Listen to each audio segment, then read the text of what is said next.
Using an infrared camera to trace the gas metabolic cycle of Ghost Stone revealed a quantum correlation between Pikachu's cheek pouch discharges and the levels of fructose, but was interrupted by Miss June Shaw.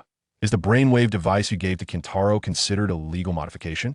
While other travelers were capturing divine beasts, he was squatting at Moonview Mountain, documenting the lunar tidal rituals of Clefairies in this realistic research journal, which is set to unveil the most astonishing scientific truths of the Pokemon world.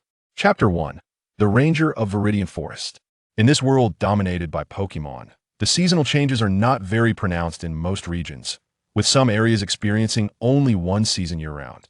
However, for the Ranger of Viridian Forest, the variations of the seasons are easily discernible through the growth patterns of the bug-type Pokemon inhabiting the forest. As the lowest evolution Pokemon, Caterpie and Weedle typically emerge in large numbers during spring. In their natural environment, Caterpie can only gain experience through feeding and minimal combat. This experience is insufficient for them to evolve into Metapod or Beedrill. Nevertheless, they accelerate their growth by burning their life force. Thus, in natural conditions, Caterpie and Beedrill possess a lifespan of merely 1 year, a middle-aged ranger explained while leading a boy and a girl through the woods. "Dad, isn't it too pitiful for these Caterpies?" The younger girl remarked. "It's simply the way of nature. They must adapt to survive. After all, they reproduce at an astonishing rate. I just counted, and it seems there are too many Caterpies and Weedles this year. They might cause damage to the forest." The older boy interjected, having taken note of his father's earlier comments directed at his sister. After a brief pause, he continued, "Although the peak season for new trainers is approaching, not many will choose to capture these two types of bugs. Instead, bird Pokemon like Pidgey and Spearow will be captured in droves, leading to even more severe consequences.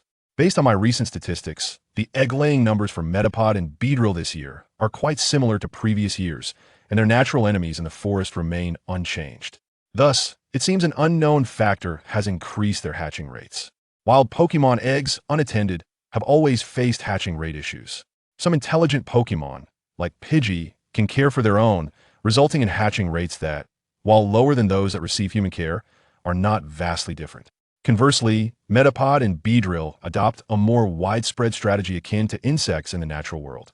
Pausing to reflect, he continued, "As for a solution, we could apply to the league to hold a bug-catching contest.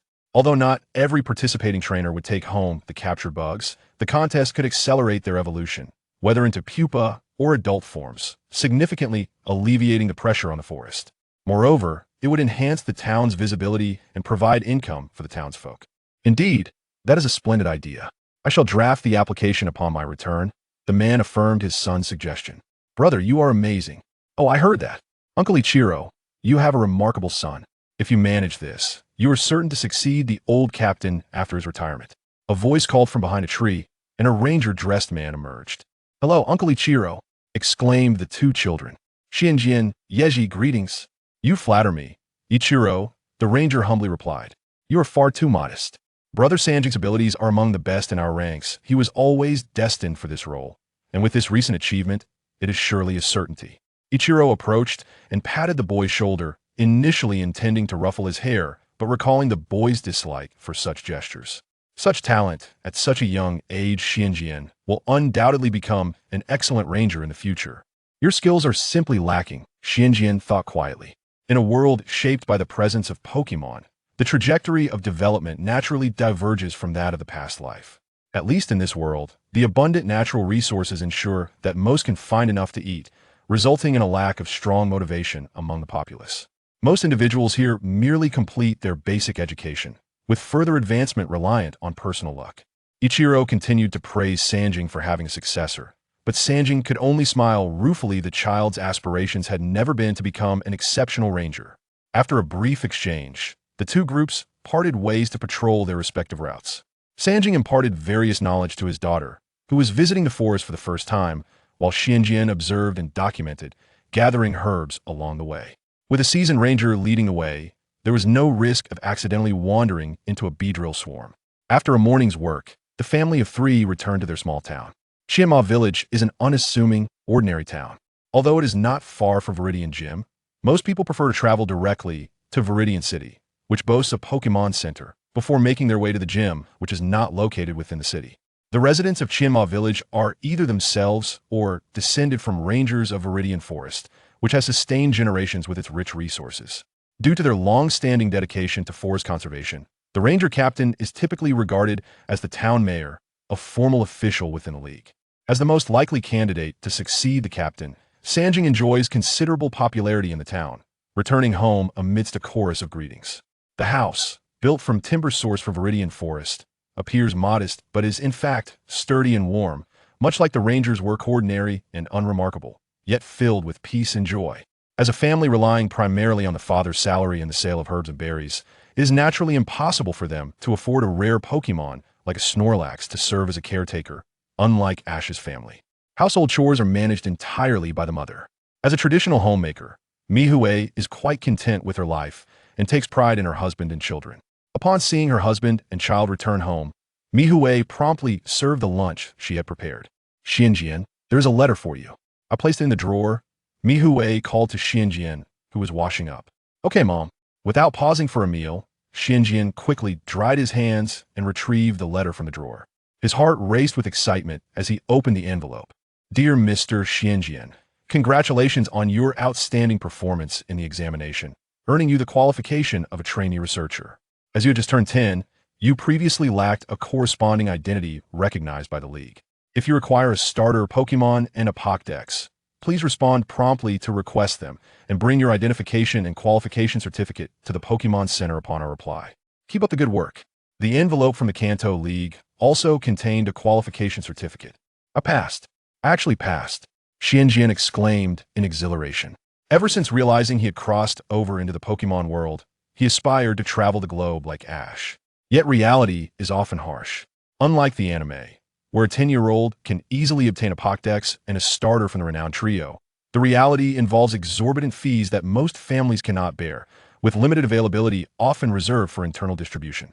Of course, one could become a freelance trainer, but the Pokémon Center would not be accessible for free, and the exorbitant treatment costs after battles deter many.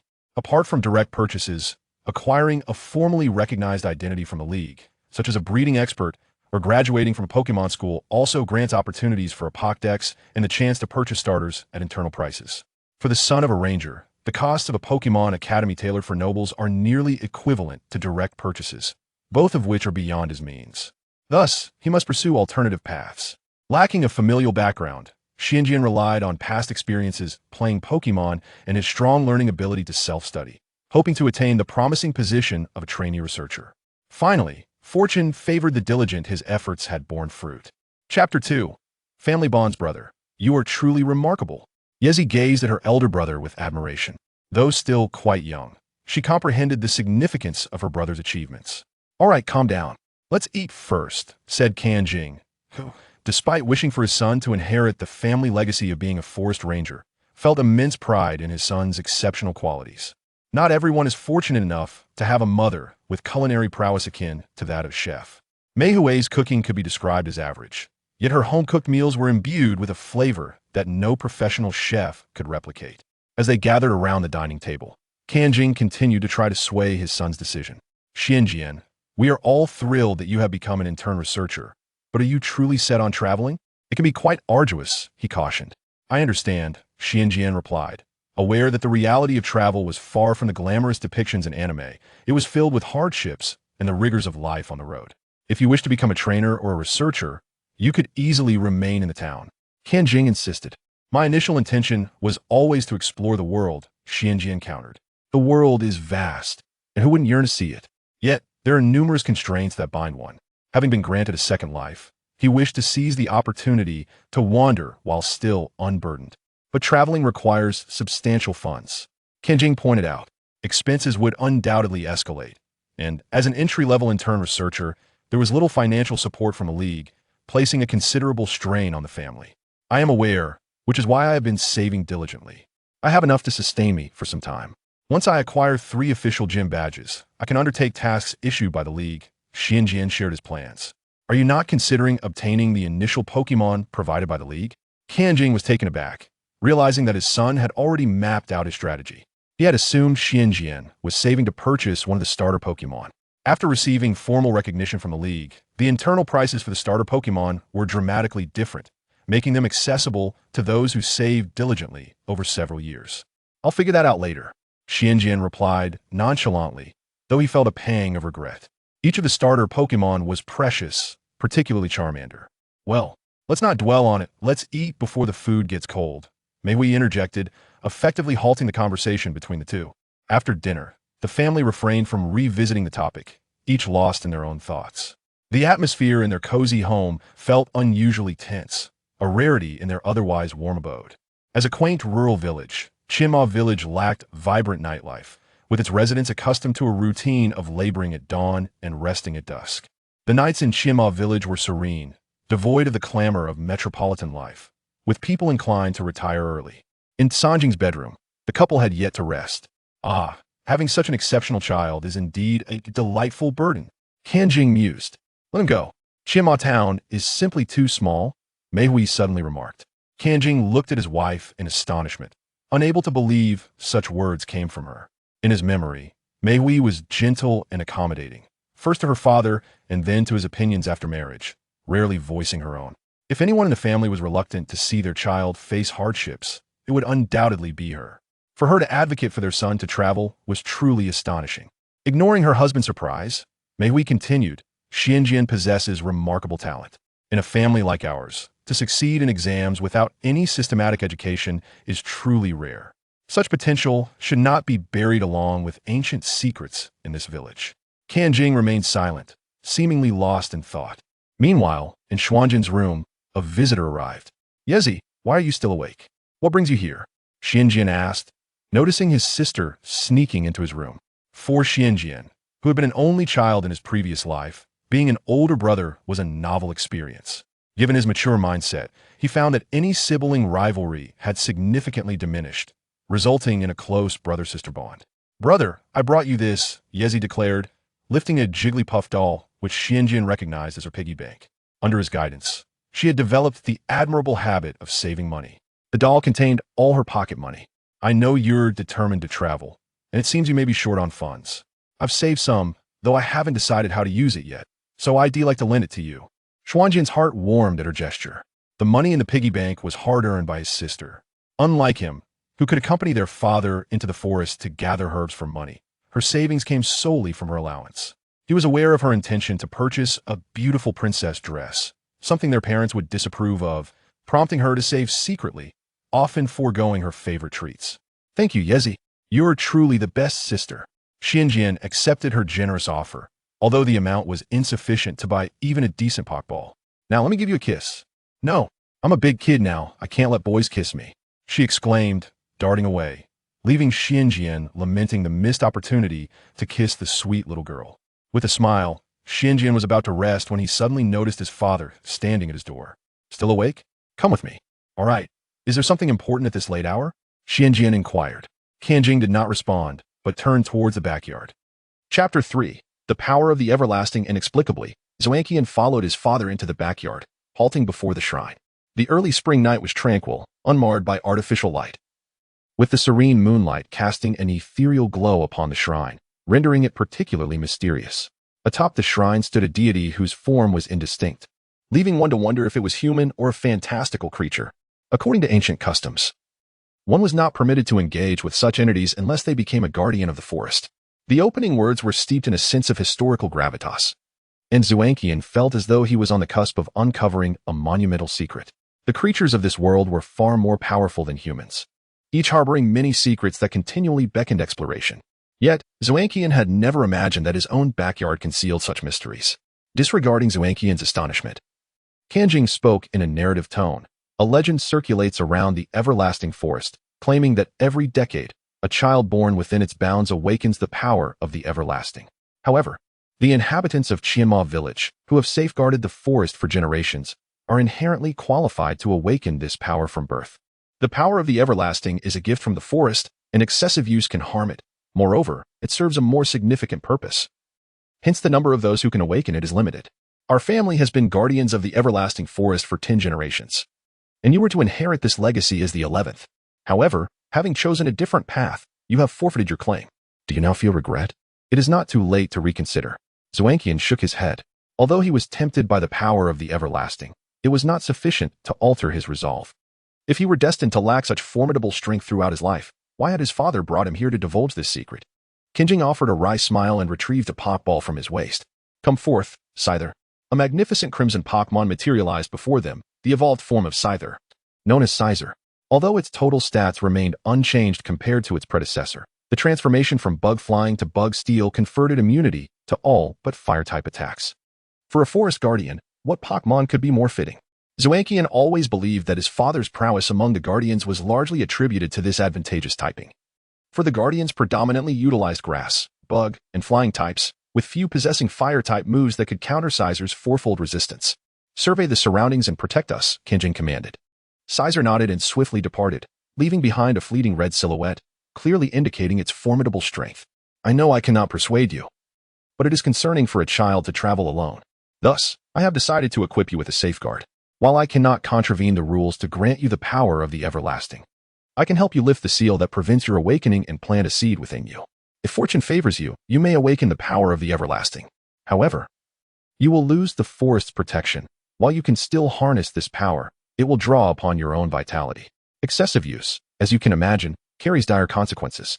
Zoankian nodded, his heart racing with excitement, yet he endeavored to remain composed as he absorbed his father's admonitions, for it pertained to his very life. Minor depletion of vitality could be replenished naturally, but overexertion could lead to irreversible consequences. Noticing Zoankian's earnest demeanor, Kinjing nodded in acknowledgement, foregoing further superfluous discourse. Let us commence. Are you prepared? Zoankian inquired, puzzled. Prepared for what? Focus intently and relax your entire being. You need do nothing else.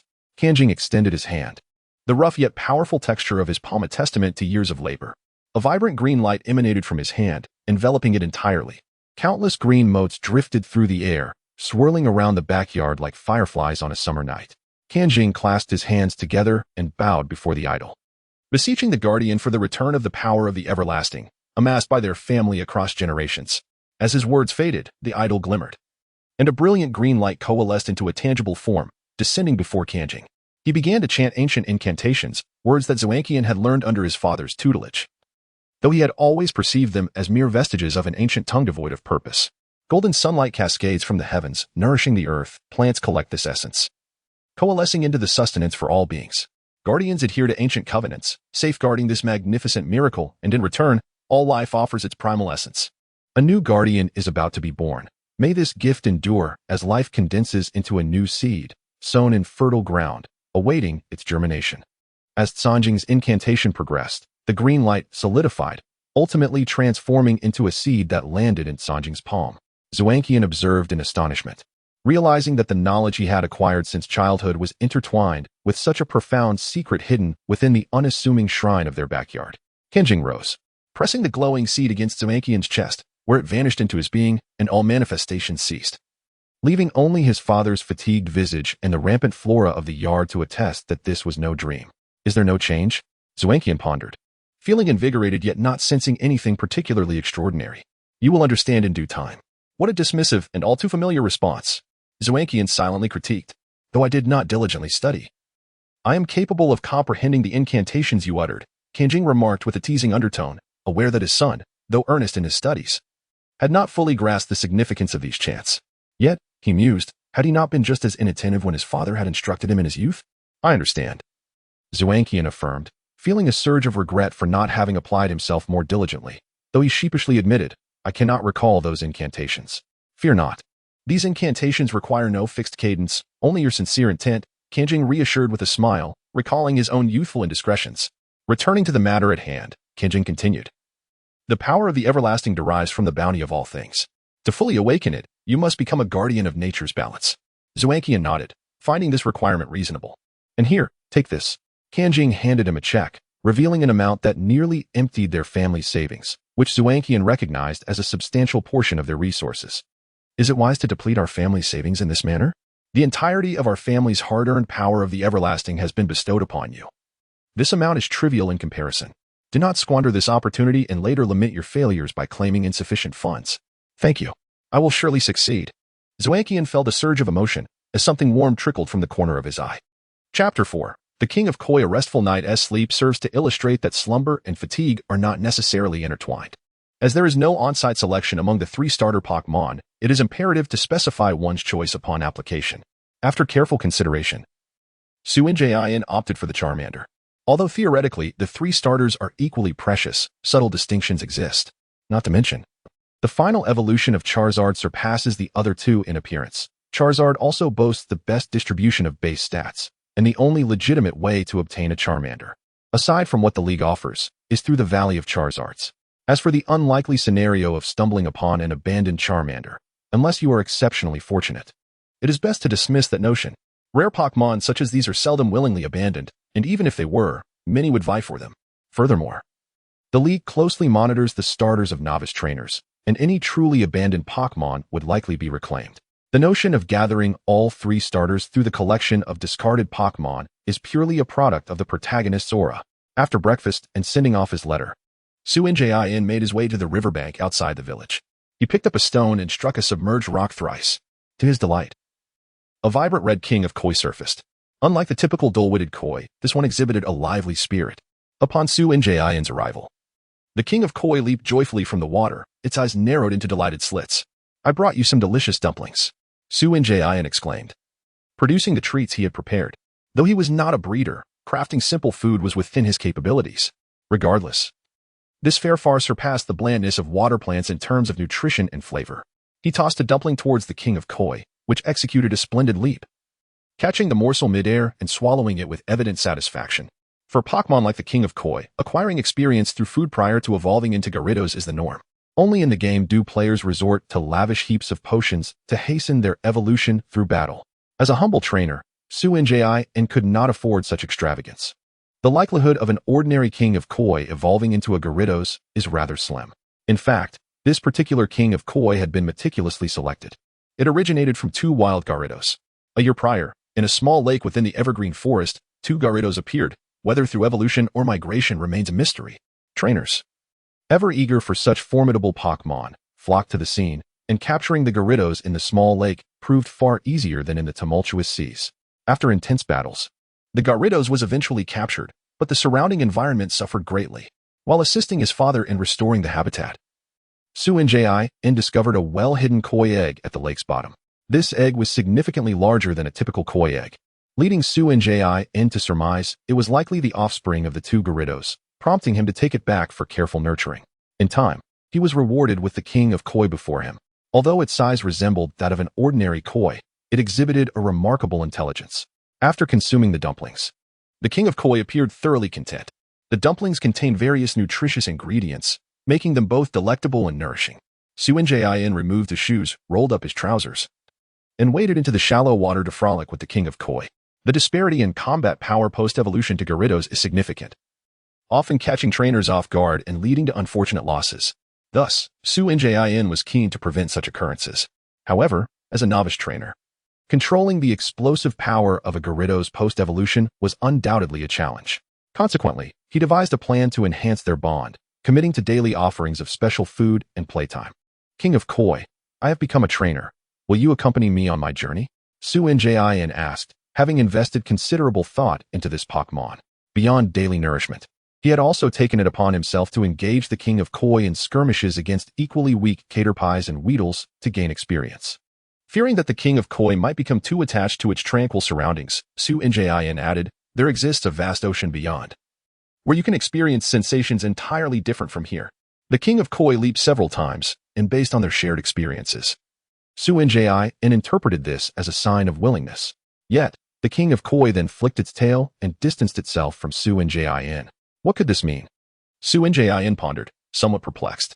The king of koi then performed several gestures, leading Su-Njin to deduce, "Are you suggesting that I must defeat you first?" The king of koi responded affirmatively. "Very well, I shall wait until I receive my initial Pokémon." To which the king of koi shook its head in negation.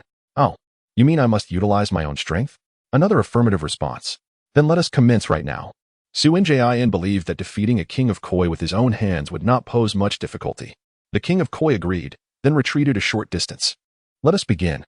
As soon as the words left his mouth, the king of koi surged forward, its crimson form leaving a streak in the water as it burst forth, colliding into Su-Njin with one of its two learned attack techniques.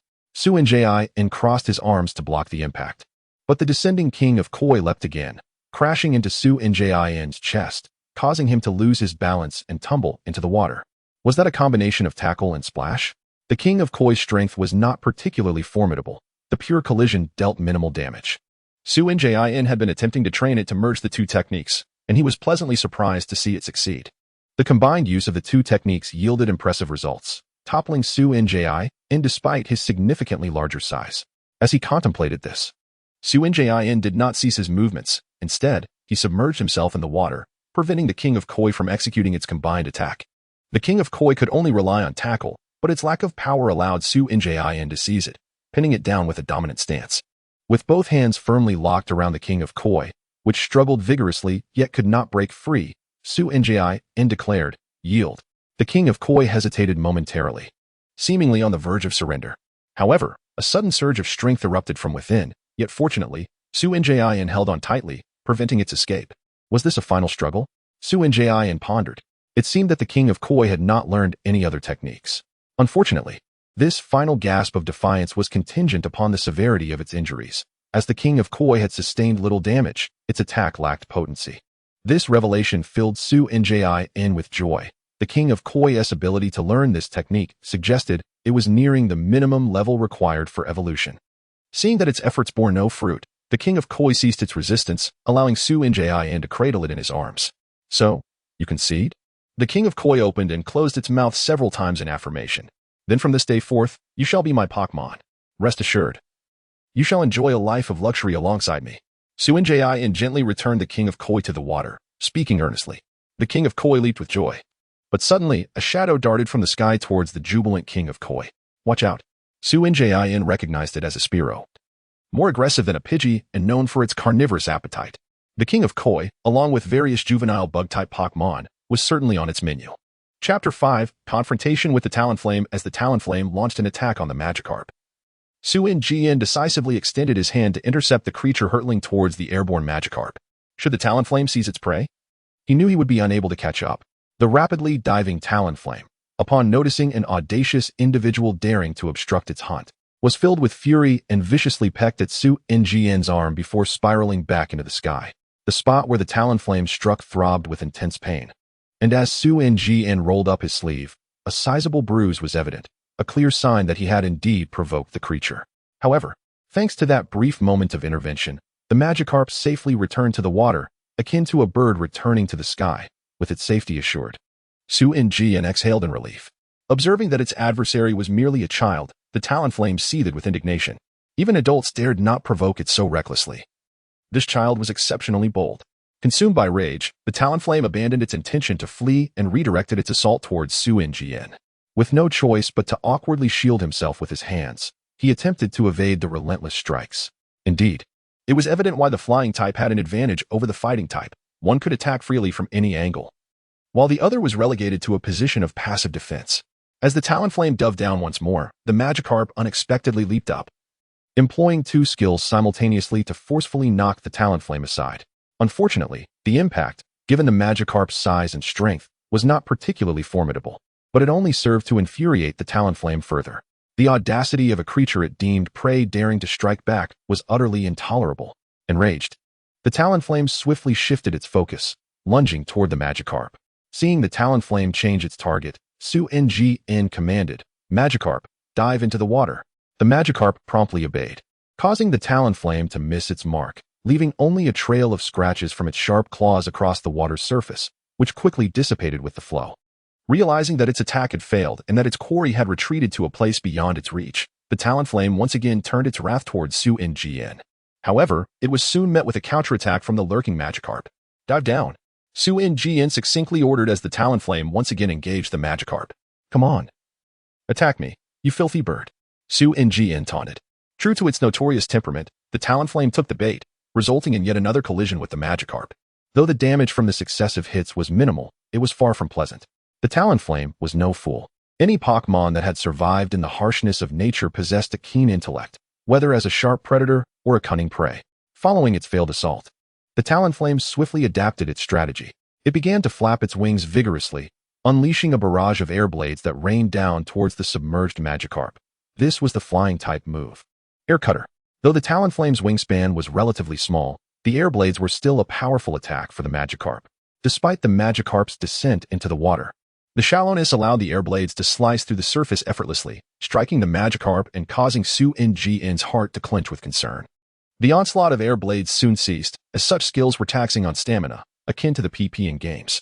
However, the Talonflame had discovered an effective method of attack and was now reluctant to engage in close combat, opting instead to circle overhead and regain its strength. Su Ngin attempted to lead the Magikarp away, but every time he moved, the Talonflame would swoop down to assault them, halting his progress. Although the Talonflame's wings were smaller and less potent in flight, its general attacks, thanks to its size, were formidable, and its short-distance dashes were as swift as lightning. If Su Ngin were alone, he could easily escape, but the Magikarp would undoubtedly perish. After a brief respite, the Talonflame unleashed another air cutter.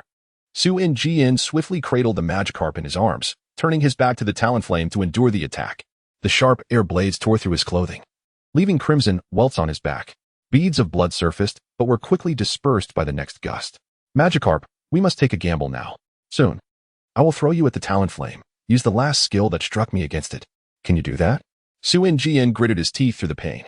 The Magikarp gazed at Su Ngin, who had shielded it from the wind blades, feeling a surge of emotion. Wishing to evolve into a Gyarados to teach that foul bird a lesson. Yet evolution was not a matter of mere desire. It could only open and close its mouth in agreement with Su Ngin's strategy. The Talonflame halted its assault, curiously observing the two beings huddled together with their backs turned. However, having suffered setbacks, it refrained from recklessly closing in. Su Ngin remained still. The Talonflame's flight speed was remarkable, easily evading the Magikarp's attacks. This was reality, not a game. There was no guarantee of a 100% hit rate. Once again, the Talonflame executed air cutter, and Su Ngin maintained his position, allowing the wind blades to strike his back, causing him to grimace in pain. The Magikarp squirmed anxiously in his embrace. Stay still, conserve your energy. The Talonflame is swift, and we cannot ensure a direct hit. We must wait for the right moment. Only as its skill nears its end will the Talonflame's focus wane, making it vulnerable to attack. Comforted by Su Ngin's words, the Magikarp settled down as Su Ngin silently counted the seconds. At the moment the skill was about to conclude, Su Ngin suddenly spun around. Now, go, Magikarp. He hurled the Magikarp towards the Talonflame, soaring above. The Talonflame flinched at Su Ngin's movement, but quickly regained its composure. This Talonflame possessed an innate combat aptitude, realizing it could not switch skills in time nor evade, and thus poured all its energy into extending the duration of its wind blades.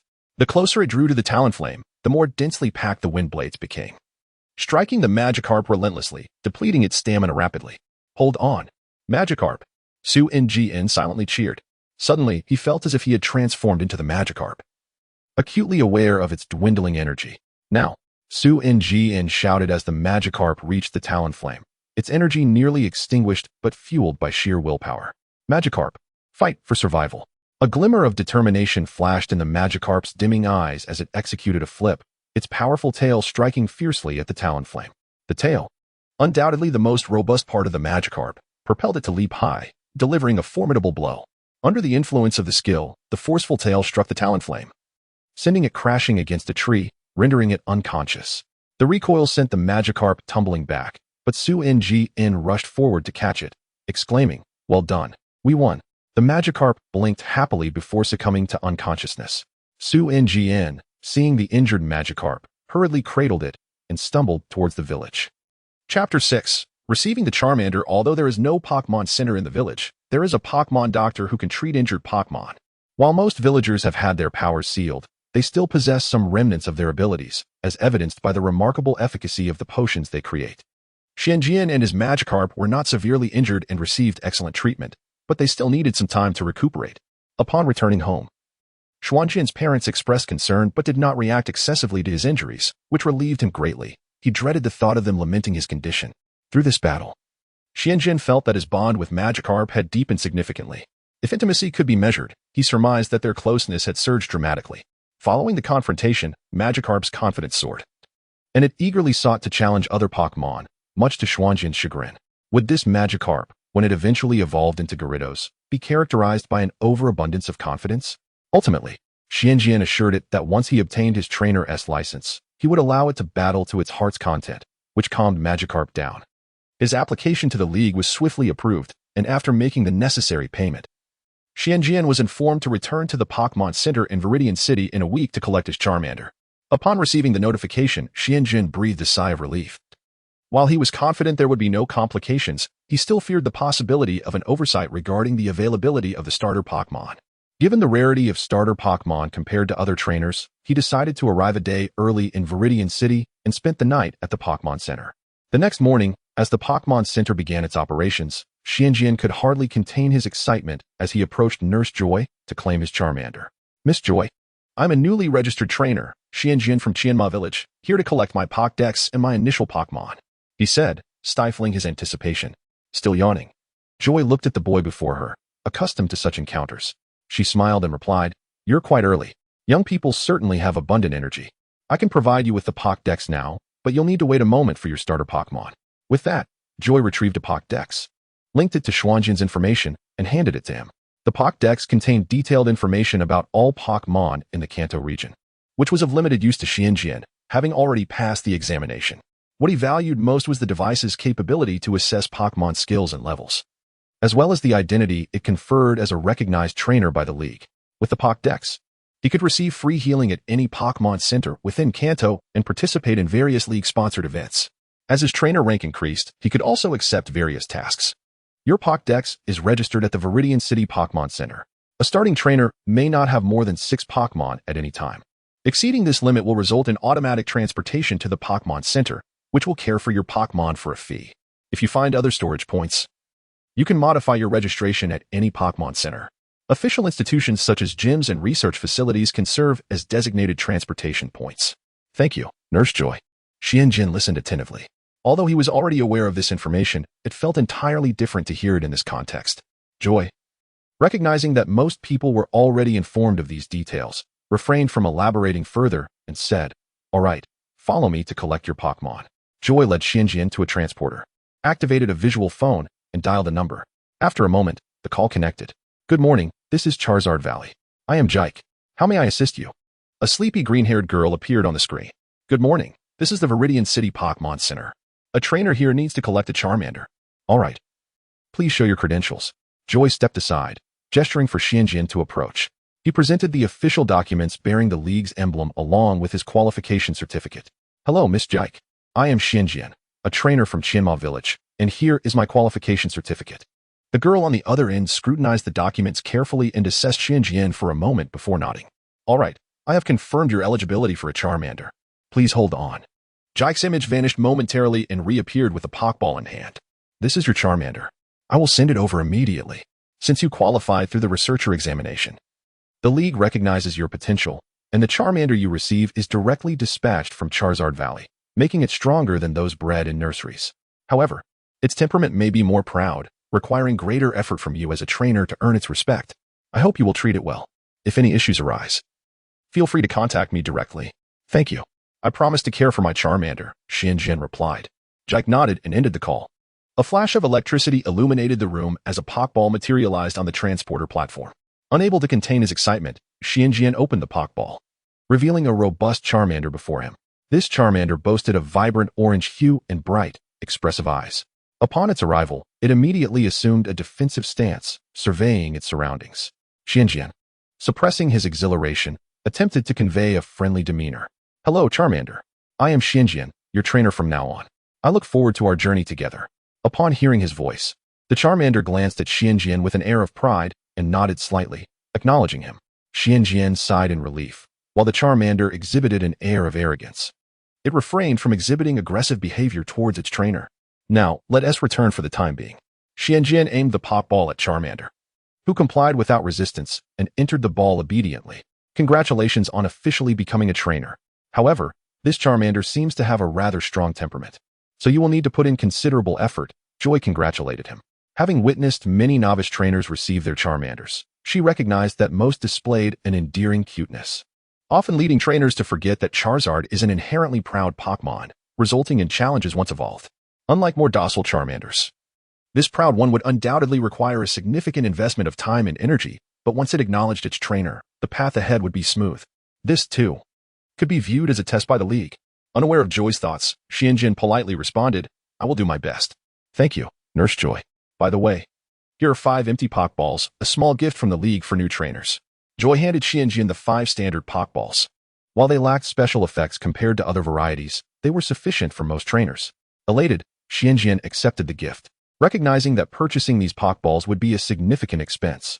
After bidding farewell to Joy and leaving the Pokémon Center, he strolled through the bustling streets, suddenly filled with a surge of ambition. He too wanted to emulate Ash and proclaim to the crowd, "I have become a trainer, and I have received my Charmander." Chapter 7. Capturing the Charmander. With the newly acquired Pokédex and Charmander in tow, Su Jian returned to Qianma Village.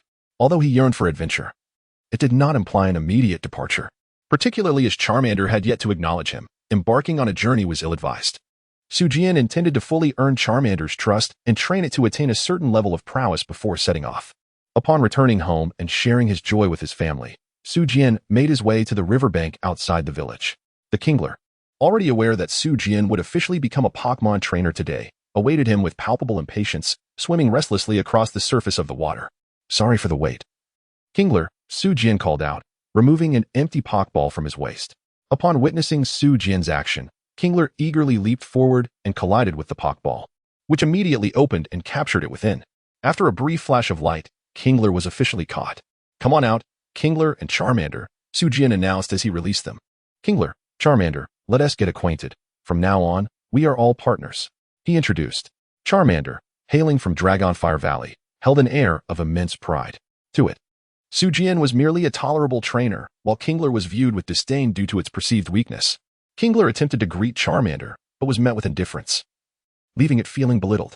Following its fierce battle with the Firebird, Kingler was brimming with self-esteem and could hardly endure such arrogance.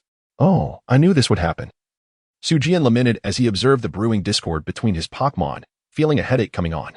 "You too, at least show some respect. We are all comrades now." "How can you behave this way?" He attempted to mediate, but to no avail. What to do? Su Jian pondered. Internal strife within even the mightiest of teams could prove fatal, let alone in his novice group. The root of the issue lay with Charmander. His original plan to nurture a bond over time to gain its acceptance appeared futile. A more drastic approach was necessary. However, this also presented an opportune moment to tame Charmander. Additionally, it was time to temper Kingler's overconfidence. With a flash of inspiration, Su Jian declared, "All right, let us set aside your quarrel for now. I've heard that new friends often engage in a battle to get to know each other. How about we have a match? I will be the referee, and dinner tonight will be the wager." Both Charmander and Kingler were intrigued and expressed their interest in this proposal. The battleground would be the riverbank, where the water was shallow. "Is that acceptable for Charmander?" "Kingler, you may struggle once out of the water, even against a caterpie," he queried. Charmander shook its head. In its eyes, if it weren't for its slight fear of water, it could easily defeat Kingler anywhere. On the way home, Su Jian consulted the Pokédex to learn of the skills Charmander had acquired. The Pokédex allows trainers to examine their Pokémon, providing insights into the skills they possess. Of course, this was not a game. While there were levels of Pokémon, it was not as finely detailed as in games, as each Pokémon had unique characteristics. Currently, the prevailing categorization was based on energy intensity. For Pokémon of the same species, each evolutionary stage was classified as beginner, intermediate, or advanced. For all Pokémon, the classifications included juvenile, beginner, intermediate, advanced, elite, champion, and so forth. The standards for assessing different Pokémon varied, as some, like fire types, contained significant energy, while others compensated for lower energy with superior skills, such as those with the technician ability. Typically, the starter Pokémon obtained by novice trainers were nearing the end of their juvenile stage, making them relatively weak and reliant on their trainers, which fostered a bond. Su Jian's Charmander, however, was a product of Dragonfire Valley, still in its juvenile phase, but already reaching the beginner standard in energy level. Its skills included not only the basic Ember and Scratch, but also Smokescreen, Dragon Claw, Bite, and Dragon Rage, practical abilities that indicated a strong talent and rigorous training. "All right, I will set the boundaries, from the round stone on the eastern side to the bushes on the western side, and no venturing into the deeper water. Understood?" Both Pokémon nodded in comprehension. "Then, prepare yourselves, and begin." Charmander initiated the assault, unleashing a flurry of embers towards Kingler. Kingler swiftly turned and swam away. The water was too shallow for its crown-like dorsal fin to be submerged, rendering it vulnerable to the fire attack. Cleverly, Kingler maneuvered behind a rock that protruded from the water's surface for cover. Seeing its attack evade, Charmander altered its strategy. A blue light gathered in its mouth and, upon reaching a critical point, it unleashed it towards the rock. Dragon Rage, a dragon-type move, was within the reach of Charmander, a pseudo-dragon lacking the dragon attribute. Unfortunately, while powerful, Dragon Rage failed to shatter the resilient rock, worn smooth by years of river erosion. At that moment, Kingler counterattacked, wisely refraining from close combat. Instead, it splashed water towards Charmander with its tail, sending a wave of droplets. This attack, while not damaging, incensed Charmander. Temporarily forgetting its fear of water, it leaped onto the rock and clawed at Kingler. Although this strike did not utilize a skill, it still inflicted damage, pushing Kingler back a short distance. Following up, Charmander unleashed another barrage of embers. Fire-type skills felt more natural to it. The embers struck Kingler, causing noticeable damage despite the type disadvantage, as Kingler was not particularly defensive. Soon after, Kingler retaliated. With its innate cleverness and Sujian's training, Kingler's battle intelligence surpassed that of Charmander. Although it had absorbed 2 of Charmander's attacks, strategically speaking, it had lured Charmander away from solid ground and into its attack range. Kingler surged forward, splashing water as it charged through the embers, crashing into Charmander. While the damage was minimal, it caused Charmander to lose its balance, nearly toppling off the rock. As its tail inadvertently brushed the water's surface, it panicked and clung to the rock.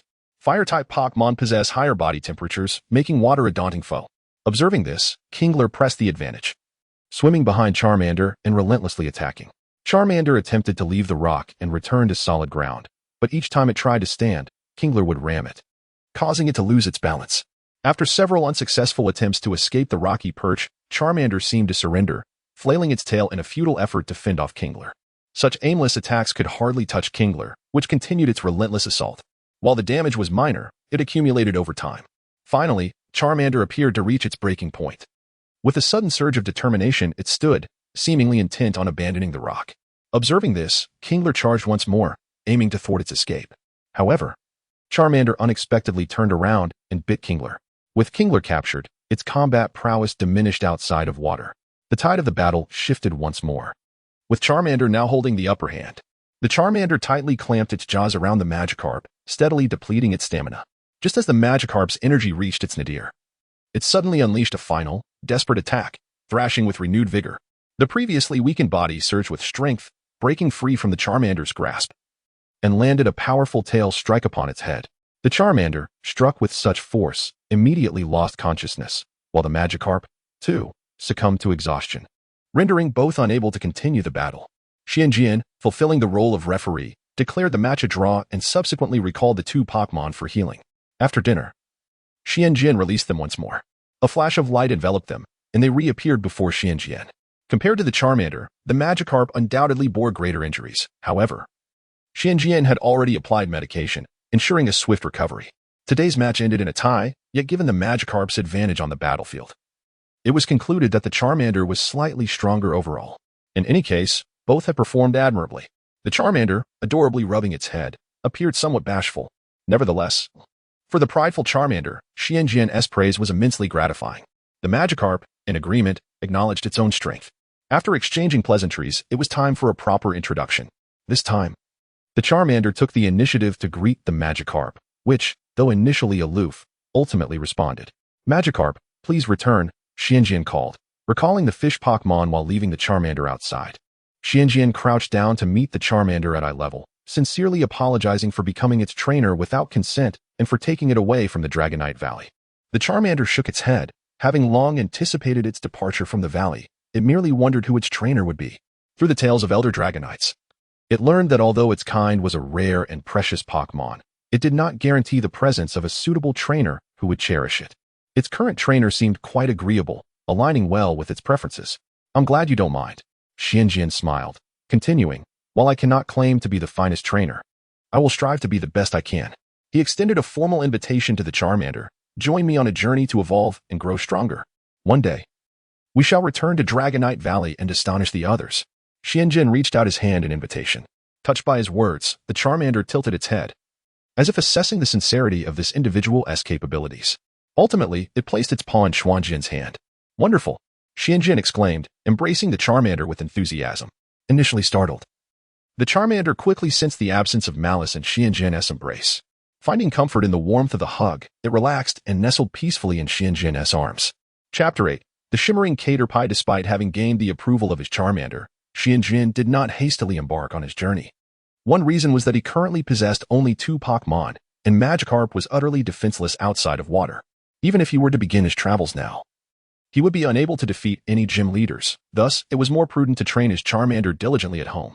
Additionally, although his primary aim in becoming an intern researcher was to acquire Charmander, Xianjian had always harbored a profound interest in the pursuit of scientific knowledge, both in this life and his previous one. Just as his former professor required research achievements for advancement, he, as an intern researcher, needed tangible findings to secure a permanent position. The burgeoning population of bug-type Pokémon in the Viridian Forest presented an ideal subject for a novice researcher. Once he garnered some recognition, he could easily attract the League's attention by revealing a few secrets about Pokémon he had learned in his previous life. Having made up his mind, Xianjian promptly gathered his belongings and commenced his investigation in the Viridian Forest. This forest, rich in resources, nurtured a plethora of Pokémon. Along the way, Xianjian encountered numerous Caterpies, Beedrills, Pidgeys, and Spearows. However, aside from allowing his Charmander and Magikarp to engage them in battle to familiarize themselves with these Pokémon, he refrained from capturing any. Raising Pokémon incurred expenses. And with his current limit of 6 Pokémon, any additional captures would necessitate their care by Nurse Joy, making each slot exceedingly precious and unsuitable for ordinary Pokémon. Of course, the lackluster potential of these Pokémon was also a factor. Truth be told, Xianjian found himself rather nostalgic for the last Spearow he had battled. Despite being a wild Pokémon, its combat prowess was commendable. From the data he had gathered over the past few days, he noticed that the hatching rates of Caterpies and Weedles diminished progressively with distance from the mountain at the forest's heart. Could something within the mountain be influencing this phenomenon? Xianjian pondered, observing the nearby hillock. The closer he approached the mountain, the higher the hatching rates, yet the area closest to it was rife with dead eggs, yielding a near-zero hatching rate, and the nearby Pokémon had all but vanished. This indicated the presence of something unusual within the mountain. Though the hill appeared to be an unremarkable mound of earth, Xianjian did not dare to underestimate it. The world was rife with mysteries, and as an ordinary trainer devoid of protagonist privileges, he recognized the peril of delving recklessly into such matters. Anything capable of enhancing the hatching rates of forest eggs could not be trivial. It was wiser to report his findings to the League. Xianjian was well aware of his limitations. Even if the mountain harbored extraordinary treasures, they were beyond his reach. In that case, why exert unnecessary effort? He had nearly fulfilled his objective of writing a research report. Regarding the ultimate cause, he could simply conclude that extensive inquiries yielded no results. Achieving this as a newcomer was no small feat, and others would surely understand. Harboring such irresponsible thoughts, Xianjian turned to depart. In that instant, he caught sight of a glimmering silver hue among the branches nearby. A shiny Caterpie. Drawing from his years of experience with Caterpies, Xianjian instantly recognized what it was. He found himself rooted in place, unable to move. Shiny Pokémon, regardless of their type, were exceedingly rare, even if he chose not to keep it. Turning it over to the League would yield substantial rewards. Xianjian swiftly altered his course of action. After all, this Caterpie was still a distance away from the hill, and with caution, he should be able to approach it without issue. Come forth, Charmander, Xianjian beckoned. Upon emerging, Charmander stretched lazily. Having been active in the forest for the past few days, it had grown restless, particularly due to the fire on its tail, which Xianjian was reluctant to unleash for fear of igniting a forest fire. Charmander, you mustn't use your fire-type moves recklessly. Otherwise, we'll be in serious trouble. Charmander nodded in understanding. Now, charge forward and use Cut on that Caterpie. Following Xianjian's command, Charmander dashed toward the Caterpie. Having bullied numerous of these insects in recent days, it was confident, even though this one appeared larger and bore a different hue. Charmander's attack landed successfully, sending the Caterpie flying. However, due to its soft body, it seemed to sustain little damage. Once more, Xianjian commanded. Charmander charged again, but this time, the Caterpie retaliated. It raised its upper body and spewed threads from its mouth, aiming at Charmander. The assault momentarily halted Charmander's advance. Yet, having battled Caterpies countless times, Charmander was well versed in their tactics and was prepared to counter. Moreover, in such a situation, employing Ember was permissible. Without waiting for Xianjian's command, Charmander unleashed a small burst of sparks. The threads were instantly incinerated upon contact with the sparks, allowing Charmander to charge once more toward the Caterpie. However, an odd occurrence transpired. Just as Charmander neared the Caterpie, it suddenly halted, becoming ensnared in the threads the Caterpie had shot out, and was subsequently knocked back by the Caterpie's collision. Charmander. Xianjian was taken aback by the sudden turn of events. It seemed the shiny Caterpie possessed some unique ability. Seeing Charmander tumble back, Xianjian rushed over with concern. Although Charmander sustained no significant injuries, being defeated by a mere insect had dealt a severe blow to its pride. Once Xianjian freed it from the entanglement, Charmander immediately sought revenge against the Caterpie, but it had already fled. Don't worry, it won't escape, Xianjian reassured Charmander. Not only was capturing the Caterpie imperative now, but if he failed to help Charmander reclaim its honor, the rapport they had built over these past few days would surely diminish. Furthermore, the Caterpie's performance only heightened Xianjian's desire to capture it. Let's search for it. It can't have gone far. Wild Pokémon typically exhibited strong territorial instincts and would not wander far. For Xianjian, identifying its territorial boundaries was a simple task, and its distinctive coloration rendered it easily recognizable. Indeed, it wasn't long before the Caterpie was found, although it endeavored to conceal itself among the leaves. Its unique coloration made it an easy target. It was no wonder that wild shiny Pokémon were so coveted. Not only were they unique, but their strength played a crucial role in their survival. This Caterpie's ability to hide was virtually non-existent. If it lacked strength, it would not have grown to such a size. Charmander, this time we will use Dragon Rage. Charmander promptly fixed its gaze upon the Caterpie, gathering a sphere of blue energy in its mouth before unleashing it. The Caterpie, realizing it had been discovered, immediately retaliated with its silk. Yet, the feeble threads were no match for the ferocity of Dragon Rage, which tore through them effortlessly. However, curiously, as Dragon Rage approached the Caterpie, it inexplicably halted, unable to advance further. Chapter 9, The First Encounter with Team Rocket. Could this possibly be telekinesis? Upon witnessing this peculiar ability once more, Xianjian immediately speculated that telekinesis was a skill exclusive to Butterfree. It was truly remarkable that this Caterpie had learned it ahead of time. We must not falter. Let us go, Charmander. Hearing Xianjian's encouragement, Charmander intensified its Dragon Rage. However, Caterpie also bolstered its telekinesis, resulting in a stalemate. Yet, Caterpie remained significantly weaker than Charmander and gradually succumbed. Nonetheless, this Caterpie was not to be underestimated. Suddenly, it toppled from its perch and fell from the tree, causing Dragon Rage to miss its target. The misfired attack struck a small hill, shattering a boulder into pieces. It was evident that Charmander had made considerable progress through training during this time. Once more, Xianjian commanded as he observed the Caterpie suspended in midair by its silk thread. Engaging in close combat was not a viable strategy, as psychic abilities could easily disrupt continuous movements, rendering attacks futile and potentially inflicting backlash. This time, Dragon Rage did not miss. The previous battle had drained Caterpie's stamina, and although it attempted to retaliate with telekinesis, the weakened attack lacked sufficient power, resulting in a direct hit from Dragon Rage. As expected, the Caterpie lost its fighting capability upon being struck. Xianjian tossed a Pokéball and effortlessly captured it.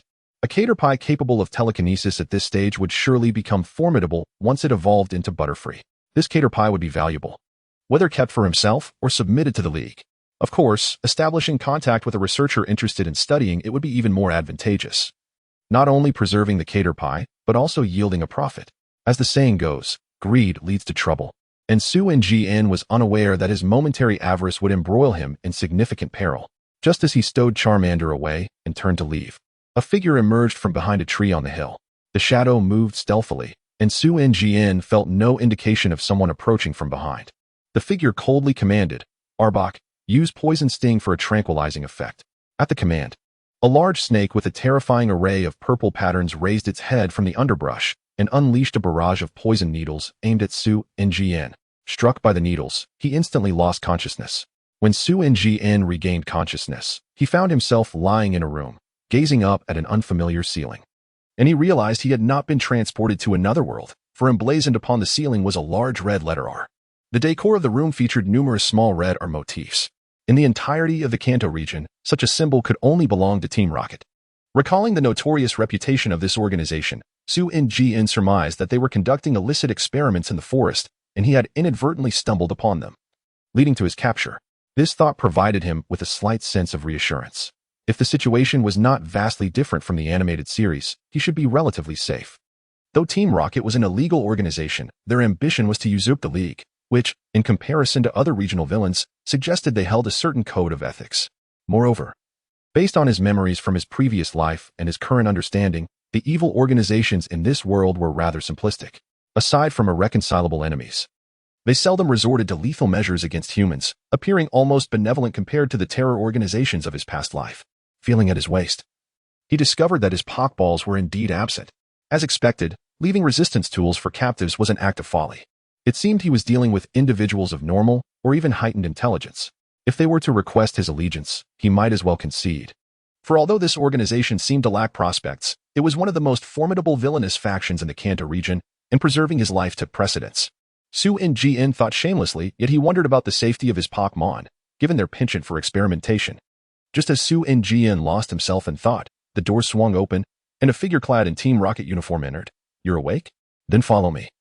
Master Giovanni wishes to see you." As a man of prudence, Su Ngien offered no resistance and obediently followed the individual to a grand hall. Awaiting him were two figures. One was a somber Team Rocket executive in uniform, while the other was an elderly scientist in a lab coat. Sporting a long beard and a balding head. Despite his age, he appeared quite vigorous. "Master Giovanni, the guest has arrived," the Team Rocket member announced. The executive, referred to as Giovanni, waved his hand to dismiss the messenger. "Little one, what is your name?" Giovanni inquired. "Greetings, sir. My name is Su Ngien," he replied respectfully. Realizing he was as defenseless as a fish on a chopping block, he saw no harm in being conciliatory, as it could potentially reduce his chances of injury. After all, he was not a Navi child. "Interesting. I had expected a rebellious spirit. I did not anticipate such compliance. It seems the League's brainwashing policy is not entirely effective. Or perhaps you are simply too timid," Giovanni remarked, his tone ambiguous. Whether in mockery or intrigue, Su Ngien remained unfazed, deeming such insipid comments unworthy of his attention. "Boy, I ask you, what were your intentions in probing into our secret base?"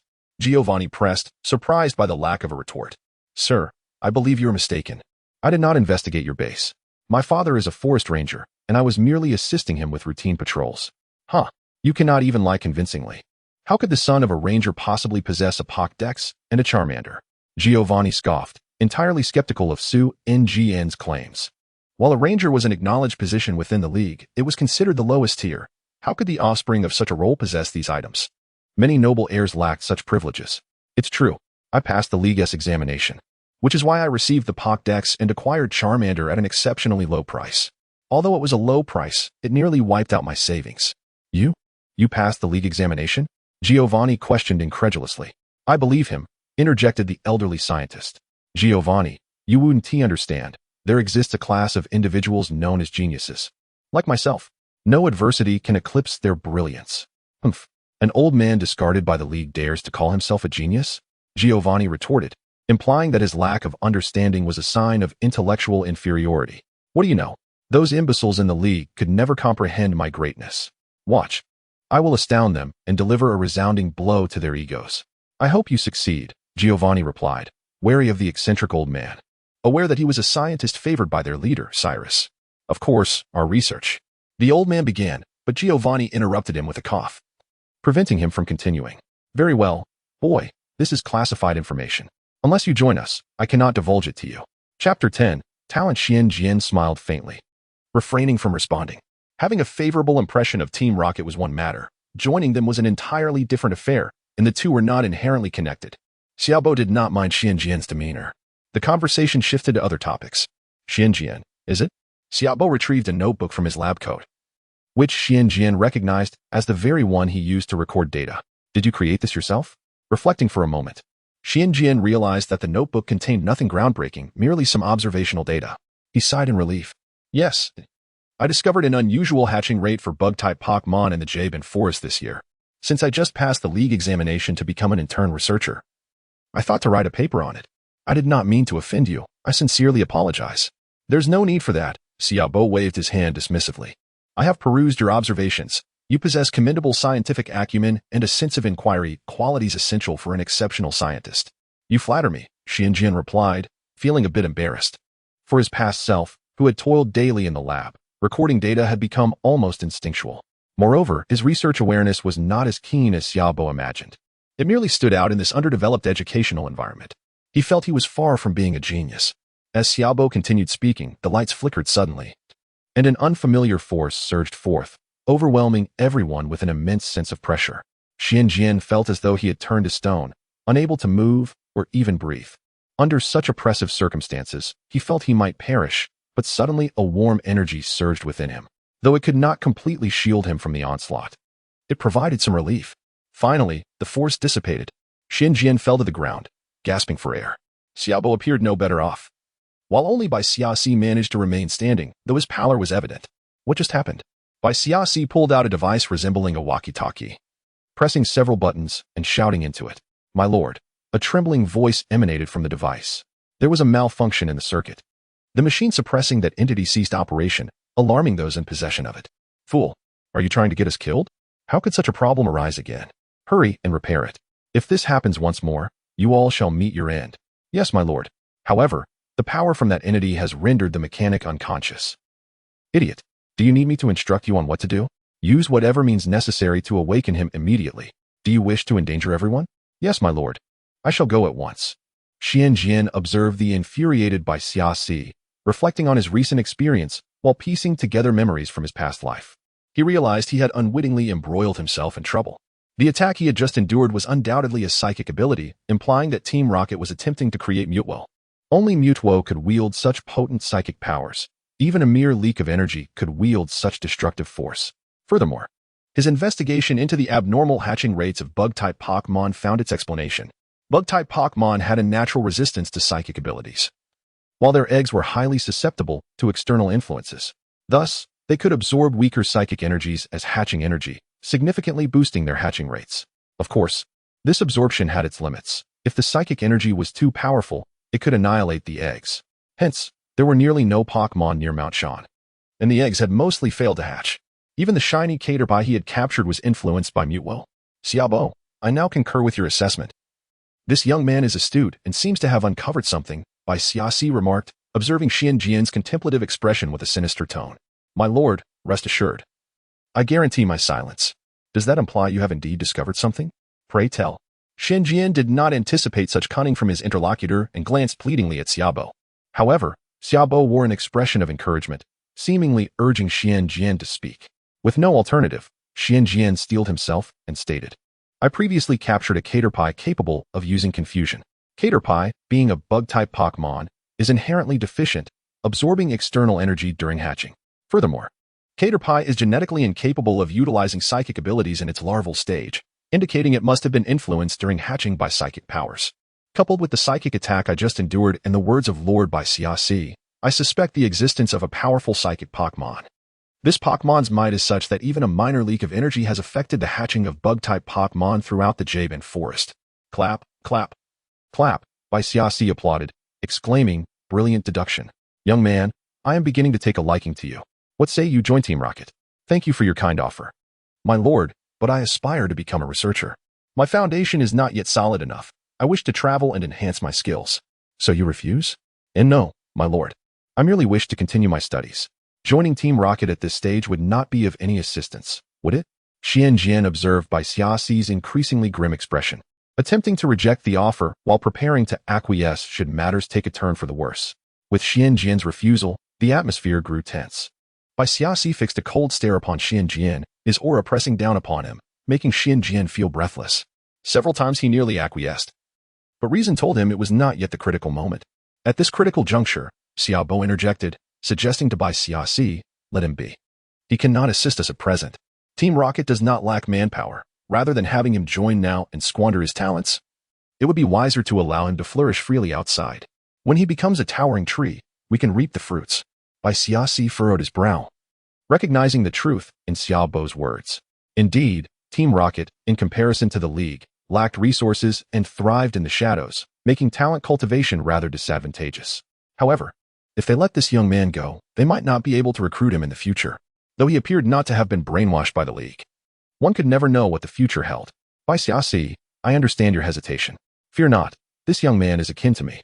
The League's oppression of individuals like us will inevitably lead him to seek refuge in our embrace. Very well. Bai Xiaoxi seemed persuaded. Yet he felt the need to add a safeguard to ensure this young man would not be discovered by the League. Seeing that Xiaobo offered no objection, Bai Xiaoxi produced a communicator and 3 Pokeballs from his robe, tossing them to Xian Jian. Young man, consider yourself fortunate to have earned Xiaobo's favor. However, I am not so easily appeased. That communicator and your Pokémon are from Team Rocket. Do not even think about reporting to the League in secret. Setting aside whether the League would believe you, we have our methods. I trust you are a clever individual and know how to choose wisely. Yes, my lord. I will maintain confidentiality, Xian Jian assured, accepting the Pokeballs and communicator. I shall confiscate this item that may expose our secrets, Xiaobo declared, taking Xian Jian's notebook. You should no longer write a paper on this topic. Of course, as compensation, I shall offer you some benefits. Chapter 11. Noctowl as Xiaobo turned towards Bixius. He suggested, as a token of compensation, why not gift him one of the Pokémon we have nurtured? Certainly, but he must capture it himself. Should he perform well, there will be additional rewards, Bixius generously replied, showing favor towards such a promising young individual. By the way, we took care of your Pokémon while you were unconscious. Rest assured, it was merely for treatment and feeding. That Caterpie evolved into a Metapod during feeding. The other two, with whom you share a strong bond, refused to eat any food we provided. Xianjian opened the Pokeball and indeed found a dazed Metapod. Meanwhile, Magikarp and Charmander immediately surrounded him. Don't worry, I'm fine, Xianjian reassured them, as he took some food and began to eat alongside them, as he too felt hunger pangs. The Rocket team's base was situated underground, with the small hill above serving merely as a fade. The underground stronghold was a labyrinth, and once the Pokémon had rested, Xianjian was ushered onto a railcar that weaved through the subterranean tracks, leading him to another outpost. This is our breeding department, where we cultivate various Pokémon for the use of our members, the guide, an ordinary member of the team, explained. Unlike Bixius, who remained stationed at the main base, a lower-ranking member was assigned to lead Xianjian. Upon entering the breeding room, Xianjian observed the information at the entrance. The variety of Pokémon inside was extensive, encompassing most species found throughout the Kanto region. Naturally, the Pokémon favored by the Rocket team were no ordinary specimens. Each one boasted exceptional quality. Reluctantly tearing his gaze away from the rooms labeled Alakazam and Blastoise, Xianjian recognized that his current capabilities were insufficient to handle those Pokémon. After careful consideration, he ultimately selected a room. This one, he indicated a room marked with the sign for Noctowl. That is not a particularly rare Pokémon, a Rocket member interjected. Unable to contain his thoughts, Noctowl was frequently utilized within the Rocket team due to its formidable detection abilities. In his opinion, given the rare opportunity to choose a Pokémon raised by the Rocket team, one should select something truly exceptional and powerful. This one suits me best. Xianjian offered little explanation. Among the Pokémon available were the highly coveted Psychic-type Alakazam and the starter Pokémon Blastoise, yet he chose not to pursue them. Primarily, he doubted his ability to defeat them, and even if he managed to capture them, they would likely be unruly. Moreover, the information on the door indicated that these Pokémon had not been acquired through standard means, suggesting a myriad of complications in the future. Additionally, the mental state of these Pokémon, having been imprisoned for an extended period, would undoubtedly be compromised, along with their potential. In contrast, the Noctowl he chose was a descendant of the Rocket executives Zubat, possessing the rare ability of Infiltrator, making it a more fitting choice for him. Seeing Xianjian's refusal, the Rocket member ceased his persuasion, opened the door to the Noctowl's chamber, and allowed Xianjian to enter before locking the door behind him. Inside, the room was transformed into a forest-like habitat. An electronic clock on the wall displayed the time, daytime, with 2 hours and 40 minutes remaining, and the light intensity set for the afternoon. It was evident that the breeder had taken great care, not succumbing to the temptation of darkening the entire room for Noctowl's preference, but instead creating a gradually lit environment anticipating the possibility of daytime activity for the Pokémon. As expected, Noctowl was asleep during the day and awoke immediately upon sensing movement. Upon realizing that a human had entered rather than food, it exhibited signs of displeasure.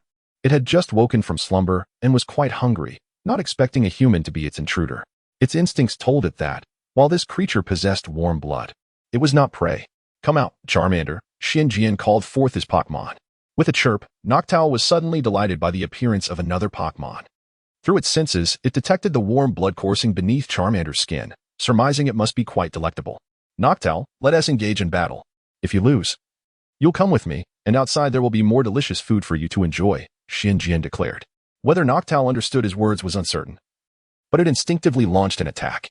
Observing the shadowy figure of Noctowl swooping down, Xianjian shook his head. This Pokémon, with its lackluster offensive and defensive capabilities, relied solely on speed and skills. This particular Noctowl appeared rather juvenile and did not fully exploit its advantages in battle. Ember, Xianjian commanded.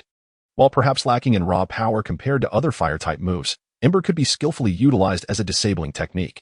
Charmander opened its mouth wide, releasing a flurry of embers that met Noctowl head-on. Upon colliding with the fiery sparks, Noctowl was instantly enveloped in flames, screeching in discomfort, unwilling to attack directly any longer. Don't let it use any status-altering moves. Follow up with Dragon Rage, Xianjian ordered, as he noticed Noctowl escaping the range of the embers. Charmander swiftly transitioned its attack, unleashing a ball of energy that struck Noctowl, who was unable to evade in time. Dragon-type moves are effective against all types except Steel and Fairy, and this poison flying-type Noctowl was no exception. It was promptly brought crashing down. Charge in and strike. Xianjian commanded as he watched Noctowl plummet.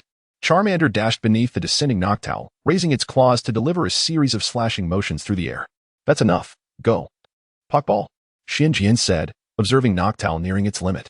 He threw the Pokéball with precision. Having devoted considerable time to mastering the art of throwing it with style and accuracy prior to becoming a trainer, ensuring there would be no mishaps. The Pokéball landed squarely on Noctowl, encapsulating it within. A flash of red light indicated Noctowl's struggle to resist, but its stamina was dwindling, and ultimately, the resistance failed, resulting in its successful capture. It's done. Although nurturing it into a mature battle-ready Pokémon will be a long journey ahead, the first step has been taken, and the path should not be overly arduous. Well done, Charmander. Xianjian praised his companion, recognizing the value of commendation for those who performed well. Both human and Pokémon alike, he made sure to express his approval. Chirp, chirp, Charmander called out, and after some time spent together, Xianjian began to grasp its meaning. Are you saying Noctowl is too weak? He inquired. Charmander nodded in agreement, expressing that the creature, despite its initially intimidating appearance, was indeed a weakling, failing to mount any significant resistance, even less formidable than Magikarp and Caterpie. Xianjian chuckled. Magikarp had been painstakingly raised by him, while Caterpie was a prodigy. Noctowl simply could not compare. Looking at the Pokédex, which displayed Noctowl's learned moves, Absorb, Supersonic, Poison Fang, Astonish, Toxic, Haze, Leech Life, and Air Slash, he reflected that he had indeed made the right choice. Although this Noctowl seemed somewhat inexperienced, its potential was promising. This little fellow hasn't seen much battle yet, which is why it appears weak, but its talent is considerable. I will train it, and next time, it will be much stronger. You'd better work hard too, or it might surpass you. Xianjian affectionately patted Charmander's head. Charmander puffed up its chest in determination, signaling that it would not be outdone. Meanwhile, Xiaobo and Bixias observed Xianjian's every move from afar. Well, what did I tell you? This young man is indeed clever. He chose that Noctowl after all. You need not worry about it falling into the wrong hands, Xiaobo remarked to Bixias.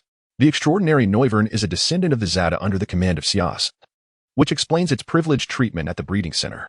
This also serves as a trial for both individuals regarding Su-Njin. The Noivern, being a Pokémon of remarkable allure, is often coveted by various nefarious organizations, not only due to its attributes and appearance, but also because its final evolutionary form. The Zatu demands considerable dedication, often rendering it less favored by trainers. Meanwhile, the Pokémon residing in the breeding center, despite their rarity and value, have long since exhausted their potential due to improper acquisition methods and prolonged confinement for various experiments. For Team Rocket, their primary utility lies in breeding the next generation. Even if he passes this trial, Siaz retrieves his communicator and leads that young man to the collection room, ready to bestow upon him the first prize as a reward. Chapter 12. Troubles resolved having returned home for 2 days, if it weren't for the Pokéball containing the Noctowl at his waist. Su-Njin would have thought it all a mere dream. He had not only successfully escaped the clutches of Team Rocket after uncovering their secrets, but he had also reaped considerable benefits. Could it be that he too possessed the aura of a protagonist? Shaking his head, he dismissed such fanciful notions and began to analyze the situation at hand. From the original narrative, it was evident that Team Rocket was no ordinary villainous organization. Despite being cast in the role of antagonists, they had nearly transgressed against the League, with numerous gym leaders betraying the League to join their ranks. The reason for this was their audacious demeanor, which was atypical of a typical villainous group, if one were to liken them to organizations from his past life. They resembled warlords more than extremist terrorist factions, operating with a sense of order and decisiveness. Had it not been for the catastrophic blunder involving Mutwo, the outcome of their conflict with the League would remain uncertain. Moreover, after being decimated in Kanto, they had remarkably managed to survive, a feat unparalleled by other villainous entities. Thus, their decision to spare him was understandable. As Xiaobo had said, if he were ultimately not favored by the League, he might very well consider aligning himself with them for the sake of his ideals. Alas, that day would never come. Mutwo was likely nearing completion, and with that, Team Rocket's downfall was imminent. The other individual who played a crucial role in his escape, Xiaobo, was evidently even more intriguing. Su-Njin sensed a kindred spirit in him. Xiaobo had joined Team Rocket solely to pursue his research, making a future shift to the League quite conceivable. For scientists of such caliber, proving their worth would entice any organization to seek them out. Thus, the disloyalty of intellectuals was a common theme for these high-minded individuals. The world's deceptions were transparent, though they often chose to overlook the finer details.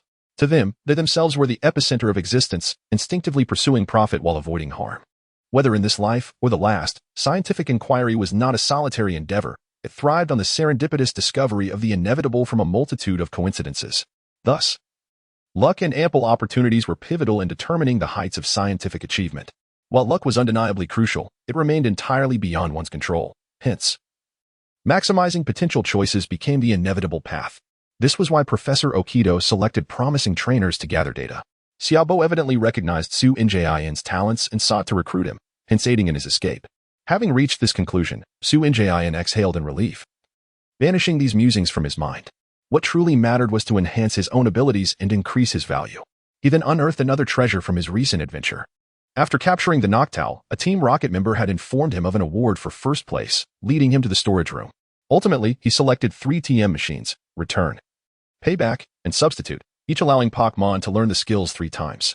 These were commendable abilities, and their application would undoubtedly bolster the strength of his team. With a sense of satisfaction, Su Njin prepared to train his Pokémon.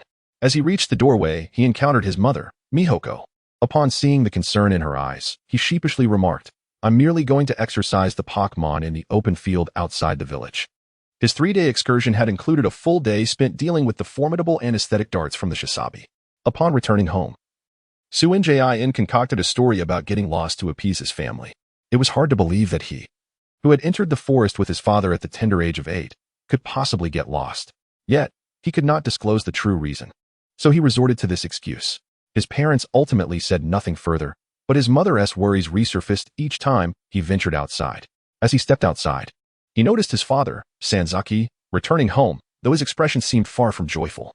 "What's wrong, Dad?" Su Njin inquired.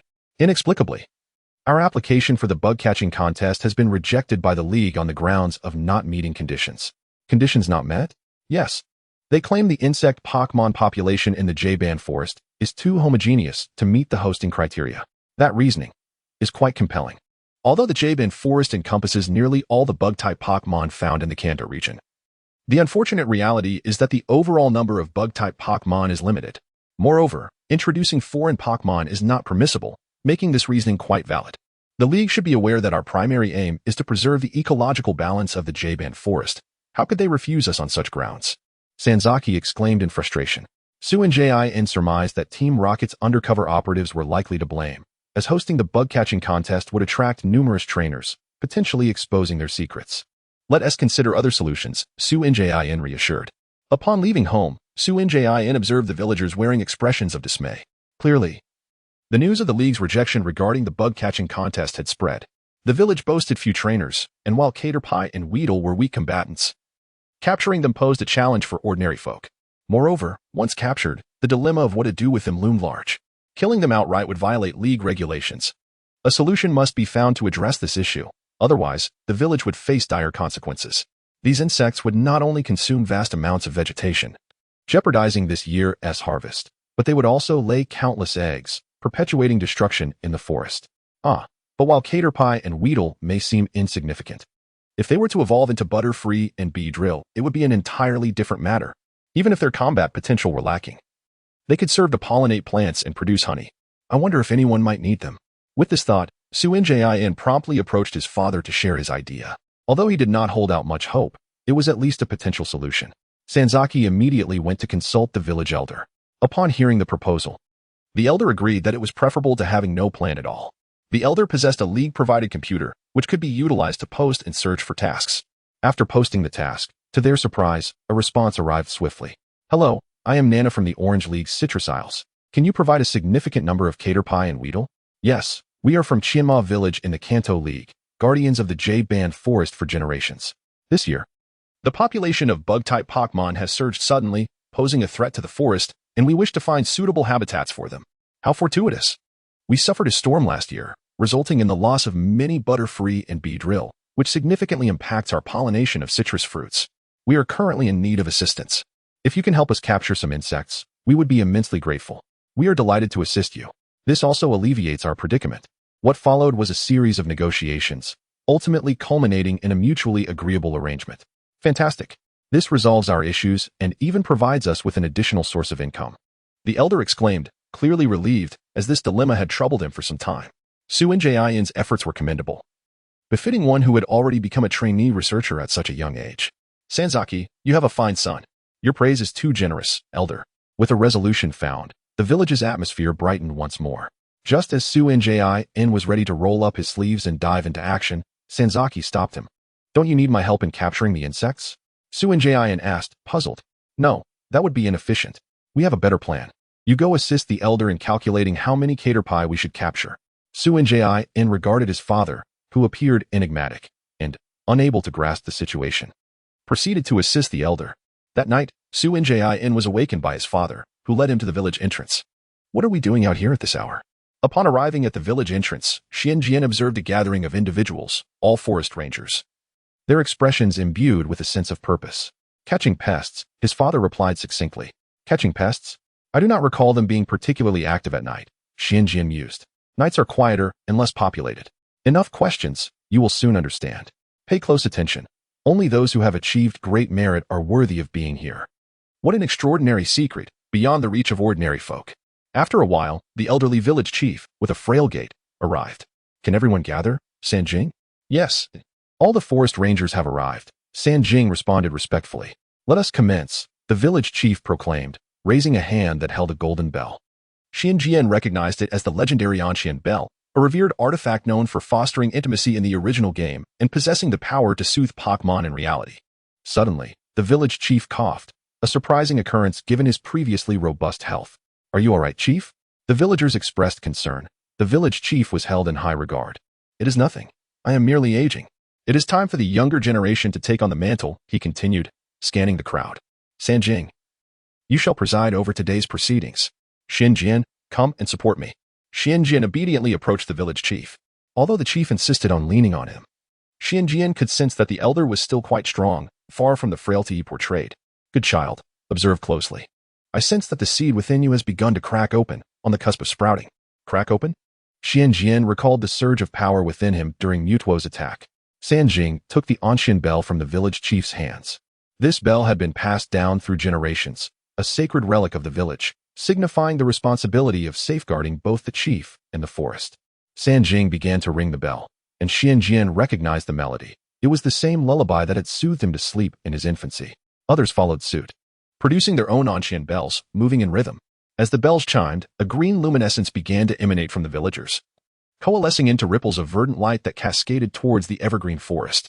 The dormant caterpies and bee drills awakened, drawn towards the village as if under a spell. Aligning like soldiers awaiting inspection, they were effortlessly captured in a series of pokeballs thrown by the forest rangers. Chief, if such a method exists, why not employ it sooner? Child, only with a heart full of goodwill can the ancient bell's call resonate. Previously, we lacked an effective means to produce such harmonious tones. Before long, the captured creatures met the required quota, and under the melody's influence, they returned to their designated places within the forest, as though everything had transpired in a dream. As the villagers ceased their ringing, a swirl of green light converged from all directions, merging into their beings.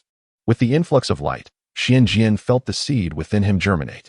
This is the forest's gift. All your actions have been witnessed. Listening to the village chief's words, Xianjian deeply comprehended the wonders of this world, reaffirming his resolve to pursue these mysteries. Chapter 13, The Azure Blue Gym, another grand chapter of 3,000 words. With the dust settling on the insect population surge incident, Suinjain decided to embark on his journey. He declined his mother's suggestion to wait until after his father's succession ceremony as village chief to set off. Shouldering his backpack and commencing his travels.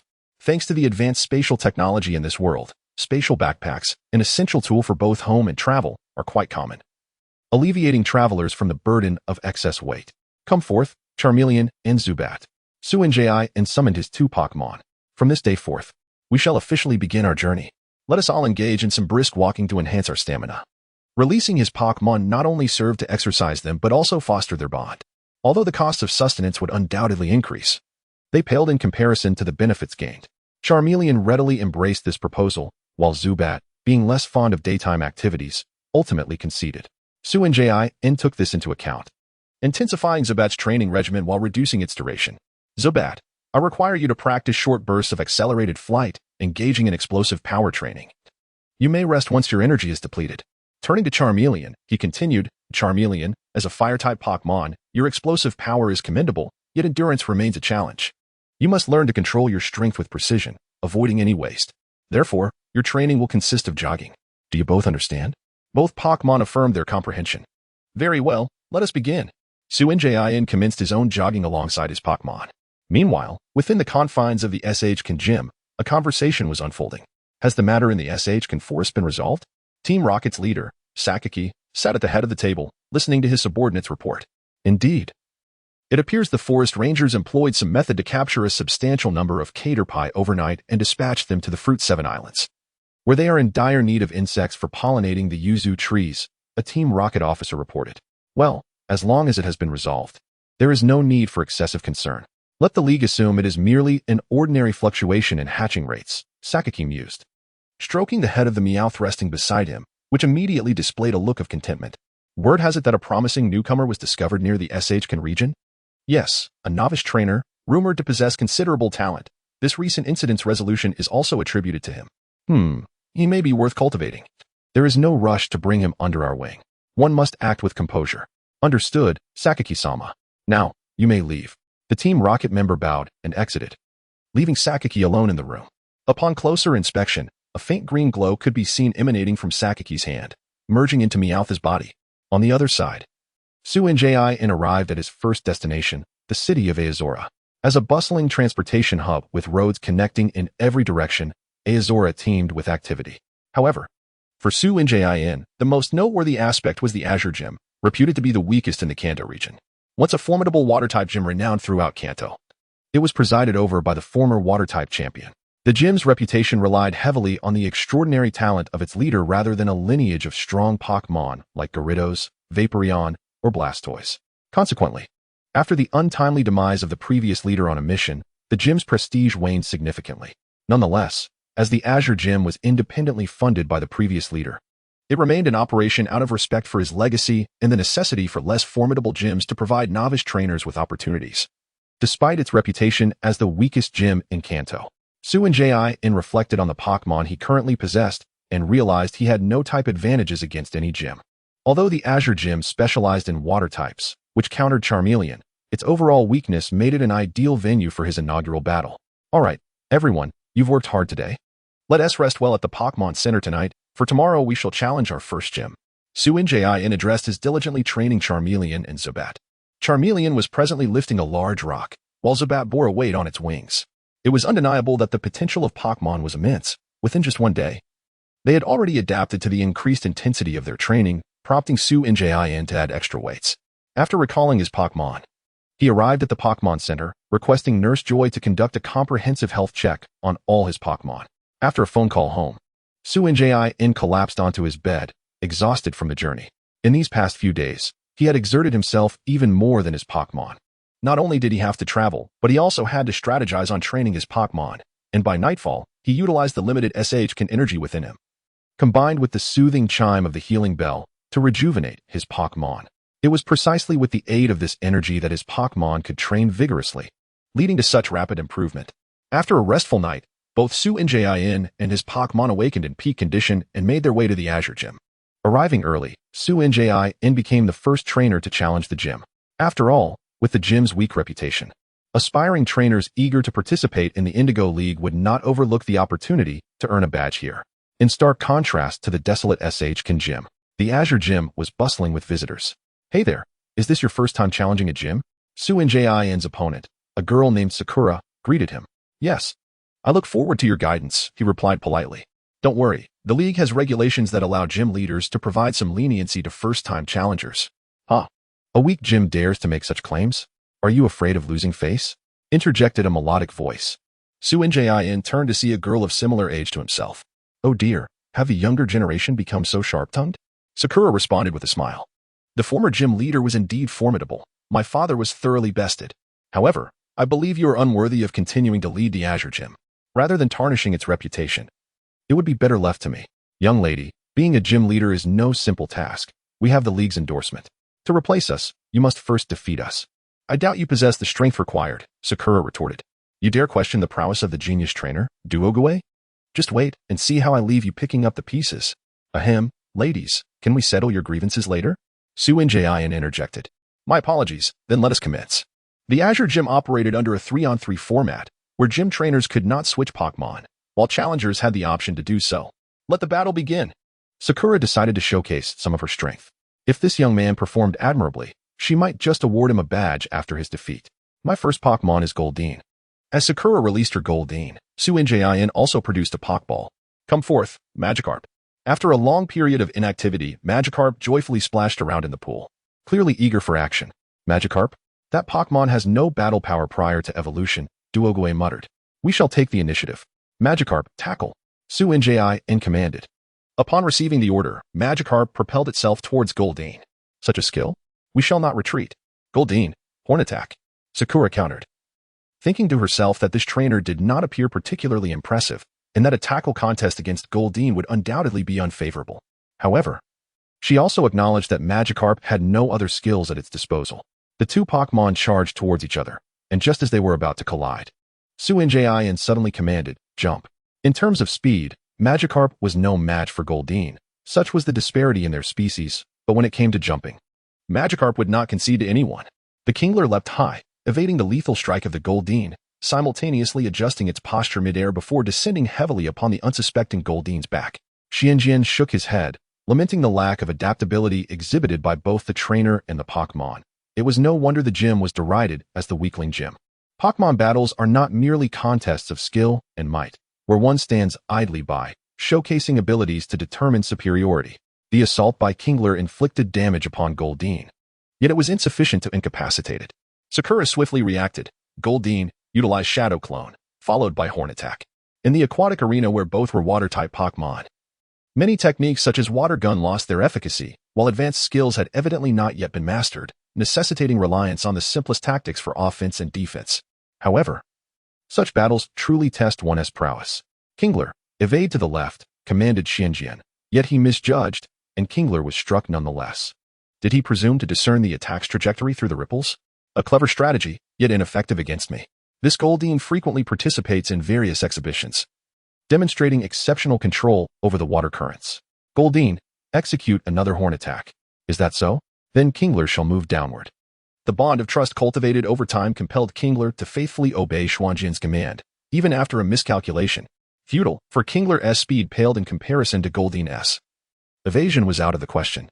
After the missed attack, Goldeen did not relent but rather turned to pursue Kingler. Kingler, strike Goldeen's abdomen with your powerful tail. As Xianjian anticipated Goldeen closing in on the submerged Kingler, he suddenly issued the command. At that moment, Goldeen was positioned directly above Kingler. Kingler dove sharply, causing Goldeen to surge above it, and with a vigorous flick of its tail, akin to its leap, it delivered a heavy blow to Goldeen's abdomen, sending it spiraling upward. Do not relax. Follow up with a jumping strike, Xianjian commanded. With its abdomen struck, Goldeen struggled to maintain control, utterly powerless against Kingler's relentless assault. This exemplifies the advantage of physical techniques. Employing the force of splashing leaps coupled with strikes, Kingler crashed into Goldeen's abdomen, rendering it incapable of continuing the battle. It actually lost. Sakura found it hard to believe that her Goldeen had been bested by Kingler. Well done, Kingler. Now, please bring forth your next Pokémon. Chapter 14. The Fairy Virus. Listening to Su Njin's somewhat arrogant remarks, Sakura felt a surge of anger. This time, Malilu, I will not let you achieve an easy victory. Sakura summoned a mouse-like Pokémon to perch upon a floating platform. Although Malilu is currently regarded as a water and normal type, it is essentially a water and fairy-type Pokémon. Kingler, dive to the bottom. Facing Malilu head-on would surely result in defeat for Kingler, so Su Njin opted for a strategy of evasion. You won't escape, Malilu. Pursue and use strength. Su Njin's eyelids twitched. Could this Pokémon have the ability of a powerhouse? If so, defeat was inevitable. Kingler, counter with your tail. The powerful tail of Kingler collided with that of Malilu, but it was evident that Malilu, using its skill, possessed greater strength, sending Kingler plummeting downward. However, Su Njin breathed a sigh of relief. It appeared the ability was not that of a powerhouse, or else this blow would have rendered Kingler incapable of fighting. Thanks to the water's cushioning, the damage Kingler sustained was less than anticipated, but Su Njin estimated that Kingler's small frame could not withstand many more hits. Malilu. Once more. Kingler, rise and evade. Realizing Kingler could not defeat Malilu, Su Njin decided to have it wear Malilu down and force it to expend some energy. Kingler's speed in the water was clearly superior to that of Malilu, successfully dodging the attack, but it was pushed to the surface. Now, there's nowhere to escape, Malilu. Continue the assault. Sakura, sensing her advantage, eagerly commanded the pursuit. Kingler, charge down and use tackle. Kingler dove down, colliding with the ascending Malilu, naturally sending it flying out of the water. In a desperate struggle, Su Ngn calculated Kingler's stamina and calmly issued his final command. In midair, Kingler adjusted its body, channeling all its strength into its tail, aimed at Malilu, who was surfacing for air. If the strike connected, Malilu would suffer considerable damage. Yet, things did not unfold as Su Ngn anticipated. Sakura swiftly countered. Malilu, use water gun to block Kingler. Malilu unleashed a powerful jet of water, colliding with Kingler's tail, sending sprays of water in all directions. Compared to Kingler, which was reliant on gravity to descend, Malilu's water gun proved significantly more potent. Ultimately, Malilu remained unscathed, while Kingler was blasted away, landing on another floating platform. Kingler. Su Ngn anxiously observed Kingler gasping for air on the platform. Malilu. Deliver the final blow, Sakura commanded. As Malilu charged forward, Kingler attempted to struggle, but it had exhausted too much energy. That's enough, Kingler. You've done well. Su Ngn reassured, retrieving a Pokeball to recall Kingler. Yet, Kingler, unwilling to concede, continued to struggle. Since the battle against Spearow, it had never lost. It was unthinkable to falter here. The team as Kakuna had no combat capability, and Charmander was completely countered. If it succumbed now, the match would likely be lost. I cannot surrender like this. Kingler fought with all its might to return to the water, and with its efforts, a glimmer of white light enveloped its body. Is it evolving? Su Ngn exclaimed in surprise, while Malilu, charging forward, halted, waiting for Kingler to complete its evolution. Amidst the white light, a colossal form began to take shape.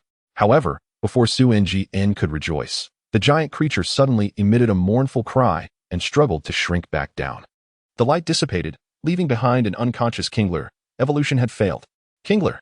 Witnessing the failure of the evolution, Su Ngn's excitement plummeted, leaving him momentarily dazed.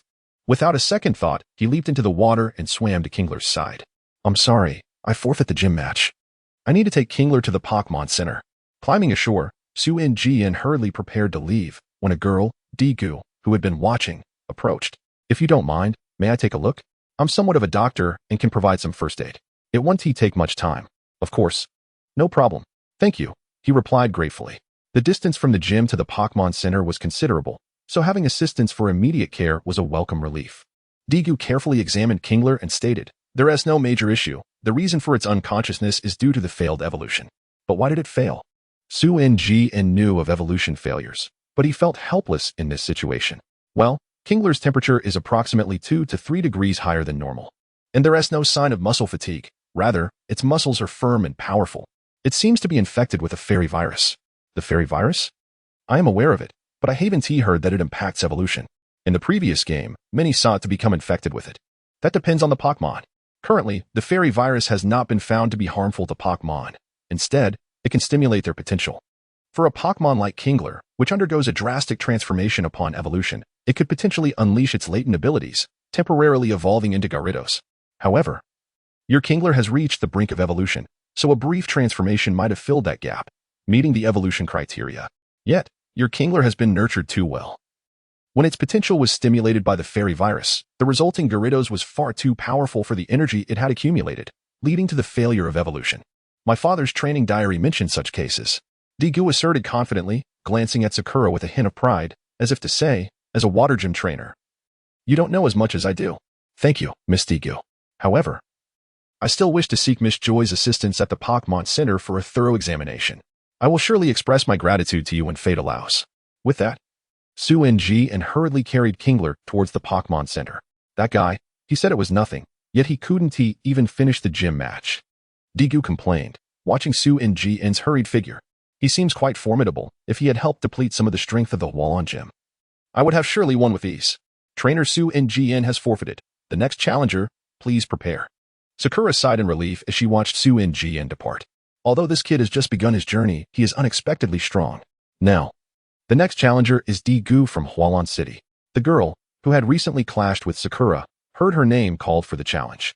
However, instead of displaying eagerness to battle, she exclaimed, "Oh, I just remembered that my Pokémon has tea at breakfast. It surely won't perform well under those conditions. I need to take them for breakfast. Please extend my challenge time. With that, she hurriedly dashed away.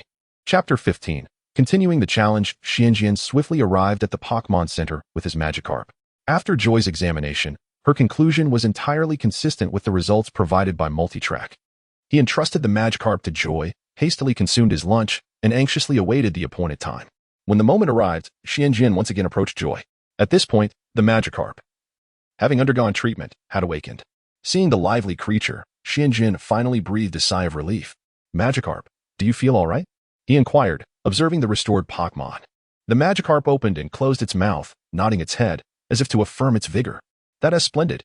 Xianjian sighed with relief, noting that the Magikarp exhibited no apparent after-effects. However, having encountered a failed evolution for the first time, he found himself at a loss regarding the necessary steps to take. Joy suggested that the Pokémon required ample rest and should not be confined to its Pokéball during this recuperation period. Rather, it was advisable to keep it in water for recovery. Were better to provide such care than the water gym in Hualan City. Xianjian decided to return to the gym, hoping to utilize their pool for the Magikarp's rehabilitation. He also sought the sisters' counsel on how to assist the Magikarp after its failure to evolve, reasoning that, as a water-type gym, they would possess considerable experience in this domain.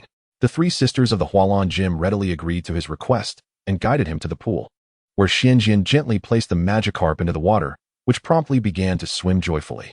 However, when it came to Xianjian's inquiries, the sisters expressed their limitations. Apologies. Though we are a water-type gym, we have never raised a Magikarp, Sakura said with an apologetic expression. The Magikarp was indeed rather unremarkable, and its evolved form, Gyarados, appeared so fearsome that the sisters had never considered raising one. Furthermore, due to her childhood experiences, the youngest sister, Xiaoxia, still harbored a fear of Gyarados. That's quite all right. But I appreciate your assistance, Xianjian replied, maintaining a sense of gratitude despite his modest expectations regarding the sisters' expertise in water-type Pokémon. At that moment, he noticed a familiar figure lingering in the Hualan gym. Multitrack, thank you for your help this morning. Is there anything I can do for you? Xianjian expressed his gratitude for Multitrack's earlier assistance. Upon seeing Xianjian, Multitrack's eyes lit up, making him feel as though he were under scrutiny. Ah, Xianjian, you've returned. Is Magikarp all right? Yes, thanks to you. It's just as Joy described, he replied. Ah, it was a trivial matter, Multitrack laughed. Just then, Sakura approached them. Multitrack, are you still planning to challenge the gym? If not, we will be closing soon. Wait, Multitrack hasn't challenged yet? Xianjian recalled that she had been behind him in line.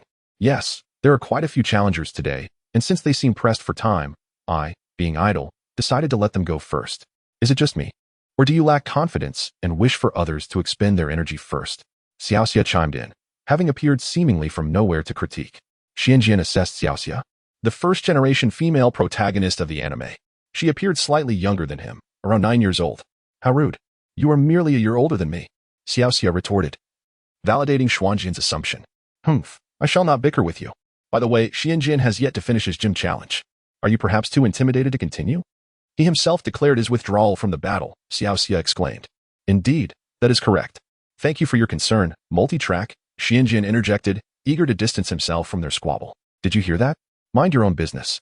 He only relinquished the match due to concern for his Pokémon. Moreover, with the influx of trainers at the Hualan gym, it is possible that Magikarp contracted its illness here. You bully him simply because you perceive him as strong. Additionally, if a trainer loses a gym battle, they must wait a week to challenge again, which is a waste of time. While gym battles can be retried until victory is achieved, the league mandates that trainers must wait a week after a defeat to allow gym leaders a respite and to prevent trainers from persistently challenging to acquire badges. Of course, if the gym trainers are willing to make exceptions, the league cannot intervene. Yu Xiaoxia fumed, only to be silenced by Sakura. Multitrack makes a valid point. As gym trainers, we ought to empathize with the challengers, Sakura said, turning to Xianjian. If you do not mind, we can resume the battle. Not at all. It would be splendid to continue the gym match, Xianjian replied. Given that Mariel had already recuperated, engaging in a new gym battle would be advantageous, allowing him to gain experience even in defeat. Very well, please follow me. Returning to the battle arena, Sakura summoned Mariel, preparing for the encounter, while Xiaoxia and Multitrack cheered for their respective sides. Come forth, Zubat, Xianjian called out. We shall take the first move. Zubat, use Supersonic.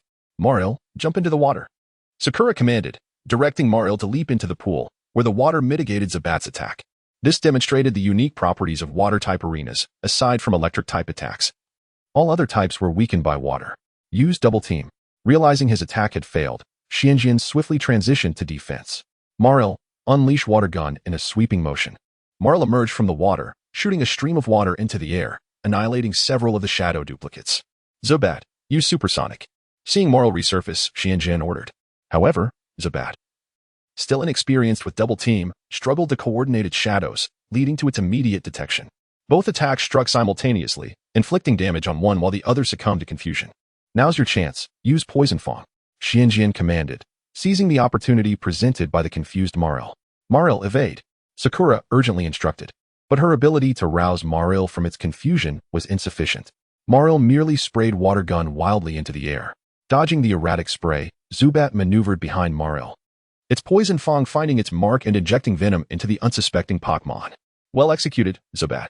Follow up with a Poison Sting, Xianjian urged, pressing the advantage with a newly learned technique. A burst of purple venom erupted from Zubat's mouth, dousing Maril.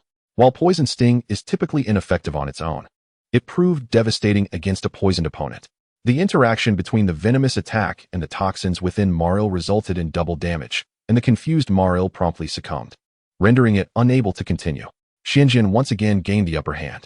Chapter 16. The first badge come back, Mary Lou. Sakura recalled Mary Lou and sent out a new Pokémon, the Starmie. Let us try that supersonic again, Shuangguan commanded. The Zubat emitted a supersonic wave aimed at Starmie. But the agile creature deftly submerged into the water, evading the attack. You're not escaping, Starmie. Use electromagnetic wave. Shuangguan thought, surprised that this Starmie possessed electric-type skills. This could pose a problem. The previous water gun had drenched Zubat, leaving it vulnerable as the electromagnetic wave struck true, paralyzing it. Now's your chance, Starmie. Use Hydro Pump. Shuangguan ordered. Zubat, evade. Unfortunately, the paralyzed Zubat struggled to maintain flight, let alone dodge the incoming attack. The combination of double electric-type damage and Hydro Pump rendered Zubat unable to continue the battle. Zubat, you performed splendidly. Rest now, Shuangguan said as he withdrew Zubat. I have no choice but to take a risk with Charmander. Just as he prepared to send out the disadvantageous Charmander, a Pokeball at his waist unexpectedly opened. What is this? The open Pokeball contained a Metapod. This Metapod, evolved from a Caterpie, lacked combat prowess and typically only advanced by digesting the energy stored during its Caterpie days. However, this Metapod had been trained with telekinetic powers, defeating many weaker Pokémon along the way, and thanks to Shuangguan's assistance, its recovery was far superior to that of other Metapods. Consequently, the bond between Shuangguan and his Pokémon had grown rapidly. Before the challenge, Shuangguan had conducted a tactical analysis, initially planning for 2 Pokémon to secure victory, with Charmander only to be used as a last resort. Although Charmander had trained to lessen its fear of water, sending it into battle would be akin to sacrificing it. Unexpectedly, upon seeing the disadvantaged Charmander about to enter the fray, Metapod felt a surge of urgency and evolved. The evolution was seamless, and as the brilliance faded, a magnificent Butterfree emerged. Unlike its Caterpie form, the evolved Butterfree appeared rather ordinary, but its elongated silver antennae hinted at its uniqueness. This is advantageous, Shuangguan thought. Others wouldn't recognize this as a shiny Pokémon, thus ensuring its safety. If Butterfree were as conspicuous as its Caterpie form, he would hesitate to reveal it. Shiny Pokémon are exceedingly precious. Even a single Butterfree is highly coveted. In a world where Pokémon theft is not solely the domain of Team Rocket, Shuangguan realized that he could not guarantee the safety of a shiny Pokémon with his current strength, having reached the evolutionary level while still in Metapod. Butterfree possessed skills exceeding the requirements for evolution. Shuangguan consulted his Pokédex, which promptly displayed Butterfree's learned skills: Telekinesis, Psychic, Gust, Silver Wind, Poison Powder, Stun Spore, Sleep Powder, and Mystical Guard. In a Water-type arena against a Water-type Pokémon, Charmander was at a complete disadvantage, essentially rendered to mere participation. Meanwhile, Metapod's timely evolution had transformed it into the strongest combatant in the team, and now, facing Starmie, Butterfree held a distinct advantage due to its psychic attributes. You arrived just in time, Butterfree. This round is yours, Shuangguan said. Butterfree nodded, flapping its wings and soaring above the pool. Butterfree, you can fly. Starmie, use Confuse Ray. In an aerial battle, where neither could easily strike the other, Shuangguan decided to initiate a status effect first. Butterfree, Mystical Guard. Butterfree's wings shimmered with a beautiful, mysterious light, creating a protective barrier that would shield it from status ailments for a time. Now, Butterfree, Silver Wind. Once the status was set, Shuangguan commanded Butterfree to attack. Starmie, submerge. In response, Shuangwan instructed, use poison powder across the arena.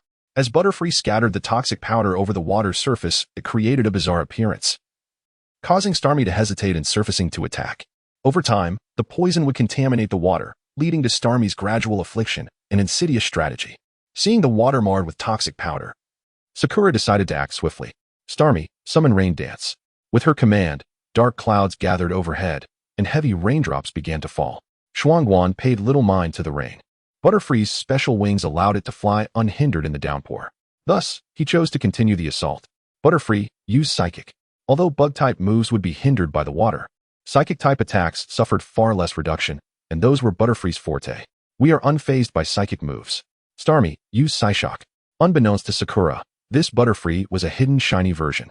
While she believed Butterfree's basic skills paled in comparison to Starmie's psychic prowess, the ensuing clash of mental energies surprised her as Starmie, despite its advantages, faltered.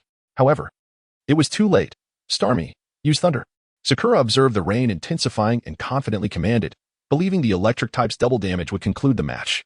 Shuangwan, too, noticed the brewing storm within the clouds and silently cursed himself for neglecting this move. He immediately instructed Butterfree. Butterfree, spin a silk thread and use telekinesis to shield yourself. This technique had been second nature to Butterfree in its Caterpie days, and he hoped it would work now. Butterfree rose to the occasion, swiftly spinning a silk thread into an umbrella-like barrier above itself, bracing against the impending lightning strike.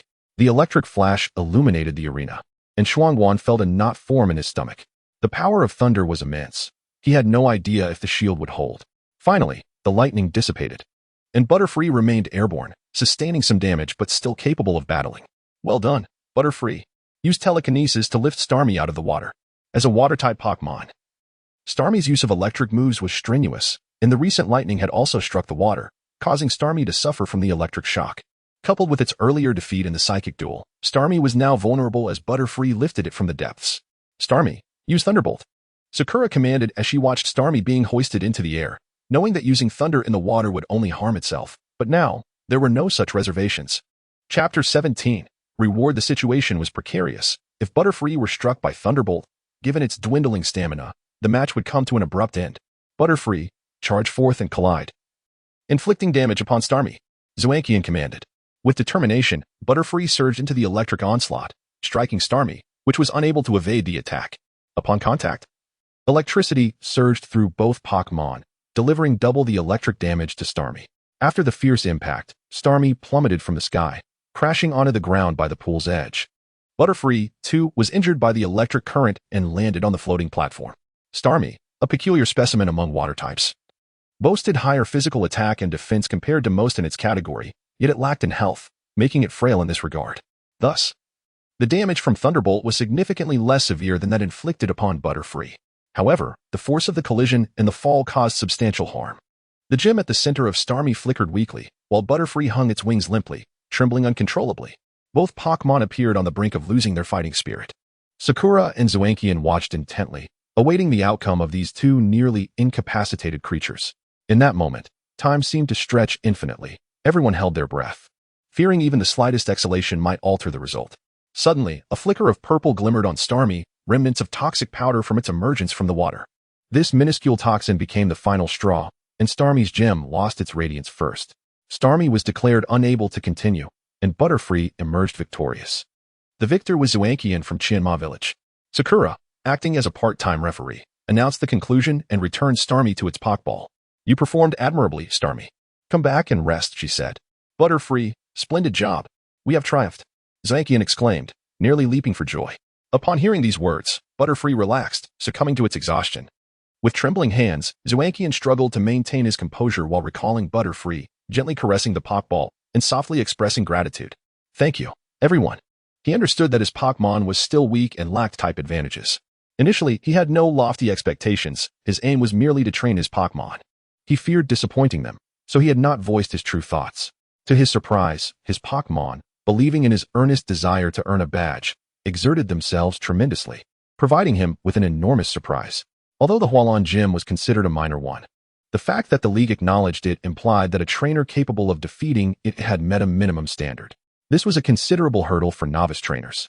Having successfully triumphed over the Hualon Gym, Zoankian could now shed the label of a novice trainer, achieving a status recognized as a junior trainer by the league's official standards. Congratulations. Sakura approached, candidly stating, I did my utmost during this match, yet I still lost. Initially, I intended to defeat you, and then award you a badge in recognition of your performance, but you managed to win.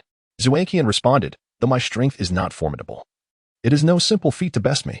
The gym is equipped with a healing machine. If you require it, feel free to use it, Sakura offered. Generally, the healing machine could handle non-critical injuries, and people often preferred it for minor wounds. After all, each city housed only one Pokémon Center, and the demand for healing was high. Unless it was an emergency, one would have to wait a considerable time. Thank you, Zuankian replied graciously, handing his Pokéball to Sakura, who placed it in the healing machine for his Pokémon's treatment. The healing will take a moment, Sakura informed him, simultaneously presenting a beautiful blue badge. This is the badge of the Hualon Gym, signifying that it acknowledges your prowess. Furthermore, according to league regulations, gym leaders may grant additional rewards based on the performance of novice trainers. Really? I had never heard of this, Zuankian said, intrigued. Yes, however, the issuance of rewards is at the discretion of the gym leader. It is not guaranteed that a challenger will receive one simply for a commendable performance. If rewards are not distributed, gym leaders may claim 3% of remaining prizes as their own annually. Consequently, many opt not to distribute them. However, these prizes typically consist of TM machines and the like.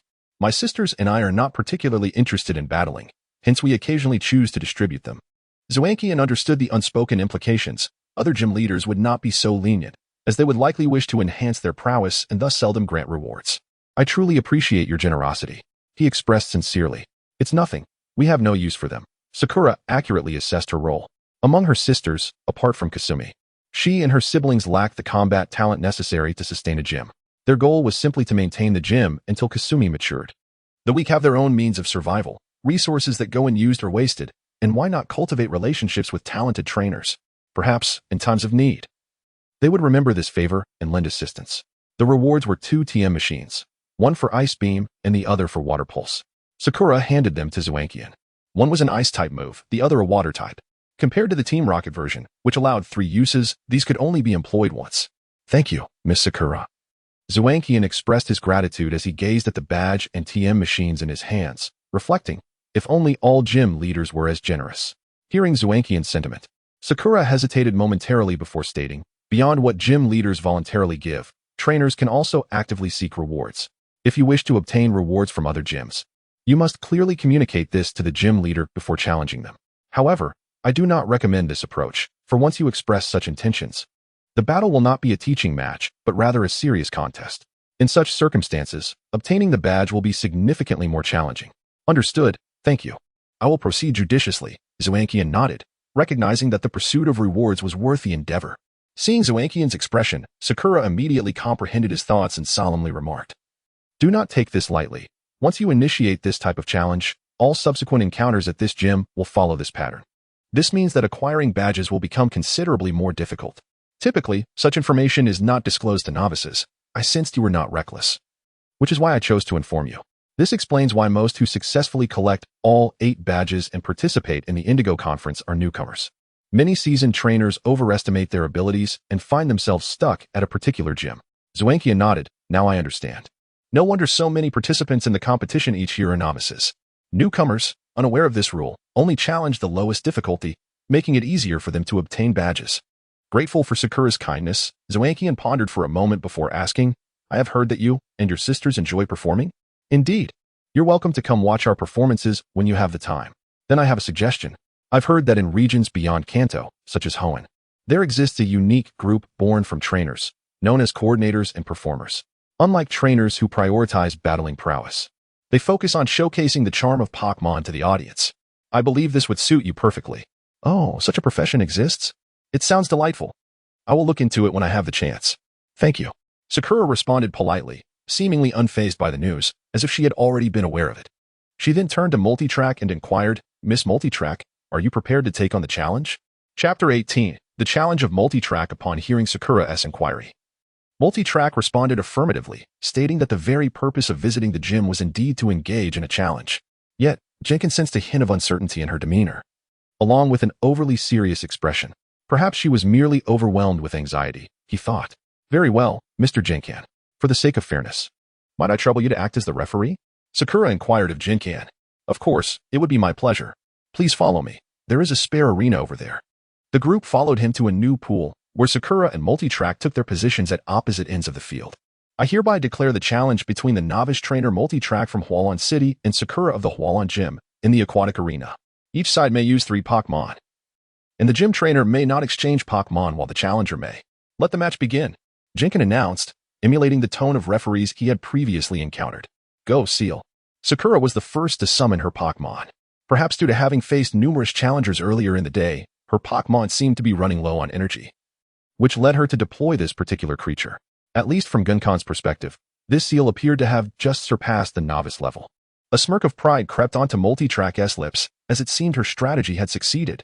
Her opponent had summoned such a weak Pokémon, and victory appeared within her grasp. Onward, Squirtle.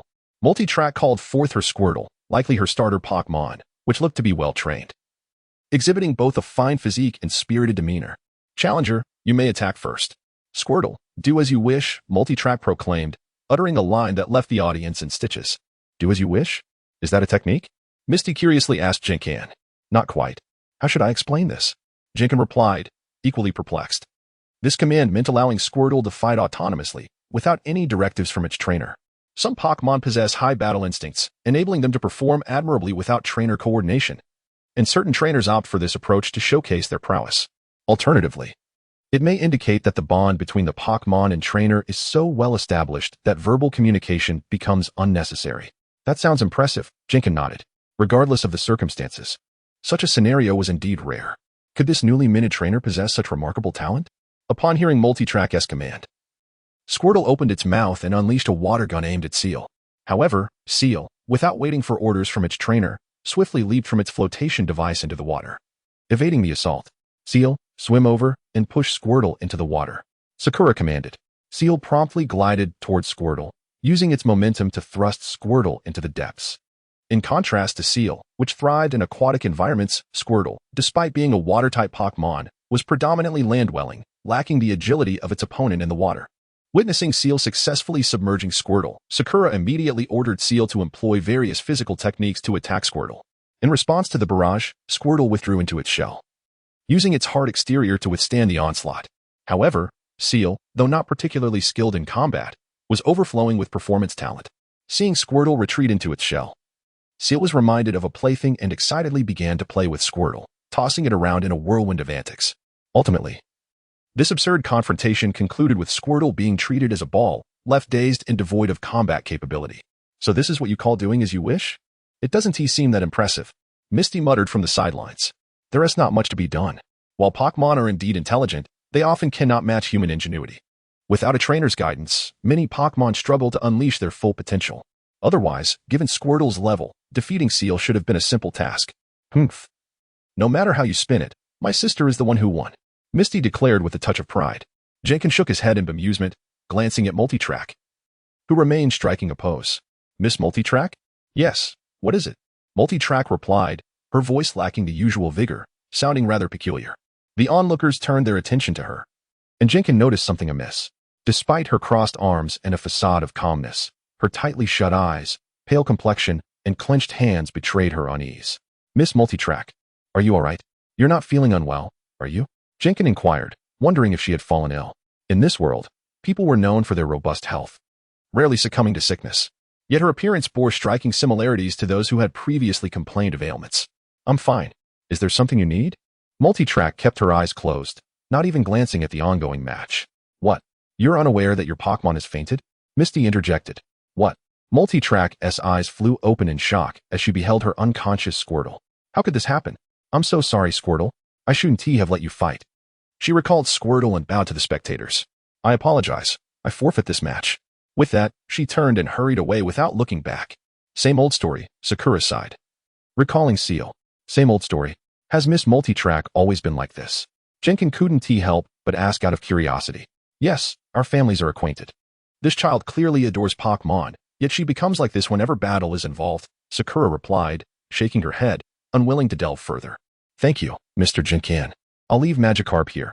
Feel free to take it whenever you need. It's a trivial matter. I should be the one thanking you. After the challenge at the Hualon Gym, Jinkan did not rush to continue his journey, but rather intended to rest in Hualon City. Additionally, his supplies had dwindled significantly, necessitating a replenishment, while he also needed to process the herbs he had collected along the way. Thus, Jinkin took residence in the Pokémon Center. For trainers recognized by the League, the Pokémon Center served as an excellent lodging option. Not only were accommodations complimentary, but they also provided safety and comfort. However, unless under special circumstances, this complimentary stay was time-limited. During his time at the Pokémon Center, Jinkin encountered numerous trainers, both novices and veterans. Each day, he would challenge various trainers, most of whom gladly accepted, leading to friendly sparring matches. Through these encounters and his daily training, Jinkin's Pokémon experienced rapid growth. Estimating that his time for complimentary lodging was nearing its end, Jinkin resolved to continue his travels. However, just as he prepared to depart, an unexpected figure intercepted him. "Miss Multitrack, is there something you wish to discuss?" Jinkin inquired, gazing at the person before him. "Yes, I have a matter I would like to discuss with you." Multitrack replied, nodding. "There's a tea house over there with a pleasant atmosphere. Shall we go there to talk?" Chapter 19. The difficult evolution of Magikarp. Shinjian nodded in agreement to the invitation, feeling honored. In the tea house, the waiter delivered the dishes ordered by the two and politely exited, closing the door to the private room.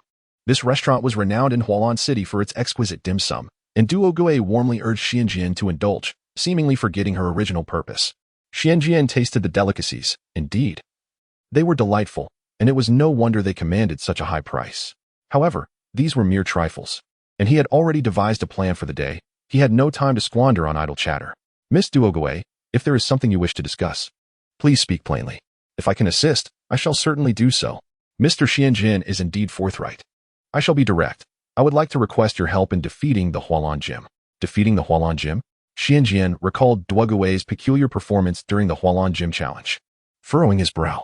"But as far as I know, one cannot enlist others to substitute in a gym challenge." "You misunderstand. It is not a matter of defeating them for a badge, but rather a true defeat in the profoundest sense." "A true defeat?" Shinjian was perplexed by her words and looked at Duogue, awaiting her explanation. Indeed, Duogue's expression grew serious. "There exists a unique challenge format, wherein the ownership of the gym is wagered, and a qualifying Pokémon must be sent forth to contest. The victor becomes the gym leader. Generally, one does not possess the qualifications to challenge, but my family does. I can bestow this qualification upon you. Is this a veiled attempt at recruitment?" Though the prospect of becoming a gym leader was enticing, Shinjian remained composed. "From your words, it seems your family is of noble lineage." "Indeed," the girl replied, a hint of pride gracing her features. "My family has a lineage spanning several centuries, predating even the establishment of the League." "Then, if your family is so formidable, why not send one of your own to challenge? You are aware that I am merely a fledgling trainer, lacking in strength." Although Shinjian had triumphed in the gym competition, he was cognizant of his own limitations. While the potential of trainers may be challenging to enhance, a Pokémon's level could continually rise. Given the multitude of challengers at Hualan Gym daily, the Pokémon wielded by the three sisters could not possibly be weak. Indeed, there are strong trainers within my family. But the Hualan Gym also possesses Pokémon inherited from the previous gym leader. Those are Pokémon left by the former Water-type champion, and no one in my family can contend with them. If your family's strongest do not dare, how could I possibly succeed? No, it is only you who might have a chance." Duogue's tone shifted. "The strong trainers in my family are followers of my father, belonging to an older generation. The Pokémon of the former Water-type champion would not engage with them, but as a new generation trainer, they would not oppose you. I noticed you during that competition. As a newcomer with a few unremarkable Pokémon, you achieved an astonishing level of performance. In the past few days, I have observed your battles with other trainers. Although they were friendly matches, you emerged victorious more often than not. You are the most gifted trainer I have encountered." Shinjian shook his head, declining this tempting offer. Setting aside the fact that there are always greater talents and superior mountains, he was well aware of his own abilities. "I'm sorry, as you know, I possess no Water-type Pokémon other than Magikarp. We can assist you. Thank you for your consideration, but I regret to inform you that I am unable to accept. I appreciate your hospitality. The dim sum is exquisite." Shinjian stood, preparing to leave. He felt ill-equipped to engage in such conflicts. The three sisters of Hualan Gym had managed to maintain their establishment after their father's passing. It was surely no simple feat. He had a clear and defined plan for his future, rendering unnecessary any efforts that would yield little reward. As Shinjian moved toward the door, Duogue remained undeterred, leisurely finishing her last piece of dim sum. She called out to him as he reached the threshold, "Do you not wish for your Magikarp to evolve?" Shinjian halted abruptly at her words, turning to inquire, "What do you mean?" As someone with the soul of an adult, Xianjian could not cherish Pokémon as Ash did, viewing them as mere tools in the beginning. However, as time passed in this world, he underwent a significant transformation. Perhaps he still regarded unrelated Pokémon as distant entities, but those he had personally captured and nurtured had become integral to his life, cherished as one would love oneself. Upon hearing about Magikarp, Xianjian felt his composure waver. Indeed, that is how one can grasp your weakness, Mr. Xianjian. The elders at home should heed my words, if you do not mind. Please sit down and allow me to elaborate. This establishment has several other delightful dishes as well. Duo Gue clapped her hands, and a server promptly brought forth more delicacies. Xianjian returned to the table but was no longer inclined to enjoy the sumptuous treats. Aware of Xuanjian's urgency, Duo Gue wasted no time in elaborating. Generally speaking, the infection of Pokémon by the virus is harmless, and even a failed evolution inflicts minimal damage. For most Pokémon, the repercussions of a failed evolution due to the virus are negligible. However, Magikarp is an exception. Why is that? The precise reason eludes me, as such occurrences are rare.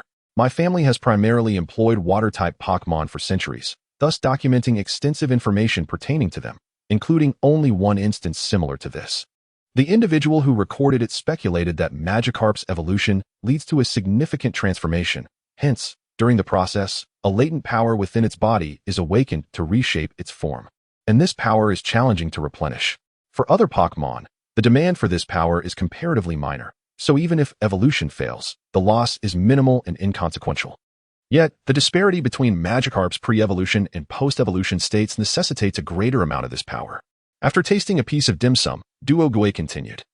If it were merely a failed evolution, the depletion of this power, though considerable, would still suffice to allow Magikarp to attempt to evolve again. However, the influence of the Pokémon virus has fully activated this power, resulting in its near-total depletion after failure, rendering Magikarp incapable of evolving. The individual who left that record devoted a lifetime to nurturing his Magikarp, yet ultimately, it never evolved. Xuanjian's expression darkened. He had not anticipated such circumstances. However, since Duo Gue dared to broach the topic, it suggested she had a solution. Still, he felt it prudent to express his gratitude. Thank you, Miss Duo Gue, for this information. Might there be a way to remedy this situation? Of course, without a solution, what would there be to discuss? Duo Gue replied, her demeanor brightening. Though no successful cases exist, how could such a matter possibly confound a prodigious nurturer like me? While that predecessor was unsuccessful, it was due to a lack of information. Having perused all the records of my family, I have discovered a potential solution. Chapter 20. The transaction. What method shall we employ? To the abyss of the Celestial Sea. The abyss of the Celestial Sea? Xianjian expressed his unfamiliarity with the term. Indeed, this world is replete with enigmatic locales that remain obscure to the masses and are challenging to access. Such hidden realms are part of the heritage of our noble lineage. Duo Gue declared with pride. One of my ancestors once ventured there and documented the experience.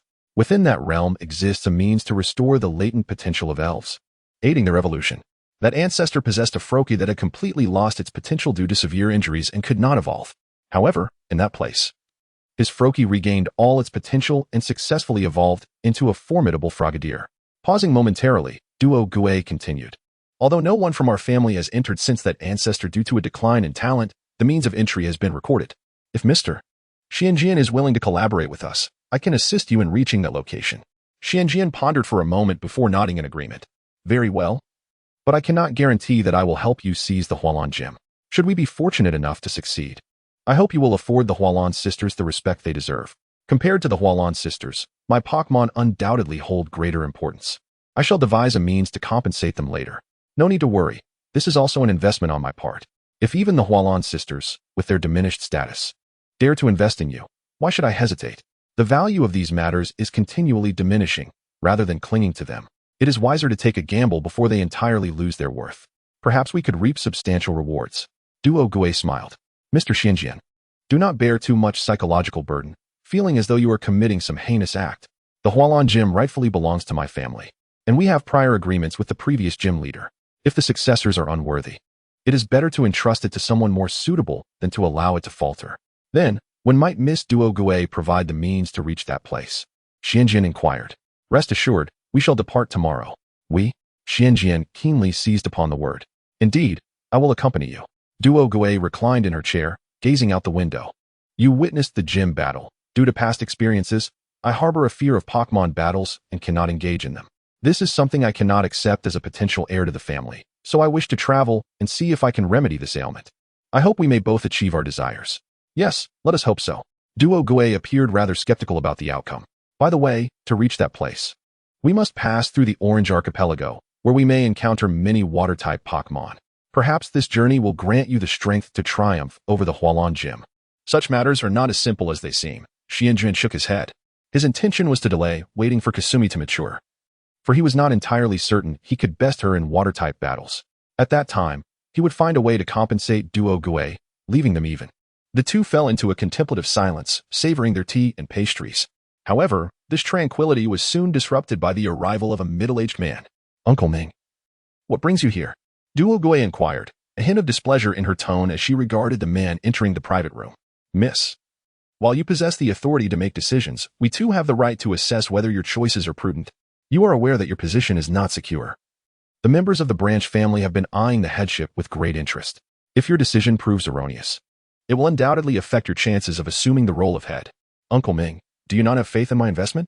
The middle-aged man shook his head. Your judgment has always been commendable, but given the stakes involved for so many lives, I must proceed with caution. And what course of action do you propose? Quite simply, I would like to engage in a Pokémon battle with Mr. Xianjian to ascertain his capabilities. Rest assured, I will not utilize my full strength. Mr. Xianjian, what say you? Duo Gue turned to him. I have no objections. To receive guidance from such a skilled individual is a privilege I seek. Then please, follow me. Uncle Ming's demeanor towards Xianjian softened, his tone becoming more courteous.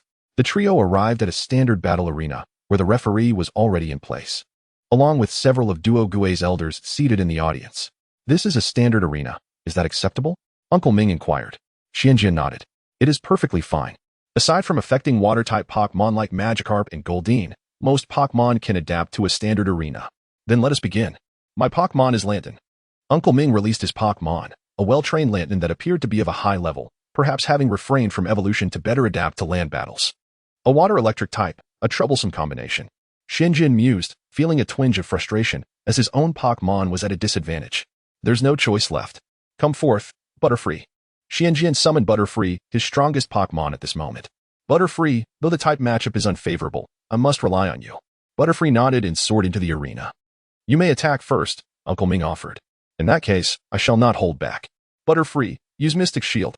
Xianjian first took precautions to safeguard Butterfree from potential status ailments. Lantern, use Charge Beam. The opponent opted not for a direct attack, but instead chose to enhance their special attack and defense. Silver Wind. After careful consideration, Xianjian abandoned the idea of utilizing Poison Powder, knowing that the opponent's electric-type moves could spell disaster for Butterfree. A swift victory was preferable. Lantern, ignore him. Unleash another Charge Beam. The opponent decided to endure the attack, boosting their own attack power, seemingly intent on finishing the match in one blow. Damn it. Xianjian muttered under his breath. The opponent's strategy relied heavily on type and level superiority, leaving him in a precarious position. Butterfree, use Confusion, Xianjian commanded, hoping to induce confusion in the opponent. Lantern, Thunderbolt. Regardless of the skill used, this strike would likely deplete Butterfree's vitality. Uncle Ming ordered. And bolts of electricity surged from Lantern, targeting Butterfree.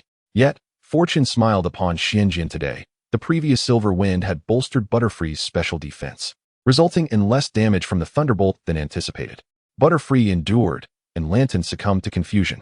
A splendid opportunity. Butterfree, use Psychic. Xianjian saw a glimmer of victory. If the confusion could last just a bit longer, he might secure a win. To wish for victory so easily, Lantern, use Liquidation. Uncle Ming commanded, despite still being confused. Lantern successfully executed the move, beginning to recover its vitality. Chapter 21. The gap between masters for the majority of trainers. The abnormal statuses of Pokémon present a significant challenge. However, if one were to distinguish between these conditions, Poison and Burn, which inflict direct stamina loss, pose the least threat.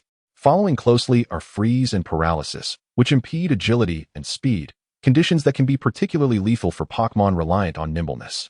The most severe of all are Sleep, Stiffness, and Confusion. Once afflicted by these states, one might as well concede defeat. Yet, some formidable trainers transcend this rule. They earn their Pokémon's unwavering trust, enabling them to execute commands instinctively, bypassing the cognitive process and significantly mitigating the impact of confusion. It is evident that Uncle Ming embodies such a trainer. Remarkably, while Sakura could not regain control of her Pokémon amidst its confusion, Uncle Ming managed to command his Pokémon to unleash its abilities, highlighting a stark contrast in their capabilities. Cursing under his breath, he lamented that had he known, he would have initiated with poison powder instead. He had anticipated a battle characterized by finesse, only to encounter a brute force approach that left him on the defensive. Resolute, he decided to attempt once more with Illusion Beam. Although the damage inflicted was minimal, the state of confusion ensured that his opponent could not effectively harm him, and employing enhancement skills would require substantial stamina. If confusion persisted, hope for victory remained. Lanternfish, Rain Dance, Uncle Ming commanded, prompting the confused Lanternfish to execute the skill. Despite its confused state, the Lanternfish could still heed its trainer's orders, albeit hindered in accurately gauging its opponent's position. While targeting moves risked missing or causing recoil, it could safely employ non-targeting skills such as self-enhancements or weather effects. The gentle patter of rain descended upon the Lanternfish, invigorating it through its water absorbability, nearly nullifying the damage caused by the opposing Pikachu. Simultaneously, the rain curtain generated by Rain Dance affected Pikachu suspended in the air, slightly diminishing the potency of Illusion Beam. Perhaps influenced by the Rain Dance, the Lanternfish astonishingly broke free from its confusion, regaining clarity. Sensing the opportunity, the astute Uncle Ming swiftly commanded, Lanternfish, Thunder. Pikachu, use Psychic to manipulate the rain and shield yourself, Xianjian instructed. The Lanternfish's skill was executed with such swiftness that it could not combine its silk defense as before. Nevertheless, Xianjian had devised a new countermeasure. Psychic enveloped the rainwater, forming a barrier around Pikachu. The violent currents were absorbed by this water shield, resulting in a significant amount of moisture evaporating into a dense mist. As the mist gradually dissipated, Pikachu emerged, albeit fatigued, having successfully mitigated the damage from thunder. An admirable strategy, Uncle Ming praised, but before Xianjian could bask in the moment, he ordered the Lanternfish to unleash Electro Wave. A wave of apprehension washed over Xianjian. The humidity in the air had increased dramatically, enhancing the accuracy of electric-type moves. Electro Wave would surely strike true. While Mystical Guard could prevent Pikachu from succumbing to abnormal statuses, it could not avert the double damage. Xianjian racked his brain for a solution, but the elusive Electro Wave proved more challenging to defend against than the obvious electric currents. Pikachu, still too young, had not developed a sufficient repertoire of skills to adapt to such adversities. I concede, Xianjian admitted with difficulty, retrieving Pikachu into its Pokéball. Unexpectedly, Pikachu evaded the beam of light emitted by the Pokéball, landing on the ground and bracing itself against the Electro Wave's assault. Is that Feather Rest? Xianjian exclaimed in surprise, realizing that Pikachu had grasped this skill at a critical moment. Feather Rest is akin to a bug skill for flying-type Pokémon. Utilizing it not only restores half of their health but also temporarily removes their flying type, allowing Pikachu to withstand this round of attacks. Very well, Pikachu. If you are unwilling to surrender, I shall accompany you until the end. Pikachu used Shadow Clone. At this juncture, the effects of Rain Dance had ceased, making it an opportune moment to employ Shadow Clone without immediate detection. Pikachu split into several shadowy duplicates, fluttering in the air. Uncle Ming, taken aback by Pikachu's performance, hesitated before commanding, Lanternfish, Blizzard. The Lanternfish expelled a frigid blizzard, crystallizing the lingering moisture in the air into ice pellets, which, propelled by the wind, hurtled toward Pikachu. Although the power of these ice pellets and snowflakes was modest, any shadow clone struck would dissipate, leaving Pikachu's true form exposed. Pikachu. Xianjian gazed at Pikachu, recognizing this battle as the most arduous of his journey thus far. In terms of Pokémon attributes and levels, as well as his own experience and skill, he was thoroughly outmatched, illuminating the vast chasm between him and true masters. It obliterated any remnants of pride he had in challenging the Hualan Gym. Hearing Xianjian's call, Pikachu turned to him, its trust unwavering, igniting warmth within Xianjian's heart. Indeed, I am still young. My journey has only just begun. I cannot afford to falter and betray the trust of those who believe in me. Pikachu, let us fight with all our might. Use Psychic Strength. Excellent. Lanternfish, unleash your final Volt Tackle. Both Pokémon's skills collided with one another, resulting in Pikachu succumbing to the electric shock amidst a flash of lightning. The Lanternfish, witnessing Pikachu's fall, halted its attack and attempted to return to Uncle Ming, only to falter and collapse onto the ground. Come back, Pikachu. Xianjian murmured as he recalled his defeated companion. You performed splendidly. Uncle Ming likewise withdrew the nearly exhausted Lanternfish, nodding at Duo Gue as they departed, followed by the spectators who also began to disperse. Thank you, Uncle Ming, Duo Gue murmured. Although it appeared that Uncle Ming had defied Duo Gue's orders, he understood that Ming was, in effect, aiding him. Elders within the family had long harbored an inexplicable sense of superiority over trainers of common origin, believing that such individuals were destined to serve them. They would not easily accept the collaboration between Xianjian and Duogue. However, with Uncle Ming intervening personally, should Xianjian fail to demonstrate sufficient strength and potential, Ming could attribute it to his own immaturity. Yet, Xianjian had exceeded expectations, leaving them speechless. Moreover, Ming's involvement served to enlighten Xianjian about the family's true power, ensuring he would not underestimate himself. Uncle Ming, really? You promised not to go all out. Duogue complained as he approached Xianjian. But you held your ground against so many rounds of attacks. That was impressive. Ming is quite pleased with you. Xianjian smiled wryly and shook his head. The disparity between them was so vast that his strategies had become mere jest. Had it not been for his mature disposition, he surely would have been disheartened. However, he was pleasantly surprised by the extent to which he had managed to hold his ground. Though he had lost the battle, the experience was not without merit. Pikachu had unexpectedly mastered the powerful flying type skill, Feather Rest, significantly reducing its vulnerabilities to elemental weaknesses in the future. This was indeed a significant takeaway from the encounter. Chapter 22. Departure, Delay, and Competition. Early the next morning, Zankian set off alongside Duogue. To the north of Hualan City lay a bustling port at the river's mouth, where the two would embark on a voyage to the Orange Archipelago. Having a wealthy friend as a travel companion was undoubtedly a stroke of fortune. Duogue had conveniently booked first-class tickets on a luxurious cruise liner, seamlessly blending travel with comfort. With Duogue, a skilled breeder, accompanying him, Zankian followed her suggestion to retrieve his Kingler from the Hualan gym, entrusting her with its care. Curiously, perhaps due to a failed evolution, the Kingler had surprisingly surpassed its species limits, mastering the moves Bubble Beam, Water Gun, and Waterfall. Should their journey prove successful, it could evolve into a Gyarados, bypassing intermediate and advanced stages to directly enter the elite tier. The location Duogue mentioned was on the side of the Orange Islands, reminiscent of an episode from the Pokémon anime in Zankian's past life, where a Kingler congregated on a small island to evolve into a Gyarados. However, the name of that island had long faded from his memory, and from what he recalled, it merely enhanced the evolution rate of Kingler. Thus, Zankian chose to keep this thought to himself. The opulent suite on the cruise liner was a first for Zankian in either of his lives. The spacious and comfortable room was equipped with specialized machines for Pokémon care. Come out, everyone. Zankian called forth all his Pokémon. This room is splendid. Let us all unwind together. He gestured towards the various devices designed for Pokémon massage, bathing, and grooming. The Pokémon gazed curiously at the equipment, which was entirely new to them. Zankian assisted them in using the machines for relaxation. Though their practicality was limited, they were certainly enjoyable. A series of knocks suddenly interrupted their leisure. Realizing time had flown, Zankian opened the door to find Duogue standing outside. After leaving Hualan City, she had changed out of her elegant gown into a youthful ensemble of shorts and a short-sleeved top, her long legs and slender arms accentuating her beauty. Miss Duogue, is there something you need? Zankian inquired. Nothing of great importance. I merely wish to invite you to lunch, Mr. Zankian. Would you care to join me? Of course. It would be an honor to accept your invitation. By the way, since we are now companions on this journey, let us drop the formalities. You may call me Duogue, and I shall call you Zankian, if that suits you. Certainly. Zankian agreed, preferring a more relaxed atmosphere for their extended travels together. Following Duogue to the dining area, they found a sumptuous meal prepared by the staff, complete with delightful and nutritious offerings for the Pokémon as well.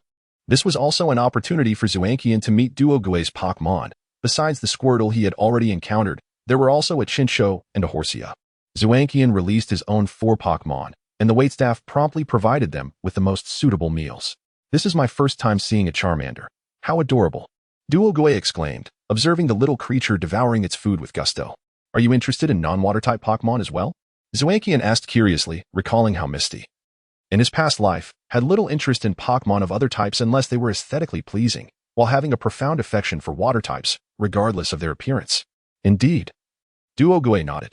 I have long been perusing the travel notes passed down through my family, learning about various Pokémon, and I have grown fond of them all. Ah.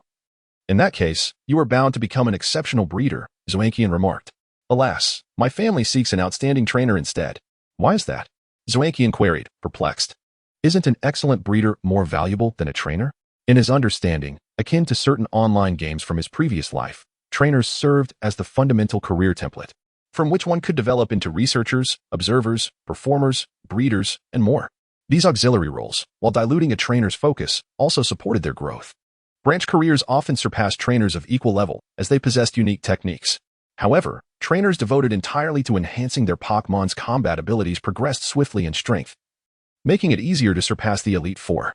Yet, for an organization, elite breeders held more value than ordinary champions, as champions ultimately had limitations. While elite breeders could cultivate numerous elite trainers, thus outweighing the champions in quantity. Due to the league's requirements, let us not dwell on that. Duo Gue seemed reluctant to discuss further, diverting the topic. This cruise will take us to Hasai Island, and thereafter, we shall travel via the Pokémon Lapras provided by my family. Is that agreeable? Certainly, Zhuangqian replied. While traveling by cruise was comfortable, the monotony of the journey could be tiresome. Traveling by Pokémon promised to be far more engaging. The two fell silent, returning to their meals, when suddenly the ship jolted, accompanied by a shrill alarm. Zhuangqian instinctively tightened his grip on his Pokeballs, internally lamenting, surely this isn't leading to a capsizing. How could I be caught in such a clutch situation? What is happening? Duo Gue inquired of a nearby waiter, her tone tinged with annoyance. My sincerest apologies. I shall inquire with the captain at once, the waiter replied, visibly sweating, fully aware that he was dealing with a guest of considerable stature. After contacting the captain via intercom, the waiter quickly returned with information. Miss, it appears the cruise liner inadvertently collided with a Pokémon known as Wylord, triggering the alarm. However, please rest assured, our vessel is quite robust and has sustained no damage. The scheduled route has been overtaken by a migrating pod of Wylords, and the League has instructed us to remain in place until their migration concludes. Wylord, how could such a Pokémon appear in Kanto? Duo Gue, possessing a comprehensive knowledge of Pokémon, was familiar with the species. That remains beyond my knowledge. The waiter shook his head. Duo Gue, recognizing that this was not a matter for a mere waiter to know, turned back to Zhuangqian, saying, our itinerary will be delayed now. How unfortunate to encounter such an event, she lamented. Zhuangqian, however, sighed with relief. Compared to other travel mishaps, this was a far more tolerable inconvenience. Yet, the anticipated delay was rumored to last an entire day, and with limited entertainment options aboard, he contemplated the impending boredom. It seemed the captain had anticipated this concern, as he swiftly decided to host a Pokémon competition to enliven the atmosphere. Upon hearing this news, Zhuangqian realized that perhaps this delay was not such a misfortune after all, for the competition promised a Pokémon egg and a substantial monetary prize for the victor. This was precisely to Zhuangqian's liking. If the contest were held on land, it would attract a multitude of trainers. Under such circumstances, Zhuangqian's current prowess would only allow for participation without expectation of victory. However, hosting it on the cruise liner posed a different scenario. Not only would there be fewer seasoned trainers, but even those present might not have brought their strongest Pokémon, presenting Zhuangqian with a splendid opportunity. Without a moment's hesitation, Zhuangqian signed up to participate. Chapter 23, The Battle Arena. The cruise ship had previously provided arenas for the entertainment of trainer passengers, and with a few modifications, it was quickly transformed into a suitable battleground. By the next morning, whether it was trainers preparing for the competition or mere spectators, everyone had gathered on the deck, creating a lively atmosphere. According to the competition rules, 8 arenas were set up on the ship, and the 8 trainers who successfully defended their positions would advance to the semifinals. Xianjian approached one of the arenas and noticed no one had yet stepped up, likely because most were reluctant to exhaust their energy too early. Duo Gue, I'll go first, Xianjian said to his companion who had come to watch. Duo Gue was apprehensive about battles and knew he could not participate until he overcame his fear. Are you not going to wait? Going up too early can be detrimental. Duo Gue expressed his confusion regarding Xuanjian's decision. No, my primary goal is to train my Pokémon through battle, not merely to win prizes, Xianjian replied, shaking his head. For a trainer, personal strength is paramount. Resorting to underhanded tactics to win a competition is fundamentally misguided. Such individuals find it challenging to achieve true success. After saying this, Xianjian promptly stepped onto the arena, instantly igniting the crowd's excitement. Someone's up there, but it's just a kid, probably a pawn sent to draw fire, murmured the crowd. However, few were willing to join him, fearing they might fall into a trap. Xianjian paid little mind to their chatter. Though loud, their skills were rather unimpressive. He quietly awaited his opponent as time passed, until finally, someone could no longer resist and leaped onto the stage. I am the fearsome Asia. Kid, just surrender. The newcomer attempted to intimidate Xianjian. An unoriginal nickname and a tedious mindset, Xianjian assessed. Come forth, Charmander. Haha, indeed a novice. So impatient. Bringing out your Pokémon first means you're destined to lose. Asia rejoiced at seeing Xuanjian's Charmander. Come forth, Kingler. Surrender, kid. My type advantage renders you powerless. You think you can defeat me with a Pokémon that doesn't even excel in water-type moves? Dream on. Though Charmander faced a type disadvantage, its combat prowess was undoubtedly superior to that of the seemingly lackluster Kingler. Both competitors, prepare. 3, 2, 1, begin, announced a crew member acting as the temporary referee. Defender strikes first. Let's go, Charmander. Use smokescreen. During this period, the combat prowess of Xuanjian's Pokémon had rapidly increased. Charmander, once the strongest, was no longer the pinnacle of his power, which was a blow to its pride. Given the limited opportunities for battle, Charmander was eager to showcase its abilities. Brimming with excitement, despite few opportunities to battle, Charmander had trained diligently, significantly enhancing its strength and learning several new skills, one of which was smokescreen.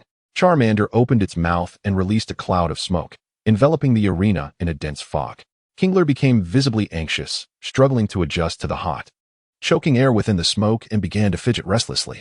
Kingler, use Bubble Beam to attack Charmander. Asia commanded, his impatience mirroring Kingler's agitation. Fool, Xianjian shook his head. The smokescreen reduced visibility, and unless the Pokémon possessed keen eyesight traits, they would be at a disadvantage, certainly not the case for Kingler. Charmander swiftly evaded Kingler's attack. As a fire-type Pokémon, it was unfazed by the low visibility. Charmander unleashed Dragon Rage at the source of the attack. Xianjian ordered. Although he could not see Kingler's position, he could deduce its location from its attacks. Prepared, Charmander opened its mouth, unleashing a torrent of energy that struck Kingler, who failed to evade in time. Kingler, being of a lower level, succumbed to the Dragon Rage, losing its fighting capability, leaving Asia to exit the arena in defeat. Following Asia's departure, 3 more trainers, each utilizing Rattata, Beedrill, and Meowth, respectively, stepped up, but their lack of strength led to swift defeats at the hands of Xianjian. The spectators soon recognized Xuanjian's prowess, resulting in fewer challengers. Meanwhile, Xianjian observed the capabilities of ordinary trainers, realizing that while there may be hidden talents among the populace, the majority lacked the necessary education, information, and resources, rendering them relatively ineffectual. I challenge you. A young man stepped forward, summoning a Pidgey. This one seems to possess some skill, Xianjian noted, his attention sharpening at the sight of the glossy feathered Pidgey. Charmander, use Ember. Charmander unleashed a barrage of sparks toward Pidgey. Although it had learned Flamethrower, Ember proved more effective against such a swift flying-type Pokémon, especially with its enhanced power due to recent training. Pidgey, use Whirlwind to redirect the attack. Pidgey flapped its powerful wings, creating a gust that deflected the sparks. Now, Charmander, use Flamethrower. The purpose of Ember was to bait Pidgey into a stationary position. Otherwise, hitting a moving target would prove challenging. Charmander combined the sparks into a robust pillar of flame, accurately striking Pidgey and igniting its feathers, causing the bird to panic. Stay calm, Pidgey. Use Feather Dance. The trainer's composed command influenced Pidgey, which reacted swiftly, shedding the flaming feathers to escape the secondary damage caused by the flames. Charmander, use Lick.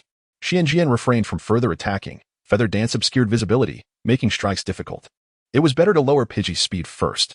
Pidgey, use Quick Attack. The opponent issued a command, attempting to interrupt Charmander's move before it could launch. Pidgey charged at Charmander, colliding fiercely with its belly and interrupting the skill. Charmander, seize Pidgey and use Fire Fang. Although the close-range attack disrupted Charmander's skill, it also brought Pidgey within reach. Charmander, enduring the pain, grasped Pidgey, opening its mouth to bite down with fiery teeth. Pidgey, counter with Wing Attack. Realizing Pidgey could not escape, the trainer ordered a retaliatory strike. Pidgey's powerful wing struck Charmander, inflicting considerable damage. Charmander, while biting Pidgey, slammed it to the ground. Xianjian commanded. Charmander, still inexperienced with moves like Body Slam, mimicked the action to deal damage. Although the impact was less than that of a true technique, it should not be underestimated. This moment tested the bond between trainer and Pokémon, as such an attack would inevitably harm Charmander as well. If their connection was weak, Charmander might hesitate or refuse to comply. Fortunately, the trust between Charmander and Xianjian was profound. Without hesitation, Charmander followed the command, biting down on Pidgey and slamming it into the ground. The force was so great that even the spectators felt the ground tremble. Once the impact subsided, Charmander rose, leaving Pidgey incapacitated on the ground. You are strong. I accept my defeat graciously. The opponent recalled Pidgey and departed the arena without a backward glance. Chapter 24. Advancing to the semifinals, observing the exhausted Charmander, who was now struggling to walk steadily, Xianjian realized that it had expended a significant amount of energy. Since switching out Pokémon was not permitted during the match, he retrieved a Pokéball and said, "Well done. Return and take a rest, little Charmander." There are many more battles ahead for you. The Charmander nodded and obediently returned to its ball. Let me take care of it. I will see to its recovery, said Duogue from the audience. Xianjian nodded and handed the Pokeball to Duogue, then took out another Pokeball. Come forth, Zubat. Xianjian intended to train both of these promising Pokémon diligently, aiming for their swift evolution. As for Butterfree, having just evolved, it did not require immediate combat, but rather needed extensive training to fully harness the remarkable enhancements that came with its evolution. The crowd below was momentarily stunned by Xianjian's fierce battle, and few dared to step onto the stage. Xianjian resorted to provocation, taunting, "What's the matter? Are you all cowards, frightened by a mere novice like me?" Truly astonishing. His words incited many, and impulsively, a few challengers rushed onto the stage, only to be swiftly dispatched, inadvertently providing Zubat with valuable experience. Too weak, Xianjian continued to taunt. "I will take you on." A trainer, seemingly of similar age to Xianjian, climbed onto the arena. "Go, Bulbasaur." At last, a worthy opponent had emerged, as Bulbasaur was one of the original starter Pokémon. Xianjian felt invigorated. "Zubat, use Supersonic." "Bulbasaur, leap with Vine Whip." Upon the command, Bulbasaur utilized its Vine Whip to launch itself high into the air, evading the supersonic attack. "Creative, I like it." "Zubat, Wing Attack." Responding to the command, Zubat transformed into a streak of black lightning, executing a complex maneuver to strike Bulbasaur from above, delivering a powerful blow that sent it crashing back to the ground. Bulbasaur, use Leaf Tornado. Upon landing, Bulbasaur immediately launched a flurry of leaves towards Zubat. Although Zubat dodged some, it was struck by another leaf, inflicting notable damage due to its relatively frail defenses and stamina. "Good opportunity. Continue the assault with Leech Seed." The trainer commanded, seeing the effectiveness of his attack. "Zubat, use Air Cutter." Xianjian commanded, realizing that Leech Seed could pose a significant problem, especially since Zubat appeared to lack an effective means of countering it. Bulbasaur released a green seed from its back towards Zubat, while Zubat flapped its wings, sending blades of air towards Bulbasaur. Unfortunately, Zubat was not proficient with this technique, making it a gamble to land the hit on the Leech Seed. Luck was not on Zubat's side. The Leech Seed successfully landed and began to take root, siphoning Zubat's energy to Bulbasaur. Meanwhile, the Air Cutter struck Bulbasaur, inflicting significant damage due to the type advantage. "Zubat, use Supersonic." "Bulbasaur, jump again." The opposing trainer repeated the previous command, opting to risk Bulbasaur's stamina rather than face confusion, bolstered by the Leech Seed's restorative effects. "Zubat, use Leech Life." A smile crept onto Xianjian's face. Due to its species and level, Zubat's health was inferior to Bulbasaur's, meaning the energy gained from Leech Seed would scarcely replenish much of Bulbasaur's vitality. The bug-type Leech Life inflicted double damage, allowing Zubat to recover a considerable amount of health, completely offsetting its earlier loss. Having successfully executed a stealthy maneuver, Zubat retreated, evading Bulbasaur's Vine Whip. "Zubat, use Shadow Clone." Zubat immediately created multiple shadowy duplicates, showcasing significant improvement from its training, as it could now deftly manipulate its shadows. "Bulbasaur, disperse them with Vine Whip." The opponent commanded. "Zubat, Leech Life." Manipulating its shadows, Zubat lunged at Bulbasaur, who was bewildered by the multitude of shadows, unable to discern the real from the fake, and was bitten once more. After enduring another assault, Bulbasaur could no longer withstand the onslaught, losing all combat capability. As Xianjian triumphed over yet another formidable opponent, the spectators acknowledged his strength. He returned Zubat to its Pokeball, aware that it had also sustained considerable damage. If a stronger opponent had come forth, victory would have been difficult to achieve solely with Zubat, especially with more matches to come in the afternoon. After handing the Pokeballs to Duogue, Xianjian refrained from summoning another Pokémon or provoking the audience again. With only 3 Pokémon capable of battle, exposing them all would make it easy for opponents to target his weaknesses. Therefore, unless challenged, he would not reveal Butterfree. Perhaps intimidated by Xuanjian's prowess, the onlookers, despite their chatter, refrained from stepping onto the stage until the referee announced Xianjian's qualification for the semifinals. "Congratulations on advancing to the semifinals." Duogue congratulated Xianjian. "Thank you. But it was merely a stroke of luck due to the weakness of my opponents," Xianjian replied modestly. "Luck is also a part of skill," Duogue remarked, handing Xianjian the 2 Pokeballs.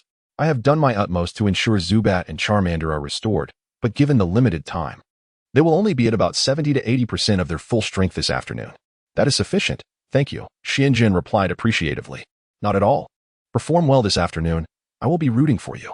I won't disturb you any longer. Rest well," Duogue said as he departed from Xianjian's quarters. Having a skilled caretaker as a traveling companion was indeed a blessing. Without Duogue's assistance, Maintaining even half the battle strength of his Pokémon would have been a challenge. Now, Xianjian began to understand why Ash had managed to reach the top 16 in the Indigo Conference. While caretakers may not possess the specialized medical expertise of Nurse Joy in healing Pokémon injuries, they excel in nurturing and raising them. Most caretakers are well-versed in massage, dietary therapy, and other methods that facilitate swift recovery without lingering issues. Thus, having a caretaker as a companion is undoubtedly the best option for home, travel, and competitions. The midday break swiftly passed, and the afternoon semifinals commenced. The 8 contestants who triumphed in the morning battles would engage in random 2v2 matches, with the 4 victors advancing to the finals.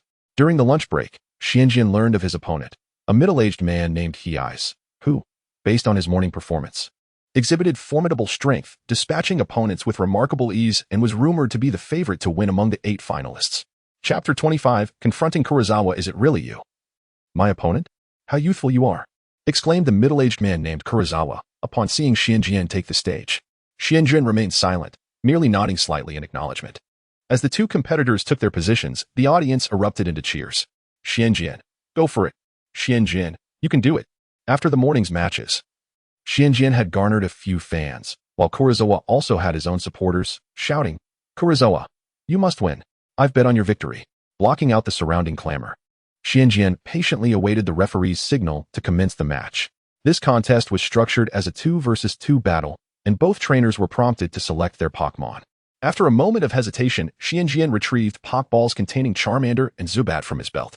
It was merely a semifinal, and he did not wish to deploy his strongest Pokémon, Badafu. Through a random draw, it was determined that trainer Kurosawa would attack first. Is that acceptable?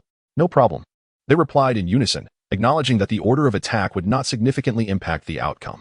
Then please prepare, trainers. 3, 2, 1, begin. In an instant, both trainers launched their Pokeballs simultaneously. Come forth, Charmander. Let us go, Onix. Xianjian keenly observed Kurosawa's subtle maneuver as he tossed his Pokeball, deftly rotating his wrist to conceal the Pokémon he intended to release, ultimately unveiling Onix. Damn it, both ground and rock types are doubly effective against me. My opponent's Pokémon completely counters mine. This is troublesome. Was that earlier movement intentional? Seemingly perceiving Xianjian's confusion, Kurosawa did not conceal his strategy. This is a technique. By utilizing a flexible wrist, one can choose a Pokémon with advantageous attributes based on the opponent's choice at the moment of throwing the ball. As long as one is swift enough to complete all actions within 3 seconds, it does not violate any rules. Young brother, you have much to learn. Quite an effective technique, Xianjian acknowledged with a nod, feeling more intrigued than angry. As long as it adhered to the rules, exploiting loopholes was a testament to one's skill. While such a tactic might require a stroke of luck in a 2 versus 2 match, where the chances of having a Pokémon that counters the opponent are slim, it would offer a significant advantage in a 6 versus 6 battle. Enough chatter. I'm coming at you, Kurosawa declared. Charmander, return. Xianjian swiftly drew a Pokeball, intending to swap out his at a disadvantage Charmander. If I let you successfully switch Pokémon, wouldn't all that just be in vain? Onix, use Rock Tomb.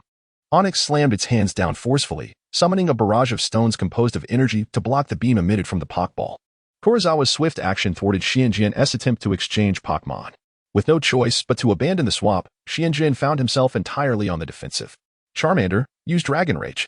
Charmander, undeterred by its type disadvantage, focused solely on battling, leaving the strategizing to Xianjian. Upon receiving the command, it unleashed a torrent of energy toward Onix. Onix, first use Harden, then roll out. Onix responded promptly, first enhancing its defenses with Harden to appear more robust and smooth, then initiating its rolling attack. Dragon Rage struck Onix, but the damage was minimal as it absorbed the blow evenly across its body. Onix withstood the assault and charged toward Charmander. No good. Charmander's strength is insufficient to halt Onix's advance, Xianjian realized, prompting him to call for Charmander to evade the attack while continuing to utilize Dragon Rage. Charmander skillfully dodged the oncoming Onix, launching another Dragon Rage that still failed to inflict significant damage. Onix adjusted its trajectory, accelerating toward Charmander. Suddenly, without waiting for Xianjian's command, Charmander opened its mouth and unleashed a massive torrent of flames, forming a whirlpool that ensnared Onix. Flame Whirlpool. Well done, Charmander. This technique had been diligently trained for some time, yet Charmander had struggled to master it until now.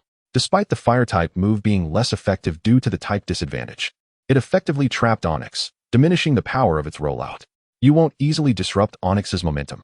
Onix, break free, Kurosawa commanded. Charmander, use Ember to push Onix back. Although Ember's damage was lower than Dragon Rage, its force was more potent, and Charmander executed it with greater proficiency. Xianjian decisively opted for Ember to thwart Onix's rolling attack. The flames emitted by Charmander pressed against Onix, preventing it from breaking through the fiery barrier, while Onix relentlessly attempted to surge outward. The two Pokémon were locked in a struggle until, suddenly, Onix's body sank downward, interrupting its rolling motion. Was the ground compromised? Both Xianjian and Kurazawa discovered the reason for Onix's halted movement. While the arena was a standard setting, it was situated on the deck of a cruise ship.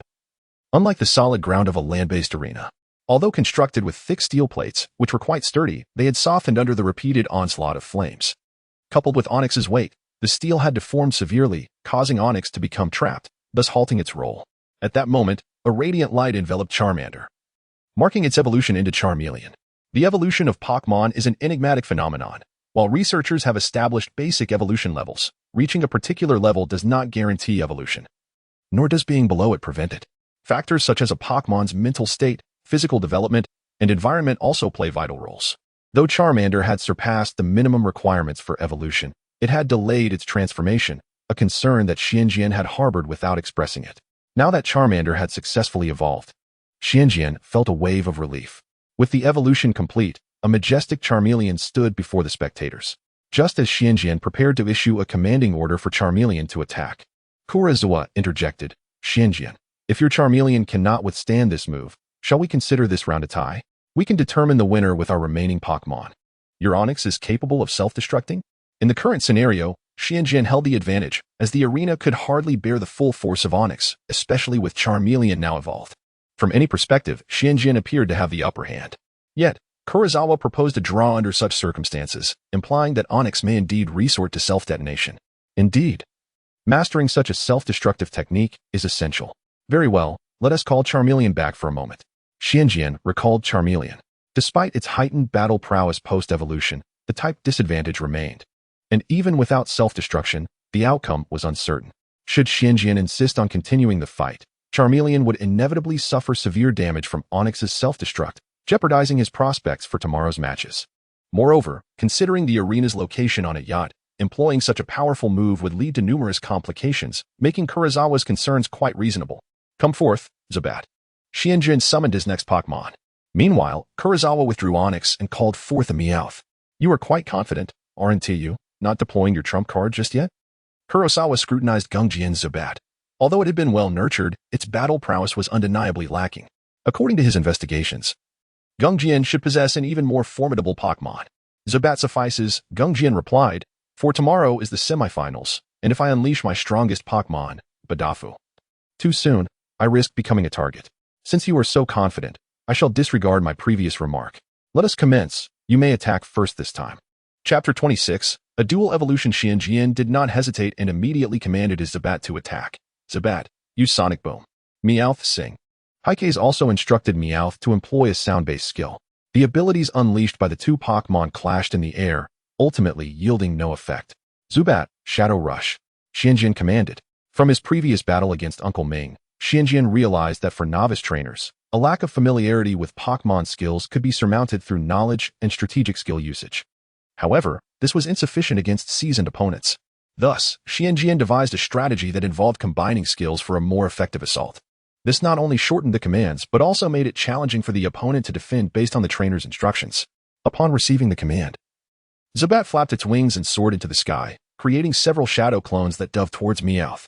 "Meowth, use Swift," Heikes ordered, prompting Meowth to unleash a barrage of swift meteors.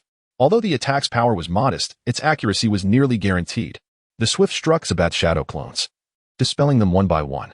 Nonetheless, Zubat pressed on, undeterred by the onslaught, landing on Meowth's back and biting down with its fangs, which glowed ominously with purple light.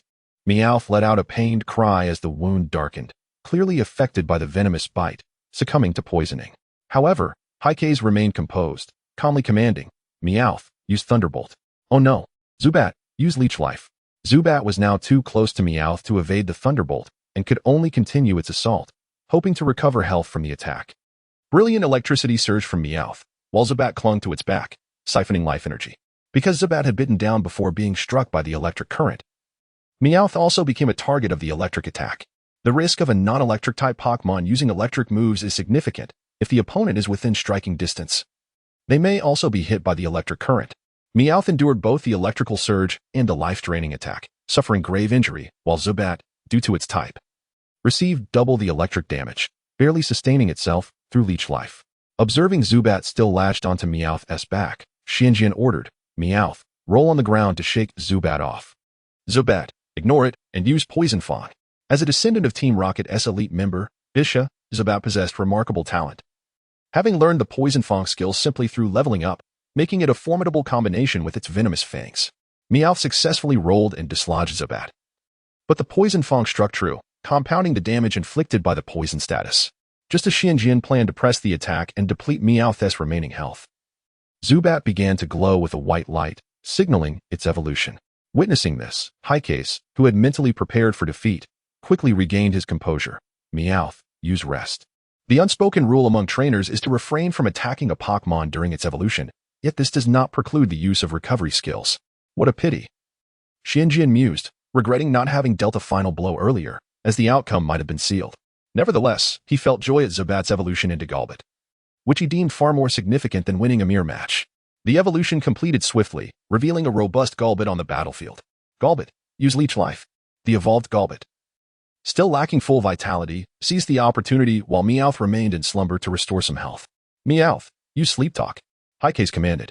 In its sleep, Meowth randomly activated a skill, releasing a surge of energy that thwarted Golbat's attack. The chosen skill was Protect. Before Golbat could launch another assault, Meowth awoke, fully restored, with the poison status alleviated and the wounds inflicted by Golbat significantly healed, showcasing the extraordinary capabilities of Pokémon. However, its mental state and internal energy remained depleted, leaving Meowth at only half its peak fighting strength.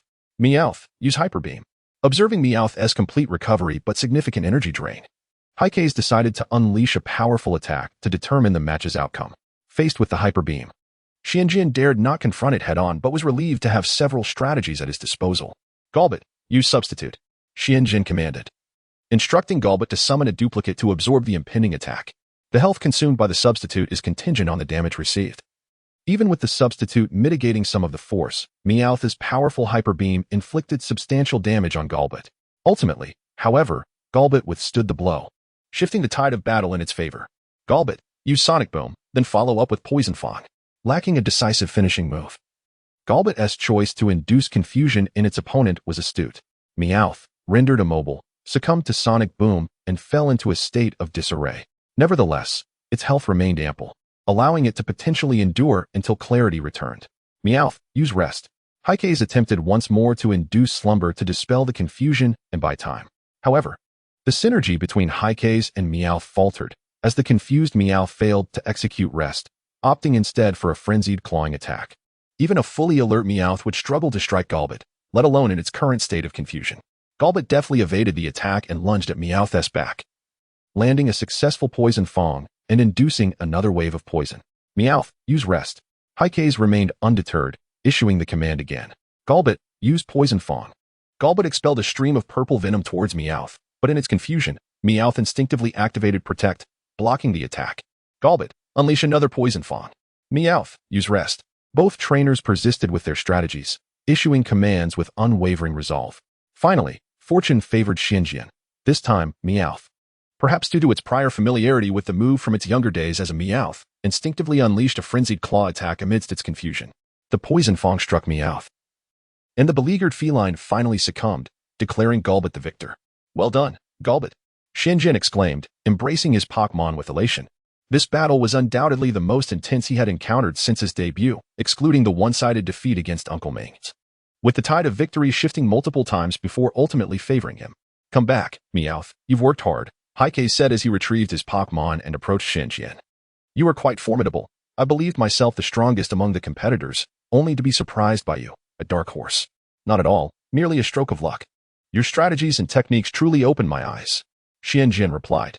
If your Meowth had Steel Tail or similar skills, I would have surely lost. This match was entirely reliant on the absence of your close-range skills, with my agility and speed gaining the upper hand. My Meowth was particularly emphasized in training, so its skills are somewhat lacking, Haikais acknowledged without humility, affirming Xianjian's assessment. As for those techniques, with dedication and practice, you two could master them. Do strive diligently for the championship. Indeed, I shall strive earnestly. Chapter 27. The finals. After parting ways with Hei's, Xianjian descended to the arena to meet with Duo Gue. Handing over the Pokeballs. Duo Gue, I entrust you with their swift recovery. While the healing machines may mend the injuries of Pokémon, restoring them to their peak battle prowess is the forte of a skilled breeder. Rest assured, leave it to me, Duo Gue replied, accepting the Pokeballs. You can actually relax a bit. Tomorrow's opponent won't be any more formidable than today's. To be honest, I was quite surprised you made it to the semifinals. Hei's is quite a capable trainer, having reached the top 16 in the Indigo Conference. However, he seems to prefer larger Pokémon, which may have hindered his performance in this match, so he didn't unleash his full potential. It appears I have stumbled upon a great fortune, Xianjian chuckled, recalling the opponent's palpable struggle during their battle. It turned out he had not utilized his strongest Pokémon. Given that the match was held on a makeshift stage aboard a cruise ship, it was understandable that larger Pokémon would be less suitable for battle, indicating that his loss was indeed a stroke of bad luck.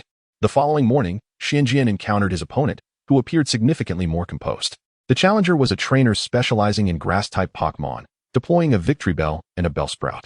Xianjian had the advantage with his Charmeleon and Zubat, both of which countered grass types effectively. Coupled with the opponent's relatively modest strength, Xianjian easily secured victory, advancing to the finals. Congratulations on reaching the finals, Duo Gue remarked, as always extending his felicitations. Thank you. I was fortunate this morning to face grass types, which are weak against my Pokémon, making the victory quite effortless. Moreover, the early battle didn't exhaust my Charmeleon and Zubat, allowing them to conserve energy for the afternoon's match. Xuanjian's words seemed to resonate with Duo Gue, who reflected, indeed. Trainers specializing in a single type tend to progress rapidly and can establish a lineage of strength. However, aside from powerful attributes like those of the Super Evolution and Dragon clans, they can find themselves in quite a predicament when faced with a disadvantageous matchup. My family has long specialized in water types, yet we have never been particularly formidable, largely due to our vulnerabilities. Xianjian smiled but remained silent. The strength of the Super Evolution clan stems not only from their powerful Pokémon, but also from their trainer's ability to wield Super Evolution power. The Dragon clan's superiority arises from the exceptional base stats of Dragon-type Pokémon, which far surpass those of other types, rendering them immune to countering weaknesses. However, with the discovery and rise of Fairy types, the decline of the Dragon clan is imminent. After a brief respite at noon, the finals commenced. Xuanjian's opponent was a slightly older boy, reportedly preparing to challenge the Orange League. In previous matches, he had utilized a Beedrill of Bug and Poison types, a Gloom of Grass type, and a Pikachu of Electric type. However, Xianjian was wary, knowing that his opponent could possess other Pokémon beyond these. Now, as we enter the finals of this luxurious cruise ship tournament, the two competitors are Xianjian from Qianma Village in Kanto and Zhuangmu from Hoenn. This round will employ a 3vs3 format, with Xianjian drawing the first attack. Any objections? None, came the response. Then, please decide on your first Pokémon to battle. Come forth, Charmeleon. You shall lead the charge. Xianjian summoned his Charmeleon, while Zhuangmu simultaneously released his Pokémon, a Pikachu. Fortunate indeed, Xianjian mused, noting that his other two Pokémon were at a disadvantage against electric types, yet he had narrowly avoided that fate. 3, 2, 1, the match begins. Charmeleon, use Ember. Given Pikachu's small and agile stature, hitting it with Flamethrower would prove challenging. Ember would be more effective. Pikachu, utilize Light Screen. Zhuangmu responded swiftly, erecting a barrier to mitigate Charmeleon's special attacks. The weak Ember was rendered ineffective, dissipating harmlessly against the light screen. Pikachu, Thunderbolt. Charmeleon, unleash Fire Blast. Xianjian opted to employ Charmeleon's newly learned technique. The electric current from Pikachu collided violently with Charmeleon's Fire Blast, resulting in a tremendous explosion that enveloped the arena in smoke. Charmeleon, use Ember across the field. Xuanjian's voice emerged from the haze, followed by a barrage of fiery embers raining down. Pikachu, quick attack. With the light screen still active, Pikachu, shielded from Ember's damage, began darting across the arena, gaining speed. Now's your chance, Pikachu. Electro Ball. As Pikachu accelerated, it gathered electric energy into a sphere before charging towards Charmeleon. Charmeleon, use Flamethrower. Pikachu, High Voltage Shock. As Pikachu surged forward, electricity crackled around it, propelling it towards Charmeleon. Recognizing Pikachu's difficulty in changing direction, Charmeleon unleashed a powerful Flamethrower. The thick stream of fire shot toward Pikachu, who, propelled by the Electro Ball, collided forcefully with Charmeleon, resulting in a massive explosion that obscured all vision. As the smoke cleared, it became evident that Pikachu had succumbed, while Charmeleon bore significant injuries and was now paralyzed. How could this happen? Zhuangmu was bewildered by Pikachu's defeat, as he had expected Charmeleon to be the one incapacitated. It's due to the temperature and air conditions, explained an audience member who had taken it upon himself to commentate. Xianjian recognized him as his opponent from the previous day. What do you mean? Zhuangmu inquired. From the beginning of the match, Charmeleon has consistently utilized fire-type moves, which elevated the arena's temperature and thinned the air. Consequently, the oxygen levels decreased while carbon dioxide levels increased. As carbon dioxide is heavier than oxygen, it settled lower, causing Pikachu, being a smaller Pokémon, to feel the effects of diminished oxygen first. Due to insufficient oxygen, Pikachu's quick attack and volt tackle failed to achieve their expected speed, resulting in lesser damage. Additionally, although Ember's attack was largely negated by the light screen, the heat it generated was not blocked, meaning Pikachu's body temperature had risen significantly. High temperatures are detrimental for electric-type Pokémon. Is that so? Return, Pikachu. That was my oversight. Zhuangmu recalled his Pikachu and sent forth a Frogadier. Chapter 28, The Finals 2. Having never before encountered such a Pokémon, Su-Njin felt a pang of anxiety as he observed his opponent's newly summoned Frogadier. Although his reserve Pokémon possessed a type advantage, the opponent's final evolution form was bound to present a formidable challenge. Regardless, he knew he must press on. Just a moment ago, he had overheard Hei's commentary, and the paralyses affecting his Charmeleon had somewhat subsided. After all, electric-type moves were not particularly effective against fire-type Pokémon with elevated body temperatures. Charmeleon, use Scary Face. With no powerful moves effective against Frogadier, it seemed more prudent to set the stage for the next Pokémon. The Scary Face would instill fear in the opponent and diminish its speed. Frogadier, use Hydro Pump. Despite Charmeleon's intimidating visage briefly startling Frogadier, the latter quickly regained composure and launched its attack as directed by its trainer. Flamethrower. Su-Njin could not allow Charmeleon to remain idle. However, the lingering paralysis made it evident that Charmeleon could not evade the Hydro Pump. It could only retaliate with its own move. The two attacks collided mid-air, creating a vast plume of mist. Ultimately, as water is superior to fire, the Hydro Pump began to overpower the Flamethrower. At that moment, the flames at the tip of Charmeleon's tail flared intensely, a sign that its ability, Blaze, had activated. With its newfound power, Charmeleon's flames surged, overwhelming the Hydro Pump and striking Frogadier. Unfortunately, due to Frogadier's water-laden body, the damage inflicted was not as severe as anticipated. Frogadier, use Surf. Frogadier leapt with vigor, summoning a massive wave that cascaded towards Charmeleon. Recognizing the inevitability of the attack, Charmeleon gathered all its strength and unleashed a dragon rage against Frogadier.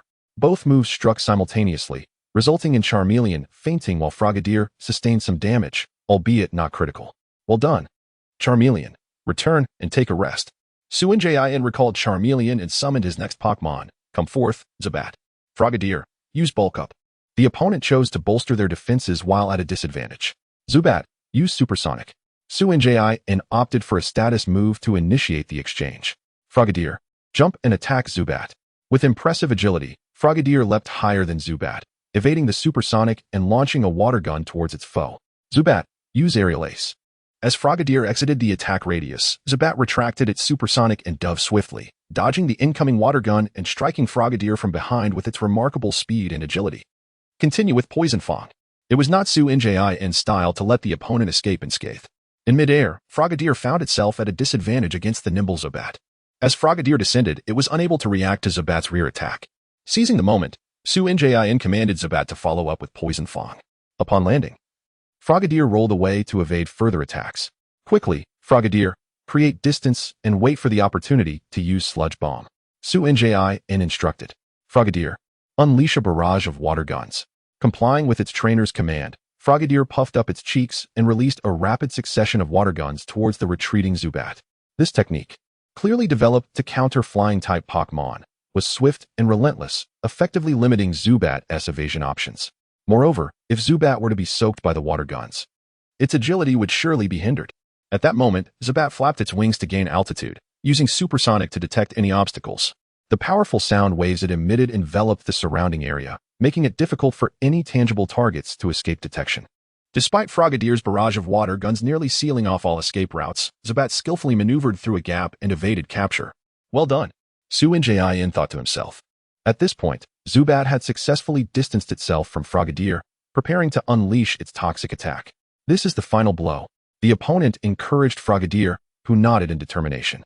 As Zubat released its toxic, Frogadier tensed its leg muscles, propelling itself upward to evade the attack and deliver a powerful punch to Zubat's abdomen, while simultaneously being splashed with the poisonous substance. Both Pokémon succumbed to exhaustion, plummeting from the sky. Zubat. This turn of events took Cynthia by surprise. What he thought was a safe distance had become a joke in light of Frogadier's extraordinary leaping ability. It's a tie? How could this be? Wasn't Zubat at an advantage? The audience echoed the sentiment in their minds. Ice, ever the commentator, chimed in. The Zubat trainer was overly complacent. While Zubat attacked Frogadier from behind, Frogadier utilized Mind's Eye to anticipate the opponent's tactics. Upon landing, it quickly employed Endure, allowing it to inflict double damage despite being poisoned. Ah, I see. The spectators marveled, astonished by the profound intricacies hidden within what seemed like a simple exchange, unfazed by the crowd's awe. Both trainers summoned their final Pokémon. Come forth, Butterfree. The elegant Butterfree emerged, fluttering its beautiful wings, revealing Cynthia trump card. Go, Gloom. Zom sighed as he released Gloom, disheartened to find himself at a type disadvantage against Butterfree. Had he known his opponent's final Pokémon would be Butterfree, he might not have adjusted his team due to fatigue.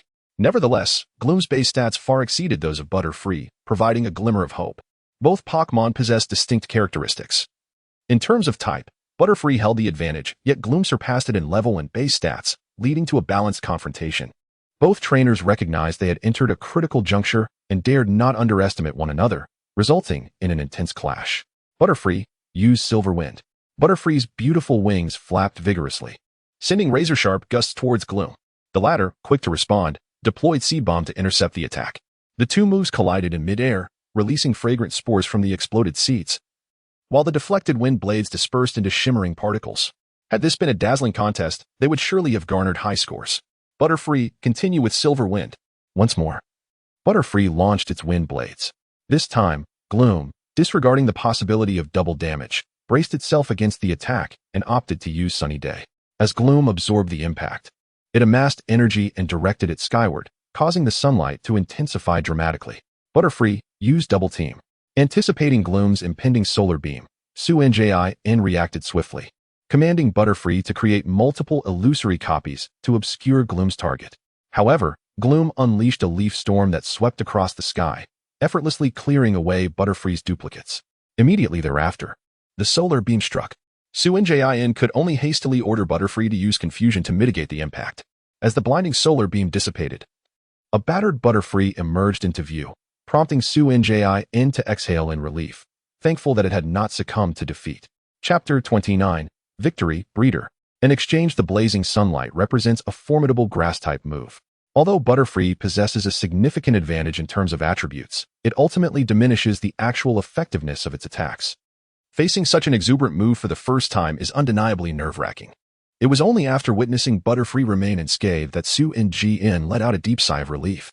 Butterfree, Silver Wind. Not daring to relax, Cynthia immediately commanded it to continue the assault, denying Bellossom any respite. Despite the sunny conditions, Bellossom found it strenuous to unleash the grass-type move, Solar Beam, repeatedly due to its level of expertise. However, its opponent had chosen another skill that synergized well with the sunny weather. Bellossom used Natural Growth. The abundant sunlight provided Bellossom with ample energy, allowing it to recover its vitality swiftly.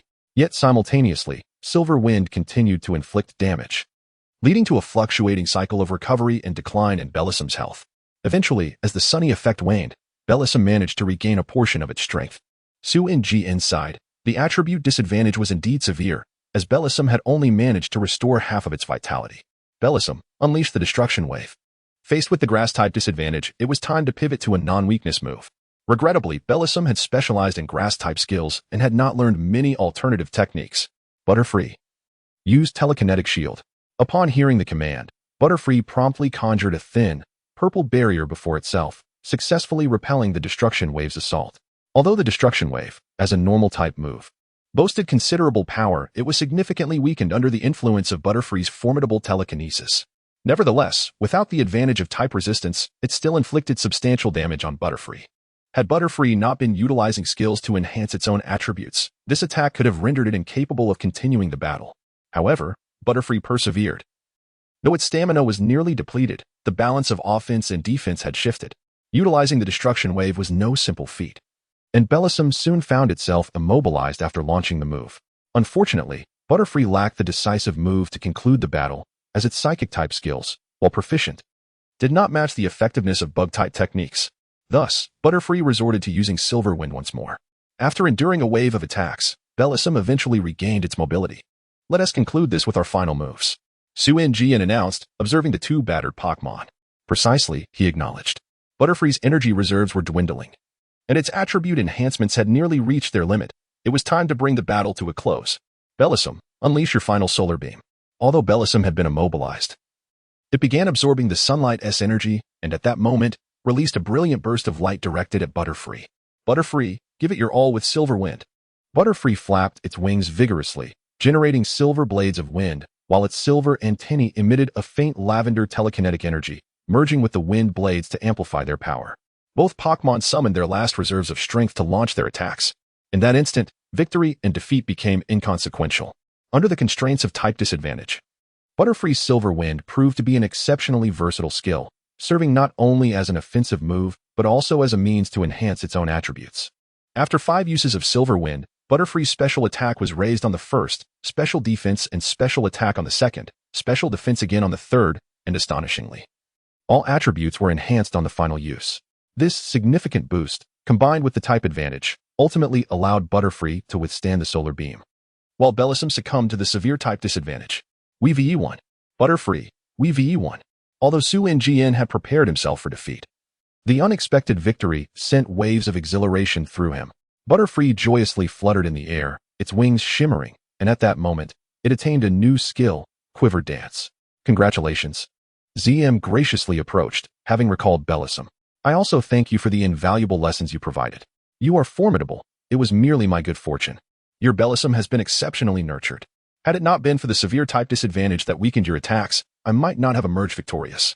Butterfree's bug and flying types allowed it to endure only a quarter of the damage inflicted by grass-type moves. Indeed, Bellossom's skills are rather singular. It lacks a diverse array of techniques from other types. Once it encounters a type disadvantage, its true potential cannot be realized.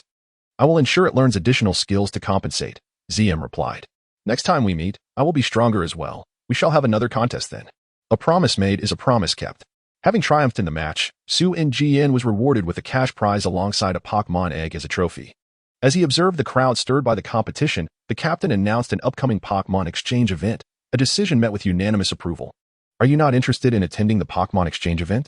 Dugu inquired, taking the Pokéball Su-Jian handed over and inspecting it. No, I have no interest in the exchange event. I would rather accompany you in healing our Pokémon.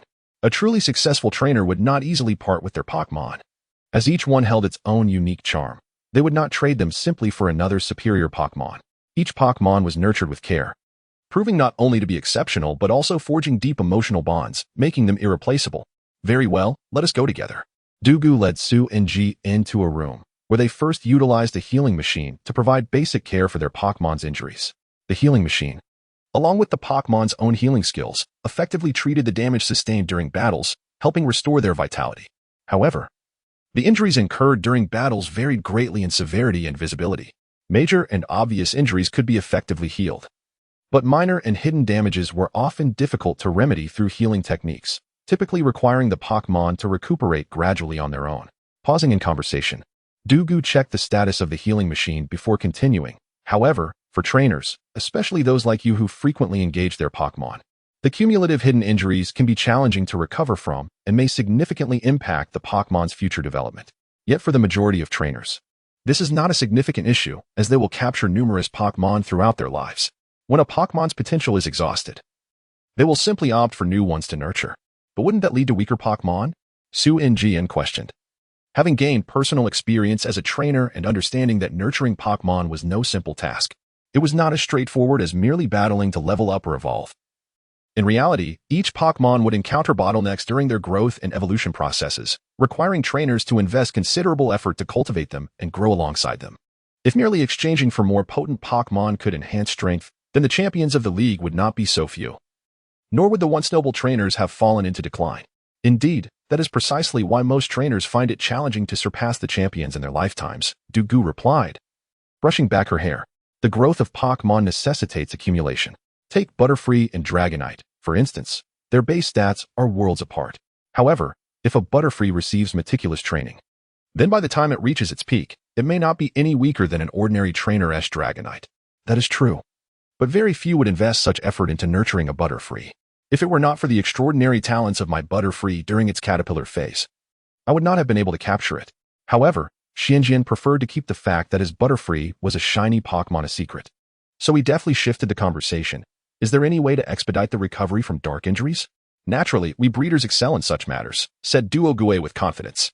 Providing Pokémon with varied nourishment at different stages and performing massages can significantly accelerate their healing, for Pokémon possess remarkable self-healing abilities. These dark injuries are merely beyond the reach of conventional methods. No wonder most breeders' Pokémon, despite their lower levels, exhibit exceptional prowess. Indeed. Although the Pokémon of breeders lack the extensive battle experience of professional trainers, they maintain a perfect condition, ensuring their long-term potential surpasses that of others. Duogue spoke with pride, the brilliance on his face unmistakable. Observing Duogue's enthusiastic discourse, Xianjian privately mused. It seems Duogue truly cherishes his identity as a breeder. Just as the two were engrossed in conversation, a voice interjected, I apologize for interrupting your chat, but may I trouble you? It was He-Eyes, an opponent Xianjian had encountered during the rematch. Of course, Mr. He-Eyes, what brings you here? Xianjian inquired politely, holding great respect for this formidable adversary. I searched above but couldn't find you. After inquiring with the crew, I learned you were here, so I came to find you. We have no interest in the Pokémon Exchange Tournament, hence we did not go up. I see. However, I am here to propose a Pokémon trade, Xianjian stated. Noticing Xuanjian's hesitation to refuse, He-Eyes continued, hold on before you decline. I'm not interested in the Pokémon you currently possess, but rather in the prize Pokémon egg you hold. The Pokémon egg? Xianjian echoed. Indeed. I wish to exchange this little one for that egg. He-Eyes produced a Pokéball, releasing an adorable, fluffy Eevee. Upon appearing, the little creature scanned its surroundings, yawned, and leisurely made its way to Xianjian, settling down on his shoe to take a nap. Its endearing demeanor made Duogue's eyes sparkle with delight. Could you share your reasons for wanting to exchange the Pokémon egg? Xianjian inquired, noting that this Eevee appeared exceptionally well-bred, with a vibrant coat indicating ample nutrition, and the fluff around its tail and neck evidently well-groomed. Do you know what Pokémon egg it is? He-Eyes replied with a question instead of an answer. Xianjian shook his head, admitting ignorance. The captain mentioned that the surprise would only be revealed upon hatching. That is true. He-Eyes stroked his chin thoughtfully. Would you mind if I were to reveal your surprise ahead of time? Chapter 30. Arrival at the destination, please. Mr. Kazumi, do not hesitate. I can discern from its smooth surface and intricate patterns that it is an egg belonging to a water-type Pokémon. Indeed, it is quite perceptive of you. This is an egg of a clownfish. I have long aspired to capture a beautiful Milotic, yet opportunities have eluded me, hence my interest in this egg. Upon hearing Koizumi's explanation and intentions, Xianyuan contemplated earnestly. Both clownfish and Magikarp are recognized as rather ineffectual before their evolution. However, their evolved forms, Milotic and Gyarados, are formidable Pokémon. The distinction lies in Gyarados' offensive capabilities while Milotic excels in defense. Compared to the ferocious Gyarados, the exquisite and elegant appearance of Milotic undoubtedly captures greater admiration, especially among performers in the Grand Festival, for whom Milotic is a coveted Pokémon. Since the discovery that clownfish could evolve into Milotic, they have been extensively captured, making them increasingly rare. Thus, Koizumi chose to propose an exchange. Is it not a precious clownfish? Are you not afraid I might decline the trade? I am not one to engage in dubious dealings. Of course, the black market price of this egg exceeds that of an Eevee. As compensation, allow me to impart to you the art of throwing Pokeballs. Crouching down, Xianyuan gently patted the sleeping Eevee. The disturbed creature raised its head in displeasure, baring its teeth at Koizumi, showing no regard for its trainer. What an ungrateful little rascal, Koizumi remarked, withdrawing his hand in resignation. Feeling somewhat awkward with Eevee resting at his feet, Xianyuan attempted to lift it. Unexpectedly, Eevee did not resist. Rather, it allowed Xianyuan to handle it as if he were its true trainer. I am rather envious, Eevee. You seem quite fond of this fellow. Eevee nodded adorably, melting hearts, and extended its pink tongue to lick Xuanyuan's palm in an endearing gesture. Witnessing this affectionate display, Xianyuan felt compelled to agree to the exchange immediately. It seems it regards you as a mother, Duogue interjected, observing the charming Eevee. Girls have always been utterly defenseless against such fluffy little creatures. Is that so? Is this Eevee still quite young? Xianyuan inquired, as Eevee's small stature made it difficult to ascertain its age. Indeed, Koizumi nodded. I already possess an electric type, a fire type, and a water type Pokémon. This Eevee is the offspring of the electric and water types, born not long ago. It is evident that this little one has taken a liking to you. It has never been this close with me. Xianyuan chuckled quietly, pondering whether he had somehow activated a protagonist's aura or perhaps a special effect that attracts Pokémon to trainers. Are you truly willing to share your secret technique for throwing Pokeballs with me? Certainly, though the technique is not as invaluable as you might assume. Fighting against opposing types is challenging, yet not exceedingly rare, which diminishes its worth. Moreover, aside from some force application techniques, it is not particularly difficult to master. A skilled martial artist could deduce it after observing. Xianyuan nodded, feeling the Pokeball containing Magikarp at his side. Given the numerous similarities between Gyarados and Milotic, he felt no immediate need to train another. Furthermore, cultivating Magikarp had already consumed considerable time and energy. With no intention of participating in the Grand Festival, he felt indifferent toward the newly acquired egg, making the exchange sound appealing. Very well, let us proceed with the exchange. Xianyuan agreed to Kozumi's proposal. Let us head to the exchange machine then. Each trainer's Pokeball is linked to their personal information, and during captures, a signal informs the Pokémon of their trainer's identity. Hence, exchanging Pokémon is not merely a matter of swapping Pokeballs. Upon reaching the exchange machine, they found a queue of individuals awaiting their turn. Xianyuan and Koizumi patiently stood in line. When their turn arrived, they placed the empty Pokeballs alongside the one containing Eevee onto the machine. The device absorbed the Pokeballs, and with a flash of electricity, the exchange was complete. Xianyuan picked up the Pokeball, opened it, and a delightful Eevee appeared before him. Eevee, from this moment on, I shall be your trainer. I look forward to our journey together. Eevee nodded adorably, still appearing drowsy, but it nimbly climbed onto Xianyuan's shoulder and promptly fell asleep. It seems it has taken quite a liking to you, Kozumi remarked. Indeed, Xianyuan replied cautiously, mindful not to make any sudden movements that might cause Eevee to tumble off his shoulder. By the way, I had previously placed an Everstone on it to prevent evolution, fearing it might become too unruly. If you decide on its evolutionary path, simply remove the stone. Thank you. Not at all. Now, let us find a quiet spot where I can teach you the secret technique for throwing Pokeballs. The day following the exchange event, the luxurious cruise liner arrived at its destination, Hasa Island, where everyone officially entered the Orange League. Under Kozumi's guidance, Xianyuan mastered the art of throwing Pokeballs, though he acknowledged the need for further practice to enhance his speed. After parting ways with Kozumi, Xianyuan and Duogue strolled along Hasa Island's pier, observing the bustling crowd and basking in the scorching sunlight of the Orange League. What shall we do next? Xianyuan inquired, marveling at the scenery, which was entirely different from Kanto, while seeking Duogue's input on their itinerary. Well, since our destination is an uninhabited island, we should first procure some supplies, and then set off on a Dragonair tomorrow. Let us head to the Pokémon Center. Perfect. I also plan to challenge the Orange League, so I can register at the Pokémon Center. At the Pokémon Center, the duo encountered the tropical-themed Joy, who appeared slightly darker in complexion and dressed more provocatively than her Kanto counterpart. Yet her dedication and warmth remained unchanged. Registering for the Pokédex will take a little time. You two can wander around. Hasa Island is renowned as a trading hub in the Orange Archipelago, boasting a variety of goods from various regions, definitely worth exploring. Taking Joy's advice to heart, the two began to explore the island after procuring their supplies. Joy's words rang true. The marketplace in Hasa Island was indeed filled with a plethora of items, including various specialties from Kanto and Johto, even some claimed to originate from the Kalos region. Regrettably, the League forbids the trade of Pokémon. Otherwise, they might have encountered an array of Pokémon from different regions. Xianyuan mused. The League prohibits the trading of Pokémon, allowing only for capture through battles, exchanges, or the purchase and nurturing of Pokémon eggs. Naturally, the available Pokémon eggs are generally common. Exceptional eggs are rare to find on the market.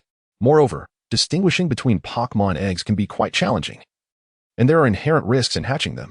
There have been instances where individuals purchased two identical eggs, only to have one hatch into a Magikarp while the other produced a Dratini, with vastly differing values. Thus, purchasing Pokémon eggs is akin to gambling. How dull. Let us return, Xianyuan declared, having encountered no heroic deeds or trainers carelessly discarding starter Pokémon, not even a Magikarp, which only reaffirmed his lack of protagonist aura and diminished his interest in shopping. How can it be dull? I have so many things I wish to buy. Perfect. You can help me carry them, Multitrack exclaimed, immediately dashing towards the various stalls, unleashing the innate shopping instincts of a woman. Before long, her once empty hands were brimming with an array of items. In no time, Su Jian became Multitrack's personal porter, and at that moment, he fully realized the folly of inviting a lady, particularly one of considerable means. It was indeed a painfully enlightening revelation. Chapter 31. Maritime adventures for those girls ignited by the desire to shop and unburdened by financial constraints. Even an oversized backpack may never suffice. After indulging in a nearly exhaustive shopping spree at the market, Duo Guay returned to the Pokémon Center with Zoankian, now transformed into a human-shaped pack mule. Having organized their belongings and rested for the night, the two officially embarked on their maritime journey. The azure sea, golden sands, and clear skies seemed to beckon the duo, whispering that today was perfect for adventure. Come forth, Lapras. Duo Guay summoned a majestic Pokémon. Its body, a vibrant blue adorned with pale lavender spots, boasted a sturdy gray shell, with irregular protrusions offering grip for its rider. Known for its gentle demeanor, Lapras was an ideal companion for travel. In ancient times, when human technology was less advanced, Lapras served as a crucial means of maritime transport, leaving its mark on the lineage of many ancient seafaring families. Even in modern times, Lapras remains a beloved choice among sailors, for it excels in both safety and convenience. Additionally, due to its exceptional abilities, wild Lapras are now nearly extinct and are protected by the Alliance, making them illegal to capture indiscriminately, Duo Guay explained. Zoankian nodded, somewhat puzzled. This Lapras seems rather elderly. Perhaps at least an elite-level Pokémon. It appears to have descended from the elite due to a prolonged absence from battle. Indeed. It was a Pokémon left to me by my father. Upon mentioning his father, Duo Guay hesitated to elaborate further and turned to Lapras. I shall rely on you this time. Lapras nodded amiably, preferring the vastness of the ocean to the confines of Duo Guay's small pool at home. Let us set sail, Duo Guay said, expertly mounting Lapras's back. Zoankian, feeling a twinge of anxiety about whether Lapras would accept him as a rider, given that its acknowledged owner was Duo Guay's father, gingerly climbed onto its back. Only after Lapras showed no sign of resistance did Zoankian breathe a sigh of relief. Rest assured, Lapras is an exceptionally gentle Pokémon and will not attack humans indiscriminately, Duo Guay reassured, smiling. Now, hold on tight, we are about to depart. Zoankian grasped the protrusions on Lapras's back, and with powerful strokes of its flippers, they glided into the sea. Lapras swam steadily, and Zoankian gradually relaxed, enjoying the refreshing, salty breeze and basking in the sun while taking in the surrounding beauty. Oh, everyone, come out, Zoankian exclaimed, retrieving Pokeballs to summon his Pokémon. Come forth, Butterfree, Magikarp, and Eevee. The fire-breathing Charmeleon, fearing the water, explicitly expressed disinterest in the ocean, while Zubat also preferred the clear skies of day. Upon emerging, Magikarp splashed joyfully in the water, relishing the chance to stretch its fins after a long absence since leaving Hualon City. Butterfree flitted about, delightedly flapping its wings and admiring the novel scenery, while Eevee quickly climbed onto Zoankian's shoulder, soaking up the sun and dozing off. Squirtle, Chinchou, and Horsia, you two, come out and enjoy the sunshine, Duo Guay said, releasing his Pokémon to swim freely. Magikarp seems to have grown significantly in size, Zoankian remarked, observing the exuberant fish. Yes, perhaps the result of its lost vigor. According to records, Magikarp can grow up to 1 meter in its natural state, Duo Guay replied. Will it not grow any larger after that? Zoankian inquired. No, beyond that size. Their food sources cannot sufficiently meet their nutritional needs. If they do not evolve, they may perish from malnutrition, Duo Guay explained. Zoankian nodded, understanding the balance of nature and the difficulty it presents for those who disrupt it. However, with artificial cultivation, the potential size can be much greater. My ancestor's Magikarp grew to 3 meters. Although by then, its movements became rather clumsy.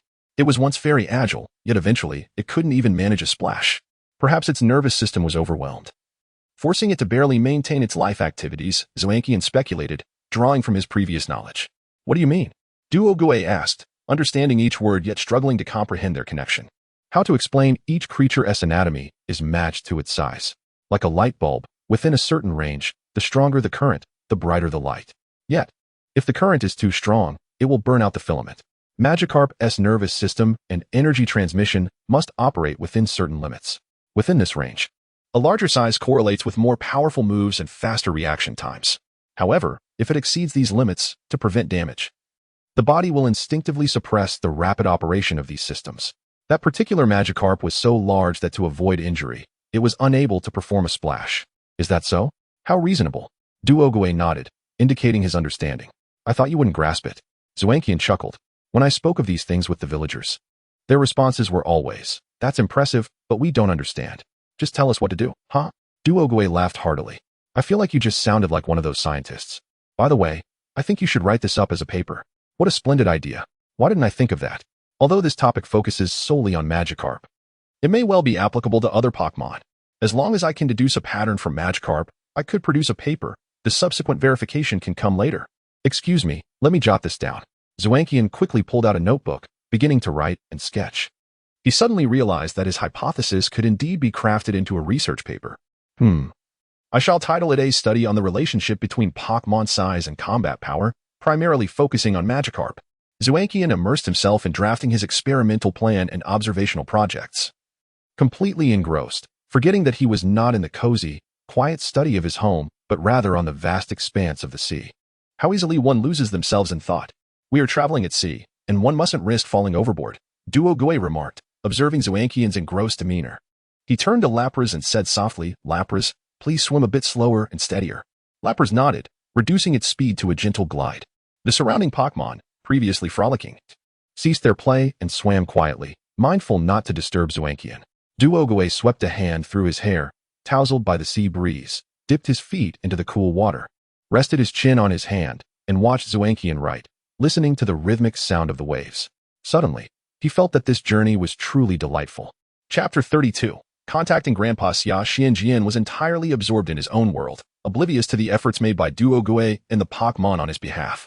He merely felt that Lapras was indeed an exceptional riding Pokémon, sailing smoothly without much turbulence. If given the opportunity in the future, he would certainly capture one. As time gradually slipped away, the duo's progress slowed to accommodate Xianjian, realizing that they would not reach their intended destination. Duo Gui consulted the nautical charts and reluctantly chose another small island as their campsite. Upon stepping onto the land, Xianjian discovered it was already afternoon, and they had evidently not arrived at the island they had originally planned. After a moment's contemplation, Xianjian understood the reason. I apologize for disrupting the planned itinerary. He recognized that navigation was no simple task. It was not as straightforward as depicted in animations where three individuals merely hopped onto Lapras and set sail. Prior to their journey, the two had undertaken considerable preparations, including calculating safer routes to avoid whirlpools, identifying inhabited islands that could provide supplies, and determining how far they could travel each day to ensure proper rest. All these calculations were derived from information gathered from the Duo Gui family and nautical charts purchased from Hasa Island. Any disruption to one of these elements could potentially affect the entire journey. How is your thesis coming along? After deciding to invest in Xianjian, Duo Gui had naturally researched his background and knew he was an apprentice researcher. A significant thesis was crucial for him, and she was happy to lend a favor. Moreover, the hydrological conditions and climate of the Orange Archipelago were favorable. Otherwise, her family would not have permitted two novices to embark on a maritime journey with a top-tier Lapras. The experimental plan was already prepared. They merely needed to collect data systematically. At that moment, Xianjian had developed an experimental scheme that was not overly complex, though it had never been attempted before. The challenge lay in the data collection that supported this experiment. For some, inspiration and creativity were lacking, but for someone like Xianjian, who lacked resources and influence, data collection was the most critical hurdle. Without funding and team support, conducting such work alone could take an inordinate amount of time, potentially a lifetime for a researcher.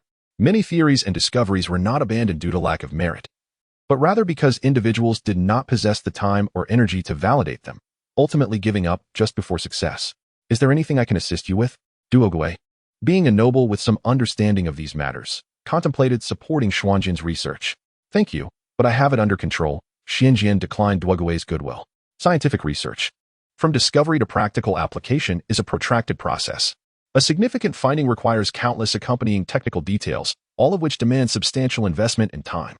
Only a colossal entity like the Alliance possesses the resources to support such endeavors, and Duo Gui's family was not equipped for it. Moreover, families like hers would be reluctant to agree to such investments. The return on investment for these discoveries was excessively lengthy, capable of exhausting a family, and the benefits derived from investing in a promising trainer far outweighed those of financing research, while the costs were exponentially greater. Excuse me for a moment, Xianjian said to Duo Gui. Not at all. Go ahead and attend to your matters. Duo Gui gestured for him to proceed, indicating she had no interest in prying. Everyone had their secrets, and there was no need for complete transparency. Xianjian nodded and turned away, aware that some matters were not suited for outsiders' knowledge. He chose a wide cliff by the sea and summoned Butterfree and Zubat. Butterfree, Zubat, please scout the area and alert me if anyone approaches. The two Pokémon nodded and flapped their wings as they departed. Only then did Xianjian retrieve a communicator from his backpack, the very one obtained during the encounter with Team Rocket. He wondered if it would function on the Orange Archipelago. With a twinge of apprehension, he activated the device and began to establish contact. After an extended period, just as Xianjian was about to concede defeat, the communicator's screen flickered to life, revealing an elderly man with a bald head and white beard. "Greetings, Grandpa Xia." "Oh, it's you, young lad," Grandpa Xia exclaimed, somewhat surprised to see Xianjian. "I was wondering who could be contacting me from the Orange Archipelago. So, you ventured there, huh?" Although Team Rocket's communicator allowed for remote video calls, it was limited to fixed connections with specific machines or locations, unlike the free dialing of the mobile era on Earth. "You've got quite the luck. Team Rocket has not deployed many forces in the Orange Archipelago. Your location is already on the fringe where the communicator can still operate, relying on the signal from the Kanto region's transmitter. Any farther, and you would lose contact." Grandpa Xia stroked his beard thoughtfully and inquired, "What brings you to seek out this old man?" "Grandpa Xia, I am currently traveling in the Orange Archipelago and have suddenly conceived an idea, leading me to develop an experimental plan." "Oh, I thought you were too busy enjoying yourself with that noble lady to remember your research." "Impressive," Grandpa Xia chuckled. Xianjian disregarded Grandpa Xia's jest and continued, "My research focuses on Magikarp as a sample to study the correlation between Pokémon physique and combat capability. Due to the necessity of extensive measurement data, I would like to request your assistance." "Oh, that sounds like a fascinating topic. Please share the experimental plan with me." Grandpa Xia expressed interest but quickly shifted his tone. "However, Xianjian, you must understand that data collection demands a significant investment of time and effort." "I am aware, Grandpa Xia." "Good to know. Without any potential benefit, even the Alliance would not engage, let alone Team Rocket. We are not a charitable organization and cannot assist you without compensation, especially since your research will not yield immediate returns."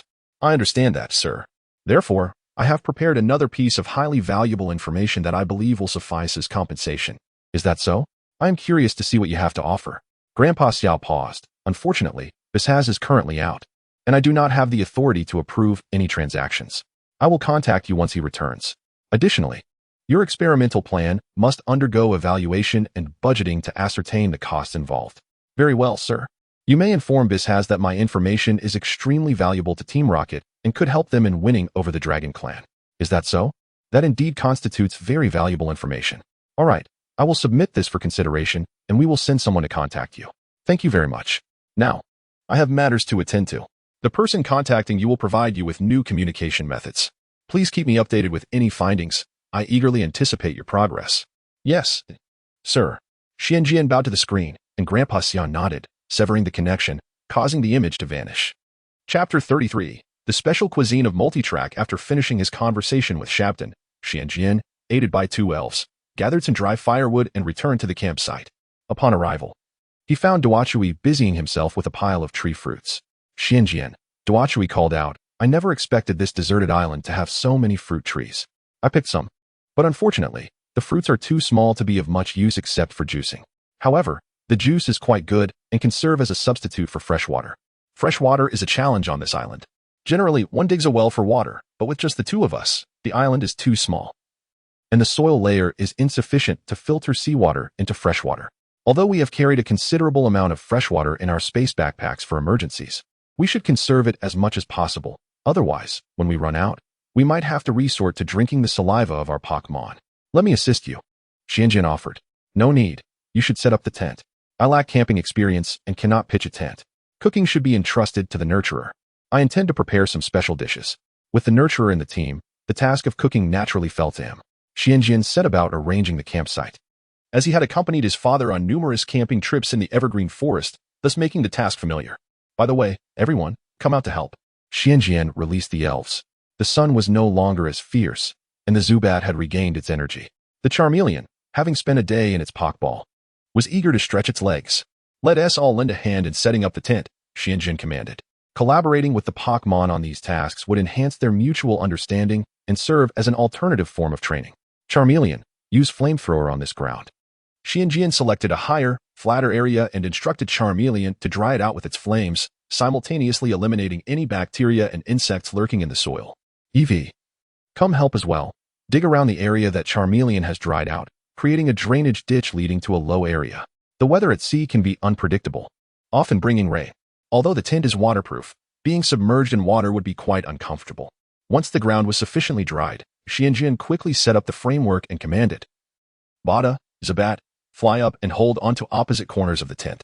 The two Pokémon grasped the tent fabric and, under Xuanjin's direction, secured it to the framework. With final adjustments, the tent was successfully erected. Excellent work, everyone. Xianjin praised, admiring their handiwork. Eevee, having dug its holes, joyfully leaped towards Xianjin, but he intercepted it. As the little creature was now covered in dirt, which would necessitate a change of clothes for him. I'll take Eevee for a bath. You all gather some more firewood. Xianjin instructed. Charmeleon, check on Duachui. He might need assistance since he lacks a fire-type Pokémon, which could complicate cooking. After bathing Eevee by the seaside, Xianjin returned to the campsite, cradling the damp little creature. Duachui had prepared a meal by then, and a delightful aroma wafted through the air. Upon approaching, Xianjin noticed the Pokémon eagerly devouring their food, their expressions indicating its deliciousness. Eevee, no longer clinging to Xianjin, hastily jumped down and rushed to its own portion to eat. I'm getting hungry just watching, Xianjin remarked as he approached the dining area, where Duachui was setting the table with a serving style that featured 3 portions of food in front of each person. Welcome back, Xianjin. Let us begin, Duachui cheerfully called out. Thank you, Duachui, Xianjin replied. Please, allow me to try this. Does it suit my palate? Indeed, it's a rather peculiar dish, Xianjin said, observing what appeared to be a type of paste. It emitted a fragrant aroma that made one's mouth water, yet its appearance was quite unappealing, resembling animal excrement, which made it difficult to take a bite. Perhaps it looks unappetizing but tastes delightful? Why not give it a try? Xianjin reassured himself, though he thought there should be limits to how unappealing food could be. After much hesitation, he ultimately turned to the other dishes. The third dish appeared normal but carried a faint odor, while the second dish looked far more appealing, a golden pie that seemed utterly delicious. Xianjin picked up a piece of the golden pie and popped it into his mouth, only to instantly change his expression. What on earth is this? Why does it look and smell like a delectable pie, yet taste like traditional medicine? How is it? Not too bad, right? Duachui watched intently, resembling a dog awaiting praise from its master. Suppressing the odd sensation, Xianjin swallowed the pie whole and replied, This pie is truly unique. Do you like it? It's acceptable, Xianjin said, unable to bear revealing the truth, fearing it might discourage Duachui. Great. I'll make it for you often, Duachui exclaimed joyfully. You. Xianjin felt a bit flustered, unsure how to respond. Hee, I know you don't fancy it, Duachui playfully stuck out her tongue. I'm not one of those noble ladies who have never cooked before. I am a nurturer. However, these dishes have a characteristic. They can never have all 3 elements of color, fragrance, and flavor at once. There must always be a deficiency in one. Generally, it is rare for anyone to experience such cuisine, as I do not usually cook lightly. Xianjin fought back his nausea, picking up a spoonful of the bizarre paste and tasting it. To his surprise, it was indeed quite delicious. Why is that the case? Wouldn't it be better to have all 3 elements in harmony? Well, in the culinary school I studied, we emphasize imperfection. One must lack an element because it is believed that food's nutrition is finite and cannot fully express all 3 aspects. Otherwise, it would lead to a loss of nutrients. What an odd culinary philosophy. If the nutrition in the food is insufficient, why not just add more? How can one hold such a bizarre notion? This philosophy emerged during times of famine, where one must cherish all food and utilize every bit of nutrition. Due to the scarcity of food during its inception, the concept of food additives did not exist in the school, leading to the necessity of sacrificing one of the 3 aspects. Cough, Duachui. I think I should take over cooking from now on. Such an eccentric culinary school is simply unbearable. Relax. I'm not limited to just this one culinary style.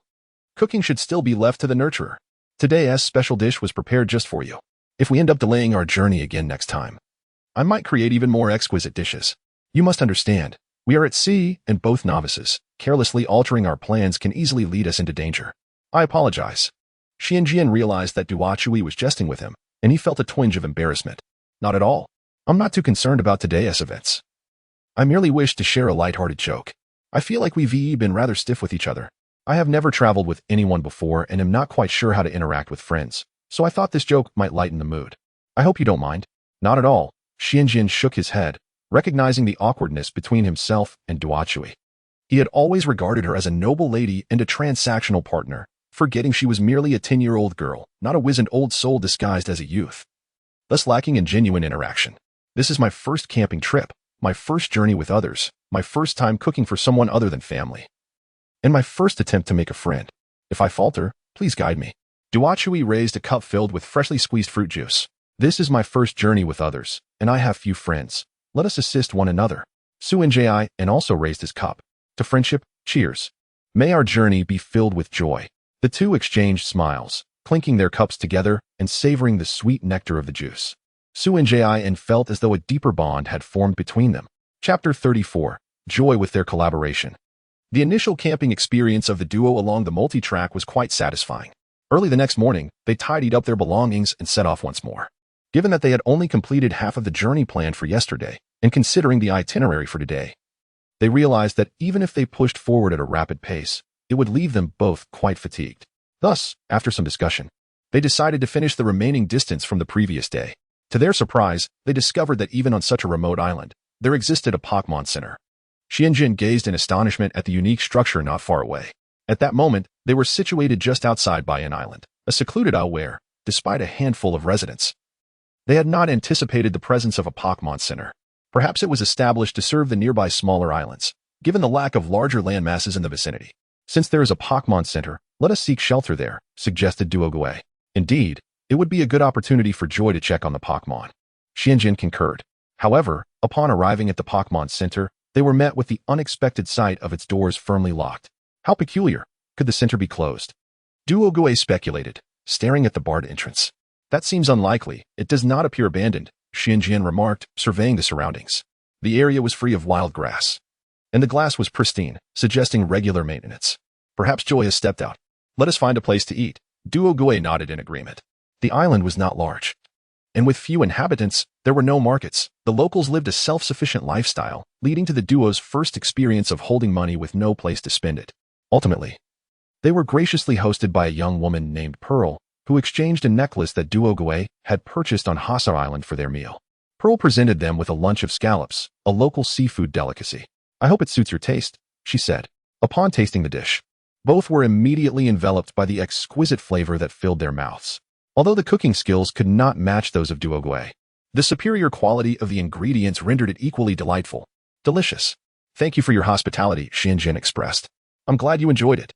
These scallops are a specialty here and are rare delicacies in the Orange Archipelago, though sadly, production is limited, so few outsiders have heard of them. Pearl explained. How fortunate we are to have this opportunity, Xianjin remarked, savoring another sip of the delicious scallop soup.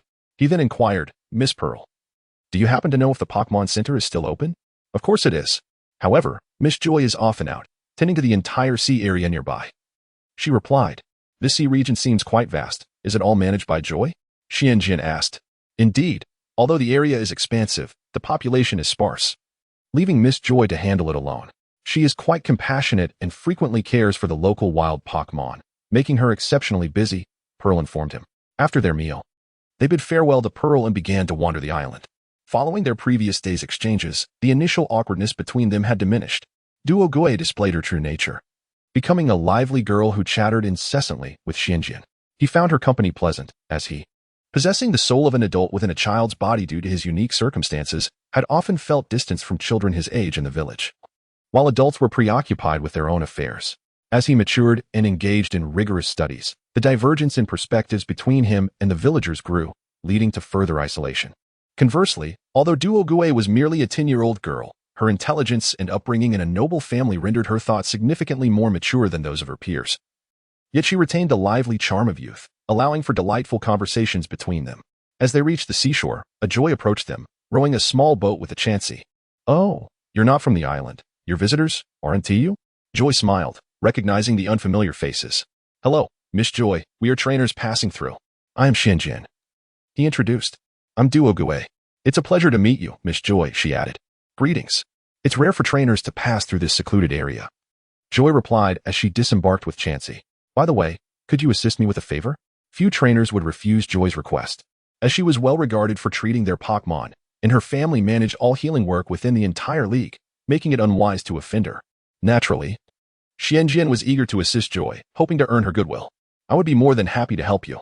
That's wonderful, Joy exclaimed, her face lighting up. This section of the sea is particularly suited for scallop cultivation due to its unique water quality, and the residents rely on harvesting them for their livelihood. However, not long ago, a wild starmie appeared and settled here, preying on the scallops in large numbers. The fishermen attempted to drive it away, but failed. Now, it has escalated to damaging their farming facilities. I am not skilled in Pokémon battles, and there are few trainers in this area, so I hoped you could assist us. Leave it to me. After hearing your description, I find that Starmie quite intriguing, Xianjin declared. Starmie could evolve into Starmie, a splendid Pokémon of the water type, which he particularly favored. Since they encountered it, it would be illogical to let it slip away, especially given its apparent cleverness. Capturing this Pokémon while fulfilling Joy's request would be a splendid twofold achievement. Excellent. Let us head there now, Joy said, as she and Chansey boarded the small boat. Duogue summoned her Dragonite, and both took their seats. Keep up with me, Joy called as she began to row. Duogue, however, was momentarily stunned, unable to speak. She watched as Joy and Chansey swiftly propelled the boat forward, the vessel darting away like an arrow. Is that really Joy? She must be a fighting-type Pokémon disguised as a human, Duogue exclaimed in disbelief. Ahem, Duogue, if you don't summon your Dragonite soon, we truly will fall behind, Xianjin reminded her. Oh, right. Duogue snapped back to reality, pointing in the direction Joy had gone. Dragonite, follow Joy at full speed. With a mighty cry, Dragonite flapped its powerful wings and surged forward, propelled by its full strength. Compared to its usual leisurely pace, it now raced with such swiftness that it rivaled the speed of a boat, leaving both of them somewhat disoriented. Xianjin reassured himself. Consider this an early adaptation training for the upcoming challenges at the Summer Gym. Chapter 35, The Breeders Multi-Track. The rapid Dragonair swiftly caught up with Joy. For no matter how formidable humanity may be, it could never rival the swimming speed of aquatic Pokémon, particularly the exceptional Dragonair. Following Joy, the group soon arrived at their destination. Miss Joy, your speed is remarkable, exclaimed Multitrack as the boat came to a halt. I have to manage such a vast ocean, often rushing out for emergencies. Over time, I've honed my skills, Joy replied with a smile, her gentle demeanor making it hard to believe that just moments ago, she had displayed a speed comparable to that of a water-type Pokémon. Is the starfish around here? Xianjin inquired curiously, having sensed the water temperature, which was approximately 4 to 5 degrees cooler than other regions of the Orange Islands. I'm not certain where it hides, but it must be within this area. As the scallops here are the most exquisite, Joy answered. Nodding, Xianjin posed another question. Miss Joy, I noticed that the water temperature here is lower than in other areas. Why is that? Joy, undeterred by his inquiries, patiently explained, there is an undercurrent flowing from the legendary island in the north, where the legendary Articuno resides, passing through underground caverns. This causes the local water temperature to drop significantly. Additionally, this undercurrent enhances the water quality here, diluting the salinity, which makes the scallops even more delicious. Then could the starfish be hiding in that undercurrent? Xianjin pondered aloud. Unlikely, Multitrack interjected. Although water-type Pokémon can survive in water, they each have different preferences. The starfish thrives in warmer tropical waters, while ice-type Pokémon, like the white sea lion, prefer the cooler polar regions. They can endure short stints in unsuitable waters, but may fall ill if exposed for too long. Of course, some Pokémon, like Magikarp, are incredibly adaptable and can survive even in industrial waste. Xianjin nodded in agreement. If the temperature drop is 4 to 5 degrees here, then the undercurrent must be even colder, which the starfish cannot tolerate. What shall we do? We must wait for it to emerge, Joy replied, raising her hands in exasperation. This is such a waste of time. And will it even show up today? Multitrack complained, lamenting the delay in their already postponed schedule. Is there no way to lure it out? Unfortunately, no, Joy said, shrugging her shoulders. We've tried using bait before, but it showed no interest. Bait? Is it too ordinary to attract it? Not at all. We use the finest bait available. Do we still have it? Let me see. Yes, I have some with me. A friend of mine loves to eat it. A friend that enjoys bait? Is it a water-type Pokémon? Xianjin inquired with curiosity. In this world, many people do not seek to capture Pokémon, but instead choose to coexist with them as friends. Indeed, it's a Magikarp, Joy answered while retrieving the bait to hand to Multitrack. Taking the bait, Multitrack sniffed it before surprisingly placing a small piece in her mouth. Xianjin watched in astonishment, wanting to say something but ultimately refraining. In this world, achieving success requires more than mere talent. One must also endure considerable hardship. In his previous life, Xianjin had heard of doctors tasting patients' urine to diagnose ailments, yet witnessing a noble girl sample Pokémon food was a revelation. It is worth noting that many ingredients in Pokémon food are not part of the human diet and could even be considered repulsive by some. Xianjin was somewhat aware of the ingredients in high-grade Pokémon bait, which often include protein-rich insects. As a descendant of a breeder and a watertight family, Multitrack should have been familiar with this, yet she dared to taste what most girls would find distasteful, earning Xianjin's admiration. During their conversation, Multitrack had mentioned her aspiration to become a master breeder, unafraid of the hardships involved. Xianjin had initially dismissed it, as a fleeting childhood ambition, destined to be forgotten amidst life's challenges. However, witnessing her determination today made him reconsider. Perhaps her dream was not as distant as he had thought. After chewing briefly, Multitrack spat out the remnants of the bait, wiped her mouth, and remarked, "This bait is indeed excellent for ordinary Pokémon, but it poses two issues for the starfish." What issues? First, this bait is primarily made from shed exoskeletons of insect-type Pokémon, which enhances its energy content, making it more appealing to water types. However, this also increases its hardness, which could be advantageous for certain Pokémon with strong jaws, as it offers a satisfying chew. In contrast, the starfish, being a soft-bodied creature, prefers softer bait. Second, since it is made from shed exoskeletons, the bait lacks freshness and does not produce a delectable broth when submerged in water. While this prevents the bait from deteriorating, ordinary water types may not discern the difference, but for a starfish accustomed to the exquisite flavor of scallops, this inferior offering will hardly suffice. Ah, that explains why we couldn't attract the starfish, Joy exclaimed, realization dawning upon her. What should we do now? Leave it to me. I will craft a dish using scallops as the main ingredient, tailored perfectly to the starfish's palate, Multitrack declared with enthusiasm. Thank you. We should head to that nearby island, Joy said, pointing to a small island not far away. There is a campsite where fishermen take care of their fishing grounds. I believe Miss Multitrack will require some tools as well. Let's hurry. Upon reaching the island, Multitrack began preparing the bait. To ensure its freshness, Xianjian and Joy decided to forego the scallops already caught by the fishermen and instead sought the freshest ones themselves. Come forth, Magikarp. Xianjian summoned his companion to assist him. Growing up in the forest, he could swim, but he could not compare to Joy's adeptness in diving without assistance. Let us assist Joy, Xianjian instructed Magikarp. Magikarp nodded and took Xianjian into the water, where Joy had already begun gathering scallops. According to Joy, the scallops varied in flavor based on their age. Younger ones had tender meat but lacked flavor, while older ones were flavorful yet less delicate. Thus, selecting the most delectable scallops required careful consideration. Xianjian was unfamiliar with these nuances. His task was simply to help Joy with the scallops she selected. After a while, Joy signaled that they had gathered enough. Suddenly, an undercurrent surged unexpectedly, throwing them off balance. Fortunately, Magikarp reacted swiftly, stabilizing Xianjian, but Joy was unfortunate enough to become entangled in seaweed. This is not good. Joy has been underwater for too long. We must find a way to help her surface. With that thought in mind, Xianjian promptly tapped Magikarp and pointed toward Joy, signaling it to take him to her. Magikarp understood Xianjian's intent and prepared to swim over. At that moment, a colossal crimson figure swiftly glided by, severing the seagrass and propelling Joy to the surface of the sea. Chapter 36. Capturing the starfish. Seeing Joy rescued, Xianjian let out a sigh of relief and quickly floated to the surface. Miss Joy, are you all right? He inquired, observing her seated upon the back of a gigantic kingler.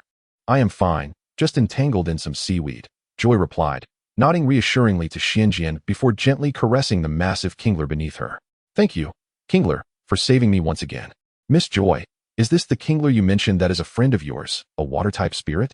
Xianjian asked, recalling her previous words.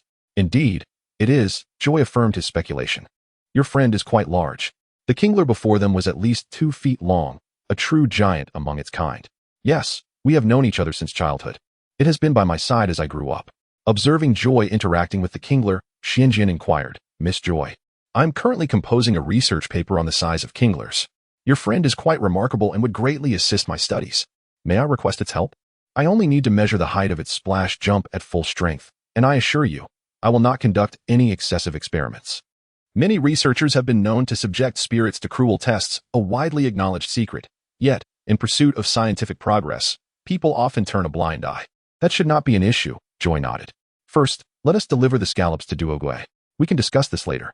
As the two returned to the island to hand over the scallops to Duogue, they scarcely had time to catch their breath before Joy received another urgent case and hastily departed in her small boat, leaving the task of capturing the starfish to Xianjian and Duogue.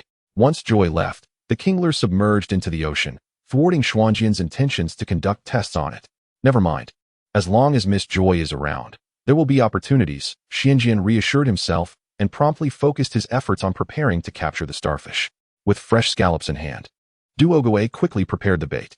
It resembled a lump of milky white substance, akin to fresh lychees without their pits from a past life. Will this attract the starfish? Xianjian inquired, not doubting Duogue's abilities, but recalling Joy's description of the starfish's cunning nature. I am unsure, but it is better than waiting idly, Duogue expressed, lacking confidence. Concerned that the starfish might become suspicious, they opted not to use a hook and instead scattered the bait across the shallows, dispatching water-type Pokémon to patrol the vicinity. According to Joy, the currents in this area would soon carry the scent of the bait throughout the waters, drawing the starfish to them. What if other water-type spirits are attracted as well? They won't be. Duogue shook his head. I specially formulated this bait to suit the starfish's taste, providing it with a lethal allure that other water-type spirits will find uninteresting. Having scattered the bait, the two settled into a quiet wait. Time passed slowly as the sun began its descent from the zenith, casting golden rays upon the sea that shimmered like scattered jewels. However, both were too anxious to appreciate the beauty. The patrolling Pokémon awaited the arrival of the starfish, growing increasingly restless. Perhaps the starfish is not home today, Shinjian joked. Attempting to comfort Duogue, the plan was hers, and after so much effort, the absence of the starfish must have disappointed her. Duogue bit her nails in silence. As a caretaker, she often cooked and did not have long nails adorned with polish and decorations like other girls her age. Wait, Duogue suddenly exclaimed. What is it? The amount of bait is incorrect. It has diminished. The starfish must be very cunning, nibbling here and there, creating an illusion that we did not notice immediately, Duogue explained. Xianjian scrutinized the bait closely. Indeed, it was difficult to detect any missing portions without careful examination. Could the seawater have dispersed it? Impossible. The main ingredient is the flesh of the scallop, which cannot easily dissolve in water. The starfish must be responsible for this. It might still be lurking in these shallows, she stated, turning to Xianjian. Bring back the Kingler. All right, Kingler, return. Xianjian called, retrieving the Kingler. You all come back too. Ink Seahorse, Squirtle. Duogue commanded as she summoned the Ink Seahorse and Squirtle back. She then ordered the Lanternfish, unleash Thunderbolt at the beach. The Lanternfish nodded, climbed onto a rock, and dipped its antennae into the water, sending a surge of electricity coursing through the waves. Could it have already fled? Duogue watched the Lanternfish discharge electricity. Growing impatient as no response came. Perhaps we should cease the skill. Hold on, Xianjian stopped her. The beach is expansive, and the electricity may be dispersed. If it is still here, it should be able to endure. Then increase the output of electricity. The Lanternfish complied, intensifying its discharge. The starfish, hidden in the water, could no longer withstand the electric current and leapt out of the charged water. Indeed, it is still here, Xianjian exclaimed as he observed the starfish, its body turning a sandy yellow. This crafty creature had cleverly camouflaged itself, adopting the color of the sand to deceive everyone. The starfish, having leapt from the water, quickly retaliated with a jet of water, using the recoil to propel itself deeper into the ocean, disappearing from sight. Oh no, it has escaped. Xianjian had not anticipated the starfish's cleverness in evading capture. Do not worry, Duogue assured him calmly. It won't be so easy to escape. To preserve the bait's flavor, I did not add any paralyzing agents, but I did include a substantial amount of glowfin powder. This substance, derived from the shells of mollusks favored by starfish and gem starfish, will cause them to glow brightly at night once ingested. We can easily track the starfish by following the light. Look, right there. Duogue pointed at a cluster of blue light clinging to the seafloor. Duogue, you are truly impressive. Xianjian praised sincerely. Of course, I am a genius.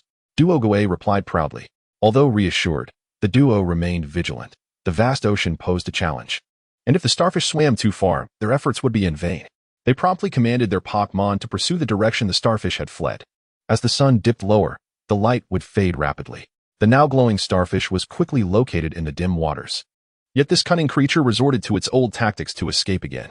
However, this time the Pokémon remained composed and followed the light source diligently. After several attempts, the starfish realized something was amiss and led the Pokémon in circles, disappearing beyond a shallow area. When Xianjian and Duogue arrived, they found a group of anxious Pokémon spinning in place. So, when you arrived here, the starfish leapt out of the water again before vanishing, Xianjian inquired. The primary trackers, Squirtle and Kingler, nodded in affirmation. Could the glowfin powder have lost its effectiveness? Xianjian asked Duogue. Not likely, it does not fade that quickly. The reason why starfish and jewel starfish favor shellfish that produce bioluminescent powder is that such shellfish can make their gems emit a splendid glow throughout the night. Moreover, the luminescent effect produced from shells lasts longer, fading only after 2 to 3 days. Duogue shook his head in confusion, pondering where they might be hiding. Could there be a dark trench nearby? If they had taken refuge in a trench, it would explain their disappearance. However, that seemed unlikely. The sprites had witnessed the starfish fleeing into the air, not returning to the water. Xianjian dismissed Duogue's speculation, suggesting they consider alternative perspectives. What perspective? We have always regarded starfish as water-type Pokémon, but what if they are not exclusively water-type? How could that be? Even if they had psychic traits, they would require evolution first. Duogue was momentarily at a loss. Just a moment ago, he sensed that the nighttime seawater was significantly affected by cold currents. Much colder than during the day. Such temperatures would be intolerable for starfish, yet they had thrived here for so long without issue. Perhaps they possess some unique quality? Duogue struggled to comprehend the connection between these matters. No, they must have other warm places to seek refuge, Xianjin asserted confidently, without waiting for Duogue to inquire further. He continued, during the day, the 4 Pokémon patrolled together and did not notice when the starfish approached the bait. Although the starfish employed camouflage, it seemed extraordinarily challenging. Therefore, I surmised that the starfish did not come from the water, but rather from the land. What? Indeed, it must be so. After a moment of deduction, Xianjin grew increasingly convinced of his hypothesis. The camouflage ability not only alters the starfish's color, but also allows it to adapt its attributes according to the environment. If it can transform into a different type, then moving on land would pose no challenge. This is why I assert it is not merely a water-type Pokémon. At this moment, the starfish might very well be hiding on land. Come forth, Zubat, and use ultrasonic waves to locate the starfish. Xianjin summoned Zubat, a Pokémon suited for nocturnal activities. Although the starfish could change its attributes to operate on land, as a soft-bodied creature, it would not be able to venture far. Zubat set out, continuously emitting ultrasonic waves in a sweeping manner, which would allow it to both search for and potentially attack the starfish. As Zubat's ultrasonic waves swept over a thicket, an unusual echo emerged from within. Then, the thicket began to stir. There. Zubat, use air cutter. Zubat's wings flapped vigorously, unleashing blades of wind toward the thicket, slicing through the tangled branches and leaves, revealing the starfish, now disoriented from the ultrasonic disturbance. Zubat, initiate with Swift, if necessary. Follow up with Leech Life. Since this was the Pokémon he intended to capture, Xianjin refrained from instructing Zubat to employ poison-type attacks, opting instead for the strongest single-target move available. Zubat unleashed a barrage of swift attacks, and upon observing that the starfish had not yet succumbed, it dove down sharply and bit into the starfish. However, judging by its reaction, Xianjin realized that the starfish's blood was far from palatable compared to warm-blooded creatures. The starfish's cold, gelatinous substance was more accurately described as bodily fluid. At last, the starfish succumbed to unconsciousness. Xianjin threw a Pokéball, capturing the incapacitated starfish with ease, as it offered no resistance whatsoever. Chapter 37. Unexpected Harvest. Thank you. Without your assistance, I would have found it exceedingly difficult to capture this Stereo today. Xianjin expressed his gratitude towards Duogue. Duogue had exerted considerable effort today, and this Stereo was quite suitable for her, yet she graciously relinquished it to Xianjin. It's nothing. We're friends after all, Duogue replied, shaking her head. Then, with a playful tone, she added, besides, I noticed you hardly possess any formidable water-type Pokémon. How can you expect to successfully challenge the Hualon Gym without them? If you fail to succeed, it reflects poorly on my judgment, doesn't it? Don't take it to heart. This is merely a necessary investment on my part. With that, Duogue bounced away, leaving Xianjin with a smile on his face. After capturing the Stereo, the two decided to rest for the night instead of returning to the Pokémon Center on the nearby island, as it was already quite late. To avoid delaying their journey, they initially planned to leave a note for Joy before setting off. The task rewards were not directly issued by Joy, but rather by the League. Joy had submitted the task application long ago, yet no one had attended to it. Now that the task was complete, they merely needed confirmation from Joy. However, they were pleasantly surprised when Joy, accompanied by numerous fishermen, arrived early in the morning to express her gratitude. As the gentle sea breeze wafted through the air, Xianjin and Duogue prepared to resume their journey, while Joy and the fishermen repeatedly thanked and urged them to stay longer. We are immensely grateful to you for resolving the troubles caused by the Stereo, Joy said. It was a trifling matter. Besides, I managed to capture a Stereo of exceptional quality, so I consider it quite a profitable venture, Xianjin replied. That's not how it should be viewed. Joy shook her head. I have too many responsibilities and unfortunately could not attend to you properly yesterday, leaving you to complete the task on your own. I genuinely apologize for that. Why don't you spend a few days here? I would be delighted to host you. Thank you, but we are pressed for time, Duogue interjected. There is a specific period during which one can enter the sea and sky abyss. If we miss it this year, we must wait until next year. Ah, that is unfortunate. If it weren't for your time constraints, I would have loved to have you stay longer and extend my hospitality, Joy lamented. We appreciate your kindness and will certainly visit you when we have the opportunity. Both Xianjin and Duogue expressed, holding deep respect for Joy. After all, it is no small feat to manage the medical care for an entire maritime area. especially while also addressing issues posed by local Pokémon. It is evident that one must possess a genuine passion for Pokémon and this vocation to endure such challenges. I have already reported the details of your task completion. Unfortunately, since the disturbance was merely caused by the stereo, the final reward will not be substantial. I sincerely apologize for this. Joy explained. That's not your fault, Xianjin reassured her, shaking his head. The League's evaluation criteria for tasks are based on the average circumstances, which often leads to a disproportionate effort-to-reward ratio, resulting in many tasks being rather unfulfilling. This is an unavoidable issue that has given rise to many trivial tasks. Tasks like this one, which are deemed trivial, typically languish until they are naturally resolved, or they are revisited repeatedly until the rewards and ratings gradually increase, attracting capable individuals to resolve the issues. However, such a process can lead to significant delays, resulting in losses that the fishermen can hardly bear. You have alleviated our troubles. How could we not express our gratitude? Joy called out to the fisherman behind her. Upon hearing Joy's call, an elderly woman, supported by her son, approached unsteadily. She held in her hands a water stone and an old book. The elderly woman's teeth were completely gone, and her speech was heavily accented, rendering it nearly incomprehensible to Xianjian and Duogue. Joy, understanding the situation, diligently translated. This elderly lady is the oldest person in the village and, according to local customs, the most esteemed. She just said, "Thank you for helping us resolve our troubles. This is a small gift from the villagers, a water stone and a cookbook. The water stone may not be remarkable, but this cookbook contains ancestral recipes for preparing scallops, which we hope you will find useful. Thank you, ma'am." Both Xianjian and Duogue expressed their gratitude in unison as they accepted the water stone and the cookbook. Seeing the two accept her gifts, the elderly woman smiled warmly and, with her son's assistance, returned to the crowd. "I also have a gift for you," Joy exclaimed as she rummaged through her medical kit and retrieved 2 notebooks, one for each of them. "This one is for you." She handed one to Xianjian. "It chronicles the growth diary of my friend, Gyarados. I thought you might find it useful." "Of course. Thank you so much, Miss Joy. You have been incredibly helpful."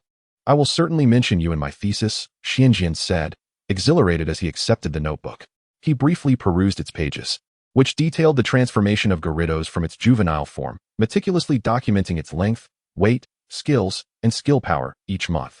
Initially, Xianjian intended to measure Gyarados' current data as a case study to support his argument, but Joy's growth diary provided ample material for a full thesis.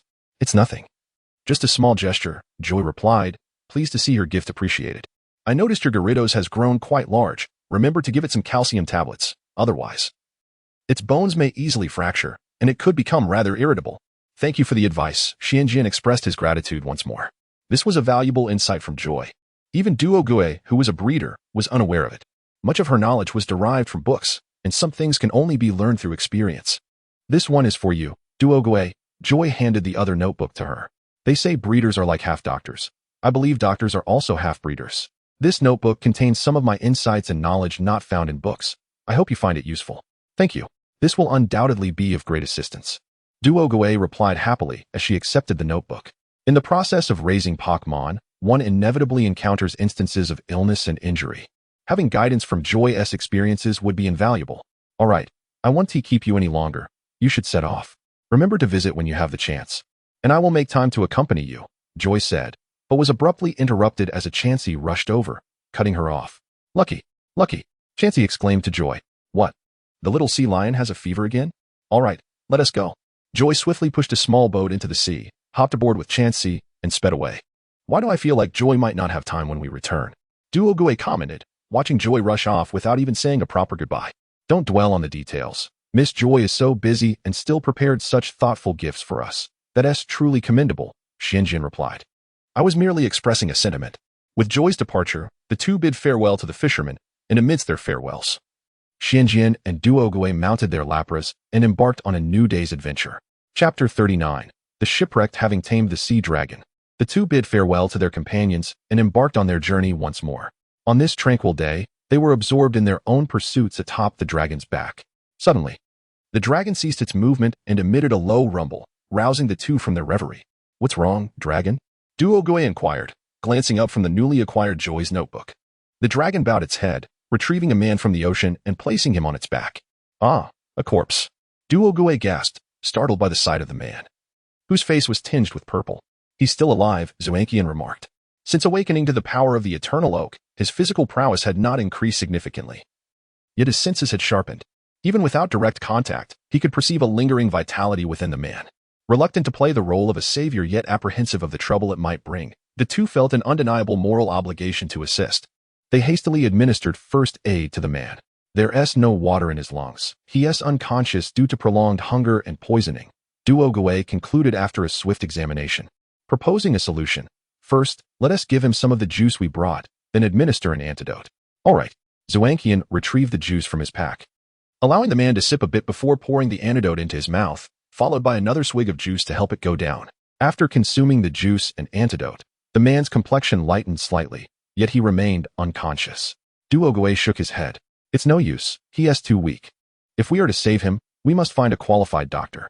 My antidote is suitable for general use during travel, effective against most toxins, but its efficacy is limited. This man is clearly deeply poisoned. Which island has the nearest Pokémon center?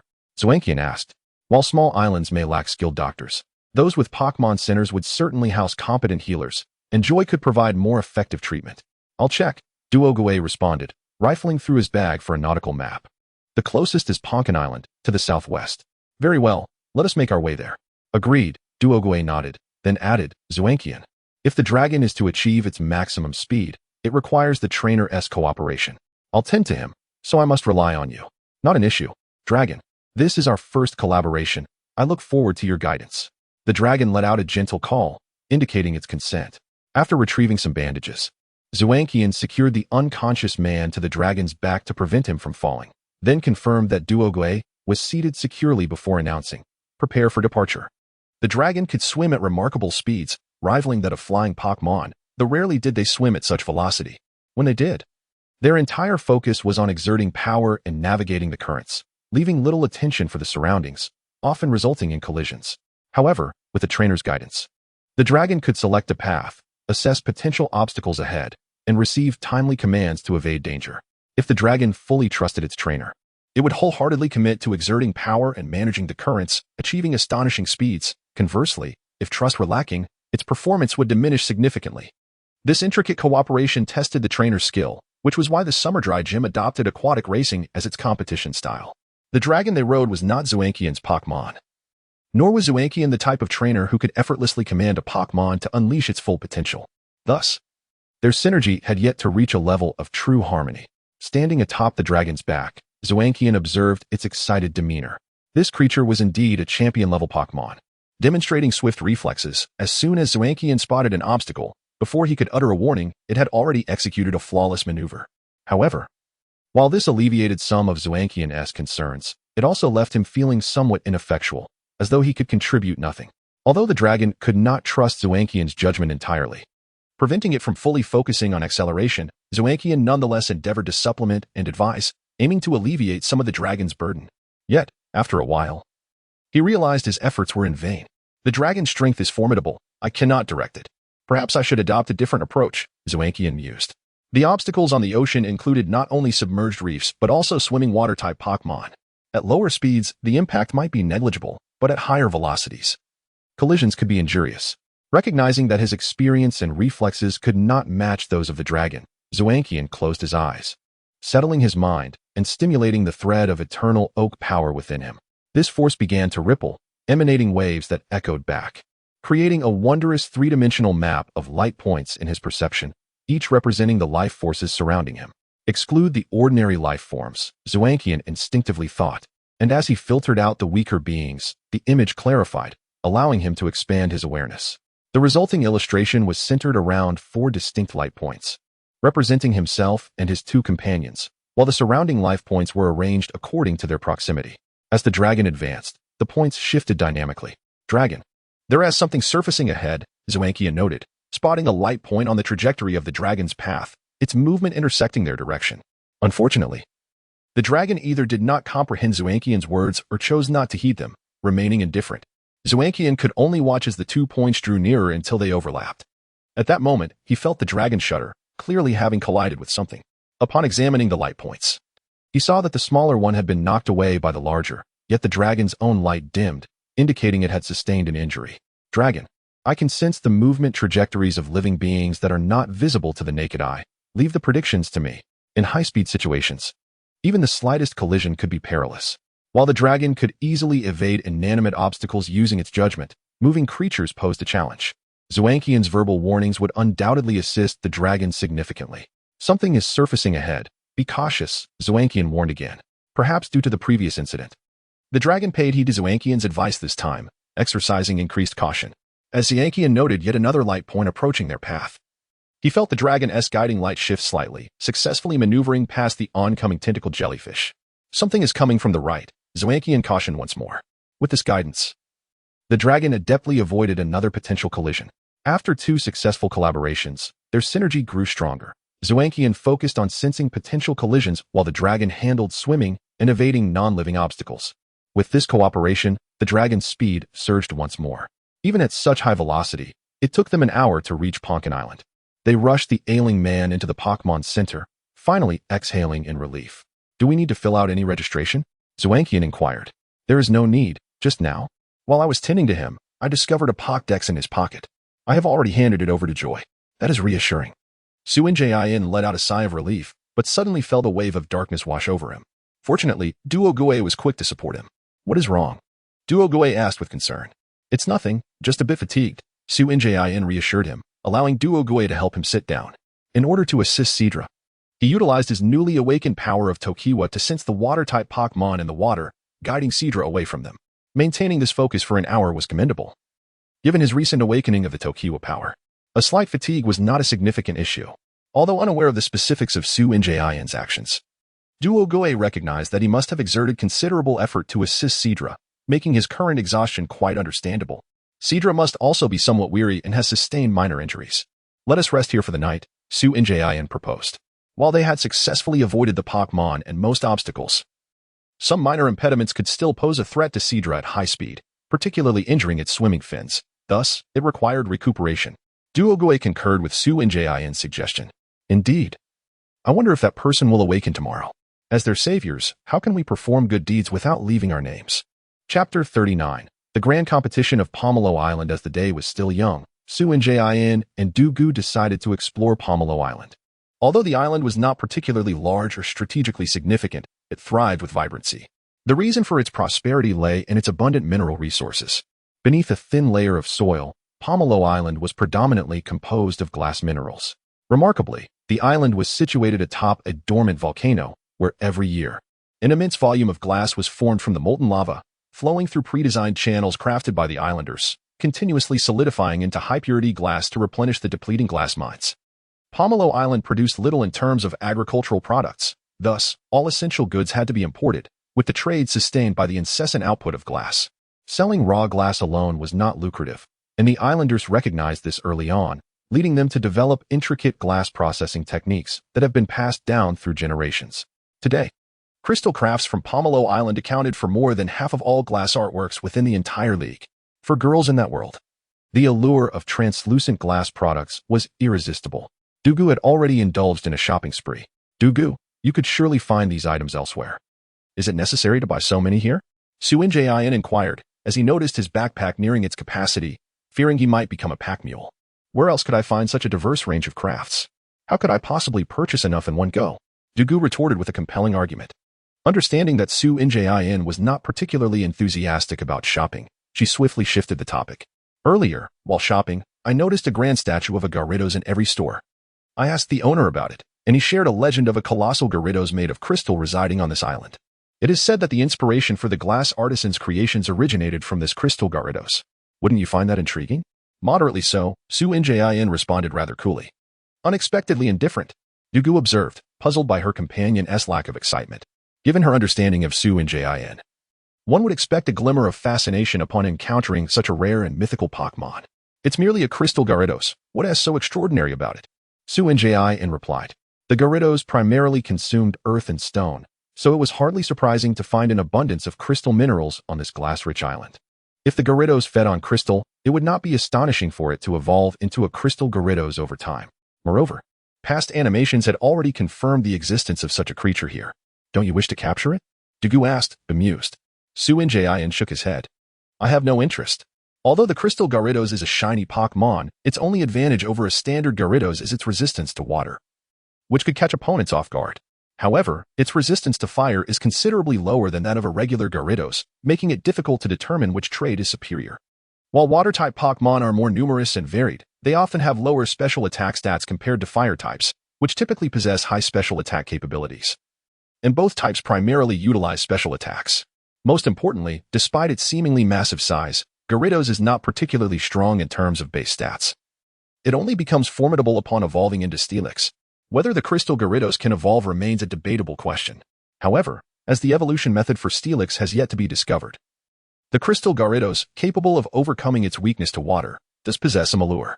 Yet, I have no intention of becoming a Pokémon hunter and see no reason to capture a creature that is not worth training. Each of my Pokeballs holds immense value to me. Then let it be, Dugu conceded, sensing Su Njin's disinterest. Though she was unaware of the reasons behind it and chose not to press further. However, Su Njin was reluctant to halt the conversation, fearing Dugu's attention would revert to shopping. But this small island specializes in glass processing, so it is home to many Fire-type Pokémon. While Fire types are exceedingly rare in the ocean-dominant Orange Archipelago, nearly every household here possesses one. Ah, that reminds me of something, Dugu exclaimed, rummaging through her bag to produce a flyer, nearly forgetting. The owner gave this to me while I was shopping, and I thought you might find it interesting. Su Njin opened the flyer to discover the text, Fire-type Pokémon Tournament. Upon reading it swiftly, Su Njin was indeed captivated. How intriguing. I wish to participate. The flyer announced that to better foster the training of Fire-type Pokémon, the island would host a Fire-type Pokémon tournament. The rules bore a distinct flavor of the Orange League, emphasizing practicality. The preliminary round was not a conventional Pokémon battle, but rather assessed mastery and power of Fire-type moves, with actual Pokémon confrontations following thereafter. I knew you would be interested, but if you win, would you consider giving the prize to me? Dugu gazed at Su Njin with eager anticipation. Certainly. Su Njin nodded. The tournament's prize was a handcrafted artifact made by the island's most renowned master, with the option for the winner to choose its design. Su Njin had little interest in the prize for himself, so gifting it to Dugu posed no burden. Thank you so much, Dugu exclaimed, her face flushed with excitement. Let us head there now. Without hesitation, she tugged Su Njin toward the competition venue. The competition site was located in a square not far from the marketplace. Perhaps due to the preliminary rounds, the turnout was relatively sparse. Su Njin quickly registered and was escorted to the arena by an official. The first round tested the control of the Pokémon, requiring them to use a Fire-type move to shoot flames through a wooden hoop, igniting a torch without incinerating the hoop itself to pass. Su Njin observed the hoop, which was roughly the size of a bowl, and nodded in understanding. This test was not trivial. The flames emitted by Fire-type Pokémon were extremely hot, and without proper control, they could easily consume the hoop, resulting in failure. Come forth, Charmeleon, Su Njin summoned, providing it with instructions before allowing it to exhibit its skills. Charmeleon approached the designated distance, surveyed the setup, and opened its mouth, unleashing a slender stream of fire that passed through the hoop and precisely ignited the torch. Passed, the judge announced after inspecting the hoop and finding it unscathed. The second round assessed the power of the flames, challenging the contestants to melt a piece of glass within 1 minute. The judge pointed to a piece of glass the size of an infant's head. Is this manageable for you, Charmeleon? Su Njin inquired. Charmeleon nodded, confident in its abilities. All right, then prepare. 3, 2, 1, begin. With the judge's command, Charmeleon tilted its head back, releasing a torrent of flames engulfing the glass in a fiery vortex. Once the flames dissipated, the glass had completely melted, leaving only a pool of liquid glass, and less than 20 seconds had elapsed. Passed, the judge declared. Please follow me. You are now entering the finals. Wait, didn't we just pass the preliminary round? Why are we heading straight to the finals? Is there only one contestant who passed the tests? Su Njin queried, puzzled. The first test posed a genuine challenge for Fire-type Pokémon, while the second was comparatively easier. After all, most Pokémon excel in explosive power but lack control. However, for the Fire-type Pokémon of the island's glass artisans, mastering the power of Fire-type moves should be their forte, right? Please follow me. I will explain the reasoning along the way, the official replied. Chapter 40. The clash of the 3 fire types in the process of crafting glass. High-temperature firing is essential, and the glass artisans of Ponkan Island are no exception. In this world, what could be better at controlling fire than Fire-type Pokémon? From every perspective, it is challenging for the glassmakers to find better allies than these fiery creatures. Thus, nurturing Fire-type Pokémon has become yet another tradition of Ponkan Island. The island takes immense pride in being the only island in the Citrus Archipelago adept in fire mastery, even contemplating the establishment of a fire-type gym. Although this ambition ultimately fell through, it did not diminish the pride of the islanders. However, not long ago, this pride was brutally stripped away and trampled upon. A trainer specializing in fire types arrived on Pokkén Island, challenging all the fire Pokémon and defeating them soundly. If it were merely a matter of defeat, it could have been accepted, as the primary vocation of these glass artisans is crafting glassware, not training Pokémon.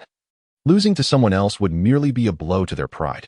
Yet, to their astonishment, this trainer deemed the islanders' fire Pokémon as aberrant creatures that had strayed from their rightful path and insisted on correcting them.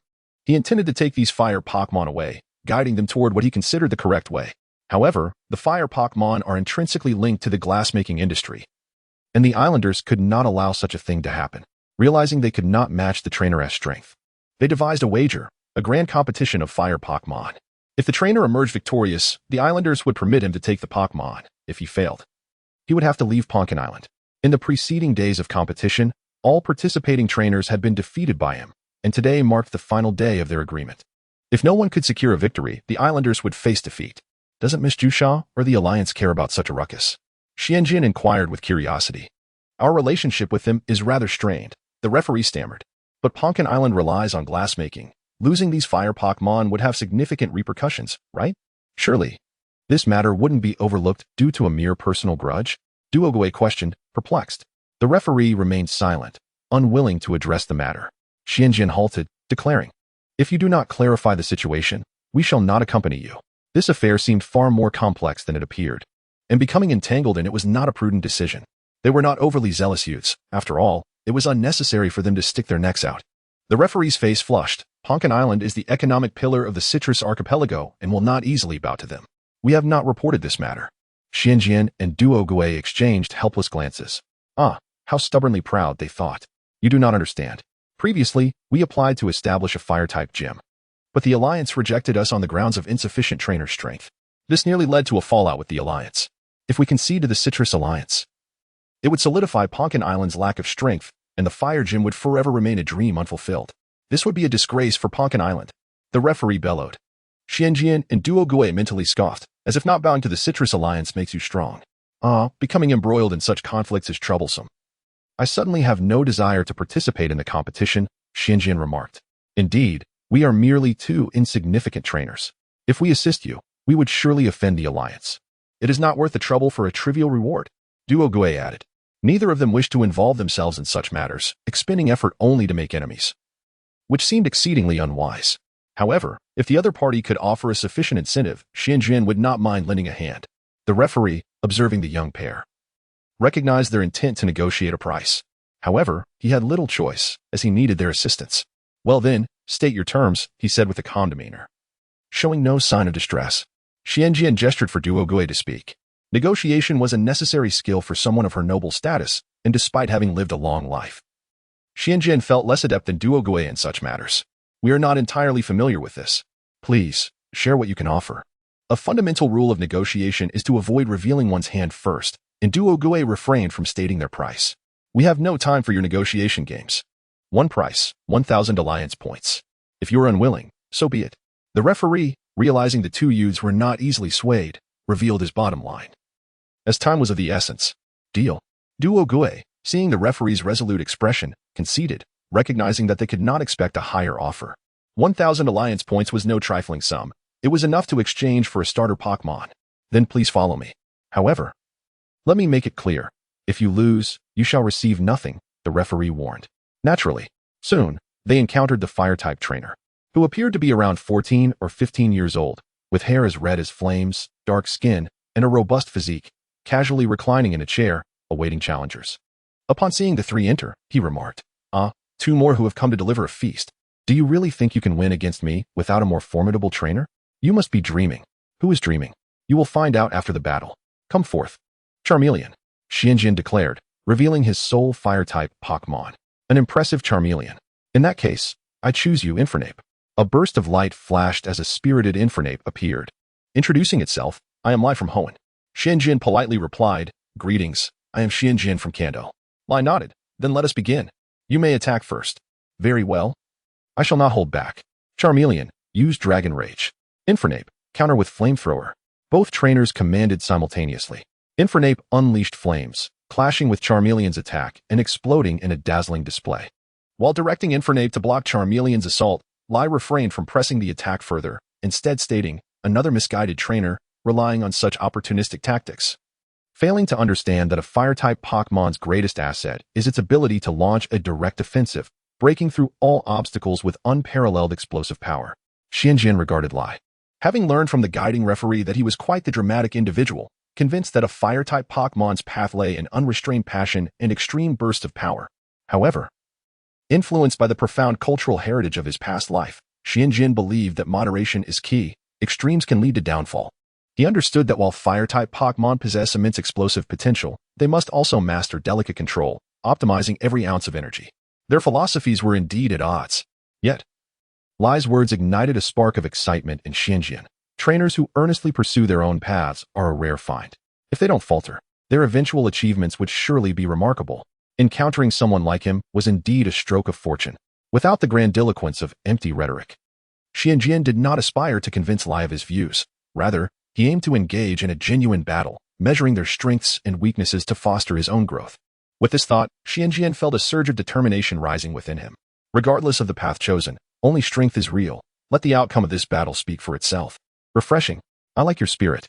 Lai wholeheartedly agreed with Xianjian's sentiments, beginning to find this young trainer more agreeable. Infernape, Charmeleon, Flamethrower. They both commanded in unison.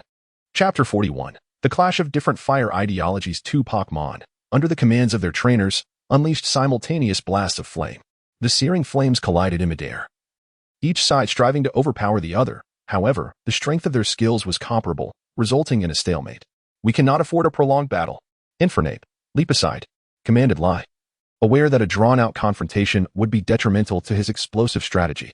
Charizard, let him witness our new move, Phoenix Flower Flame, Xianjian ordered, observing the opponent's leap.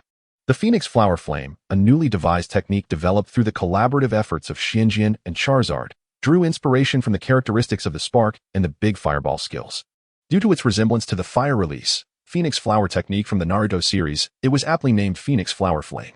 Upon receiving the command, Charizard inhaled deeply and, after a brief moment of concentration, expelled a barrage of fireballs towards the recently landed Infernape. The Phoenix Flower Flames floated like balloons in the air, encircling Infernape and confining it within a limited space. This feeble attack holds no significance. Infernape retorted, igniting its fists in flames and charging towards the fireballs. The Phoenix Flower Flames, lacking in speed, were easily struck. Upon contact with the flame punch, the flames erupted, triggering a chain reaction as multiple Phoenix Flower Flames detonated. The resulting fire, while minimal in harm to the Fire-type Infernape, delivered a jarring impact that left it momentarily dazed.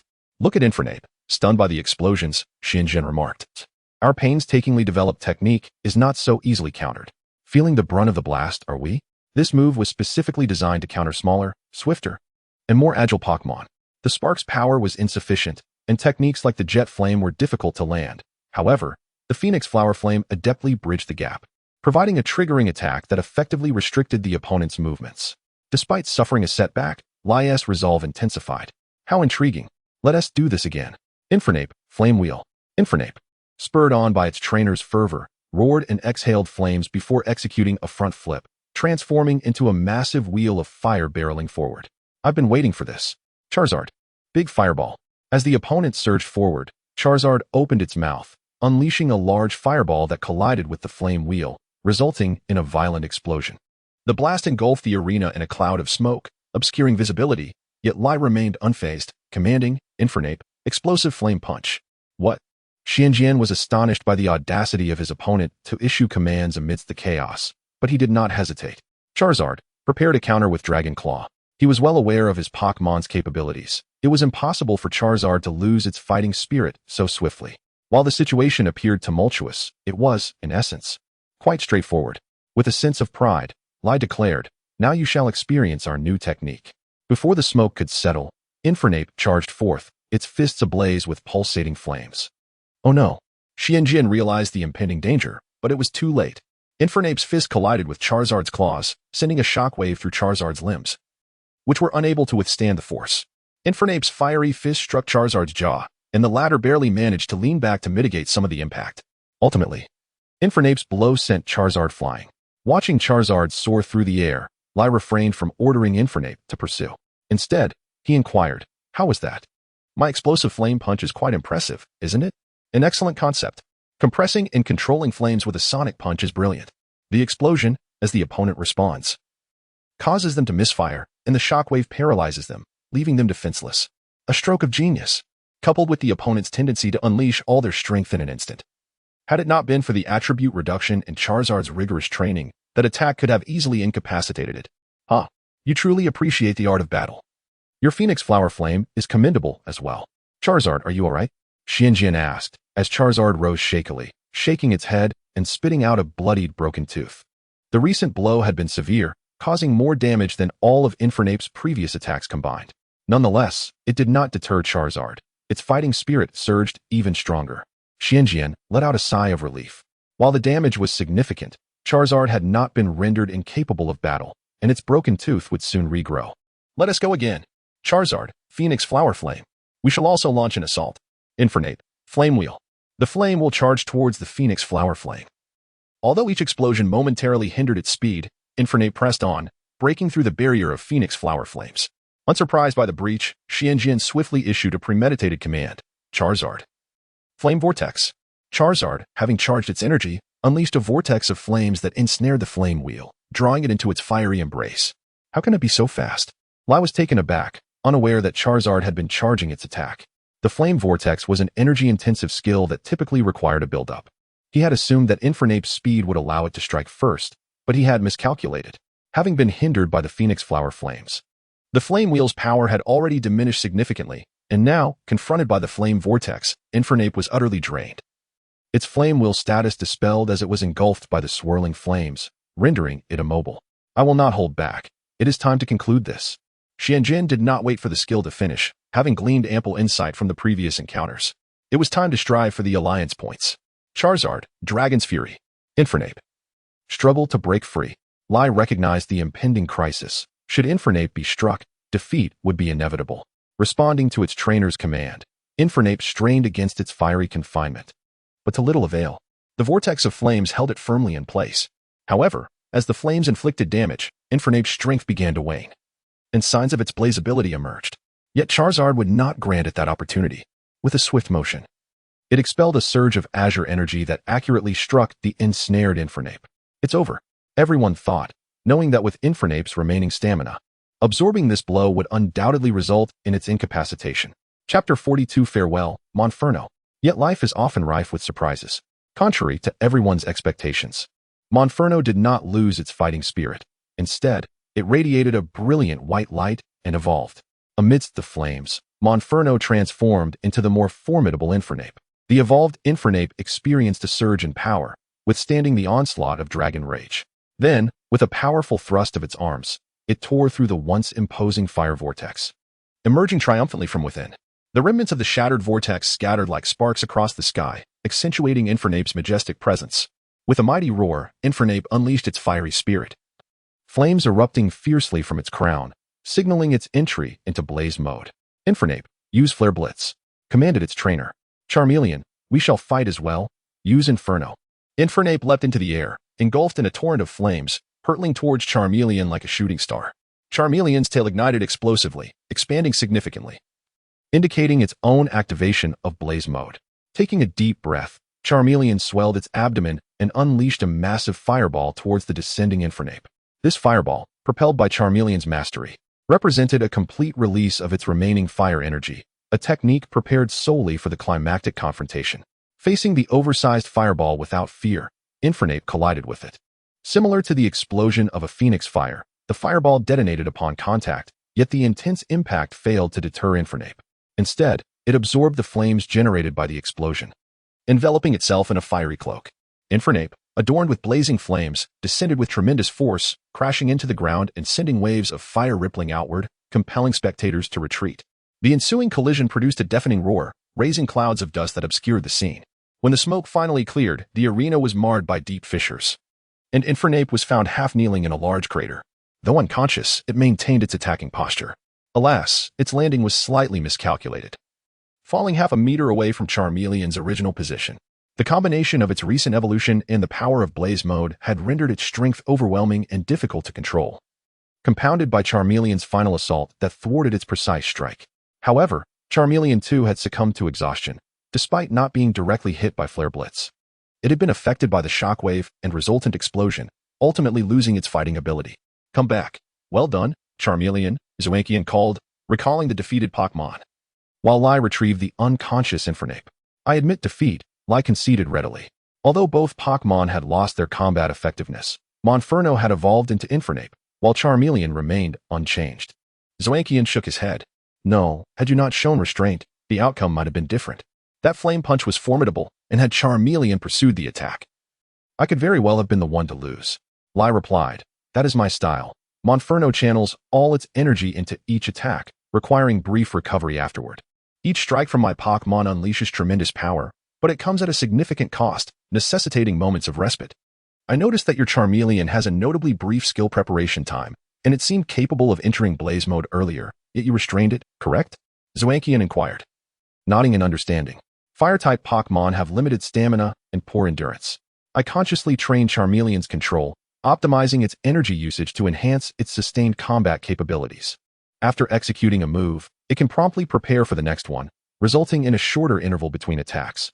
This enhanced control allows Charmeleon to decide when to activate Blaze Mode, conserving energy. Impressive, Lai praised. Would you be willing to share your techniques with me? Of course. But I believe you have a more suitable mentor, Zoankian replied. You mean? Lai questioned, struggling to accept the implication. Indeed. I refer to the glass artisans of this island. Their Pokémon engage in extensive production activities daily, having perfected efficient energy utilization. Different firing techniques require varying flame strengths. Poor control can lead to failure. Coupled with substantial workloads, these fire-type Pokémon are all masters of flame control. However, their comfortable lifestyle has rendered them less adept in battle, which is why you easily triumphed over them. Your reasoning is sound, Lai agreed. Then turned to the previously silent referee. Master Alone, please forgive my earlier ignorance. May I train under your guidance? Ah, Multitrack exclaimed in surprise. This individual is the renowned glass artisan, Ade. I never would have guessed. In his mind, masters were characterized by hunched backs and white hair. Yet this man appeared merely middle-aged. Ahem, I prefer to remain low-key, Ade said with a smirk, then turned to Lai with a courteous expression. Of course, I would be delighted to mentor someone as promising and capable as you. Additionally, I would appreciate your guidance in Pokémon battles, as we are quite inexperienced in that area. You're too kind, Master, Lai replied, elated by Ade's gracious acceptance. Truly, a master possesses a remarkable breadth of character. Multitrack, however, remained unimpressed and whispered to Zoankian that old fellow is quite cunning. He has gladly taken this newcomer under his wing, not only bolstering the island's strength but also claiming to have won him over. With this, Pangon Island has a promising future for establishing a fire-type gym. Zoankian chuckled. One must fulfill their obligations when accepting remuneration. I fought to a draw with Lai. Although he acknowledged my victory, I cannot claim a win. By supplementing my skills with that last move, I left him without a valid argument. Master, might I request that my Charmeleon also train here for a while? Zoankian asked unexpectedly. That can be arranged, though I notice your Charmeleon has already developed a degree of control over its flames, rendering further training here somewhat redundant, Ade replied. Indeed, but I have a task to attend to. The majority of the journey will be by sea, with Charmeleon spending much of its time confined within its Pokéball. This is detrimental during its rapid growth phase. Thus, I wish to leave it here for a time. Certainly, Ade agreed, nodding. Having another strong Charmeleon around would be ideal. This is wonderful. With my Charmeleon remaining here, I will have a training partner, Lai exclaimed. Lai, I am also intrigued by your Pokémon's explosive power. Could you share your techniques with my Charmeleon? Fire types possess incredible explosive potential, and further enhancement would be splendid. Absolutely, Lai responded with enthusiasm. Acknowledging each other's accomplishments felt rewarding. Both trainers recognized the value in each other, fostering mutual respect and camaraderie. Through their discussions, Zoankian learned that Monferno was not Lai's strongest Pokémon. He also possessed a fire-type starter, Blaziken, which was his initial Pokémon. Had Lai chosen to use that Pokémon, Zoankian was certain he would have lost decisively today. Chapter 43. Reconnection and trusting a Pokémon is not merely a matter of handing over a Pokéball, especially when it comes to the esteemed starter Pokémon. After completing the necessary formalities at the Pokémon Center, Su-Njin deposited his Charmeleon at the Pokémon Center on Chungon Island and explained his intentions to Nurse Joy. She agreed and assured him that she would take good care of Charmeleon. After resting for the night, the two resumed their journey. Their only regret was the individual they had rescued, who remained in a state of unconsciousness due to weakness. Fortunately, the Pokémon they carried with them had only sustained minor injuries and had already recovered, allowing them to meet briefly. It was truly a pity. They were left wondering if he would still be there upon their return, unaware that they were his saviors. Duogue gazed at the diminishing outline of Chang'an Island in the distance, reflecting on the situation. She had never endorsed the notion of performing good deeds anonymously, as anonymity deprived one of the gratitude and inspiration that could encourage others to act benevolently. Indeed, Su Njin nodded in agreement, stifling a huge yawn. The previous night had been filled with fervent discussions about training techniques, leaving him severely sleep-deprived. However, the journey was made easier by riding on the back of a Dragonite, and the calm waters allowed him to catch brief naps. Nonetheless, sleeping atop a Dragonite was far from comfortable, offering only slight respite from fatigue. Thus, upon reaching their destination for the day, after dinner and a brief refresh, Su Njin bid Duogue farewell and retreated to his room to catch up on sleep. Yet, as the saying goes, life seldom goes as one wishes. While Su Njin was lost in the embrace of slumber, he was abruptly awakened by someone calling his name. "Who are you?" Su Njin glared at the person standing at the foot of his bed, though he was no longer fatigued. Being roused in the dead of night was still quite displeasing. The visitor was an unremarkable young man, lacking distinctive features, who did not seem offended by Su Njin's tone. Instead, he bowed respectfully and introduced himself. "Mr. Su Njin, I am Eling, sent by the organization to meet with you." Organization? Su Njin felt a bit bewildered and took a moment to connect the dots. Team Rocket? Eling nodded. "Yes. Sir, it is not convenient to speak here. Please come with me." "All right." Su Njin replied absently as he sluggishly got out of bed and dressed. He recalled that SHB had mentioned sending someone to meet him, but after such a long wait without news, coupled with the unexpected information he had received from Nurse Joy, he had nearly forgotten about the rendezvous with Team Rocket. The data from Joy was sufficient for his research paper, and he had lost all desire to trade with Team Rocket. Yet, they had come seeking him because of his earlier words, leaving him somewhat anxious.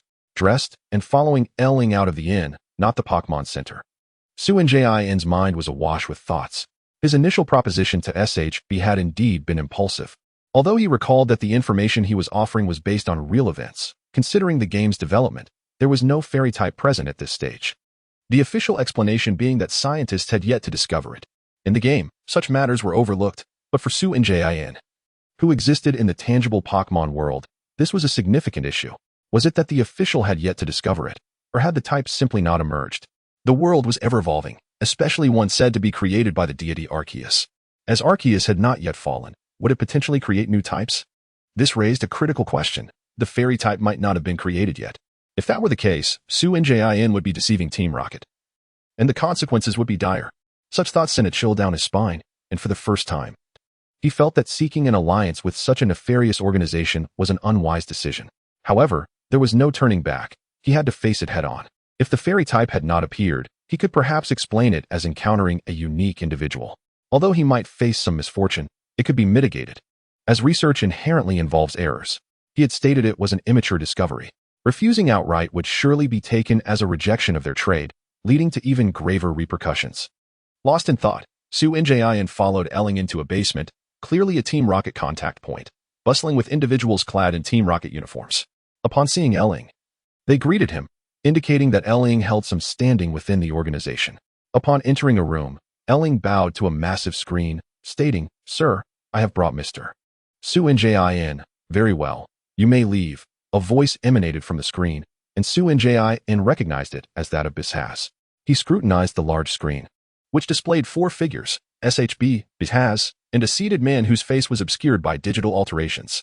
Behind him stood a sharp and competent woman, likely his secretary. This must be the leader of Team Rocket, Sakaki, Su Njin thought, realizing the gravity of the situation. It was unexpected for him to personally make an appearance, and a bead of cold sweat formed on Su Njin's forehead. The only reason Bishaz and SHB stood while he sat was that Sakaki had chosen to address him directly. "You are Su Njin?" A voice laced with curiosity interrupted Su Njin's contemplation. It was undoubtedly Sakaki who spoke first. "Yes, sir. I hear from SHB that you have a significant piece of information to trade with us." Sakaki wasted no time, getting straight to the point. "Indeed. Though it is merely an immature discovery that lacks thorough validation due to limited resources, I urgently needed some data and sought to trade with Team Rocket. But now that I have gathered sufficient data, I shall offer this information to you free of charge. Should any issues arise, it shall not be my fault. Sakaki waved his hand dismissively. Team Rocket never accepts favors without compensation. If the information proves accurate, we will reward you accordingly. By the way, didn't TSHB mention that collecting that data was quite troublesome? How did you manage to gather it so quickly? That was an unexpected outcome. To complete my experiment, I needed either to assess a large number of Magikarp or to observe the growth cycle of a single Magikarp. The latter, while seemingly simpler, required ensuring the Magikarp did not evolve and remained healthy throughout its growth, which proved time-consuming. However, during my travels, I encountered a Nurse Joy who happened to possess a comprehensive growth record of a particularly large Magikarp, which was sufficient for my experiment. Sakaki nodded, refraining from further inquiries, as he appeared disinterested in such matters. Now, you may disclose your discovery that poses a threat to a prestigious family. The moment of truth arrived. Suin took a deep breath and nodded. Of course. This was also an unexpected finding. I observed that my Charmeleon-S Dragon Rage inflicted minimal damage upon Amaril. Additionally, other Dragon-type moves yielded damage significantly below expectations. Throughout my journey, I consciously collected data and noted that Dragon-type moves inflicted far less damage on both Marill and Clefairy than anticipated.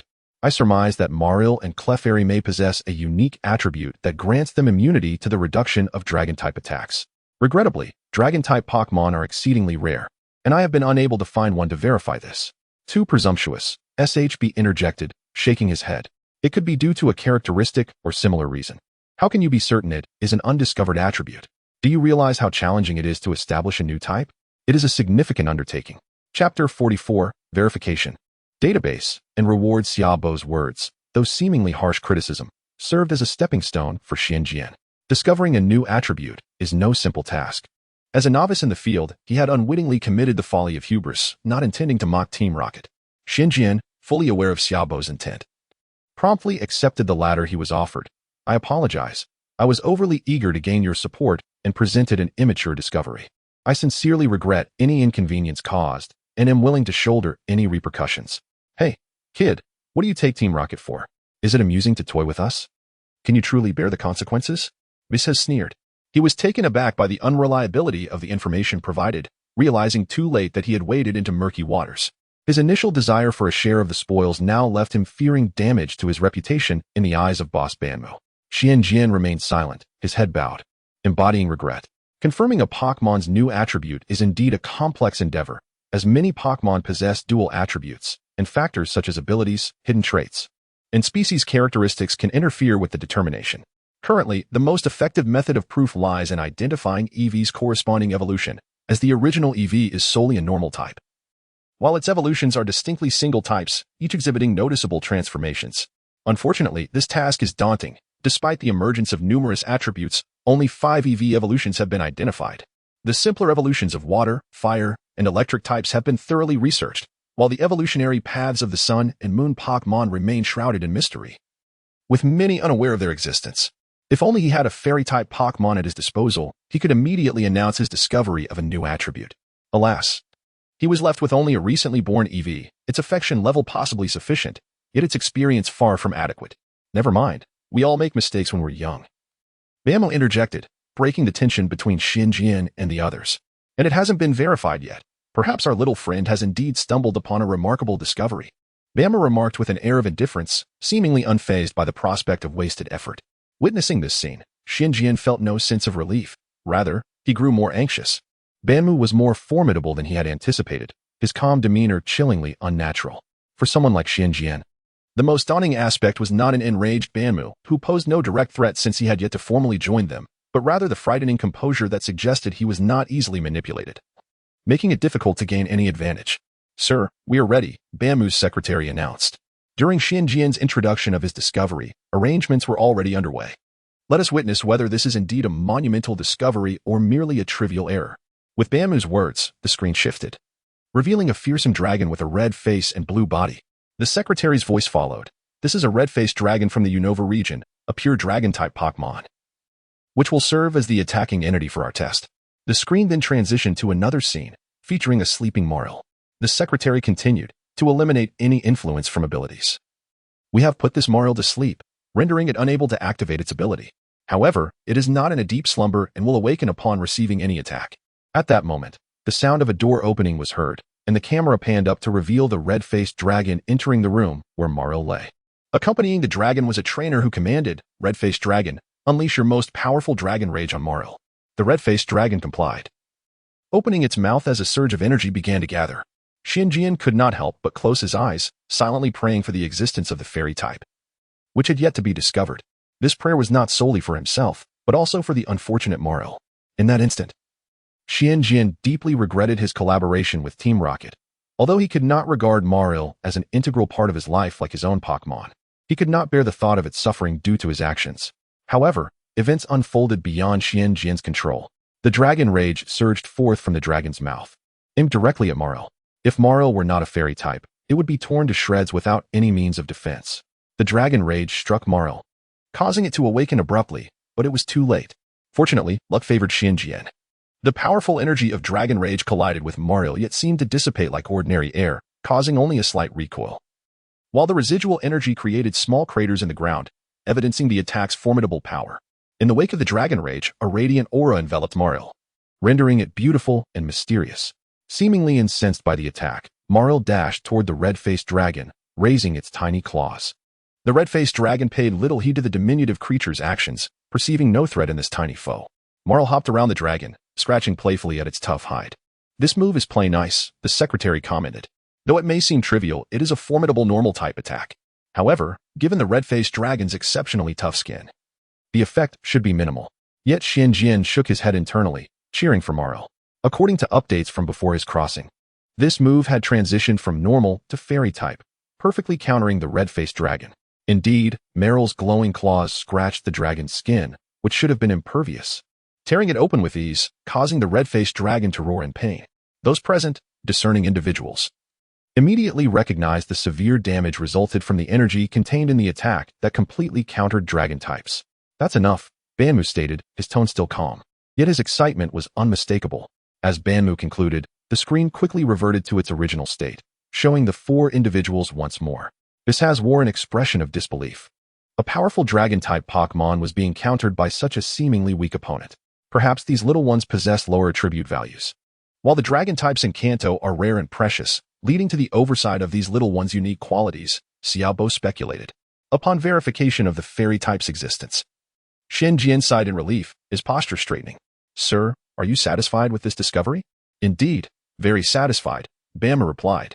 With this confirmation, Xianjian now held a significant bargaining chip against the Dragon Clan, potentially even swaying them to his side, a scenario so magnificent that it was almost too good to envision. "Sir, I believe the value of this discovery may not be as high as anticipated," the secretary remarked coolly. "Oh, why is that?" The scarcity of dragon-type Pokémon in Kanto, primarily consisting of pseudo-dragons like Gyarados and Charizard, suggests that this newly discovered attribute may have limited applicability against them. The secretary doused the room with a bucket of cold water. Xuanjian's fondness for the secretary waned significantly, although the latter spoke the truth. The implication of his words meant a considerable reduction in the rewards Xianjian would receive. However, it mattered not, for he was unaware of the true secrets of the Dragon Clan. Banmu, in a cheerful mood, began to elucidate the formidable aspects of the Dragon Clan, emphasizing their ability to harness dragon power, which not only captivates dragon-type spirits and pseudo-dragons, but also assists the latter in transforming their attributes to dragon-type during battles. This revelation would render them incapable of utilizing dragon power, leading to a substantial decrease in their strength. This discovery bore a share of merit attributed to Sias, and its significance would not be diminished. He added, "Moreover, the primary forces among the top-tier combatants of the Dragon Clan are dragon-type spirits. As long as we vanquish these elite forces, the remaining lesser beings will be easily dealt with." Banmu nodded in agreement with Xiao's perspective. The secretary, witnessing this exchange, chose to remain silent. "Xianjian, your discovery is of great assistance to Team Rocket. Since your original target for trade no longer exists, I shall provide you with a new reward. What would you like?" "Thank you, my lord," Xianjian replied politely. "At present, I do not have any specific desires. Perhaps you could provide me with some guidance?" He truly had no urgent needs and was uncertain about the valuable items within Team Rocket. So it seemed prudent to leave the decision to the other party, who he believed would not shortchange him. Rest assured, Team Rocket has never been remiss in rewarding its deserving members. Banmu reflected for a moment before addressing the secretary. "I recall that one of my Pokémon recently laid an egg. Let us bestow that egg upon this young man." I trust one have not promised it to anyone else? Indeed not, my lord, the secretary affirmed, then turned to Xianjian. Young man, you are in luck to receive such a precious egg. Xianjian was overjoyed, expressing his gratitude. Generally, the quality of a Pokémon's offspring is enhanced when the parent possesses higher attributes and levels. As the strongest gym leader in the Kanto region, Banmu's Pokémon were undoubtedly exceptional, and the egg they produced would likely yield a powerful creature. As for the type of Pokémon that would hatch from the egg, that delightful surprise was left for him to discover. It is customary not to disclose the species of the Pokémon contained in an egg, a tradition that Xianjian did not mind, as it certainly could not be a Beedrill's egg. Banmu, known as the Earth Master, specialized in ground-type Pokémon, making it highly probable that the egg was of a ground type, which would perfectly complement the current deficiencies in his team. The egg could not be transported via machine. It would be sent to him directly. In the future, Team Rocket's database would be accessible to him for thorough investigation, should he uncover anything of note. He was to report it. Team Rocket would never neglect capable individuals. After articulating this, Banmu rose and departed with the secretary. Following a brief congratulatory exchange with Xianjian, Banmu and Xiaz took their leave. Once they exited, the large screen dimmed. Only then did Xianjian exhale deeply, realizing that his back was already drenched in sweat. Chapter 45. The Battle of Eevee. Did you not retire early last night? Why do you still appear so lethargic? Duogui inquired, observing Xuanqian, who was yawning incessantly and exhibiting signs of sleep deprivation. I had a rather troubling nightmare, which disrupted my slumber. Xuanqian fabricated a casual excuse. He could hardly disclose to Duogui that he had been awakened in the dead of night to engage in a trade with Team Rocket. By the time the transaction was completed, dawn was approaching, and upon returning to the inn, he had scarcely settled into sleep when the alarm clock blared. It is quite astonishing that a boy like you fears nightmares. Perhaps you should rest for a while. The journey today should be rather tranquil without any complications, Duogui suggested. Indeed, I appreciate your consideration. I shall take a brief nap, Xuanqian replied. He selected a secure spot, secured himself, and closed his eyes. Although he did not immediately succumb to sleep, instead, he began to reminisce. After completing the trade with Team Rocket last night, he had received a login device from Ling, which allowed him access to Team Rocket's internal database for research purposes. While general information held little value for Xuanqian, the combination techniques and training methods were of considerable significance. Furthermore, he learned from Ling that this island was one of Team Rocket's few outposts within the Orange League, and the reward Pokémon egg he had earned would be sent here, available for him to collect on his return. Contemplating these matters, Xuanqian gradually drifted into a peaceful slumber. Upon awakening, the pair had arrived at their destination for the day, a nameless archipelago. It appeared to be an undeveloped island, lush with vegetation and bearing traces of human activity. However, they were not inclined to exert effort in searching for human settlements and instead sought a suitable location to camp. Finding a campsite on the island proved to be a simple task. They quickly discovered a clearing on one of the islands, already tended to, with remnants of extinguished campfires, evidence of a previous camper. The fire pits appeared fresh, indicating that the last camper had departed not long ago. Considering the humidity near the sea and the frequent rains, we can deduce that the prior camper left only recently, Xuanqian remarked, observing the fire pit. Then let us set up camp here. Duogui agreed after surveying the area and deeming it satisfactory. With the decision made, the two quickly set to work. Xuanqian gathered firewood and began erecting the tent, while Duogui took charge of preparing the meal. Not every traveler possesses culinary prowess. Xuanqian's cooking skills were merely average, often outshone by Duogui's culinary expertise when he opted for simpler dishes. With clear division of labor and assistance from their Pokémon, they swiftly constructed a makeshift camp. The air soon filled with the enticing aroma of food. Mealtime is served, Duogui called out as he plated the prepared dishes. The Pokémon cheered and swiftly dashed towards their food. Even Eevee, who typically clung to Xuanqian, momentarily abandoned him in favor of its meal. Just as Eevee, with its adorable little legs, approached its food with a blissful expression, a green figure darted through the air, and in an instant, the food and plate vanished. Eevee looked perplexedly at the empty ground before turning to see its dish being carried off by a large green caterpillar, which was greedily devouring the delicious morsels. Enraged, Eevee's temper flared. Due to its young age and petite stature, Eevee had always enjoyed the treatment of a little princess among Xuanqian's Pokémon. Accustomed to being pampered and cared for, it was inconceivable that an audacious creature would dare steal its food. Time to show this intruder a lesson, thought Eevee. Opening its adorable little mouth to form a shadowy sphere of dark purple energy, a ghost-type move known as Shadow Ball. The food thief was a scyther, who at that moment was wholly focused on the delightful meal and oblivious to Eevee's impending strike. Consequently, the Shadow Ball struck true.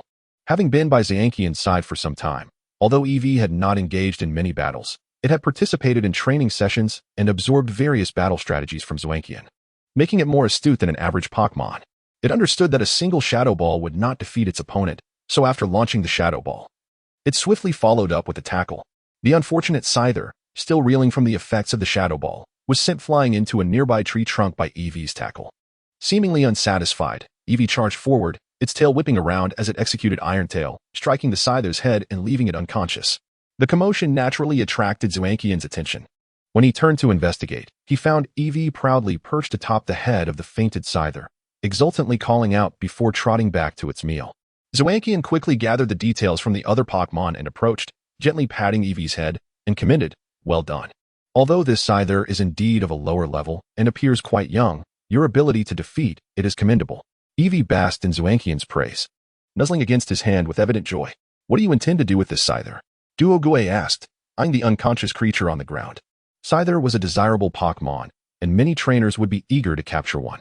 Zayankian had previously expressed similar thoughts. Zayankian shook his head, "Let it be." While it was indeed ambushed, the ease with which Eevee defeated it indicates that this Scyther's potential is rather lacking. "I am selective in my choices when it comes to capturing Pokémon. Shall we leave it here then?" Duogue inquired. "Yes. There is no need to concern ourselves with it. Its injuries are minor. It merely suffered a direct hit to the head and has fainted. Once it regains consciousness, it will likely depart on its own. This Scyther is still quite young and probably sneaked away from its group. My father has a Scyther that has evolved into a Scyther, and many Scyther populations inhabit the Johto forest. I am quite familiar with these marvelous creatures. This Scyther's shell is smooth without any scars, and its limbs lack strength. It is still a child. At this time of year, young Scythers are in their growth phase. And with the green caterpillars and Beedrills having evolved into pupae or adults, making them difficult to catch, their population faces food shortages. Thus, these young Scythers often venture out to seek sustenance." Zayankian's words soon came to fruition. The Scyther, having sustained minimal injuries, quickly regained consciousness. It cast a fearful glance at Eevee, struggling to comprehend how such a diminutive creature could harbor such formidable strength. Watching the Scyther prepare to flee, Zayankian smiled, relieved that he had not intended to capture it. While its combat prowess and awareness were lacking, those were not the core issues. Without the heart of a warrior, all talent is rendered meaningless. Chapter 46. The resurgence. As they watched the Mantis prepared to flee, the onlookers assumed the matter had come to a close. However, to their astonishment, a powerful sound of wings flapping echoed through the sky, heralding the arrival of a formidable mantis that descended gracefully before the one attempting to escape. "Oh, this one is quite impressive." The newly emerged mantis captured Sujian's attention. Not only was it robust in physique, but it also exuded an extraordinary presence. Although its exoskeleton gleamed with a polished sheen, the numerous intertwined scars etched into its surface bore witness to its battles fought and won. Upon seeing this new arrival, the mantis that had intended to flee instantly found its resolve, eagerly communicating with the newly arrived kin. Sujian then discerned that the retreating mantis was a female, while the newcomer was a male. The mantis population consists of numerous females alongside a singular male monarch and a few male guardians. Any male mantis that does not belong to the royal lineage is expelled upon reaching maturity. Yet, should they possess sufficient strength, they may usurp the old king and ascend to the throne themselves. This reality, driven by the unyielding laws of the jungle, may clash with human values. Yet it effectively ensures the perpetuation of superior genes across generations, safeguarding the prosperity of the populace. The male mantis before him was evidently not a guardian. Leaving only one possibility, it was the king of this mantis clan. Sujian's thoughts immediately turned towards reclaiming the loyalty of this majestic creature. Before Sujian could even provoke the mantis king, the regal creature approached him, raising its massive scythe in challenge. The wings buzzed ominously, and Sujian understood that a duel had been initiated. Sujian assessed the female mantis that had sheltered behind the king, realizing that the latter had likely overheard his intentions to establish a harem and perceived that its kin had been wronged. It was clear that the king sought to teach Sujian a lesson and reclaim its honor. Sujian could empathize. Mantises were inherently proud beings, with timid females being the exception rather than the rule. Most magical creatures, like the Beedrill, require evolution to reach their most potent forms. Yet such transformations are notoriously challenging in the wild. For example, the Pidgey species is overwhelmingly dominant, yet the rarer Pidgeot appears only in 1 in thousands, resulting in a population lacking in strength. Conversely, mantises do not require evolution. They are born with innate attributes rivaling even the most formidable creatures. This inherent advantage allows mantises to dominate their environments, fostering their pride. Embracing the challenge presented by the Mantis King, Su Jian nodded in acceptance. I accept your challenge. Butterfree. You shall face it. Butterfree acknowledged and prepared to advance, only to be unexpectedly sidelined by a small figure that darted forth, positioning itself before the mantis. Eevee, you wish to battle? Su Jian inquired, furrowing his brow at the self-proclaimed challenger. Though the little creature had recently triumphed over a mantis, it did not necessarily imply that it was sufficiently powerful. Setting aside the fact that the previous mantis was relatively weak, this current contender was far superior. Eevee nodded enthusiastically, its face brimming with determination. Eevee, this opponent is not comparable to the previous weakling. Its strength rivals that of Butterfree. If you choose to enter this battle, prepare yourself for potential injury. Are you resolute in your decision?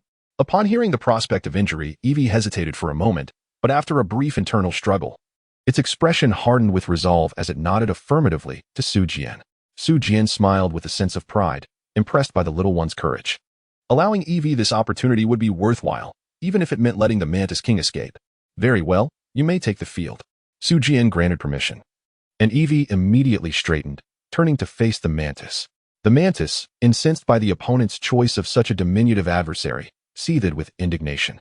Although it had just been attacked by this little creature, it would never have initiated an assault against such a feeble opponent unless provoked. Yet, now that the challenge had been presented, it was determined to impart a lesson. In a flash, the mantis transformed into a blur, brandishing its massive scythe as it charged forward. Eevee, use sand attack. Given Eevee's speed, it could not hope to outrun the mantis, so defensive measures were in order.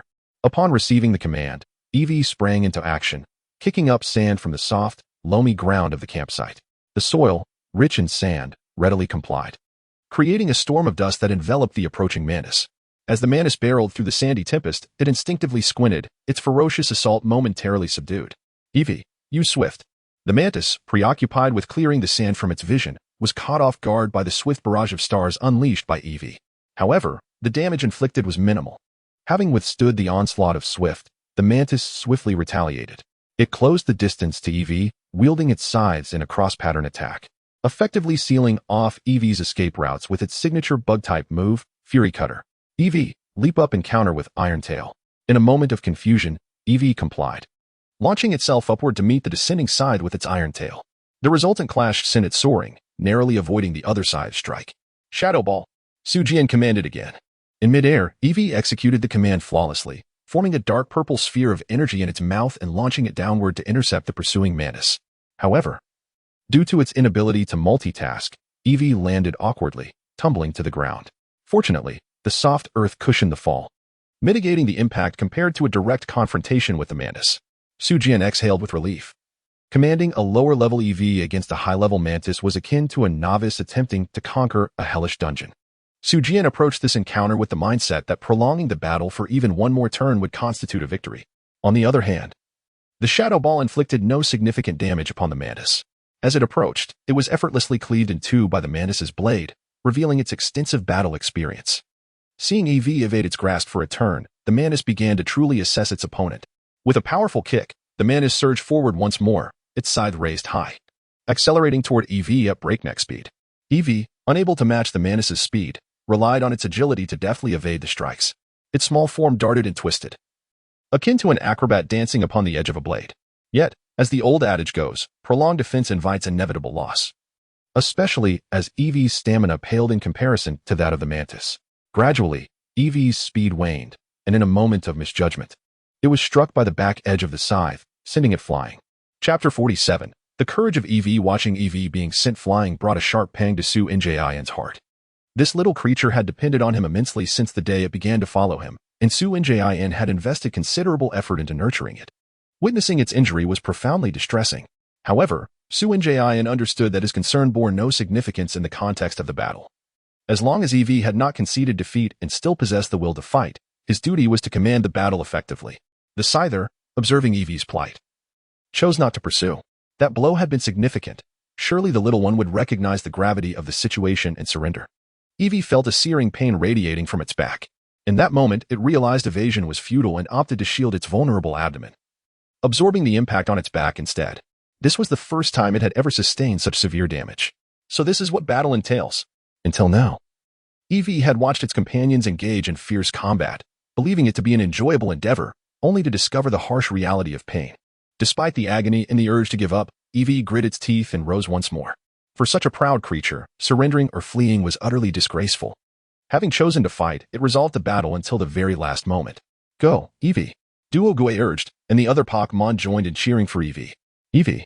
They called in unison, with round eyes, wagging tails, and adorable antics. Shuckle commanded, knowing these were Eevee's signature charming skills, which it could employ effortlessly. Upon hearing the command, Eevee emitted a gentle cry, its large, dark eyes fixated on Scyther, its tail wagging adorably. This pitiful sight, juxtaposed with its battle scars, evoked an instinctive reluctance in Scyther to unleash a full-force attack, causing its muscles to involuntarily relax. It worked. Shuckle felt a surge of joy as he observed Scyther's momentary lapse. Skills like these were often ineffective against determined opponents. Only at the right moment could one truly ensnare the adversary. Scyther emitted a series of sounds urging Eevee to concede, but Eevee ignored them, opting instead to continue its adorable display. Reluctantly, Scyther raised its scythe and swung down, though this time it held back considerably. Now, Eevee, use Charm, Shuckle commanded. Pokémon like Eevee thrived on cuteness, and his Eevee was a master in this regard. The charm technique could only take effect when the opposing Pokémon was of the opposite gender, but even then, a resolute opponent might resist. Although Eevee was female and Scyther male, the effectiveness of charm was not guaranteed. Thus, the actions leading up to this moment were all in preparation for the skill. A mysterious glow enveloped Eevee, and under its influence, Scyther beheld Eevee transform into a stunning female Scyther, leaving it momentarily entranced. Eevee, follow up with Shadow Ball, then tackle. Shuckle had meticulously planned this sequence to render Scyther defenseless. Seizing the opportunity, Eevee quickly conjured a Shadow Ball and hurled it at the dazed Scyther before charging forward to execute tackle. The Shadow Ball struck true, sending Scyther sprawling to the ground. Seeing the plan succeed, a smile crept onto Shuckle's face. Well done, Eevee. Praised by Shuckle, Eevee panted heavily, lifting its head with a hint of pride. However, the recoil from tackle and the strain of executing multiple skills began to take their toll. As the ruler of the Scyther, it would not be as feeble as a female Scyther. Rather than losing its fighting spirit, it swiftly regained its footing, shaking off the negative effects. Scyther's eyes now reflected a serious intensity. It had underestimated this seemingly weak opponent, having suffered twice already. This time, it could not afford to be careless. Brandishing its massive scythe, Scyther approached Eevee once more, swinging its weapon towards it. This time, the attack was not delivered with full force, indicating that Scyther was reserving energy for subsequent maneuvers. Shuckle initially contemplated urging Eevee to concede, but the fiery determination in Eevee's eyes, which had yet to catch its breath, compelled him to make a ruthless decision. Use that move. Upon receiving Shuckle's command, a mysterious glow enveloped Eevee. Before it could react further, Scyther's scythe struck, sending the diminutive creature flying. Scyther showed no mercy, delivering successive blows to Eevee's body. This move, known as Blade Dance, intensified with each hit, inflicting deep, gaping wounds and staining Eevee's fur crimson with its blood. Yet, Eevee remained silent and resilient. Shuckle, stop this! Duogue cried, tears welling in her eyes. Even as a spectator, she found it unbearable to watch. Shuckle shook his head in silence. His fists clenched tightly. At last, Scyther ceased its assault, leaving the battered Eevee to collapse at its feet. Duogue nearly rushed forward but was halted by Shuckle. Not yet, Eevee. Summon your last reserves of strength for one final attack. Hearing the command, Eevee immediately rose, leaping powerfully into Scyther's unguarded chest, targeting its lungs and heart. A strike to this area could momentarily wind an opponent and impede their movements. Next, a card-like energy materialized before Eevee, rapidly expanding and crashing down upon Scyther, hindering its further actions. But that was not the end. Summoning every ounce of its strength, Eevee charged once more at Scyther. The 3 consecutive strikes inflicted considerable damage. And with the prior injuries combined, Scyther finally succumbed, losing its fighting spirit. Shuckle, momentarily forgetting his desire to capture the favored Scyther, rushed to Eevee's side to assess its injuries. Let me take over, Duogue said, brusquely pushing Shuckle aside to attend to Eevee. Shuckle could only offer a wry smile and step back. Though he had anticipated the brutality of the encounter, he had not expected it to be so severe. The final 3 strikes were designed to maximize Eevee's attacking potential, an optimal strategy conceived by Shuckle. Yet, this was a tangible battle in reality, far crueler than mere numerical directives in a game. although the energy from the Protect skill could shield vital areas. It did not prevent the infliction of harm or the accompanying suffering.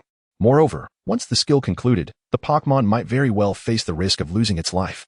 The strategy employed was to have Eevee use Protect to withstand Scyther's attacks, preserving its last vestiges of strength. Only by appearing grievously wounded could Eevee deceive Scyther, gaining a chance for close-range assault. When Scyther believed Eevee had lost its fighting spirit and lowered its guard, it unleashed a final desperate struggle, catching Scyther off guard with a critical strike, followed by its ultimate ability to suppress its foe. By this point, Eevee had exhausted all learned techniques and was ready to unleash its most formidable skill. The cumulative damage from previous attacks, combined with the final 3 strikes, resulted in Eevee's triumphant defeat of Scyther. This victory was the culmination of its all-or-nothing gamble. After a prolonged effort, Duogue completed her healing work, wrapping Eevee in bandages like a mummy. Suinjin, how could you do this? It was utterly cruel.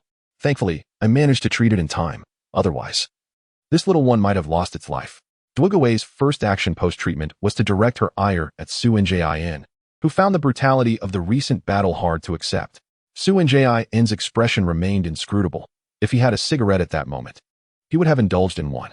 It is its own choice. I merely shared this tactical concept with it in the past. It is intended for use in times of peril. Should it wish to abstain from battle, it may opt to concede. Moreover, there are unspoken truths. Whether trainer or Pokémon, such desperate endeavors are often inevitable. Experiencing them with some assurance is preferable to encountering them unprepared. You are being unreasonable, as a trainer. It is your duty to prevent it from taking such risks.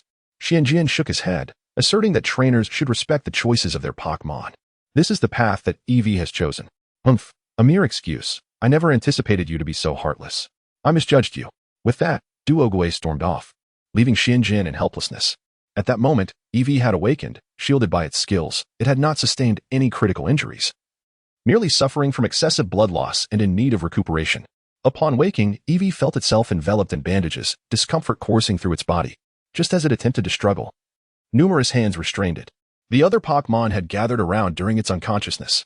Eevee gazed at its companions, noticing their eyes filled with concern and admiration, and suddenly, the pain of its wounds felt less acute. Eevee, I am sorry, Xianjian said as he crouched beside it. Although it was indeed Eevee's choice, he had consciously guided it down this path.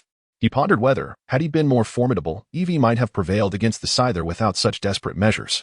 Seeing Xianjian approach, Eevee joyfully rushed to his side, affectionately licking his fingers with its small tongue, displaying no sign of unfamiliarity.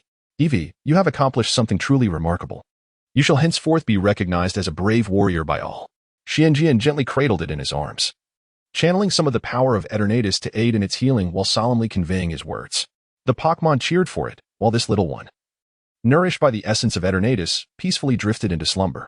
Chapter 48. The appearing Mantis. The power of the Everlasting can aid Eevee in healing its wounds. However, regrettably, the minuscule amount of this power that Xianjian currently possesses can merely alleviate Eevee's pain. Cradling Eevee in his arms and observing it asleep, Xianjian suddenly recalled the Scyther that had been vanquished. He swiftly turned to look, only to find the spot entirely deserted. Evidently, the opponent had seized the opportunity to escape while the group's attention was diverted. The self-healing ability of Pokémon is remarkably potent, particularly among the more formidable ones. Thus, it is often the case that weaker Pokémon sacrifice themselves to defeat their adversaries, only to emerge from battle with more grievous injuries, while their opponents recover swiftly. Although Eevee had triumphed in battle, it now lay in Xianjian's embrace, battered and bruised, while the defeated Scyther had already managed to flee. This disparity was indeed disheartening. As for the escaping Scyther, Xianjian felt a twinge of regret. That particular Scyther appeared to be quite impressive. However, this regret was fleeting, for the greatest treasure from this encounter lay nestled in his arms. He had never before recognized Eevee's innate courage and tenacity. It was truly a born warrior.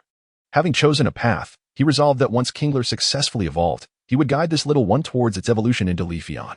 Duogue seemed to be upset and had wandered off somewhere, which posed a bit of a dilemma. Since their acquaintance, their relationship had evolved from mere transactional interactions to genuine friendship, making this their first quarrel. Neither of them was at fault. What could he do? Xianjian felt a headache coming on. With little experience in dealing with young ladies throughout his life, he was unaware of a strategy known as yielding to the girl. Suddenly, a flurry of wings interrupted Xianjian's contemplation. A green Scyther swooped down from the sky, hovering in midair as if searching for something. What was happening?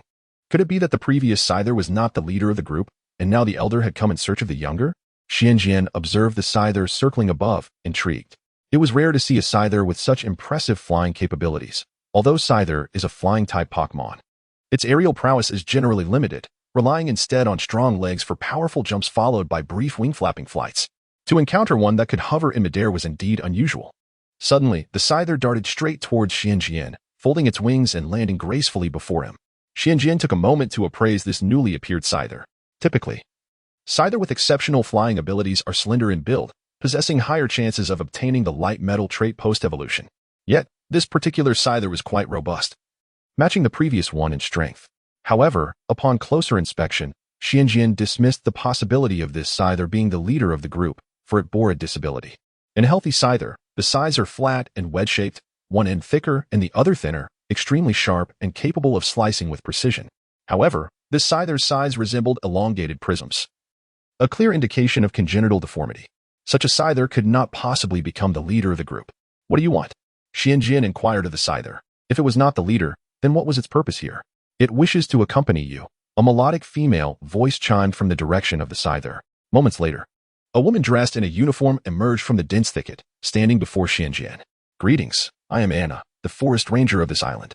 Hello, Miss Anna, I am Xianjian. He nodded at her, feeling a warm affinity towards her despite not sensing the power akin to the everlasting emanating from her. What do you mean by that? Anna glanced at the Scyther before addressing Xianjian. From our vantage point here on the Western Highland, we witnessed your remarkable battle with the leader of the Scyther. It was a splendid display. Due to your exceptional performance, this one wishes to become your Pokémon and travel with you. A subtle hint of jealousy tinged her words. Xianjian scrutinized the Scyther further.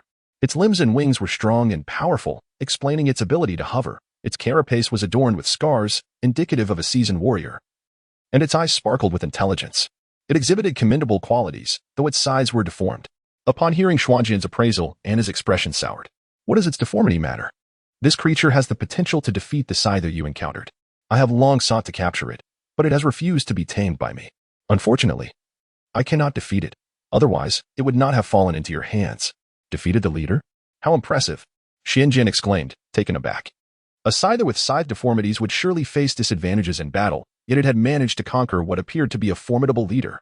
Truly remarkable. Indeed. This creature was abandoned by its kin due to its deformity. I raised it, yet it remained steadfastly unwilling to fight for me, yearning instead to travel the world with a trainer and grow stronger. It's all my grandfather's fault. He incessantly regales it with tales of the outside world, igniting its adventurous spirit. Anna lamented, clearly fond of the Scyther, yet feeling frustrated that her affection was unreciprocated. I never anticipated that a Pokémon would seek me out. Xianjian boasted, curious if he was beginning to radiate an aura of a protagonist. Although the Scyther's side deformity would significantly impact its battle capabilities, evolving into a Scyther would eliminate that flaw. Compared to the bug-flying type Scyther, the bug-steel type Scyther was the Pokémon Xianjian truly desired. Thus, this minor defect posed no issue. Don't get ahead of yourself, Anna interrupted his self-admiration. This creature has previously sought many trainers to take it away. However, some deemed its deformity unworthy of cultivation, while others could not meet its expectations. Expectations? Indeed, it requires you to defeat it and capture it personally. Anna replied with a sly smile. Although Xianjian had just triumphed over the leader, this Scyther was a stronger entity. Though it has chosen its trainer, it still sets a trial for you? Quite astute. I am increasingly impressed by you, Xianjian commended, then turned to the Scyther with sincerity. However, there is one more question I must ask you. I seek a Scyther capable of evolving into a Scyther. If you evolve into a Scyther, your blemish can be rectified, and you will grow stronger, but your combat style will require a complete transformation. Can you accept that? The Scyther's combat strategy revolves around seizing opportunities for rapid bursts of power, emphasizing explosiveness. In contrast, Scyther triumphs through attribute advantages and decisive strikes, representing two divergent paths. Once evolved, much of its previous battle experience would become obsolete, necessitating a fresh start. Although the evolutionary base stats remain unchanged, many Scyther would opt against evolution given the chance. However, whether this Scyther could accept such a transformation remained uncertain. Upon hearing Xianjian's inquiry, the Scyther nodded without hesitation. Its deformed sides had long been a source of weakness. Although it had learned to disregard them, the opportunity to resolve this flaw was something it deeply desired. Chapter 49. Reclaiming the Scyther. Upon witnessing the Scyther nod in agreement, Xianjian returned the gesture, signaling that all was well. Now, on our side, Butterfree, it's your turn. Butterfree? The prospects are rather dim, Anna remarked, shaking her head. Despite sharing the same bug and flying types, The disparity in base stats between Butterfree and Scyther was immense. Had it not been for the earlier remarkable match where the weaker triumphed, she would have thought her opponent jesting. Xianjian remained silent, believing that strength would speak for itself. Meanwhile, Scyther disregarded Anna's comments, taking a stance with a serious demeanor, fixated on the Butterfree that had just emerged from the team. As a seasoned warrior, its instincts were honed. It sensed that its adversary was formidable, far surpassing any Butterfree it had encountered before. "May I request Miss Anna to serve as referee?" "Certainly," Anna replied with a nod. She instructed both parties to maintain a certain distance and positioned herself between them. "Now, prepare to begin." At Anna's command, Scyther launched an immediate assault, its powerful hind legs propelling it forth with a swift rush towards Butterfree, its deformed blades aimed to strike. Despite the irregularity of its forelimbs, the force behind its attack was considerable, and should it land, the damage would be significant.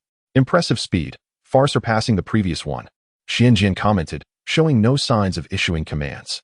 After extensive training and bonding, Butterfree had grown adept enough to act independently, making its own judgments. It beat its wings, tracing an elegant arc in the air, evading Scyther's strike while simultaneously enhancing its abilities through the move Quiver Dance. Realizing its surprise attack had failed, Scyther refrained from pursuing. Although it could fly, it understood that its aerial agility could not match that of Butterfree. Pursuing would only make it an easy target. Thus, it descended to the ground, poised like a swordsman, awaiting the perfect moment to strike. "Butterfree, use Air Cutter," Xianjian promptly commanded, unwilling to allow Butterfree to remain idle. Butterfree immediately flapped its wings, unleashing a barrage of wind blades directed at the grounded Scyther. Defeat is imminent, Anna thought to herself. Flying-type moves inflicted double damage upon Scyther, which had lower special defense compared to its physical defense, thus making Air Cutter particularly effective.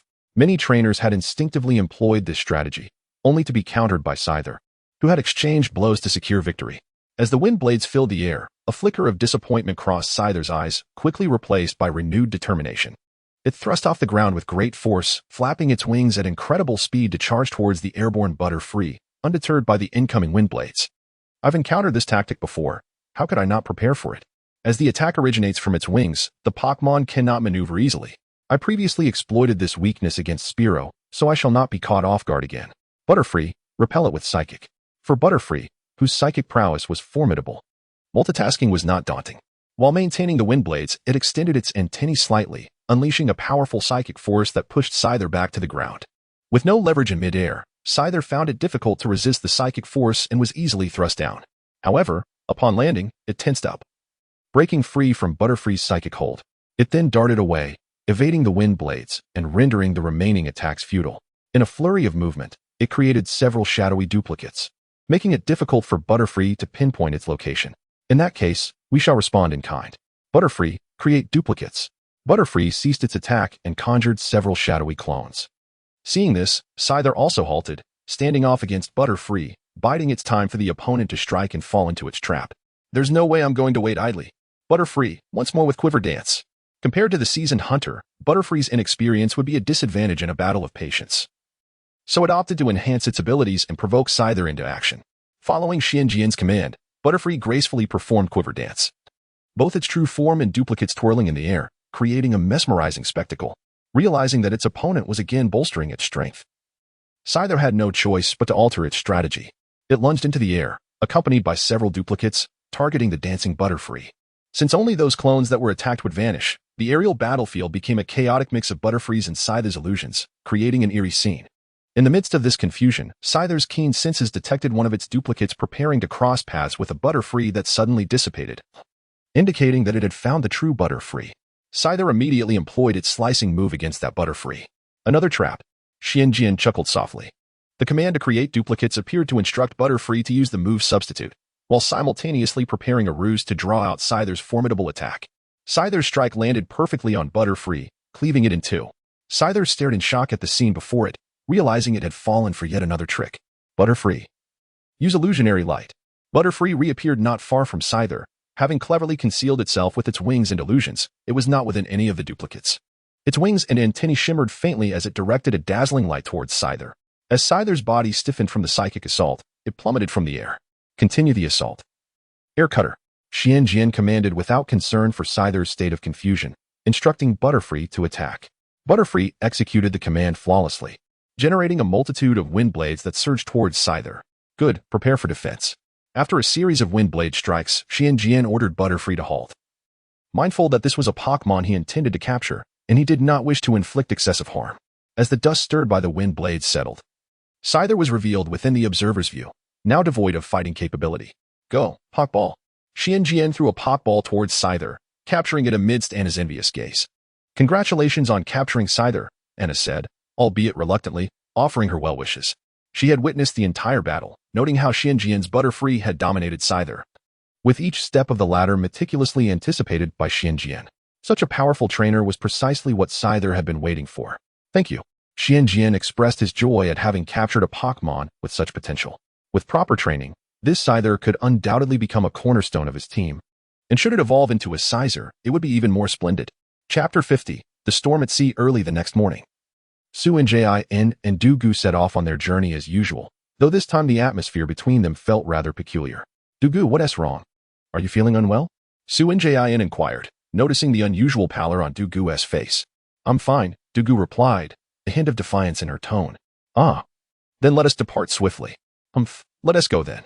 Dugu shot a resentful glance at Xianjian, thinking to herself how intolerable he was for refusing to acknowledge his mistake yesterday, and even now, failing to mend things after she had stormed off. Xianjian, bewildered by Dugu's reaction, found himself utterly perplexed. This highlighted the vast chasm between the thought processes of boys and girls. What a boy may deem trivial, a girl might perceive as unforgivable, except for those seasoned in the ways of relationships.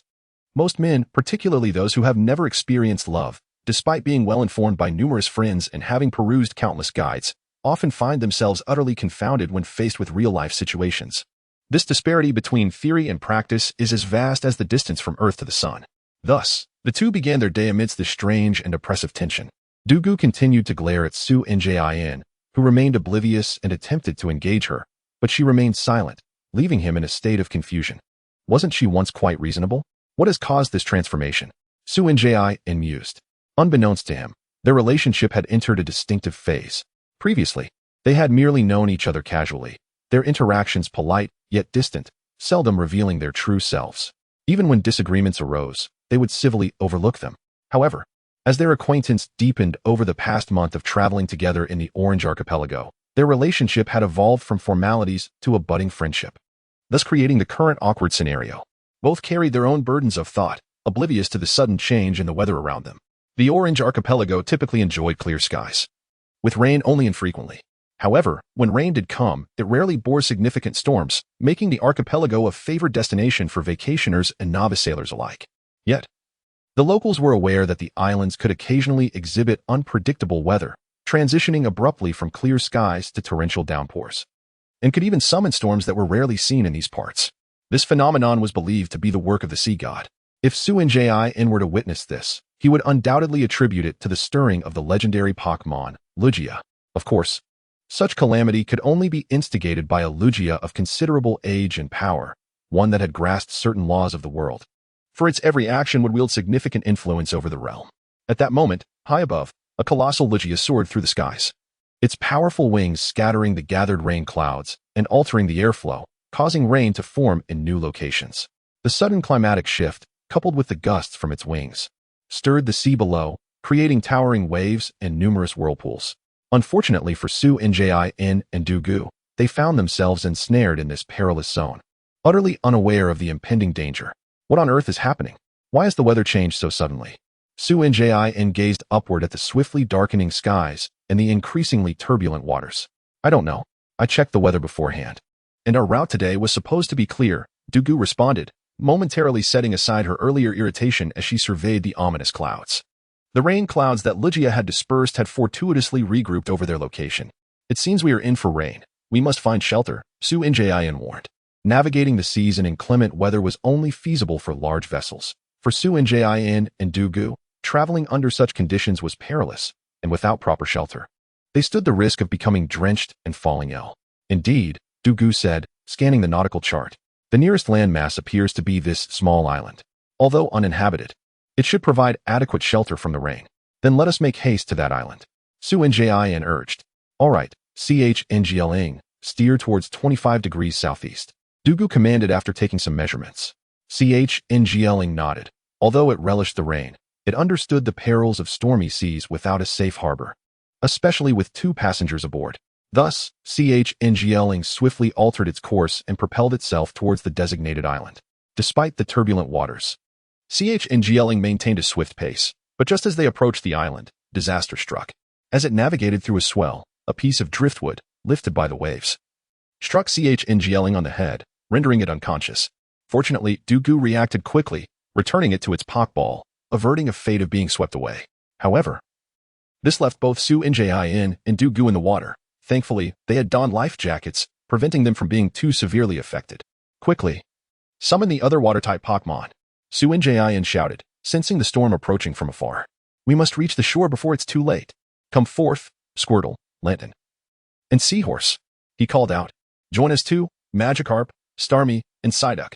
Eeveelutions summoned his water-type Pokémon, enlisting Psyduck, adept in psychic abilities, as well. With the Pokémon summoned, Eeveelutions swiftly retrieved a rope from his bag, handing one end to the water types while securing the other around himself and Dugu. Everyone, pull with all your might towards that island, Eeveelutions commanded, then addressed Psyduck. Psyduck, take your position on my head.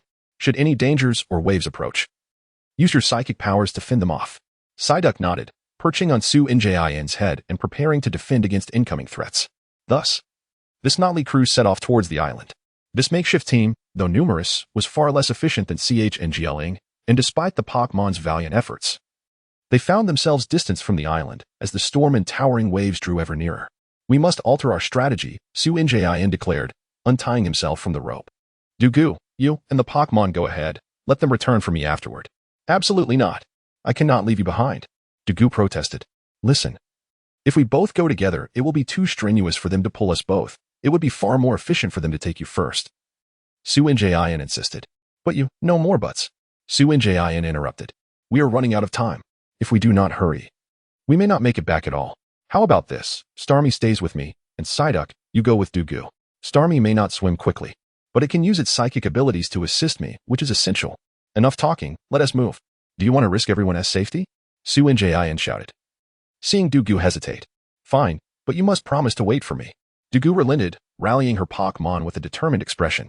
With the weight reduced, the Pokémon surged forward with renewed speed, swiftly carrying Dugu away. Meanwhile, Eeveelutions, with only Starmie by his side, struggled to stay afloat amidst the crashing waves. To my surprise, I too have engaged in such an act of self-sacrifice. As Eeveelutions gazed at the receding figure of Duogu, a wry smile graced his lips. With the tempest advancing at a relentless pace, the elves found it impossible to return. Indeed, he was in grave peril this time. Surely, the majority of Duogu's entourage comprised water element elves. And should this young lady find herself in trouble, it would undoubtedly lead to complications. Thus, I acted as I did. Not out of any notion of gallantry or the desire to shield a lady from danger, nor from any ideals of camaraderie. This was the final thought of Eeveelutions before he was swept away by the colossal waves. Chapter 51. Stranded on an island when Su Jian awoke. He found himself lying on a stretch of sandy beach. Thank heavens, I am still alive. Struggling to rise from the sand, he assessed his condition. He bore no significant injuries, though he felt somewhat weak. Remarkably, his spatial backpack had withstood the ordeal and remained strapped to his back. Thank you, Starfish. It's time for you to rest. Su Jian withdrew the exhausted Starfish into its Pokéball. This time, he owed his survival to this creature. Otherwise, he would have been swept away by the waves, rather than awakening on this beach. But where am I? Su Jian glanced around, utterly unfamiliar with his surroundings. His nautical charts and GPS were absent from his backpack. He could only await the arrival of a passing vessel for rescue. I hope I haven't been washed too far away. Otherwise, it may take an eternity to be saved. Once it's safe, Duogue should send someone to look for me. But if I've drifted too far, it will be nearly impossible to locate me. It seems I must endure a period of Robinson Crusoe-like existence until I am rescued. Yet, I must say, this island is exceedingly desolate. The small island where Su Jian had awakened was not insignificant in size.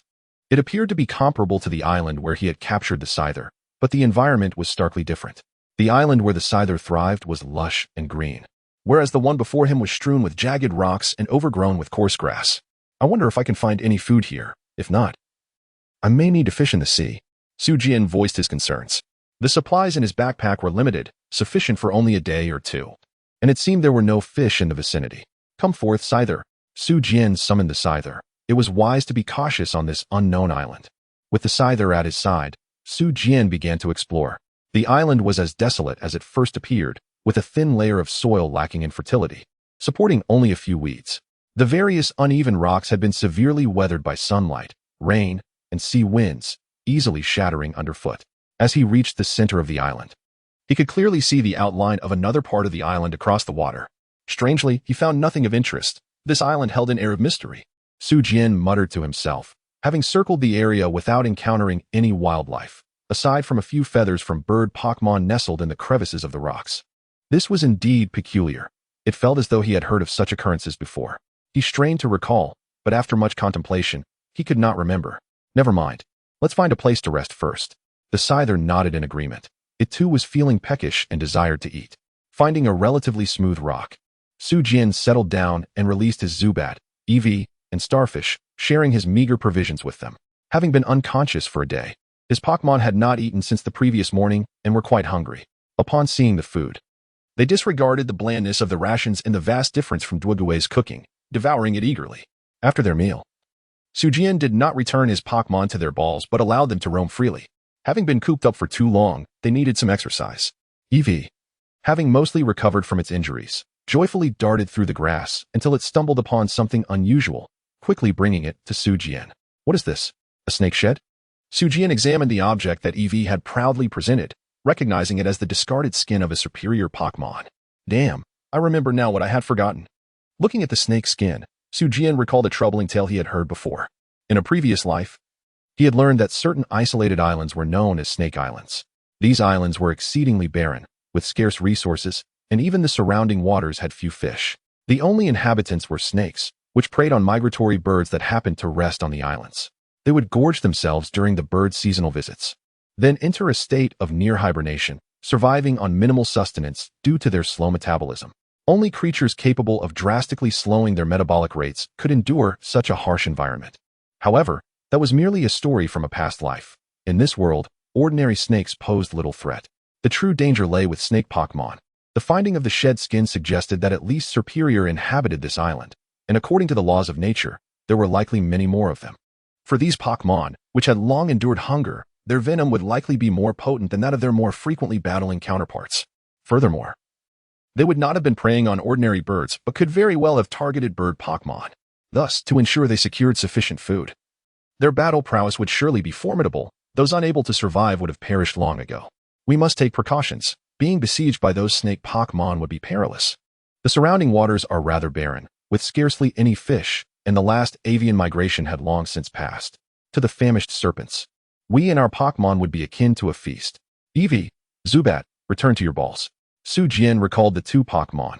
As Eevee was still recovering and unable to fight, while Zubat was better suited for nocturnal activities and needed to conserve its strength. Scyther, Starfish. You two must learn these skills. Su Jian retrieved two technical machines from his backpack, Protect and Ice Beam. He assigned Protect to Scyther, originally intending to wait until it evolved into a Scyther, as the latter was 4 times weak against fire-type moves. Learning Protect would enhance its resistance to fire attacks. Ice Beam was given to Starfish, as it was particularly suitable for its high special attack. Both Pokémon were delighted to learn new skills. Su Jian activated the machines, placing them above their heads on Starfish's gym, and the machines transmitted the information regarding the skills to them. Soon, both Pokémon had grasped the concepts of the new moves. However, mere knowledge was not enough. They would need extensive practice to master these techniques fully. Once they had learned the skills, we must construct some defensive fortifications. Starfish, you will keep watch, while Scyther assists. Given the potential presence of numerous snake Pokémon on this island, relying solely on a few Pokémon would not suffice to repel their advances. Measures must be taken. Su Jian chose to build their defenses on the beach where he had awoken, as the abundance of sand there was conducive to construction, unlike the rocky terrain elsewhere. As Starfish settled onto the sand, it quickly camouflaged itself, merging seamlessly with its surroundings. Under Su Jian's guidance, Scyther gathered the sand and compacted it, forming a sturdy circular sand wall as a defensive perimeter. As they completed their fortifications, the sun began to set, ushering in the night, the favored time for snake Pokémon to commence their activities.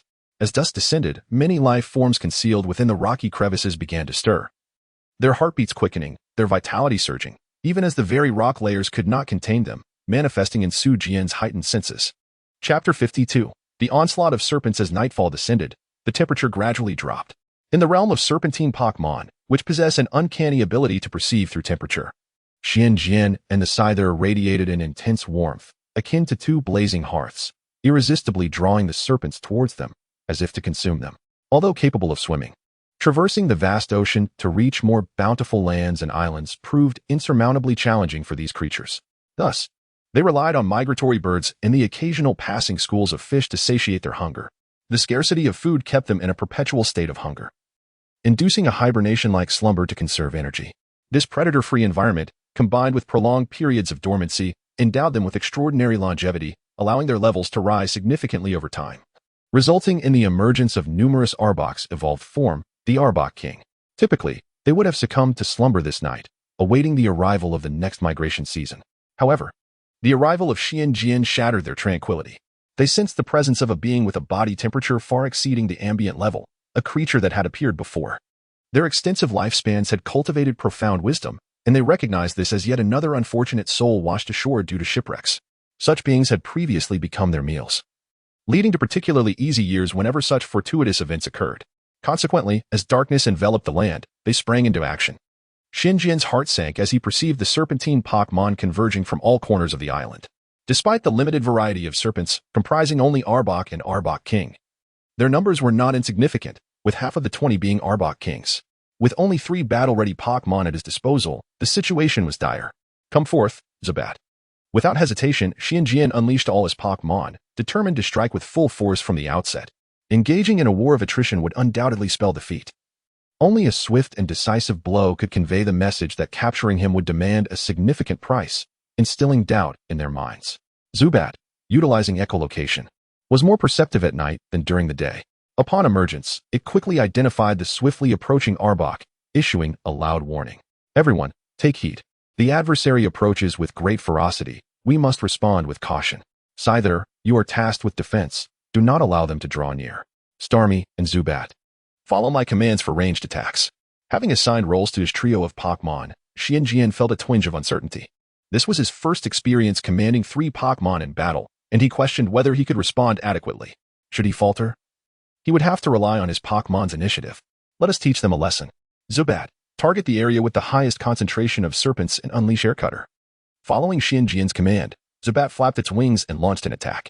In the darkness, locking onto a target was not difficult for Zubat, and a flurry of wind blades promptly struck the densest part of the serpent horde, targeting the unguarded mass of snakes. Caught off guard, the serpents were immediately injured by the descending wind blades, their advance slowing considerably. However, these were merely the weaker Arbok, low in the hierarchy of the group. The larger Arbok Kings behind them, witnessing the deceleration, urged the Arbok forward. What clever tactics! They dispatched the most expendable Arbok to probe ahead, while the Arbok Kings lurked in the rear, poised to strike. Serpents are adept hunters, naturally skilled at concealing themselves. Thus, Xianjian's perception of the horde was muddled. Initially, he discerned the presence of Arbok and Arbok Kings as they stirred from slumber, but their mingling rendered further distinction impossible. Fortunately, Zubat's attack had forced them to reveal themselves, granting Xianjian insight into their ranks. Among the serpents, leading the charge were 10 youthful Arbok, with the older Arbok Kings trailing closely behind. It was evident these Arbok were being utilized as cannon fodder. After all, hatching an Arbok is a simple feat on this island, but producing an Arbok King is a significant challenge. For the sake of their species' survival and proliferation, the Arbok must be sacrificed. Not wishing to squander energy on these lesser foes, victory could only be achieved by overcoming the Arbok Kings. Grasping the adversary's strategy, Xianjian swiftly made his decision. He instructed Zubat to halt its attack, conserving its strength. The Arbok, under the command of the Arbok Kings, advanced towards the defensive fortifications Xianjian had constructed. The sand had been piled into a slope, fully exposing the Arbok to view. Observing the entangled Arbok, Xianjian shivered, but rationality reminded him this was not a moment for fear. Starmie, first unleash Water Gun on the Arbok, then follow up with the newly learned Ice Beam. Complying with the command, Starmie shot forth a stream of water towards the Arbok horde. The Arbok, just awakening from their slumber, were sluggish in their movements and failed to evade, becoming drenched. Subsequently, a beam of frigid light coalesced from Starmie's gem, striking them. Xianjian was not disappointed. The powerful Ice Beam, combined with the moisture from the Water Gun, swiftly encased their slick bodies in ice. Well done, Starmie, Xianjian praised. Having previously worried Starmie might struggle with its newly acquired skill, but it executed the technique flawlessly. While Ice-type moves do not inherently counter Poison types, The serpentine nature of the Arbok made them susceptible. The ice beam not only immobilized their bodies but also inflicted a chilling temperature, compelling them to succumb to their instinctual urge to slumber. Zubat unleashed Supersonic on the frozen Arbok. Previously, the moving serpents had made it challenging for Zubat to target them with Supersonic, hence Xianjian had refrained from issuing that command. However, now that the adversaries were temporarily incapacitated, it was time to render them utterly defenseless. Zubat delightedly opened its mouth, directing Supersonic at the immobilized Arbok. It had long desired to execute this maneuver, but prior reconnaissance had precluded such an attack. Now, with the adversary's mobility curtailed, it was the perfect opportunity. The Supersonic successfully struck the frozen Arbok, whose wild instincts were weak and lacking in countermeasures, leading them to succumb to confusion. Several even fell victim to their instincts, drifting off to sleep amidst the chaos. The Arbok kings, observing their kin's ease of defeat, erupted in fury. Alas, the already confused Arbok could no longer heed their commands. As the icy grip tightened, more and more Arbok succumbed to their instincts, drifting into a deep slumber. Chapter 53. Defense and Counterattack. Although Xianjian effortlessly subdued the ABO snake, he did not allow himself to relax. The defeated ABO snakes were clearly mere newborns. Utilized as expendable resources, it was the formidable ABO monsters that posed the true threat. As anticipated, upon witnessing the incapacitation of the ABO snakes, the ABO monsters could no longer restrain themselves. Rather than congregating, they split into groups of 3 and circled from different directions. The largest among them, seemingly the ABO king, lingered at a distance, observing intently. As the ABO monsters advanced slightly, they coiled their bodies and flared their necks, revealing intricate patterns that glimmered mysteriously in the moonlight, seemingly attempting to intimidate their foes. However, their efforts proved futile. Aside from Xianjian being momentarily captivated by the patterns, the great mouth bat, nearly blind, disregarded the display entirely, while the starfish remained indifferent. The flying mantis even felt provoked, ready to leap forward for an attack. Xianjian restrained the flying mantis. Analyzing the situation, he understood that their adversaries were likely famished and just awakened, thus lacking stamina. If they could withstand the initial waves of attacks, the ABO monsters would soon tire, presenting an opportunity for their counteroffensive. Suddenly, the great mouth bat sounded an alarm. Xianjian focused intently, observing a multitude of tiny purple poison needles slicing through the air, cloaked by the moonlight. The cunning ABO monsters had seized the moment while Xianjian's team was distracted by the patterns to launch their assault. Thankfully, the great mouth bat's keen senses had detected the impending attack. Starfish, use bubble beam. Flying mantis, intercept the needles. Xianjian commanded, swiftly devising a response. The starfish unleashed a flurry of sparkling bubbles, which descended gracefully, effectively blocking the poison needles. Those that managed to breach the bubble barrier were met with the flying mantis, brandishing its scythe-like arms to deflect the incoming threats. Before Xianjian could revel in their successful defense, another wave of attacks ensued. The 3 ABO monsters to the left unleashed corrosive liquid towards the sandcastle, while the trio on the right hurled toxic bombs in the same direction. Starfish, counter the left side attack with water gun. Great mouth bat, target the right with swift. Xianjian directed, as the flying mantis prepared to assist. The great mouth bat released a barrage of rapid stars that detonated the toxic bombs mid-air, scattering the toxic liquid harmlessly away from Xianjian's side. However, the starfish struggled to manage multiple water guns simultaneously, managing to block only one stream of corrosive liquid. Fortunately, the prepared flying mantis executed a whirlwind slice, successfully halting the remaining 2 streams. With our limited numbers, we cannot afford to play defense. Starfish, bubble beam. Great mouth bat, use air cutter on the central ABO monsters. Xianjian strategized, noting that the 3 ABO monsters in the center, though seemingly robust, had remained passive, leaving him puzzled about their intentions. The starfish promptly emitted a vast quantity of bubble beams, creating a defensive barrier in front of the sandcastle, but it was soon compromised by the poison needles. Meanwhile, the great mouth bat swooped towards the central ABO monsters to initiate an attack, yet they remained motionless. Not good. Flying mantis, prepare to defend. Xianjian realized that the ABO monsters were gearing up to unleash a powerful skill. He immediately instructed the flying mantis to brace itself. Flying mantis, stay strong. These creatures are quite feeble. If we withstand this assault, they will struggle to mount an effective counterattack. The flying mantis nodded with great effort, stabilizing the golden shield formed by its protective skill against the 3 streams of energy that surged towards them.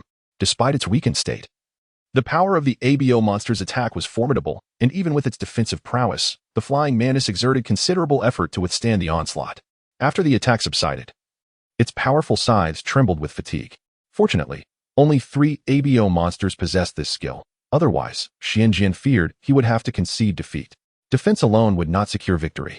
A counterattack was imperative. Though the ABO monsters were indeed powerful, they appeared malnourished and sluggish from their recent awakening, making them susceptible to fatigue after several attacks. Seizing the opportunity, Xianjian initiated a counteroffensive. Starfish aimed for the center with Psybeam. Everyone, get down, just as he was about to signal for a counterattack. The previously dormant ABO King sprang into action, opening its mouth to gather a brilliant golden orb of energy. It's the Destruction Beam. Xianjian recognized the skill immediately, urging the Flying Mantis and Starfish to take cover behind the sand barricade. With their current strength, they could not withstand such a powerful attack. The Destruction Beam struck the sandcastle with tremendous force. Fortunately, the meticulous construction ensured its durability, but even so, the structure melted into a molten glass-like substance under the overwhelming power of the attack. Their defensive fortification lay in ruins, yet it was now time for retaliation. The ABO King, weakened from expending such energy, was momentarily immobilized, requiring time to recover. The other ABO monsters launched attacks to shield it, but due to their own exhaustion, they could only manage to release poison needles. Great Mouth Bat, use Air Cutter to intercept the needles, Xianjian commanded, guiding the Great Mouth Bat to ascend and create a sweeping gust of wind blades. At a sufficient altitude, the blades spread across the battlefield, effectively blocking the poison needles, albeit with diminished force. Flying Mantis, go after the ABO King. After the Destruction Beam, the ABO King was vulnerable, and Xianjian seized the moment to command the Flying Mantis to engage. The Flying Mantis nodded, soaring upward and piercing through the wind curtain formed by the Great Mouth Bat, charging towards the still-stunned ABO King. Ivysaur, join the fray. Xianjian summoned Ivysaur, disregarding its injuries. Time was of the essence. If the ABO monsters regained their composure, they would be overwhelmed. Ivysaur, use Charm on the 3 ABO monsters to the left. Starfish, target the center trio with Ice Beam. Great Mouth Bat, hold off the right side trio. Xianjian continued orchestrating their strategy, directing his Pokémon to prevent the ABO monsters from assisting their king. The male and female ABO monsters bore little distinction in appearance, complicating gender identification. However, based on their behavior, Xianjian deduced that the ABO King was male, while the females held a higher rank. Thus, he theorized that the smallest ABO monster on the left was male, and, taking a gamble, commanded Ivysaur to use Charm on them. Fortunately, his assessment was validated.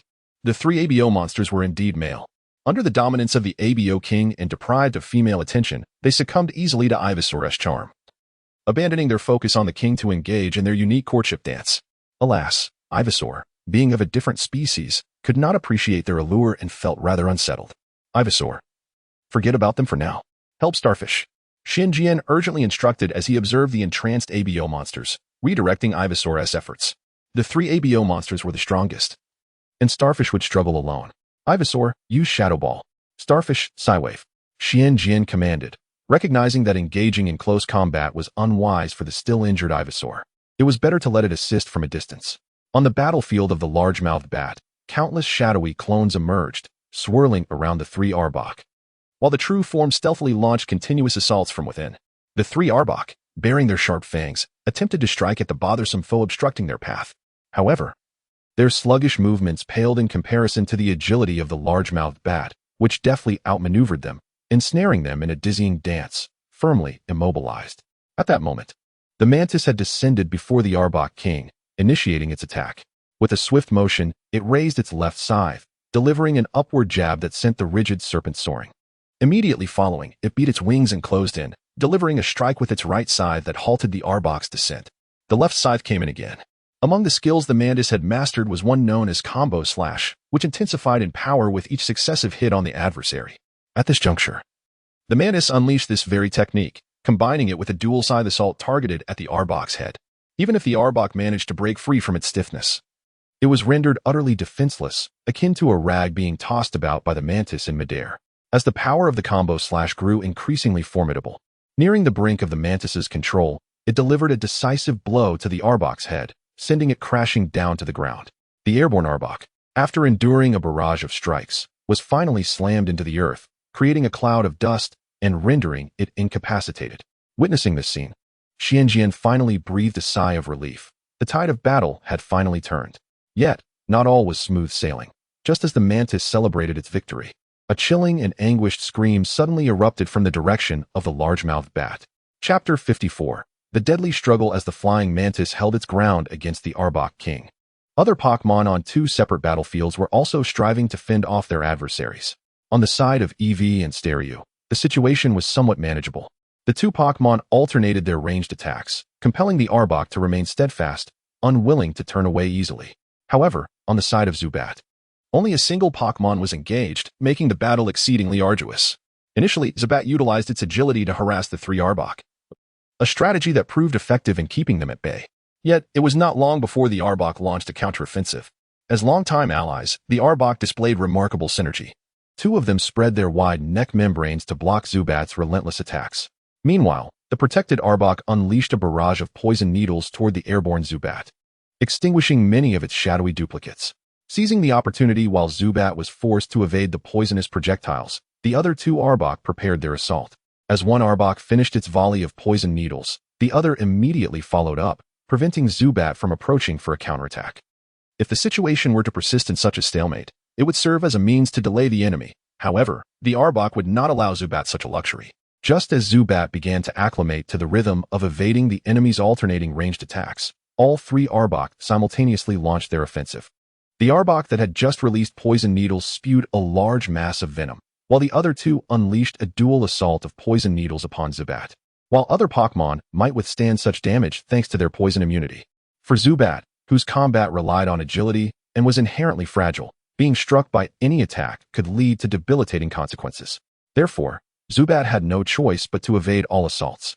Although the three sudden attacks were challenging to dodge, Zubat's exceptional flying skills enabled it to narrowly escape. However, it was caught off guard by an ambush from the rear. The Arbok had initially attacked in groups of three, creating a false sense of security for Xianjian and his Pokémon, leading them to believe that their coordination was limited to those three. They failed to recognize that the Arbok functioned as a cohesive group, skilled in mutual support. This misconception allowed Zubat to fall victim to the ambush. As Zubat evaded the three Arbok strikes, it flew further away, inadvertently entering the attack range of three other Arbok engaged with Eevee and Stereo. Two of these Arbok stepped forward to block Eevee and Stereo's assault, while the remaining Arbok coiled upward and clamped its jaws around Zubat's wing. Witnessing Zubat being seized, Xianjian cried out in distress, "Eevee, Stereo, assist Zubat." Meanwhile, the three Arbok that Zubat had been distracting had already slipped away from the battlefield, rushing toward the Serpent King and engaging with the Flying Mantis, effectively becoming pivotal to the outcome of the battle. Eevee and Stereo, realizing Zubat was in peril, wasted no time in attacking the Arbok that had captured Zubat. However, they were intercepted by the two other Arbok, already battered and bruised. Zubat, unwilling to succumb, struggled fiercely against its captor, which grew increasingly irritated by Zubat's resistance. Sparks of golden electricity surged from the Arbok's mouth as it utilized Thunder Fang to assault Zubat. "Damn it! Eevee, Stereo, hold those two off while I rescue Zubat." With that, Xianjian dashed toward the Arbok that had ensnared Zubat. In this world, the physical prowess of individuals was remarkably high, with some training. Facing off against Pokémon was far from impossible. Though Xianjian lacked such training, the awakening of his power of eternity had continuously enhanced his physical attributes. As Xianjian sprinted toward the Arbok, it did not relent in its assault on Zubat, given that Zubat also possessed a poison attribute. The Arbok's preferred poison-based moves had limited effectiveness. After executing a Thunder Fang attack, it resorted to alternative methods, clamping Zubat tightly. The Arbok violently shook its head and slammed Zubat against the ground, despite the surface being soft sand and the strike lacking any special ability. It still resulted in Zubat's wing being broken. Next, the Arbok raised its tail high, aiming to deliver a decisive blow to the incapacitated Zubat. In its estimation, this strike would surely end Zubat's life, allowing it to swallow the creature whole. However, fate had other plans. Just as the Arbok's tail descended, Xianjian arrived in the nick of time. Without a moment's hesitation, he positioned himself above Zubat, using his back to absorb the impending strike. "Zubat, you're all right now," Xianjian reassured, gritting his teeth against the pain. At this point, Zubat, having endured a series of assaults, was gravely weakened. Xianjian cradled Zubat in his arms and rolled to avoid another strike from the Arbok, extending his right arm into Zubat's mouth. "Zubat, quickly draw my blood." His own power of eternity was insufficient to heal Zubat, but he believed that the blood nourished by this power could provide better restorative effects. "Listen to me, hurry." As he narrowly evaded another attack from the Arbok, Xianjian urged the still motionless Zubat, but Zubat remained reluctant. To it, Xianjian was a cherished ally, and it could not bear to harm him. Such disobedience. Noticing Zubat's continued refusal and its weakening breath, Xianjian secured Zubat's body with his left hand and drove his right hand towards Zubat's fangs. The sharp teeth sliced through Xuanjian's skin and pierced a vein. Warm blood gushing forth and filling Zubat's belly.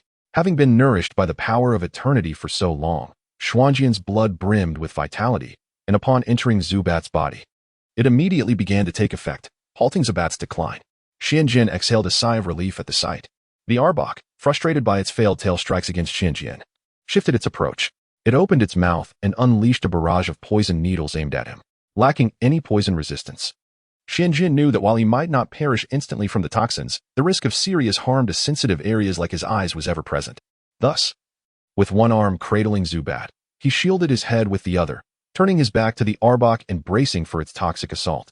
This maneuver provided the Arbok with an opportune moment for attack. Swiftly, it slithered forward, wrapping its elongated body around Xianjian, rather than employing skills. This constricting tactic was its favored method of assault, though it had lacked the opportunity until now. Xianjian noticed the Arbok's approach, but its tail had already ensnared his legs, leaving him with no time to escape. He had no choice but to hurl Zubat away to avert danger, only to find himself entirely ensnared by the Arbok. With its jaws agape, the Arbok lunged at the trapped Xianjian. He quickly employed his free hand to grasp its neck tightly, attempting to thwart its attack while seeking to incapacitate it. The Arbok, thwarted in its assault, grew increasingly frantic, tightening its coils in an attempt to strangle Xianjian. Witnessing their companion in distress, Xuanjian's Pokémon panicked and redoubled their efforts against the Arbok, but the Arbok understood that the battle's outcome hinged on this moment, pouring all their strength into thwarting the attackers, resulting in a fierce stalemate. The force with which the Arbok constricted was formidable enough to crush iron barrels. Even with the superior physical attributes of individuals in this world, they could easily be suffocated to death. Xianjian felt as though his bones were on the verge of being crushed, and he immediately resorted to his ultimate life-saving ability, igniting the power of J-Ban within him to resist the increasingly constricting form of the Abaku monster. This gift, bestowed upon him when he departed from home, was immensely potent, yet regrettably ephemeral, akin to water without roots. Once utilized, it vanished. The primary function of the J-Ban power lay in its healing capabilities, possessing nearly zero offensive potential. The unleashed J-Ban power merely provided a temporary enhancement to heal Xuanjian's body, offering no direct assistance against the Abaku monster. Thus, both adversaries were locked in a desperate struggle, each striving to vanquish the other. However, the Abaku monster, with its lengthy lifespan and elevated rank, possessed far superior endurance and strength compared to the 10-year-old Xianjian. Even with the augmentation from the J-Ban power, Xianjian gradually found himself at a disadvantage, and the J-Ban energy was swiftly depleting. In this critical moment, the Zubat that Xianjian had cast aside emitted a radiant white light, signifying its evolution. Chapter 55. Rescue evolution is a wondrous phenomenon, not bound by the rigid criteria often seen in games, where reaching a certain level guarantees transformation. Take the Zubat, for instance. Despite having attained sufficient levels and a close bond with Xianjian, it had yet to evolve. Upon careful inspection, Xianjian deduced that its youth and ongoing physical development were likely the reasons for its stasis. However, in a moment of crisis, the Zubat unexpectedly evolved. A surge of brilliant white light emanated from the Zubat, enveloping its form. Within this radiant glow, the Zubat's limb shrank further, while a new pair of wings sprouted beneath its original ones. Its coloration transitioned from a deep blue to a striking purple, its mouth diminished, ears elongated, and eyes enlarged, crafting a rather mischievous visage. Although the evolution occurred, its previously broken wings remained unhealed. Nonetheless, the newly emerged wings restored its ability to fly. With a swift flapping of these smaller wings, the newly evolved Crobat ascended into the air, emanating a soft lavender energy that propelled itself towards the head of the Arbok. Executing a recently learned skill, the Mind Hammer, a technique unearthed from its lineage post-evolution. Having been instructed by Xianjian, it understood the principles of type advantages, and in the absence of a decisive finishing move, it wisely opted for a psychic-type maneuver. Under the dual assault from Xianjian and Crobat, the Arbok finally succumbed, its body going limp. Yet, Xianjian remained vigilant, still gripping the Arbok's neck as he struggled to extricate himself from its coils. Meanwhile, Crobat obediently settled on Xianjian's shoulder, affectionately rubbing its fluffy body against him. "Let us assist our comrades," Xianjian urged, gently patting Crobat's head. Crobat nodded and opened its mouth, unleashing a supersonic attack towards two Arbok engaged in battle with Starmie and Eevee, unprepared for the assault. The Arbok were struck by the sound waves, plunging into confusion and rendered powerless by Starmie's psychic wave. Let us first deal with those three. Xianjin indicated towards three male Arbok performing a snake dance. The situation with the Scyther was under control, so there was no need to rush to its aid. These three were on the verge of breaking free from their enthralled state. Truth be told, Xianjin was astonished by how effectively Eevee's allure had prolonged their distraction. He pondered whether it was due to the serpent's inherent nature or perhaps a consequence of their suppressed instincts. Exhausted from their frenzied dance, the three Arbok were easily dispatched by the trio of Pokémon. Subsequently, the three Arbok facing Scyther posed no significant challenge. After defeating all the Arbok, Xianjin remained cautious, retrieving his Pokeballs to capture the fallen Arbok along with the rest of the serpents, although he had no intention of raising them. Leaving them unattended could result in potential threats once they regained consciousness. If I possess more than 6 Pokémon, I would be teleported away. If I inscribe a distress message on these Pokémon, perhaps the receiving end could respond, he mused. Quickly retrieving a pin and releasing the Arbok to write his plea for help on its wide neck. However, the outcome left Xianjin disheartened, as the remote area seemed to lack the League's monitoring and teleportation capabilities, resulting in the Pokeballs remaining untransmitted. Not overly discouraged, Xianjin redirected his efforts towards treating the Pokemon's injuries. Crobat bore the most severe wounds. Its wings had been fractured before evolution, and the lack of realignment during its transformation had caused the bones to heal incorrectly. It would require breaking the bones anew for proper regrowth, and the potential for lasting repercussions was unknown. Yet, there was little Xianjin could do at this moment. He would need to seek Joyous assistance once they were safe. Eevee, still recovering from its injuries, had participated in the battle, resulting in reopened wounds that rendered previous healing efforts futile. Scyther had endured significant damage from the combined assault of 3 Arbok, and after defeating the Serpent King while injured, it was now further weakened from subsequent entanglements. It would require substantial rest to recuperate. Starmie, who had initially brought Xianjin to the island, was now utterly exhausted from the battle, collapsing the moment it concluded. Xianjin consumed a potion to alleviate poison and proceeded to administer rudimentary care to the Pokémon, eventually succumbing to fatigue as he leaned against them, drifting into a deep slumber. Meanwhile, the scene shifted. After parting ways with Xianjin, Multitrack was swiftly guided to the small island by her Pokémon. However, when she turned to instruct them to rescue Xianjin, he had already been swept away by the surging waves, leaving no trace. Kingler and Butterfree were on the verge of diving into the sea to search for him, but the other Pokémon hastily intervened. Unfazed, Butterfree and Kingler began to tussle, their tempers flaring as the tension escalated into conflict. Enough, Multitrack shouted, her voice piercing through the chaos. Upon hearing her furious command, the Pokémon finally settled down. Yet Butterfree and Kingler were still intent on rushing into the ocean, only to be halted by Multitrack's intervention. If you wish to save Xianjin, follow my lead. Do not add to the turmoil. Upon hearing her words, Kingler and Butterfree paused, turning to Multitrack, awaiting her further guidance. With great effort, Multitrack managed to rein in her emotions. She realized she could rely solely on herself in this moment. If she lost control, her panic would undoubtedly spread to her Pokémon, exacerbating the situation. She fought back tears and addressed Kingler and Butterfree, though Xianjin has been carried away by the waves. He is wearing a life jacket and is accompanied by Starmie. His survival is not improbable. Once the storm subsides, if we act swiftly, we can rescue him. Charging into the tempest now would only hinder our efforts. It is better to rest and be prepared to assist when the time comes. Listening to Multitrack's reasoning, the two Pokémon conferred briefly before settling down. Multitrack exhaled in relief and led her Pokémon to a sheltered area to rest while tending to the injured Lapras. Once the storm passed, they would rely on Lapras as their primary means of locating Xianjin. The Orange Archipelago had long established a comprehensive rescue protocol for such sudden maritime disasters. Once the storm subsided, the rescue team promptly mobilized. Multitrack received assistance from the team, who, leveraging collective strength, assessed the storm's trajectory to predict where survivors might drift. They dispatched a large number of Pidgey for aerial searches, successfully locating most victims. Yet Xianjin remained elusive. How could this be?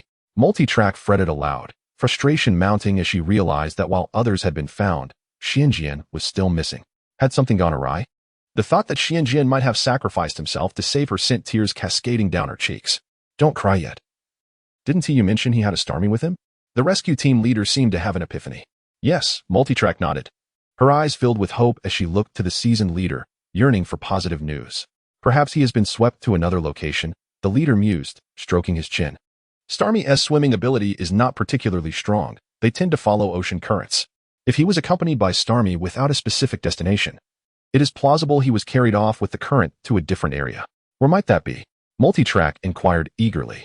That's difficult to determine. There are numerous currents nearby. The rescue team leader sighed, troubled. The currents vary in direction, making it challenging to ascertain their paths. As they stood together, a vibrant Butterfree fluttered down before them, emitting cheerful cries while performing intricate aerial maneuvers that captivated their attention. Butterfree, do you possess knowledge of the direction to Xianjian? Duo Gui speculated. The Butterfree nodded, ceasing its playful flight, and flew straight towards a specific direction, with Kingler following closely behind. Captain, we must hurry and follow, urged Duo Gui. However, this decision seemed rather impulsive. Relying solely on two Pokémon for guidance appeared utterly implausible. They are both creatures of Xianjian, and their Pokeballs remain with Xianjian. Perhaps they share a connection. Duo Gui endeavored to persuade his companion. Moreover, do we not find ourselves at a loss at present? You must consider this carefully. The journey could be lengthy, and we may miss the opportunity to rescue your friend. Duo Gui clenched his teeth and eventually nodded in agreement. Very well, I have made my decision. I place my trust in the Pokémon. All right, then let us proceed. The captain, lacking any better options, agreed, opting to follow this course of action while ensuring that other paths were not disregarded. Bibarel, I kindly ask you to search along the two strongest currents. The two Bibarel resting on the boat nodded, flapping their wings as they departed in different directions. Splitting up increases our chances, the captain explained, focusing intently on navigating the speedboat in pursuit of Butterfree and Kingler. The speedboat traveled for an extended period, long enough for night to fall and gradually recede, and long enough that Duo Gui began to lose hope. Just as despair settled in, Butterfree emitted an excited call from the sky, accelerating towards a distant small island, with Kingler hastening after it. Could it have discovered something? Initially doubting the boat's power and contemplating persuading Duo Gui to return, the captain felt a surge of energy upon witnessing this scene. He then picked up the binoculars and handed them to Duo Gui, stating, I must concentrate on driving. You take a look. Duo Gui shakily raised the binoculars, peering in the direction where Butterfree was heading. On the distant island's beach lay a battered youth, covered in wounds, nestled closely with his equally scarred Pokémon, all peacefully slumbering under the gentle morning sunlight. It is him, right there.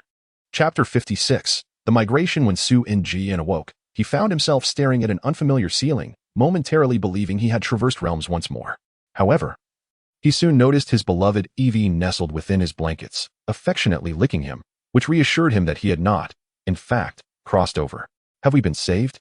Su Jian's last memory was of tending to his Pokémon's injuries before succumbing to exhaustion. Eevee nodded adorably, confirming his thoughts, then leaped from the bed and dashed outside, soon returning with Duo Gui in tow. Su Jian, how do you feel? Duo Gui inquired, recalling how the group had found Su Jian unconscious on the beach due to fatigue. I feel all right, just a bit hungry, he replied, suppressing the need to mention his urge to use the restroom out of consideration for Duo Gui. You've been asleep for a whole 2 days. It's no wonder you're hungry. Freshen up, and I will prepare something for you. Duo Gui smiled, turning to alleviate Su Jian's embarrassment. Hastily, Su Jian got out of bed to wash up and address his personal needs. By the time he was ready, Duo Gui awaited him by the bedside, a steaming bowl of congee placed before him. You haven't eaten in days. Start with this congee to settle your stomach. Thank you, Su Jian said as he sat on the bed, sipping the congee while asking, how are my Pokémon faring? The Starite has simply exhausted itself and has already recovered. The Scyther has a muscle strain, but it's nothing serious. Eevee's injuries are nearly healed as well, though the Zubat has some complications. Is it severe? Somewhat. Its evolution while in such a critical state has caused its wings to develop abnormally.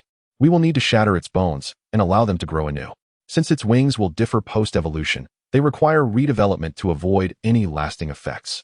However, this process necessitates some life-imbued resources to assist. Upon hearing the last statement, Su Jian's furrowed brow relaxed, while he was unsure about other resources. He certainly possessed an abundance of life-giving ones. Yet, he couldn't help but feel a sense of becoming like Tangsing in this regard. I will take care of the Zubat's treatment resources. I happen to have some similar treasures. Su Jian refrained from revealing his possession of the power of eternity, which could facilitate healing through his own blood. Excellent. Duo Gui nodded, not probing further. I will notify Joy shortly so that treatment can commence. You can use those treasures while the Zubat recovers. The sooner we heal it, the sooner we can set off. Is time running short? Duo Gui had not previously informed Su Jian of the specific timing for the opening of the abyss of sea and sky, as she had always managed the schedule herself. Yes, it should be starting soon. Duogue nodded. Perhaps due to their shared experience of hardship, she openly divulged. The opening time is not fixed, it varies within a range. Our ancestors observed for many years to establish an approximate time frame. We are already quite close to the island, allowing us to gauge the opening time through the changes in the surrounding Pokémon. Oh, how do you gauge it? Can you share? Though it was a family secret, it was no longer a matter of significance, so revealing it did not violate family rules. According to our estimations, the abyss of sea and sky is an independent space that connects to our world at a certain time each year. The energy contained within this space aids in the evolution of water-type Pokémon, while most water types are ineligible to enter the abyss. Merely absorbing the energy that spills into our world can significantly assist their evolution. Therefore, when the abyss connects with our world, these Pokémon instinctively gather at the contact point. Of course, this energy is dispensable for most water types, but for the evolution-challenged Magikarp, it is invaluable, which is why we witness a massive migration of Magikarp during this time. How wondrous! The Magikarp nearby have begun their migration, indicating that the opening of the abyss is imminent. Although we are already quite near, we must hurry, as these Magikarp only need to arrive before it closes. While we must reach the location even earlier, if we miss it, we'll have to wait until next year. Then let us depart swiftly. How long does the Zubat's treatment require? The surgical procedure is quick. The post-operative recovery takes more time but is quite simple, requiring only regular medication. Su Ngien pondered. Then after the surgical treatment is complete, we should set off with it. That is certainly feasible, though don't you need to recuperate? Su Ngien shook his head. No, I'm fine. With the awakening of the power of eternity and ample food supply, I can convert absorbed energy into the power of eternity and recover swiftly. Having finished his meal, Su Ngien decided to step outside to observe the migrating Magikarp. Thus, the two made their way to the island's coastal entrance. At that moment, the entrance was thronged with people, bustling with excitement. Colorful Magikarp banners adorned the buildings, and various snacks were intricately linked to the Magikarp. This island, known as Effing J Island, serves as the starting point for the Magikarp migration from distant lands. Those Magikarp set to embark on their journey would converge here, rest briefly, and then begin their migration without further respite. Su Ngien nodded, noting the multitude of Magikarp present, but mused that only a mere tenth would likely return, and even fewer would evolve into Gyarados. Indeed, although a recent observer's statistics suggest a 50% evolution rate for those reaching the island, if we consider the total number of participating Magikarp, it's probably less than 1 in 1,000. Yes, with so many Magikarp involved in the migration, countless predators will surely gather along the way, and those lacking stamina will perish. Only those Magikarp with exceptional talent and luck will reach the destination. Nevertheless, this is still significantly higher than the evolution rate of less than 1 in 10,000 in natural conditions. The island's inhabitants were aware that the Magikarp were about to embark on a magnificent journey, commencing their path of self-transcendence. They offered blessings to the Magikarp, tossing their favored foods into the water, hoping to ensure the Pokémon were well-fed and capable of completing their migration without succumbing to fatigue. Magikarp, come forth. Su Ngien suddenly summoned his Magikarp. Magikarp, do you wish to join everyone in the migration? He asked, having previously interacted with other Magikarp. His Pokémon understood the concept of migration and, without hesitation, expressed its desire to participate alongside its kin. Su Ngien, this is quite dangerous. You need not do this. We can reach the migration site directly, Duogue cautioned, aware of the risks despite Su Ngien's strong and unique Magikarp. Su Ngien shook his head. For a Magikarp to evolve into a Gyarados is to transcend oneself and life itself, without enduring trials, even with external aid. The evolution would be imperfect. This migration path is not merely a route to evolution, but a journey of self-discovery and personal refinement. If so many Magikarp can accomplish it, my Magikarp is undoubtedly superior to them. How could it show weakness? The Magikarp nodded in agreement with Su Ngien's words. Very well, do as you wish. Duogue conceded, having witnessed Su Ngien's stubbornness while subduing the Scyther. She knew he would not easily change his mind and opted not to intervene, especially since the Magikarp was eager to participate. Then, Magikarp, go forth. Keep up the good work. I shall await you at the finish line. The King of Carp nodded, gracefully leaping forth, its tail creating a splendid splash of water as it joined the ranks of the migratory multitude, gradually receding into the distance. Chapter 57. The Observer Green River. After the departure of the King of Carp, Xianjian began his preparations. The foremost task was to address the situation concerning the captured ABO snakes and ABO monsters. Xianjian had been brought to Fingji Island in a state of unconsciousness, and Duo was unaware of the truth, mistakenly believing that these creatures were captured Pokémon belonging to Xianjian. Thus, They were transported en masse to Fungi Island and temporarily housed at the island's Pokémon Center, having never ventured beyond Snake Island. These creatures indulged in the abundant offerings of the Pokémon Center, feasting heartily. Were it not for the complimentary food, Xianjin might have faced financial ruin due to their insatiable appetites. Once accustomed to such a lavish lifestyle, these creatures were utterly disinclined to return to the impoverished terrain of Snake Island, eagerly expressing their desire to accompany Xianjin. However, Xianjin had no intention of raising ABO monsters, nor could he afford to care for them. Initially, he considered releasing them into the wild, as he felt no emotional attachment to them. Yet, releasing such a large number of the same poisonous species at once would undoubtedly harm the environment, which left Xianjin in quite a quandary. Ultimately, Dugwa devised a solution by contacting a breeding facility that specialized in snake venom for medicinal purposes. The facility expressed keen interest in the ABO monsters and ABO snakes, offering a reasonably qualified electrode in exchange, along with a lifelong employment fee, as the league prohibits the sale of Pokémon. This was the only viable arrangement. Xianjin had no objections, and when the ABO snakes and ABO monsters learned that they could lead a life of ease in exchange for their venom, they readily agreed, culminating in a mutually satisfactory transaction. Following this, the surgical procedure for the bat Pokémon was swiftly completed. Xianjin simply needed to provide it with his blood daily, allowing it to recover naturally. The bat Pokémon, however, complained to the other creatures that Xuanjin's blood had a rather grassy taste and was not particularly palatable. Due to the language barrier, Xianjin remained oblivious to this, believing instead that the bat Pokémon was merely reluctant to drink his blood, which left him quite touched. What a beautiful misunderstanding. Having completed these tasks, Xianjin and Dugwa prepared to set off, only to encounter an intriguing travel companion, a seasoned observer. "Sir, are you planning to follow the migrating King of Carp?" Xianjin inquired of the slightly stooped but sprightly elder beside him. Their group had set out just as the last wave of King of Carp departed, and the elder was piloting a speedboat closely behind the school of fish, documenting the journey, which piqued Xuanjin's curiosity. After a brief exchange, it became clear that the elder specialized in studying the migration patterns of these King of Carp. Observers are a subset of researchers who focus on observing Pokémon and identifying issues without delving deeply into the underlying causes. They often serve as historical chroniclers, silently witnessing all that transpires. Nonetheless, they are invaluable partners to researchers, who can glean vast amounts of data from them to support their findings. Given that the elder was researching the King of Carp migrations, it was evident that he possessed a wealth of related data, which would greatly aid Xianjin in enriching his own research paper. "Indeed, I have been observing the migrations of these King of Carp for quite some time," the elder, Green River, remarked, appraising the young man who had addressed him. "Impressive. Allow me to introduce myself. I am Xianjin, a trainee researcher from Kanto. And this is my companion Dugwa. My King of Carp is also participating in this migration, and we are on our way to the destination to await its arrival. I am the observer Green River. Your King of Carp is part of this migration? That is quite rare. Few trainers allow their King of Carp to join such perilous journeys," he replied. "You are the esteemed Mr. Green River. I have watched your documentary on the evolution of the King of Carp.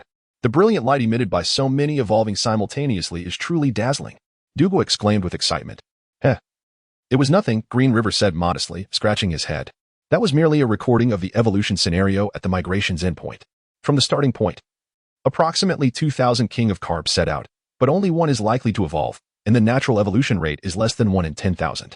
Hence, the King of Carp are so determined to migrate. I have long sought to uncover the cause of such a high evolution rate, and have dedicated myself to observing their migration. Unfortunately, I have yet to find any clues after all these years." Xianjin had initially intended to share information regarding the abyss of sea and sky, but ultimately refrained, as it was a closely guarded secret of Dugwa's family. Unbeknownst to Green River, the truth he had pursued for so long was right before him. As he proudly stated, however, "I suspect it is not related to the trials of migration, but rather to the endpoint of the migration. Regrettably, I have never encountered anything unusual at the migration's conclusion. I suspect that any anomalies might be hidden underwater, which is why I brought a diving suit this year, intending to investigate firsthand." "Mr. Green River, you are truly remarkable," Xianjin praised sincerely. The elder merely lacked the fortune to access the abyss of sea and sky, yet he had deduced its very existence. "Mr. Green River, I may have some insights regarding the evolution of the King of Carp," Dugwa suddenly interjected. Xianjin stared at her in astonishment, taken aback by her willingness to divulge their secret. Green River scrutinized Dugwa. "Young lady, you must hail from a noble lineage." "Am I correct? How did you know?" she replied, somewhat surprised. "Heh, I am an observer. Your demeanor is not typical of a commoner. Green River paused before continuing. Isn't it customary for those of your status to keep such secrets tightly guarded and never reveal them? Why the sudden willingness to share with me? Your insight is commendable. These secrets have been hidden for countless generations. If we do not unveil them soon, they may well rot away. Besides, the exposure of these secrets does not significantly impact our family. Why not share them to assist others? Indeed, you possess quite the courage. In your hands? These secrets merely serve as a so-called heritage for your family, devoid of any true utility. It is a pity that those old-timers lack your clarity. Otherwise, the nobility would not have declined to its current state. Alas, I have squandered many years on this pursuit. What had initially seemed like his exclusive discovery turned out to have been uncovered long before, leaving him rather disheartened. I sincerely apologize for not having met you sooner. My ancestors merely stumbled upon their discoveries, unlike your esteemed self. Green River waved his hand. No need to comfort me. Those of us in this line of work have long understood that a modicum of luck and inspiration is worth far more than countless drops of sweat. Witnessing the unveiling of this secret is not regrettable. I shall join you and bear witness to it firsthand. That sounds excellent. By the way, Mr. Green River, could you assist me in documenting the migration of my King of Carp? That is certainly possible, but can you distinguish which one is your King of Carp? Of course. Although they appear quite similar, I can identify mine through our bond, and even by their outward appearance. Then let us proceed. And we may also assist these King of Carp along the way. Assist the King of Carp? Dugwa queried, puzzled. Aren't observers typically mere chroniclers, silently observing without interference? Indeed. As an observer, I cannot interfere with other Pokémon preying on the King of Carp, nor assist those that falter. However, I shall not stand idly by while scoundrels exploit this opportunity to capture the King of Carp en masse. Although Magikarp is a rather common Pokémon, by the late stages of migration, those Magikarp are typically of exceptional quality, holding great potential for evolving into Gyarados. During this time, they are often exhausted and thus easily captured, leading many unscrupulous individuals to exploit this situation for mass capture and subsequent Pokémon trafficking. Green River exhibits zero tolerance towards such destructive actions that disrupt the migration of Magikarp. Indeed, we shall lend our assistance. Very well, let us proceed. Chapter 58. Arrival at the destination with the seasoned Green River as their guide, Zoankian and his companions closely followed the migration of the King of Carp. In places where the King of Carp could not see, Zoankian and Green River silently documented each struggle it faced. Along the way, countless Kings of Carp joined the migration, while others were inevitably eliminated. Some swept away by turbulent currents, others preyed upon by various spirits, or simply succumbing to exhaustion. Yet, not a single King of Carp chose to abandon the journey voluntarily. Duo Gue, witnessing those Kings of Carp on the brink of death from prolonged hunger, felt an overwhelming urge to assist them, but Green River intervened. Why can't we help them? Must we simply watch them perish? Duo Gue questioned, bewildered. Your intervention, though seemingly compassionate, would ultimately harm the entire Carp community, Green River replied calmly. Should you rescue these kings, they would recover and re-enter the migration, competing against other kings, which is inherently unfair. The migration is not only a means of evolution, but also a crucial period for mating and spawning. Only those exceptional kings who complete the journey are worthy of progeny. Their elimination indicates they possess numerous flaws. If, due to your assistance, they succeed in the migration and seize mating opportunities from superior kings, it could lead to the decline of the entire Carp community, resulting in an increasing number of kings unable to complete future migrations. How can this be? Duo Gue struggled to comprehend. This is the law of nature. All species strive to ensure the superiority of the next generation. Those who lag behind are destined for natural elimination. If you truly wish to help them, you must capture and remove them from this place. That is too cruel. Duo Gue found it hard to accept. As a nurturer, she held a deep affection for spirits. Yet at this moment, for their own good, she was compelled to witness their demise. She longed to assist them, but with countless Kings of Carp in peril, she felt utterly powerless. Zoankian placed a reassuring hand on Duo Gue's shoulder. Do not dwell on it. This is the choice of the Kings of Carp. From the moment they embarked on this path, they were aware of the challenges they would face. What Zoankian did not voice was that, given the Kings of Carp's remarkable reproductive capacity, without such a method of culling inferior individuals, not only would their species rapidly decline, but the entire ecosystem could collapse under the weight of their overpopulation. In addition to the challenges posed by a harsh natural environment and the threats from predators, human activities severely impacted the migration of the Kings of Carp. As the migration progressed, numerous spirit hunters emerged. Of course, these individuals were far less formidable than those who poached rare spirits, lacking both the courage and ability to capture the prized creatures. They resorted to targeting the weaker Kings of Carp instead. Humph. These fools, too cowardly to hunt the kings of Carp at the end of their migration. Green River scoffed disdainfully. Through their arduous journey, those kings of Carp at the forefront were on the brink of evolution, likely to transform into Gyarados with just a slight stimulus. Thus, the hunters dared not pursue them, instead focusing on the second tier of kings, typically gifted, yet still needing cultivation to evolve. My king of Carp has also caught their attention, Zoankian remarked, though his tone lacked any trace of concern, instead hinting at a sense of schadenfreude. For the poachers, capturing the kings of Carp legally was out of the question. They set up hidden nets in the paths the kings were obliged to traverse, and as the horde passed, they swiftly retracted the nets, ensnaring the kings. For the kings of Carp, once out of the water, their combat abilities diminished significantly, leaving them thrashing helplessly within the nets. Unfortunately for the poachers, they encountered Zoankian's king of Carp. Though it had grown larger after a failed evolution, it was still not particularly remarkable compared to the older kings in the wild, thus failing to attract the poachers' attention.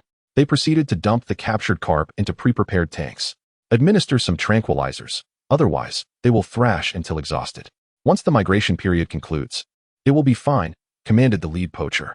At that moment, a subordinate, seemingly of lesser rank, approached the tank with a vial of tranquilizer, ready to pour it in.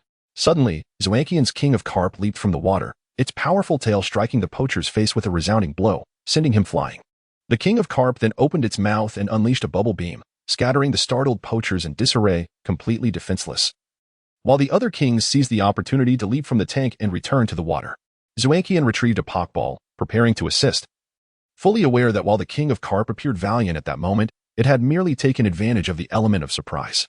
Once the poachers regained their wits, the king would still be at a disadvantage. However, Green River halted Zoankian, asserting, "No need for your intervention, allow me to handle this." With that, he threw out 6 Pokeballs.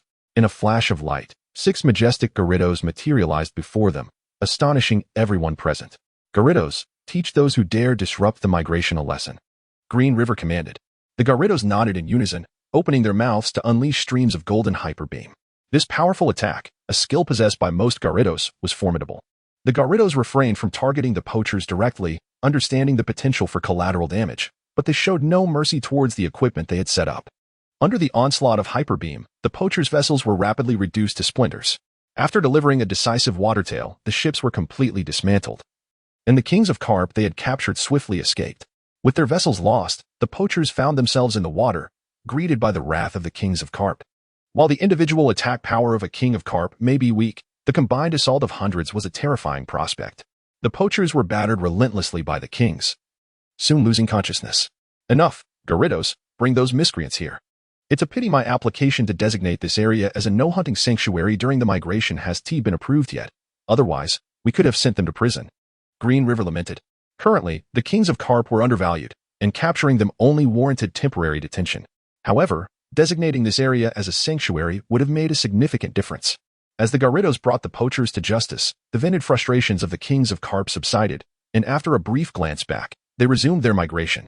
Zoankian's king of Carp noticed him trailing behind and leaped up to greet him. King of Carp, well done. Keep it up. Zoankian shouted, waving enthusiastically. The king nodded in acknowledgement and rejoined the migration.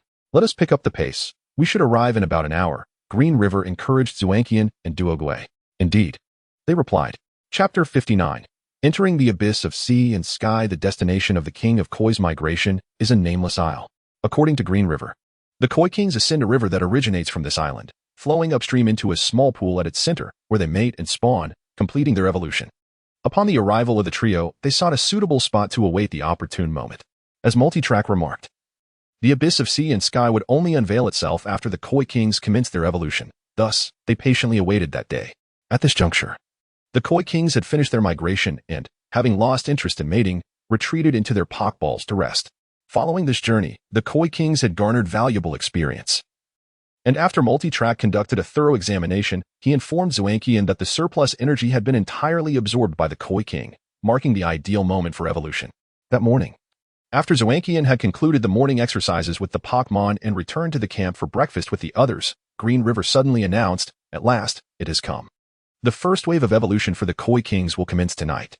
Can Mr. Green River discern when the Koi kings will evolve?" Multitrack inquired curiously. For days, she had been surveying the terrain of the island, seeking the activation point mentioned in ancestral records. After all, the ancestors' accounts were from long ago, and the landscape had undergone some alterations. Haha, it's quite simple, Green River replied, stroking his beard with pride. The calendar we currently use is based on the sun's trajectory, making it difficult to pinpoint the Koi King's evolution to a specific day. However, I have chanced upon the ancient lunar calendar, which provides a fixed date for evolution. Tonight happens to be a full moon, so the evolution will begin then. Ah, it appears to be the otherworldly equivalent of the solar and lunar calendars. Zhuangqian mused, marveling at the coincidences that abound. Now I understand why the ancestors could never ascertain the precise time for the Abyss of Sea and Sky's activation. It was indeed a matter of calendars, he continued. The lunar calendar had ceased to be used over a millennium ago, with many unaware of its existence. However, the ancestors' records indicated that both instances of entering the Abyss of Sea and Sky occurred on full moon nights. To prevent any unforeseen circumstances, we should prepare to enter tonight. Both Zhuangqian and Green River nodded in agreement. For Green River, uncovering the secret of the Koi King's evolution within the Abyss of Sea and Sky was paramount. Everything else could be set aside for the moment. Zhuangqian's purpose was to facilitate the Koi King's evolution, and he would not intentionally introduce any risks. After breakfast, they began their preparations. Once they had gathered all necessary items, the trio arrived at the designated activation point determined by multi-track's repeated surveys. Is this the place? Zhuangqian asked with curiosity. Before them was a small waterfall formed directly from a spring, with its waters merging with those of another small cascade to create a pool that would assist the Koi King in its evolution. This must be the spot, Multitrack affirmed. Nodding. We will confirm it tonight. I believe this is indeed the place, Green River stated with certainty. Does Mr. Green River possess any insights? Zhuangqian inquired. Well, have you not noticed how exceptionally pure the water is here? Moreover, during every Koi King's evolution period, this location produces a plethora of water stones that attract numerous water-type Pokémon, leading me to deduce that this must be the site. That makes perfect sense. Zhuangqian nodded. Koi King, emerge.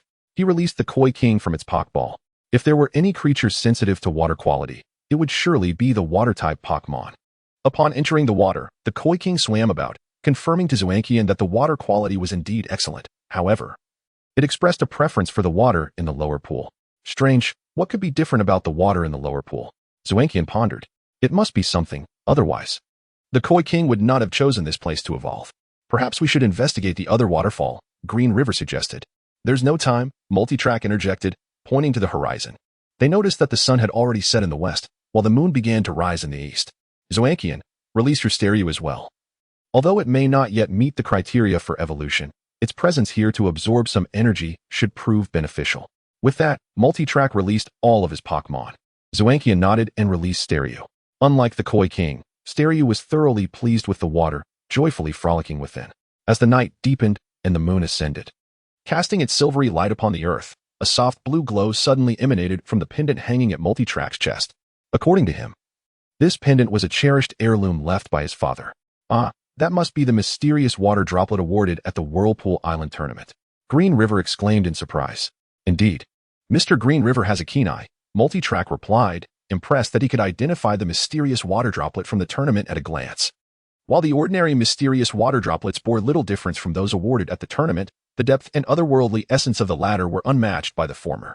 Green River briefly elaborated on this. Multitrack nodded. Since the mysterious water droplet has begun to glow, it indicates that we have not erred in our search. The prize droplet from the Whirlpool Island tournament, unlike ordinary ones, has been blessed by the sea, granting it the ability to unlock the Abyss of Sea and Sky. Green River reflected. Now I understand why no one has discovered the Abyss of Sea and Sky all these years. It requires such a precious item.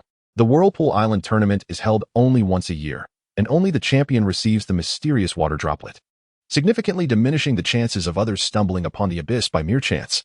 Your ancestors were indeed remarkable for uncovering this secret. Multitrack smiled modestly. It was merely luck.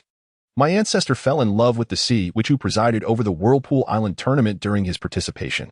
However, that sea which vowed never to marry, choosing instead to serve the sea. Heartbroken, my ancestor took the mysterious water droplet and wandered here to clear his mind, discovering that the droplet illuminated with a glow. Believing it to be a sign of the sea witch's longing for him, he began to sing the sea witch's favored him to the ocean, inadvertently unlocking the Abyss of Sea and Sky. Zhuangqian and Green River nodded, intrigued by the charming tale of love, though neither expressed much interest in the matter. So, does activating the Abyss of Sea and Sky require a hymn as a chant? Green River asked, his expression shifting to concern. Can you sing it?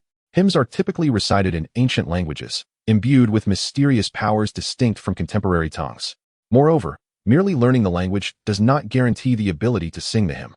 Those languages contain power, and without the requisite talent, one could only mimic the sounds without capturing the essence.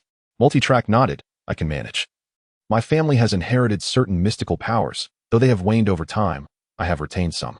As for the hymn, I can manage to sing it, albeit with some effort. Green River nodded, reassured. The moon continued to rise higher in the sky, fully emerging above the horizon, with the pendant's glow intensifying. Multitrack commenced her actions. Grasping the mysterious water droplet in her hands, she placed her fists over her heart, reminiscent of the sea which in ancient rituals, and began to chant the hymn. The lyrics of the hymn were peculiar, not resembling any language Xuanqian had studied. Yet, as Multitrack's voice rose, both Xuanqian and Green River felt as though they were enveloped by the ocean, cradled by gentle waters, akin to being nurtured in a mother's womb. The melody crescendoed, echoing the rhythmic waves crashing upon the shore.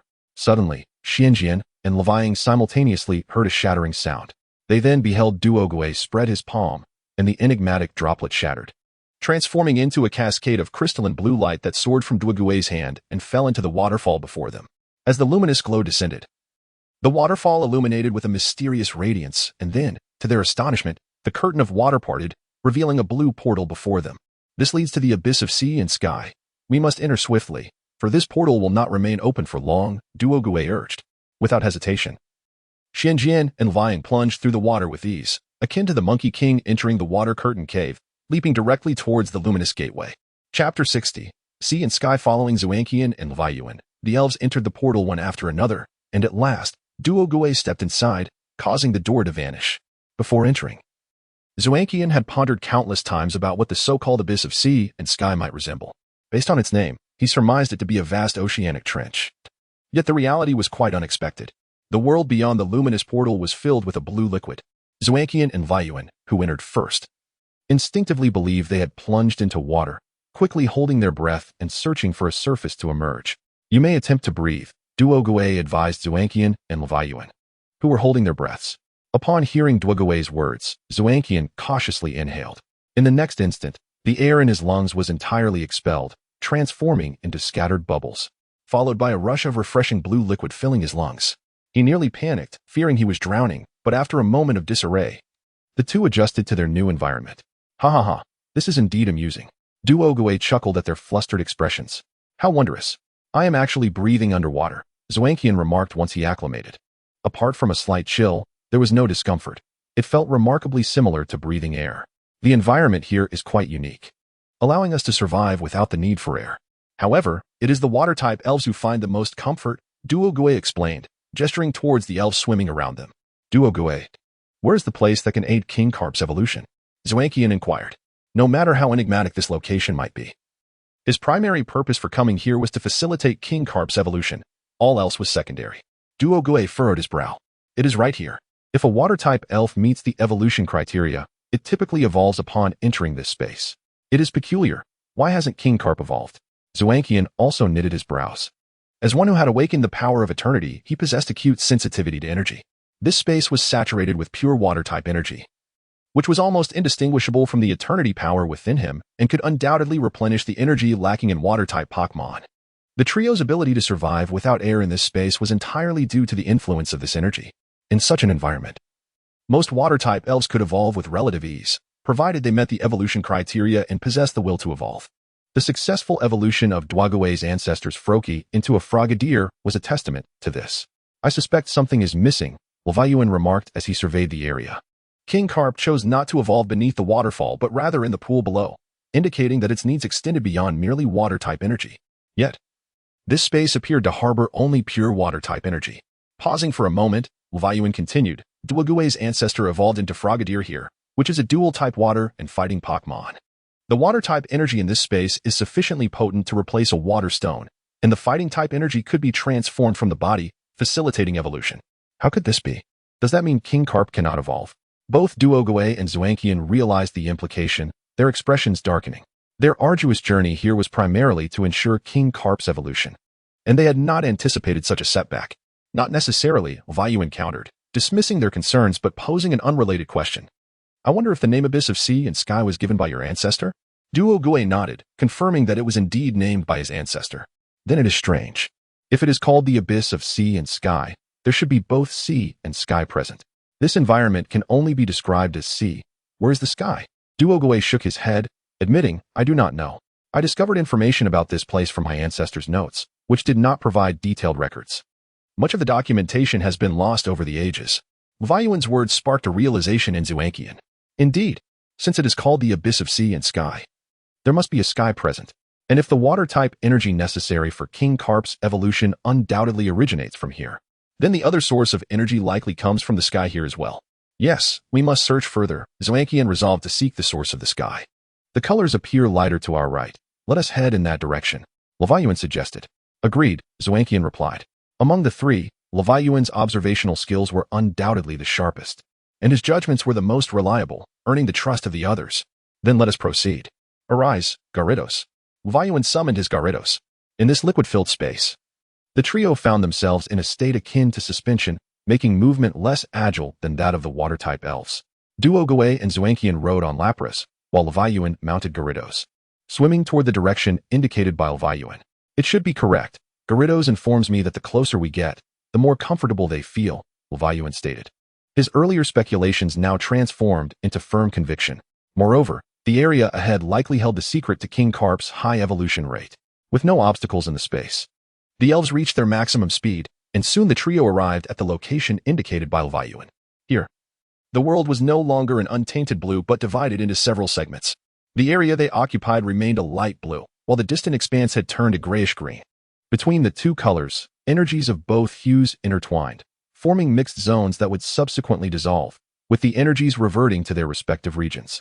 Indeed, the representative color of the flying type is grayish-green.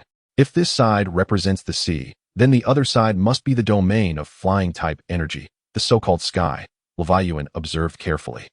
As a seasoned observer, he possessed knowledge far beyond that of Xuanqian and Duo Gue. However, under natural conditions, flying-type energy, which is essentially wind energy, is almost entirely dispersed in the air. This was the first time he had seen wind-type energy so concentrated as to become substantial. What should we do? How can we enable King Carp to evolve? Xuanqian inquired. Gyarados possesses both water and flying attributes. King Carp's evolution should require both types of energy. A single energy source cannot facilitate its evolution. We must locate a place where both energies are in complete contact and at sufficient concentration, Leviuan said, scanning the surroundings before pointing to an area where the two energies intertwined. This zone harbors both types of energy. However, water and wind energies do not mix. In this space, they cannot exist in a mixed state, which is why they can only briefly form this dual energy region. King Carp must enter this transient mixed zone before it can evolve. This should be feasible, but could it be dangerous?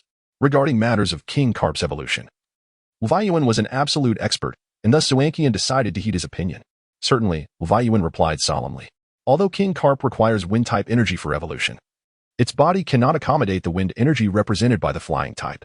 Even Gyarados, which possesses both water and flying attributes, can only master a single flying-type move. During evolution, the energy released and absorbed by King Carp is predominantly water-type energy. Under normal conditions, the wind energy King Carp is born with is already sufficient. The failure of your King Carp's evolution led to the dissipation of that energy, and without replenishment, it struggles to evolve. However, here, the ratio of wind energy to water energy is nearly 1-to-1, exceeding the required amount significantly. I am uncertain if this will have any repercussions. Furthermore, wind energy is considerably more volatile than water energy and is challenging for the physical body to assimilate. If absorbed into the body, it would undoubtedly tear the Kingler apart in an instant. The small pond outside likely harbors a residual amount of volatile wind attribute energy, combined with a substantial presence of water attribute energy, which could potentially facilitate the evolution of Kingler. Alas, the concentration of energy outside is insufficient and has lost its vital essence, rendering it inadequate to aid Kingler in recovering the energy it has lost, Xianjian remarked. Then turned to the Kingler beside him and said, You have heard Mr. Lush River's words. Let us abandon this endeavor. Rest assured, we shall seek alternative means to assist you in your evolution. Since realizing the difficulty of its evolution, Kingler had grown more anxious than ever. Yet, the peril of their current situation was undeniable. Xianjian could not allow Kingler to risk its life in pursuit of this goal. This scenario was unlike the previous migration, where Xianjian had a certain degree of confidence and could readily prepare to rescue Kingler. Yet now, he found himself utterly powerless against the unfolding scene. Kingler shook its head and, without hesitation, charged towards an area where the two types of energy mingled. Xianjian attempted to intervene, but he could not match Kingler's agility. With ease, Kingler evaded him, and, amidst gasps of astonishment, plunged into the fray. Chapter 61. The Confession of a Kingler as a Kingler. I embody both the ordinary and the extraordinary. The ordinary aspect of my existence lies in my being a typical Kingler, devoid of any remarkable colors or exceptional talents. Yet, the uniqueness of my being stems from the meticulous care bestowed upon me by a trainer named Su Njin from the moment I hatched, destined for greatness. Su Njin always believed I was special, as I emerged from a larger-than-usual egg and appeared rather intelligent. However, this was merely a beautiful illusion of his own making. Indeed, my egg was larger than the usual, but this was simply because it was laid by two Gyarados, a phenomenon not uncommon in nature. As for my perceived intelligence, it was a direct result of Su Njin's diligent nurturing. A devoted trainer imbues their Pokémon with their intentions, yielding astonishing outcomes. Perhaps the most fitting explanation for my development. Pokémon possess powers far exceeding those of humans, yet they lag significantly in wisdom. Most lack a language unique to their species, and although their calls differ, they essentially communicate in human terms. Hence, the necessity for collaboration between humans and Pokémon gave rise to the profession of trainers. My wisdom is not innate, but rather a gift from Su Njin. From the moment I was an egg, I received his unwavering attention, beyond the daily care and cleanliness. Su Njin brought me along in both his training and learning endeavors, often speaking to me in a monologue of words I could not comprehend. Nevertheless, despite my lack of understanding, my constant listening expanded my knowledge, enriching my thoughts and sharpening my mind. As Su Njin recounted in his stories, a fish that listens to teachings for years eventually becomes a formidable creature. I remain uncertain of the Bodhisattva in Su Njin's tales, but I sense it embodies greatness. To me, Su Njin is that Bodhisattva, and I am the fish that listens to the teachings. Through Su Njin's narratives, I learned of a vast and wondrous world, one he yearned to explore alongside me. To this end, we prepared diligently. He devoted himself to study while I focused on training. Through our efforts, Su Njin earned the recognition of the League and became an apprentice researcher. He seemed capable of anything, possessing knowledge of everything. Meanwhile, I merely witnessed a modest enhancement in my abilities, still an ordinary Kingler. Shortly before our departure, we faced a formidable challenge. A Fearow had set its sights on me, intent on making me its meal. Confronting such a powerful adversary without Pokémon companions was perilous. Yet Su Njin did not abandon me. Together, we fought fiercely, emerging victorious despite being battered and bruised. I bore no concern for my own injuries. As a Pokémon, I possess formidable self-healing abilities, and ancestral memories remind me that injuries are commonplace among us. However, seeing Su Njin wounded filled me with sorrow, for I felt I had failed to protect him. Soon after, Su Njin returned with a new companion, a Charmander. From the knowledge imparted to me by Su Njin, I understood that this fire-type Pokémon, unlike me, had the potential to evolve into a powerful Charizard. Yet, I found its arrogance intolerable. It dared to look down upon me and showed little respect for Su Njin. Thus, Su Njin and I devised a minor scheme to teach it a lesson, which succeeded in tempering its behavior. Nevertheless, I must admit, its strength was formidable. And despite our type disadvantage, it currently outmatched me, igniting my frustration. With the arrival of Charmander, additional companions joined our ranks, each possessing considerable strength, which heightened my sense of urgency. Su Njin aspired to participate in the Indigo Conference, recognizing it as a swift path to acknowledgement for novice trainers. To achieve this goal, we aimed to challenge the Cerulean Gym. The common consensus deemed this gym weak, a notion I confirmed at the Pokémon Center. Yet I could not afford to relax, for our own strength was lacking, and our mightiest member, Charmander, was at a significant disadvantage. During the challenge, I was the first to take the field. My initial opponent was a Magikarp, which I easily defeated, followed by a formidable Marill. My lack of diverse skills rendered even my utmost efforts insufficient to overcome it, leaving me discontent, for if I fell easily, my companions would struggle to secure victory. Perhaps my desire was strong enough. I sensed I was on the brink of evolution, yet due to a Pokémon virus, I ultimately faltered and failed. Fortunately, Butterfree evolved just in time, replacing Charmander and allowing us to narrowly secure victory. However, this incident did not conclude our challenges. My failed evolution hindered my chances of evolving again. To facilitate my growth, Su Njin relinquished his ambitions for the Indigo Conference, opting to trade with others. And together we embarked on a new journey. The Orange Archipelago proved to be an idyllic realm, basked in warm sunlight and expansive seas, allowing me to swim freely without prolonged confinement in a Pokéball, spending more time by Shuckle's side. Our travels were delightful, save for that wretched storm. The storm struck suddenly, and with our strongest member, Lapras, injured, we found ourselves in peril. In that critical moment, Shuckle selflessly offered his chance to multiscale, confronting danger alone. Such is his nature. Though he often feigns selfishness, his heart is tender. Once one penetrates his layers of defense, it becomes evident. Yet he never admits this truth, a reflection of his stubborn pride. When Shuckle vanished, I loathed my own weakness. If only I possessed Lapras' strength, perhaps Shuckle would have remained unharmed. Fortunately, circumstances did not descend to the worst outcome, as we ultimately discovered a comatose Shuckle on a small island. Of course, I played a significant role in this. Without my and Butterfree's intuitive navigation guided by our bond with Shuckle, we might have wandered aimlessly. On Fong Shrine Island, while waiting for Shuckle's recovery, I encountered others of my kind and learned about migration, which sparked a yearning within me. As an ordinary Kingler, even reaching the abyss of the sea as described by Multicale would not guarantee my evolution into a Gyarados, especially after having failed once before. I could not persist in this state of weakness. I must grow strong to protect Shuckle. However, my means were limited. I could only strive to enhance myself, making evolution more attainable. Shuckle, as perceptive as ever, grasped my aspirations and suggested I join the migration. Without hesitation, I agreed, promising to meet him at the destination before setting forth. My fellow kind were perplexed by my decision, assuming I had been abandoned by my trainer. As they viewed this perilous journey as a mark of abandonment, I offered no extensive explanations. How could these superficial beings comprehend the profound bond between Shuckle and me?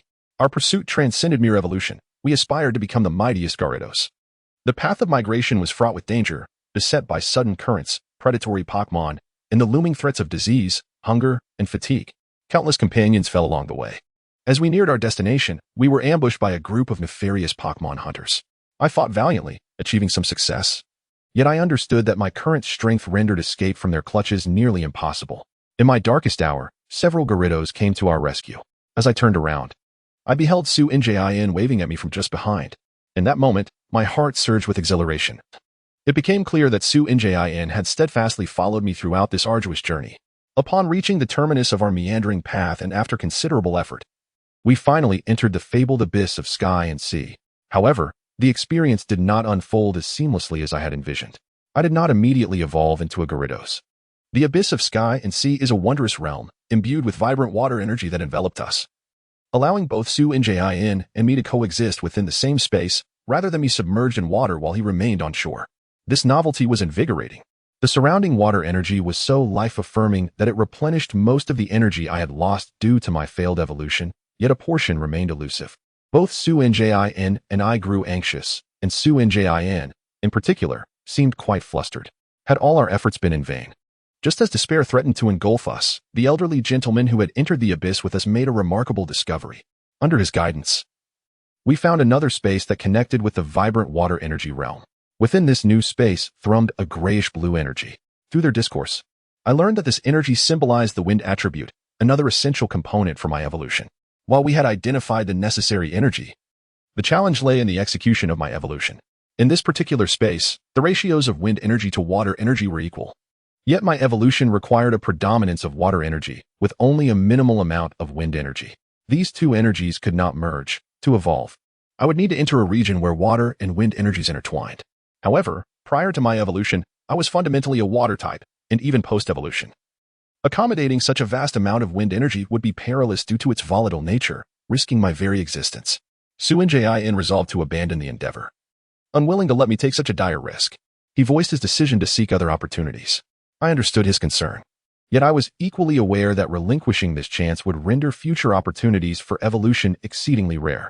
My reservoir of evolution energy had been compromised due to my earlier failure, a fact unbeknownst to them. Consequently, the energy I had lost could not be replenished through absorption. Thus, if I wished to evolve, it could only occur in an environment rich with concentrated energy.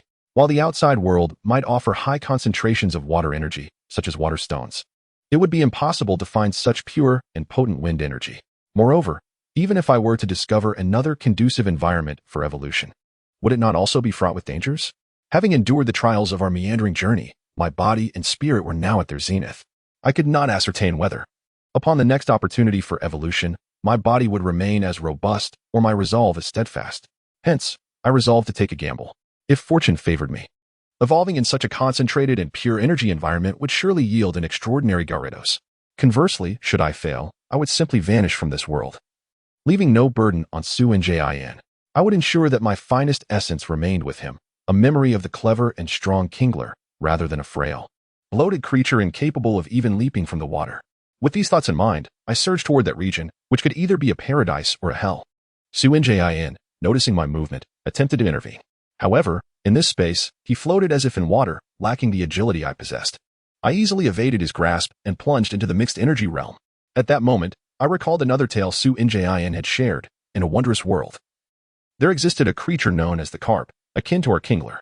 They were quite ordinary, yet if they endured severe trials and ultimately crossed the Dragon Gate, they transformed into a divine dragon, a being as noble as the mythic beasts of our world. I felt akin to those carp striving to leap over the Dragon Gate. Though the fall might shatter me, I feared no peril in pursuit of that glorious goal. Thus, I successfully entered the realm of mixed energies, where both forces surged into my being. Having undergone one evolution, albeit a failed one, I knew my body met the prerequisites for transformation. As the energies coursed through me, I sensed the evolution switch being activated, and a warm glow of evolutionary light surged within me. In the embrace of the white light, my body began to disassemble and then recompose. Upon completion of this reconstruction, I emerged as a majestic Gyarados. Just as I prepared to exhale in relief, a crisis struck. The water energy that had entered my body was fully absorbed, nurturing my form, yet it was rapidly depleting. Meanwhile, a substantial amount of wind energy remained, which, unlike the life-giving water energy, was fierce and destructive. The wind energy had only been minimally consumed, granting me the flying attribute, but it ceased to dissipate thereafter.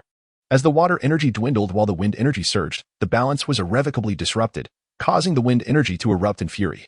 It battered my body, ravaging my cells, threatening to unravel the form I was on the cusp of achieving. I realized I was on the brink of failure. I bore the consequences of my actions, yet I held no regrets, merely a tinge of sorrow at the thought of no longer being able to accompany Shuckle on his path to strength. Just as I prepared to surrender and bid farewell to Shuckle with my remaining strength, I heard a chorus of astonished voices. Suddenly, I felt something being infused into my body, accompanied by a surge of vibrant energy. The substance introduced into me was shattered by the tempestuous wind energy, unleashing a torrent of water energy that restored equilibrium to the raging winds, calming them. I recognized the energy that had been transmitted. It was Shuckle's everlasting power, a restorative force he had used in our previous encounters. The healing efficacy of the everlasting power far surpassed that of water energy. With its aid, the cells that had been on the verge of destruction by the wind energy gradually recovered, seemingly transformed through the crucible of the wind. With Shuckle's support, my evolution continued. My body expanded and elongated, my mouth widened, and my once short whiskers grew longer, while majestic horns sprouted from my head. As the light of evolution gradually dimmed, my body solidified, and I had successfully evolved. In a surge of exhilaration, I cried out to the heavens, overwhelmed with joy. The energy within me urged me to release my exuberance, but a warm sensation on my chest grounded me, reminding me of the chaos that could arise from such a surge of power. Congratulations, Gyarados. Shuckle beamed up at me. It evoked memories of my birth, when he had welcomed me with the same smile. Welcome, Kingler. Once, I had looked up to him. Now, the roles had reversed. Lowering my head gently, I nuzzled Shuckle and licked his hand, which bore wounds from the wind energy. Shuckle, you saved me once more. It is a blessing to remain by your side.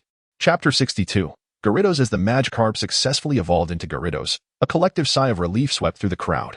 Moments ago, the Magikarp had plunged into a swirling mass of energy, illuminating the area with a brilliant white light of evolution. However, the moment of triumph was short-lived. Just as Green River had foreseen, the excessive wind energy inflicted harm upon the Magikarp, after absorbing a significant amount of water energy. The fragile balance between the two energies was shattered, unleashing a violent tempest of wind energy that nearly tore the Magikarp apart. In a critical instant, Shuckle rushed forward, placing a water stone into the chaotic wind energy, restoring the energy balance with the water energy from the stone. Subsequently, he employed the power of eternity to heal the Magikarp, aiding it in completing its evolution. Fortunately, this realm was suffused with vibrant water energy, which I could convert into the power of eternity. Otherwise, I would not have been able to wield such an immense amount of it. Shuckle gazed at the Gyarados, enveloped in both white and green light, and contemplated. Though the power of eternity manifested in green, It did not belong to any particular attribute. Rather, it represented life. Existing above the elemental energies, the newly evolved Gyarados, due to its sudden surge in strength, exhibited signs of confusion. This phenomenon was not uncommon during Gyarados' evolution. The drastic transformation from the weak Magikarp to the formidable Gyarados was akin to transitioning between worlds. Newly transformed Gyarados often resorted to chaos, combat, and destruction to adapt to their new form. In their turmoil, they displayed no regard for kinship, frequently harming their trainers. Furthermore, the rapid increase in power often rendered them unwilling to heed the commands of trainers lacking sufficient levels or bonds. Thus, when the Gyarados' massive form fully materialized and it lowered its somewhat fierce head to gaze at itself, Zoankian felt a wave of trepidation. Despite his fear, Zoankian greeted the Gyarados with warmth, for he understood that retreating in fear would cast a psychological shadow over both himself and his Pokémon, adversely affecting their bond. While Zoankian harbored doubts about his ability to command the Gyarados due to his trainer level, he possessed unwavering confidence in the closeness of their connection. He believed that even if the Gyarados resisted his commands, it would not turn against him. Indeed, upon hearing Zoankian's greeting, the Gyarados' bewildered gaze gradually cleared. It gently lowered its head, affectionately nuzzling Zoankian before tenderly licking the wounds on his hands, resembling a domesticated puppy. These minor injuries will heal swiftly, just watch, Zoankian assured. Activating the power of eternity to mend his wounds, sustained when the energy balance shattered, resulting in a violent burst of wind energy. In this abundant realm of life-giving water energy, Zoankian could freely utilize his power of eternity. Gently, he stroked the newly sprouted horns atop Gyarados' head. Mr. Green River had informed him that this was a sensitive area for Gyarados. Gentle touches would bring comfort and promote relaxation, typically reserved for those with whom it shared a close bond. Zoankian certainly fell within that circle of intimacy. Under his caress, Gyarados emitted soft, contented sounds, gradually relaxing and lying beside Zoankian like a small dog. With one hand soothing Gyarados, Zoankian retrieved his Pokédex. The quality of this device was extraordinary compared to it. Even smartphones from his previous life seemed trivial. The Pokédex functioned seamlessly in any environment, leading Zoankian to speculate that the harsh conditions of this world necessitated a more robust design to mitigate high rates of failure. Pointing the Pokédex at Gyarados, it immediately chimed to life. Gyarados, the evolved form of Magikarp, a fearsome Pokémon. Its nature is extremely ferocious. The destructive beams emitted from its mouth can incinerate anything. Once it descends into madness, its violent disposition cannot be contained until everything is reduced to ashes. Notably, it holds a record of rampaging for an entire month. However, Zoankian was not interested in such details, so he skipped ahead to find the information he sought.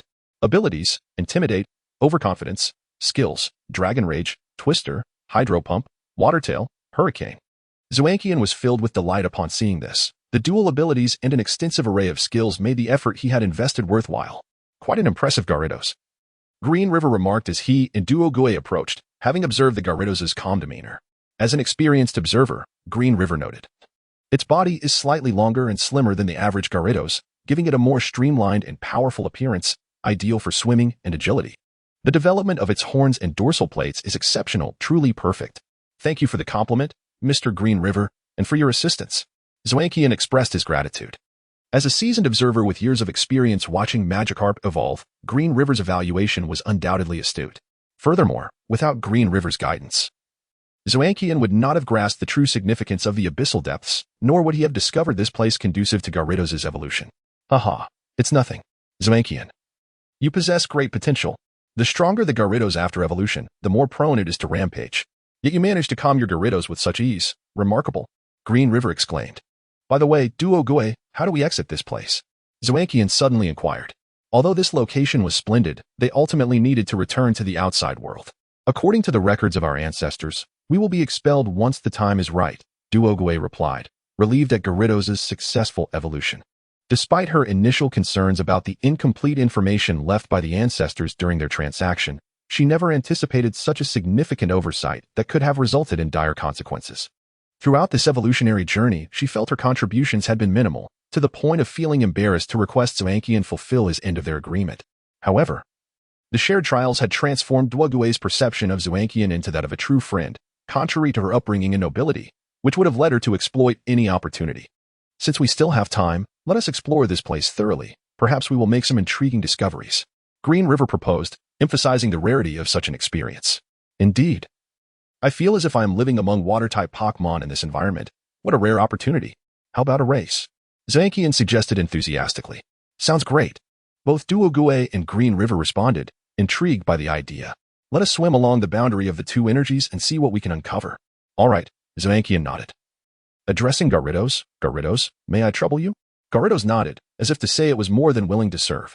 It then dove beneath Zamankian, allowing him to stand atop its head, carrying him effortlessly. You two share a lovely bond, Duogue remarked enviously as she climbed onto Gyarados' back. Now, let us prepare to begin. Green River joined them, readying himself atop Gyarados. 3, 2, 1, go. Chapter 63, The Incomplete Altar in this vast expanse of azure. Three individuals reveled in the exhilarating ride on their Pokémon, though none of them were adept equestrians, thus unable to unleash the full velocity of their companions. Such concerns were of little significance to them. Time slipped by, and just as Su and Ji presumed they would continue their leisurely exploration, LH suddenly made a discovery. There appeared to be something ahead. With that, he deftly maneuvered his Gyarados away from the group and swam toward the intriguing sight. The others quickly followed suit, Su and Ji, in affirming his faith in Mr. LH despite his own inability to discern anything unusual. Soon, he and Dugu piloted their Pokémon, Gyarados and Dragonite, in pursuit. As they approached, the distant figure transformed from a mere speck into a clearly defined object, a hovering black cylindrical structure. Could there be more to this space? Perhaps yet another remarkable discovery awaited them. With hearts racing, the trio hastened their pace. At last, they arrived before the enigmatic structure and discerned its true nature. Is this an altar? Suin Jin inquired, uncertainty lacing his voice. The object hovered at an angle, measuring approximately 50 meters in diameter and 3 meters in height. It bore a resemblance to an altar, albeit one with a damaged base for reasons unknown, while the main body remained intact due to its robust material. Among them, LH was undoubtedly the most knowledgeable. Without hesitation, he observed the structure and declared, this should be an altar, crafted from exceptionally rare materials. Although altars have become scarce, the shape and engravings indicate that this is indeed an ancient one. Mr. LH, you mentioned rare materials. What exactly are they? Dugu asked curiously. It appears to be some form of metal. Are you familiar with metal coating? LH continued. Yes, it is an item that aids in Pokémon evolution. Indeed, metal coating is a form of activated metal that, when applied to a Pokémon's exterior, reacts with its internal energy, solidifying to transform the Pokémon into a steel type. This metal is exceedingly precious, and this altar is entirely composed of metal crystallized through the coating process. Both Su and Jin and Dugu were taken aback. The cost of metal coating was exorbitant, and to construct an altar from such valuable materials seemed an extravagant waste. Typically, altars were made of earth, suitable only for temporary use, while those for long-term devotion required meticulous craftsmanship. For instance, the altar of the Whirlpool Islands was made from water-polished stone mined from the deep sea, rich in water energy and sufficiently sturdy. Water-polished stone was difficult to extract and costly, yet it paled in comparison to this altar. Ah, this altar is crafted from metal crystals, no wonder its base is ruined. Yet the structure remains intact, Dugu mused. Moreover, consider this. The Whirlpool Islands worship the sea and its deity, yet they only used water-polished stone for their altar, while this one, made of metal crystals, presumably honors a far greater entity. Su and Jin, deep in thought, refrained from speaking. While uncertain whether the deity worshipped by the Whirlpool Islands was the legendary Lugia or the mythical Kyogre, both existed on a similar echelon. If there were beings of even higher status, perhaps they were the fabled creator deity Arceus. Though he harbored such speculations, Su and Jin chose not to voice them. Aware that he could not explain how a child from an ordinary family possessed knowledge of such confidential matters. Instead, he suggested, Mr. LH. The engravings on the altar appear to depict murals. Shall we approach closer to examine them? Yes, let us proceed, but exercise caution. We cannot ascertain if there are any dangers here, LH replied. Nodding in agreement, Su and Jin and Dugu followed as they drew near to scrutinize the murals. Despite the passage of time, the durability of the altar's material had preserved the murals, allowing the trio to glean the essence of the narratives depicted, albeit through the lens of cultural disparity. The images seemed to recount a tale of a community living in a desolate land plagued by drought, who constructed this altar in hopes of beseeching the divine for rain. Ultimately, their prayers were answered, bringing forth abundant rainfall that transformed their lives, leading them to erect this altar in gratitude. Somewhat of a cliché tale, LH remarked. In ancient times, with technology underdeveloped, people relied solely on the powers of Pokémon, leading to various forms of worship. Some of these practices still linger today. By the way, do you think the space we occupy now is a remnant of that god's energy? Unlikely, Dugu responded. Since you mentioned their worship of Pokémon, the so-called god must also be a Pokémon. It is hard to fathom a Pokémon so powerful that it could leave behind such a vast reservoir of energy. Suin shook his head, countering, not necessarily. Some legendary Pokémon possess world-shattering capabilities. The presence of such residual energy is entirely plausible. Yet this space emanates both water and flying energies, seemingly from a common source. Has there ever been a water-flying-type Pokémon documented? Dugu questioned, uncertainty shadowing his words. Suin merely shook his head, choosing not to elaborate on the fact that Arceus could assume any type, a knowledge likely grasped by very few in this world. It is unfortunate that the murals indicate that the so-called god never truly descended, but instead sent a divine envoy to act on its behalf, LH lamented. A divine envoy?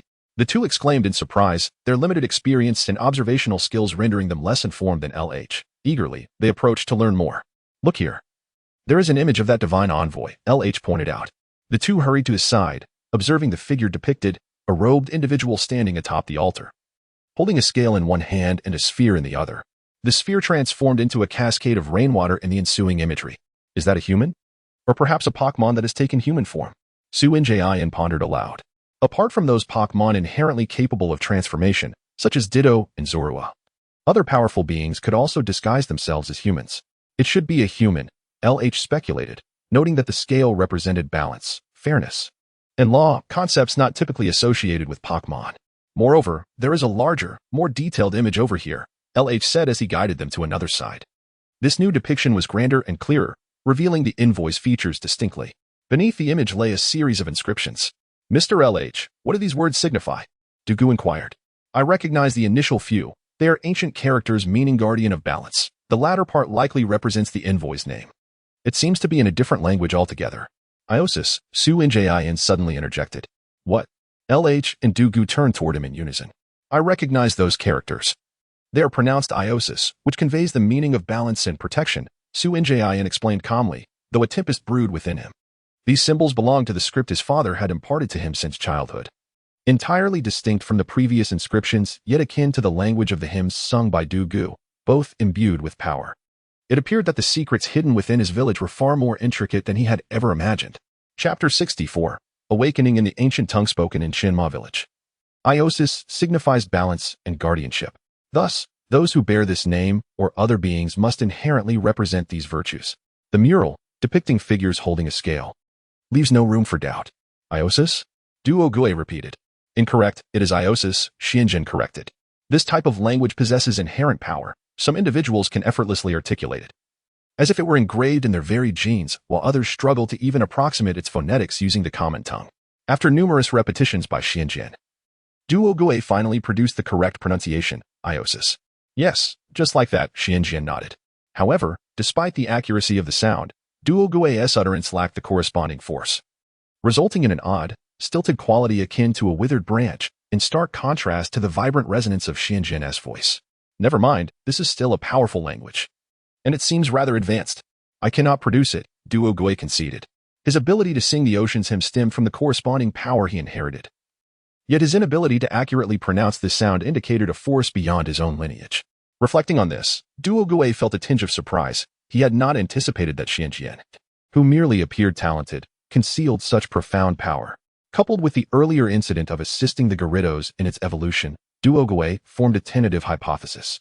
Similarly, the astute Green River discerned certain truths, yet both refrained from revealing their thoughts. Everyone harbors their own secrets, and there is no need for exhaustive inquiry.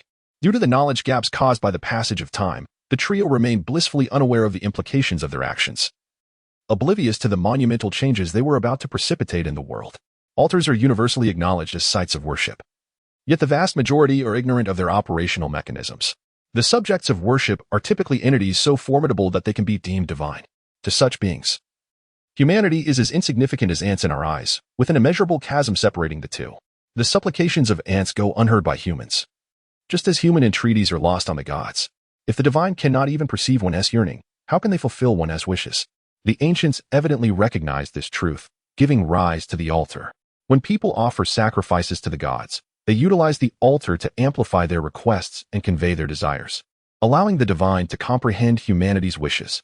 It has been previously stated that some languages possess power, and such powerful languages should not be spoken lightly, particularly in certain locations. Due to the altar's base being damaged and entirely suspended in the air, Xianjian and the others were unaware that the altar faced them directly. From another perspective, they were effectively lying upon the altar. Crafted from metallic crystals, the altar was robust enough that even with its base compromised, its functionality remained intact. Coupled with the abundant energy surrounding it, the altar was effectively activated. Thus, when Xianjian accurately pronounced Iosis, the altar assumed that a sacrificial prayer was being offered and instinctively transmitted Xuanjian's words to a distant realm, akin to millennia past. This distance transcends mere spatial separation. It pertains to dimensions and levels of energy that are challenging for most to traverse. Only through the altar could even sound reach such a faraway place. This mystical locale is referred to as the World Tree. Contrary to popular imagination, it is not a colossal tree capable of supporting the world. Rather, it is the genesis point of creation, where countless laws were born, interwoven to define the fabric of existence. As the birthplace of these primordial laws, the World Tree birthed initial principles that intertwined and branched into innumerable derivative laws, mutually supporting one another, ultimately manifesting as a trunk with branches and leaves, the very essence of the World Tree. As the origin of creation, this place is largely inaccessible to ordinary life forms, save for ancient and mysterious beings, such as the legendary Dream. This enchanting and adorable sprite resides here, rarely seen in the outside world, leading many to question its very existence.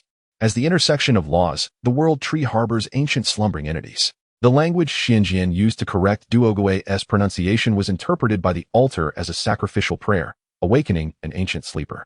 Iosis. Iosis. Xianjian's other utterances lacked power and were disregarded by the altar, leaving only Iosis to resonate, echoing as if a supplicant were summoning the divine.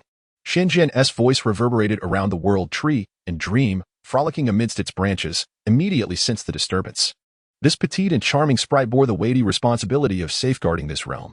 Upon hearing the sound, it swiftly waved its tiny paws, attempting to silence the disturbance, lest it rouse the slumbering being. Yet, it was evident that the change initiated by Xianjian had already transpired, and even Dream could not halt it. On the World Tree, where the manifestation of laws intertwines, glistening amber fragments exist, a manifestation of the primordial power of the world. Legends say that when enveloped by such amber, time for the entity within halts, granting eternal existence. Many beings choose to enter slumber in this manner, awaiting the moment they deem appropriate to awaken. As Xianjian's voice reached this realm, one piece of amber suddenly cracked and shattered, transforming into sparkling motes of light, from which a male figure emerged. Dream also perceived this change and promptly appeared before the awakened individual, observing as his essence gradually revived. As his eyes reopened, Dream expressed a playful annoyance, then leapt into his embrace, engaging in joyful play. "It's you, Dream. You've grown so much. It seems a long time has passed." The awakened being, a man garbed in a long robe, appeared identical to the figure depicted in the mural, save for the absence of the scale in his hand. "Iosis, your wounds have yet to heal. You should not have awakened," Dream remarked, her long existence having imparted her with numerous insights, one of which was the language of humanity. Iosis chuckled softly. "My injuries may never fully heal. Continuing in this slumber is futile, merely prolonging the inevitable. Furthermore, my companions have long since returned to eternity. My solitary existence holds little significance. I might as well contribute something to this world in my final moments." Dream sighed, though she too was an ancient being. She was merely of a subsequent generation compared to these primordial entities. "Very well, do as you wish. This world has changed significantly since the calamities of the past. Take a good look." Iosis nodded. "Rest assured, though my wounds are grave, the dissolution of the essence will require a lengthy span of time. I shall observe this world closely. It seems there are numerous imbalances that require rectification." Chapter 65. Departure, Farewell. And sparring still engrossed in assisting the Green River with the documentation of the murals, Xianjian was oblivious to the ancient presence he had awakened. These records were invaluable treasures. When one immerses oneself wholeheartedly in a task, time seems to slip away swiftly. Just as the others were diligently occupied, a sudden sensation of spatial repulsion washed over them. The duration for which one could remain in this dimension was limited. The three had been present for quite some time, and it was now time to depart. Under the influence of the spatial repulsion, they exited the realm, emerging into the outside world. It was already afternoon, and time had flown by. Duogue shielded her eyes from the sunlight, glancing at the time, only to discover it was the afternoon of the following day. Has it ended? Fortunately, we managed to document the murals. This must be a monumental discovery, Xianjian exclaimed with excitement. Despite some setbacks, they had not only succeeded in aiding the evolution of the King Carp, but had also returned with such significant findings. "I wish I could observe for a bit longer," Green River said, still yearning to explore whether another flying-type altar existed in the adjacent space. However, given the ferocity of the wind-type energy, it is likely that flying-type Pokémon would refrain from venturing there. Fear not, Mr. Green River. If you wish to enter, you may do so next year. Duogue replied cheerfully. Are you suggesting that Green River responded, incredulous yet tinged with anticipation? Indeed, Duogue nodded. I intend to submit the information regarding this space to the League. Such a treasure would be wasted within our family, unable to reach its full potential. The opening of this space requires a mysterious droplet. And with the current strength of our family, acquiring even one droplet is quite challenging. Moreover, this space holds little significance for us. It is better entrusted to the League. That is splendid news. Your magnanimity is truly admirable, Miss Duogue, Green River exclaimed, brimming with enthusiasm. Duogue, since you plan to submit it, can we consider our agreement null? Xianjin cautiously inquired. Dream on. Duogue shot Xianjin an exasperated glance. Our transaction was established prior to my submission, and according to League regulations, it remains valid. But your information is far from accurate. It lacks many crucial elements. Had it not been for Mr. Green River, we might not have found the place. And the King Carp faced considerable risks. I never claimed to possess complete knowledge. That was entirely your own decision, Duogue retorted with a hint of pride. She then turned to Green River. Mr. Green River, you must have gathered some data on the King Carp, correct? Indeed. Feel free to ask me for whatever you need. Miss Duogue, while that data holds some value, it pales in comparison to today's discoveries. Providing it to you would help repay a favor, he replied. I shall not hold back then. Xianjian's paper may require this information, she remarked, glancing at Xianjian. Your paper is still too thin. Integrating this data should enhance it somewhat. Consider it my modest compensation. Duogue, I'm fair and just. Very well, Xianjian agreed with a nod. You only see profit and disregard our friendship, Duogue exclaimed, a hint of irritation in her tone. Not at all. I value our friendship immensely, he countered. Then how can you dare to make such demands of a delicate lady like me? She challenged. I merely believe that clarity is preferable between good friends. It would be inappropriate to keep taking advantage of one another. Besides, Duogue, I perceive you as a strong woman, hardly a delicate flower. Fool. Don't you know to show some consideration for ladies? I am not beholden to you. Why should I? You infuriate me, you miser. I shall ignore you. Duogue huffed, turning her face away from the unyielding Xianjian. The vigor of youth. Green River chuckled. Well then, I shall send the materials to you promptly. The experiences of our travels together have been unforgettable, but I have matters to attend to, so I bid you farewell. Thank you for your hospitality during our journey. Upon hearing Green River's words, Duogue quickly set aside her irritation, responding, not at all. We must extend our gratitude for your guidance and assistance. Xianjian echoed his thanks, acknowledging that without Green River, they might have returned empty-handed. Let us not be formal, Green River gestured dismissively. Before departing, he offered parting advice. Duogue, do your utmost with family matters. You cannot single-handedly prop up a collapsing structure, lest you end up hurting yourself. As for you, Xianjian, keep striving. He winked at Xianjian and then departed, shouldering his bag. Goodbye, Mr. Green River. The two waved farewell until he was out of sight. What do you think Mr. Green River meant? Xianjian pondered, somewhat perplexed. Although it appeared he was encouraging him, Xianjian felt as if there were hidden meanings, leaving him bewildered. Who knows? Duogue shook her head. Since hearing Green River's words, she had felt somewhat dazed and distracted. Having bid farewell to Green River, the two prepared to leave the island. However, while making their way to the departure point, they encountered a young man also preparing to leave. Are you here to evolve your Pokémon as well? The young man, around 20 years old, initiated conversation. Indeed, you must be here to evolve that Froakie, Xianjian surmised, eyeing the Froakie beside him. Waterstones are not uncommon in the Orange Archipelago, yet demand is equally high. Due to the energy released from the abyss of sea and sky each year forming waterstones, some individuals come in search of them, though few venture to this remote location. Precisely, this fellow has reached the required level for evolution. I heard waterstones are relatively easy to obtain here, so I brought him along. How about a battle with my freshly evolved Pokémon? Sounds great, Xianjian agreed, seeing it as an excellent opportunity to gauge the power shift after the evolution into Gyarados. Let us proceed to the beach ahead. The sand there is quite even. By the way, I'm Zongja. May I know your names? I am Xianjian, and this is Duogue, Xianjian introduced, while Duogue, seemingly lost in thought, merely nodded politely without further comment. Zongja paid no mind to her silence. The three made their way to the beach Zongja had mentioned. Come forth, Gyarados, Xianjian called. And as Gyarados appeared on the shore, it let out a thunderous roar, exuding an overwhelming presence. It's Gyarados, not a Pokémon evolved through a water stone, Zongja remarked, taken aback. However, Recalling the island-esque connection to the migration of King Carp, he quickly regained composure. Froakie, be cautious. Your opponent is formidable. In terms of level, Froakie surpassed Gyarados, but Gyarados held the advantage in attributes. However, given that Gyarados lacked flying-type moves, the apparent disparity between them didn't seem as pronounced. Chapter 66. The initial battle of Gyarados. As Gyarados faced its opponent, a surge of excitement coursed through its being. In previous encounters, it had relied on cunning tactics due to a lack of skills, but now it was finally ready to engage in a fair fight.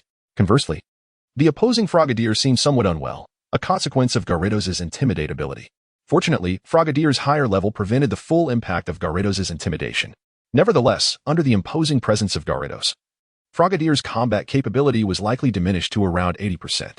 Frogadier, stay focused. Zonja encouraged. Responding to the trainer's call, Frogadier nodded, slightly boosting its morale. Now, use Water Gun. Gyarados, let's retaliate with Water Gun as well. Since this was a friendly match, the focus was not on winning or losing, but rather on allowing the Pokémon to showcase their skills. Thus, Zoankian opted to counter with Water Gun. The two Water Guns collided in mid-air, evenly matched. However, it was evident that Frogadier was not exerting its full strength, and Gyarados was clearly at a disadvantage. Frogadier, use it again. Just as the battle reached a stalemate, Zonja suddenly commanded a change in tactics. Without hesitation, Frogadier complied, interrupting its Water Gun attack. It must be Frogadier's Rain Dish ability, Zoankian deduced, unable to find any other reason to explain why the opponent could withstand Gyarados' Water Gun. Indeed, once Gyarados' Water Gun was unimpeded, it struck true. But aside from a slight discomfort from the initial impact, it caused no harm, instead revitalizing Frogadier and diminishing the effects of Intimidate. Immediately following this, Frogadier's attack landed on Gyarados, causing it to feel a loss of control, unable to stop the Water Gun it had unleashed. Gyarados, sweep the ground with Water Gun, Zoankian commanded. Hit by the opponent's attack, Gyarados could only use Water Gun for the moment. However, this did not preclude it from taking other actions. In a moment of panic, Gyarados adjusted the direction of its Water Gun, spraying the ground, sending sand flying in all directions under the powerful force of the water. Though Frogadier was immune to water-type damage, it was not impervious to the collateral effects of water-based attacks. The sand propelled by the Water Gun created a significant disturbance, causing Frogadier considerable trouble. Frogadier, use Bulk Up repeatedly. Zonja would not remain passive. However, with Gyarados currently spraying Water Gun wildly, any attack might be neutralized. So Zonja decided to have Frogadier enhance its own strength. By the time Gyarados regained control, Frogadier had successfully executed 2 Bulk Ups, its muscles swelling with newfound power, greatly reducing the effects of Intimidate. Frogadier, charge in for close combat. Just as I intended. Gyarados, strike with your tail. Normally, the most suitable move for Gyarados' tail would be Aqua Tail, but the water-type energy would be absorbed by Frogadier, enough to recover from the damage caused by the attack. However, without using a skill and relying solely on physical strength, Frogadier currently lacked the power to inflict significant damage. Therefore, Zoankian chose to execute a tail attack. Gyarados' tail was its most agile part. Following Zoankian's command, it swiftly raised its enormous tail and struck at the advancing Frogadier. Unyielding, Frogadier raised its strong arms, not only blocking Gyarados' attack, but also seizing hold of its massive tail. The immense strength gained from the 2 bulk UPS made it difficult for Gyarados to escape. Well done, Frogadier. Throw Gyarados. In close combat, once an opponent's movement was restricted, turning the tide became exceedingly difficult. Although Gyarados possessed the flying type, it could not take flight, and once thrown into the air, it was at Frogadier's mercy. Zonja envisioned the dawn of victory. Frogadier's arm strength was already formidable, and after 2 enhancements, it was terrifyingly strong. Despite Gyarados' efforts to struggle, it was thrown into the air. Gyarados, use Hyper Beam. Seeing Gyarados airborne, Zoankian remained calm, his tone steady and unaffected, instilling a sense of composure in Gyarados, who quickly regained its focus and positioned itself in the air, preparing its skill. Perhaps due to its innate temperament and lineage, Gyarados, upon evolution, often preferred this powerful normal-type move, and Zoankian's Gyarados was no exception. As Gyarados soared through the air, it responded to Zoankian's command, channeling energy with greater proficiency than when using Water Gun. At this moment, Frogadier, leveraging its exceptional agility, caught up to Gyarados. Realizing it could not evade, it immediately launched a Brick Break in response to the Hyper Beam. In a stunning display, the Golden Beam was cleaved in 2, failing to inflict damage on Frogadier, yet it also lost the chance to capitalize on its advantage. After using Hyper Beam, Gyarados fell into a state of paralysis, crashing onto the sandy beach. Although the soft sand absorbed much of the impact, it still left Gyarados disoriented. Frogadier, seizing this opportunity, rushed in with a flurry of slaps. Though the match was not of utmost importance, Zoankian was not willing to concede easily. Estimating that Gyarados would soon regain consciousness, he commanded, "Gyarados, use Hurricane." Thanks to an excess of Wind-type energy, Gyarados had learned this Flying-type move, which most Gyarados could not master at such a low level. With a mighty roar, Gyarados regained its ability to act. Just as Frogadier had been relentlessly attacking during its paralysis, Gyarados, as a large Pokémon, possessed a natural advantage against physical attacks, allowing it to retain its fighting spirit. Now back in action, it summoned its full strength to retaliate. A powerful gust erupted around Gyarados, instantly sending Frogadier flying. Following this, Gyarados raised its tail, utilizing its height and length to launch a desperate strike against the airborne Frogadier, who was mercilessly smashed into the ground. Zonja, taken aback by Gyarados' turnaround, failed to issue an effective command, and Frogadier remained momentarily stunned from the sudden blow. However, Zoankian and Gyarados would not relent because of their opponent's hesitation. Gyarados, once more with the desperate struggle, lacking better options. Zoankian had no choice but to resort to this move, as Gyarados had recently evolved in primarily new water-type skills, which were ineffective against Frogadier. Upon receiving the command, Gyarados instantly responded, raising its tail once more to strike Frogadier, who was still dazed, burying it into the sand and rendering it unable to continue fighting. Yet Gyarados was not finished. A glint of madness sparkled in its eyes as it began to gather energy for another Hyper Beam without waiting for Zoankian's command. Seeing Gyarados on the brink of losing control, Zoankian urgently commanded, "Gyarados, stop. There's no need to continue the assault." Hearing Zoankian's voice, Gyarados hesitated momentarily before redirecting its Hyper Beam towards the far side of the beach. The powerful beam instantly transformed the sand into liquid form. One can easily envision that had that strike landed upon the defenseless Frogadier, it would have undoubtedly inflicted severe injury. Observing that Gyarados had not succumbed to complete chaos, Shinjian exhaled in relief. The newly evolved Gyarados still struggled to acclimatize to its sudden surge of power, often leading to moments of uncontrollable fury during battles, a challenge that every trainer who has transformed a Magikarp into a Gyarados must inevitably confront. Nonetheless, it serves as a form of training. Once overcome, both parties emerge with a deeper understanding of one another. "Return, Frogadier," Zonja uttered, relieved to see that Frogadier had merely lost its fighting capability and promptly recalled it. "My apologies, Gyarados is still grappling with its newfound strength. Do not worry. I have encountered similar situations, so I bear no resentment. However, your Gyarados is impressively strong right after its evolution. Thank you for the compliment. This fellow truly is remarkable. Yet, your Frogadier is quite commendable as well. Had it not been for our advantageous type matchup, the outcome could have been uncertain." Chapter 67, The Return. Riding the Gyarados after the battle with Zonja concluded, both trainers parted ways. Such friendly duels among trainers are commonplace. In fact, it can be said that they are the primary means through which most trainers enhance their skills and understanding. However, due to Xuanjian's previous haste, he had little opportunity for such encounters. Now that he had achieved his goal of evolving Gyarados, he no longer needed to rush, and it is believed that he would have more chances to engage in battles of this nature in the future. "Do you have any plans moving forward?" Duogui inquired, having regained her composure. "Indeed, we shall return the way we came to retrieve Charmeleon," Xianjian replied. "This is essential. What about the rest?" "Well," Xianjian scratched his head, a hint of frustration evident. "Other than that, I'm rather troubled. I won't make it in time for the court's conference. My strength isn't sufficient to collect the badges within the remaining time. Even if I were to gather them with my current team, I would merely be a stepping stone for others. Then let us challenge the Orange League," Duogui proposed. "We are right here, after all. I recall you had this intention previously." Shinjin managed a wry smile, though the Orange League is considered relatively weak among the various leagues for various reasons. Its unique challenge format makes it difficult for trainers lacking sufficient strength to achieve success. I feel somewhat lacking in confidence. Unlike other leagues that consist of gyms of varying strengths culminating in a ranking tournament, the Orange League's 4 major gyms are all quite formidable, and the final challenge is not particularly welcoming to newcomers. This setup seems designed with the understanding that the majority of participants are tourists rather than locals, favoring those with considerable experience. Duogui nodded in agreement. "That makes sense, but we can still give it a try. We could start from the Shogun Gym. Although its challenge format is unique, it doesn't demand exceptionally high power from Pokémon. That is a good idea. In that case, I have made my decision." "What is it?" "For the upcoming journey, I shall not ride on Dragonair with you. I will instead ride Gyarados to prepare for the Shogun Gym challenge." "Are you certain about this?" "If Dragonair is the epitome of a Pokémon suited for riding, then Gyarados, with its elongated body and tempestuous temperament, is decidedly ill-suited for such a purpose. The riding experience between the two is worlds apart. In the sea sky abyss, due to the peculiar environment, everyone moved in a suspended state, which hardly counts as riding. It was merely being carried along by the Pokémon. Xianjian understood this dilemma and could only helplessly concede. Well, it seems there is no other choice. Gyarados is the only Pokémon I have that can compete in the surfing competition at the Shagon Gym. True. How about I lend you Dragonair? Duo Gui suggested. With Dragonair's strength, achieving victory would not be difficult.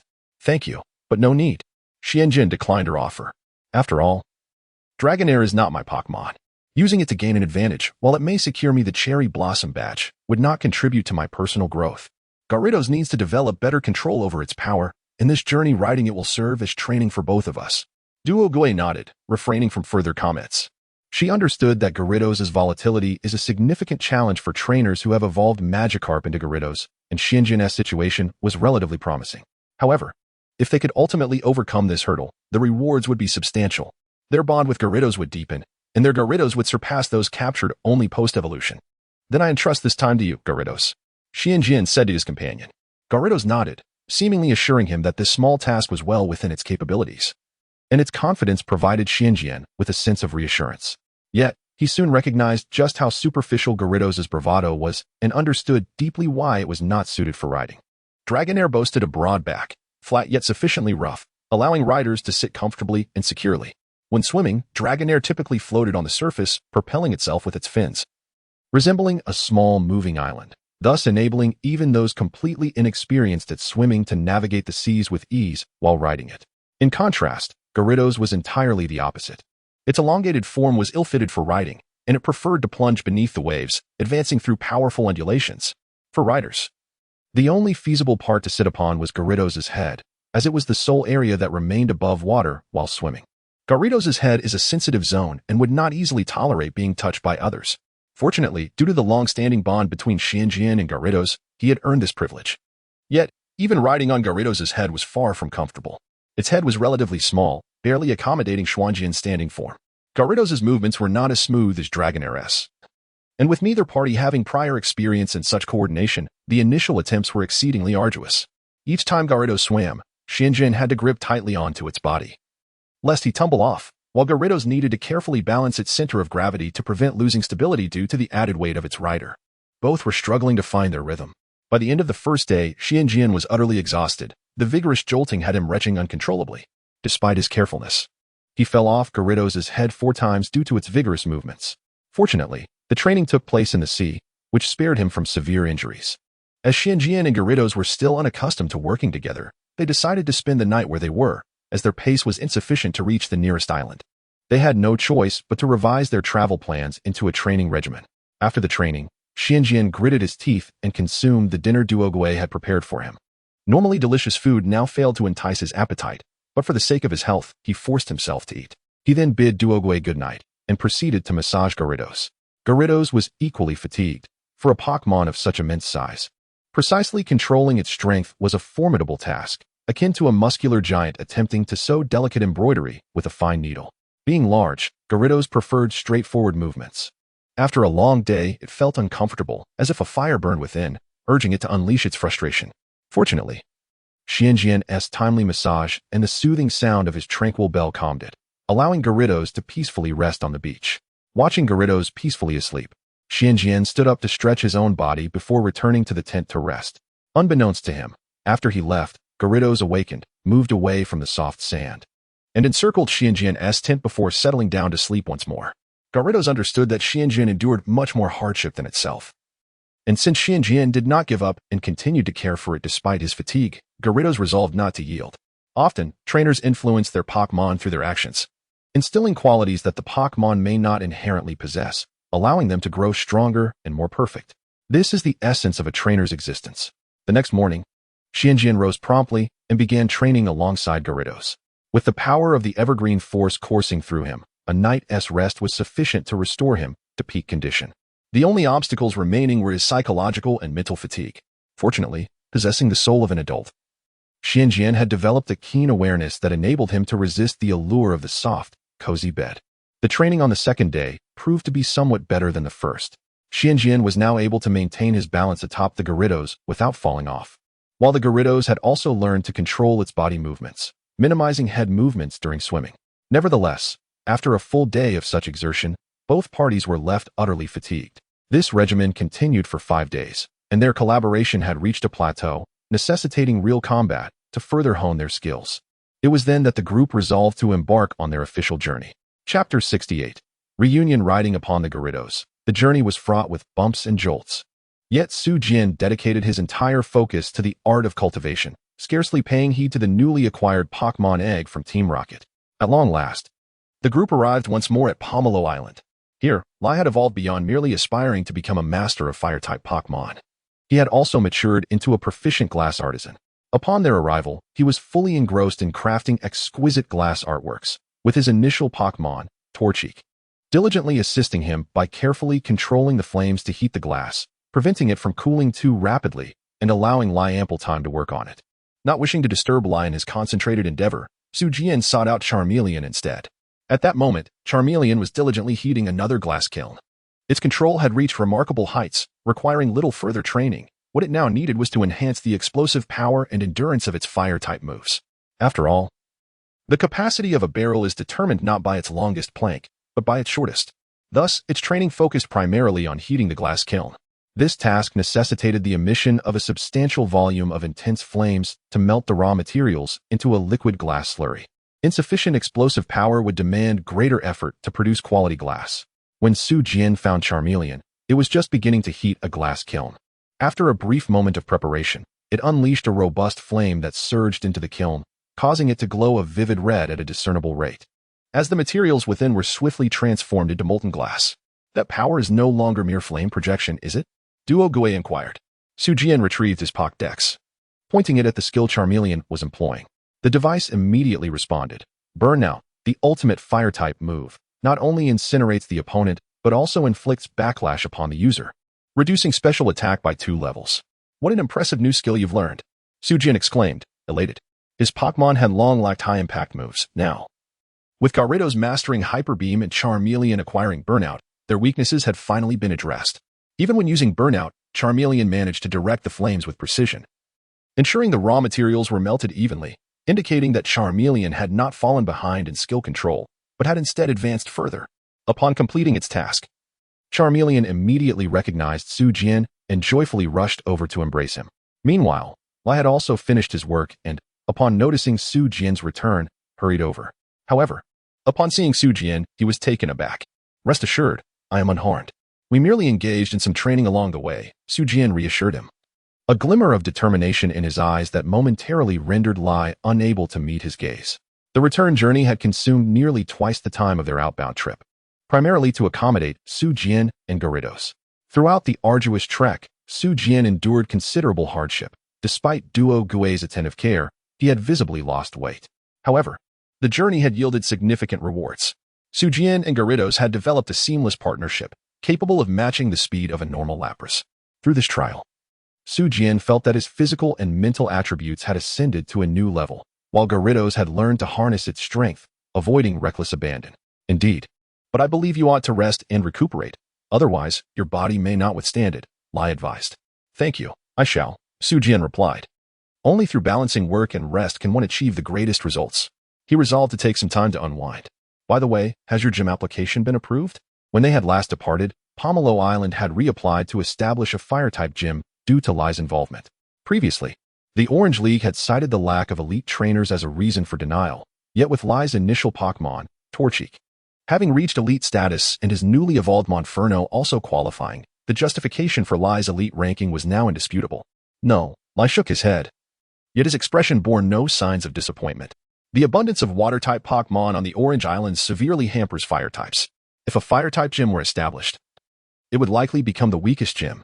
However, the Orange League proposed instead to create a fire-type training facility and host an annual fire-type Pokémon tournament, inviting trainers with fire types to train and battle. That is indeed a commendable suggestion.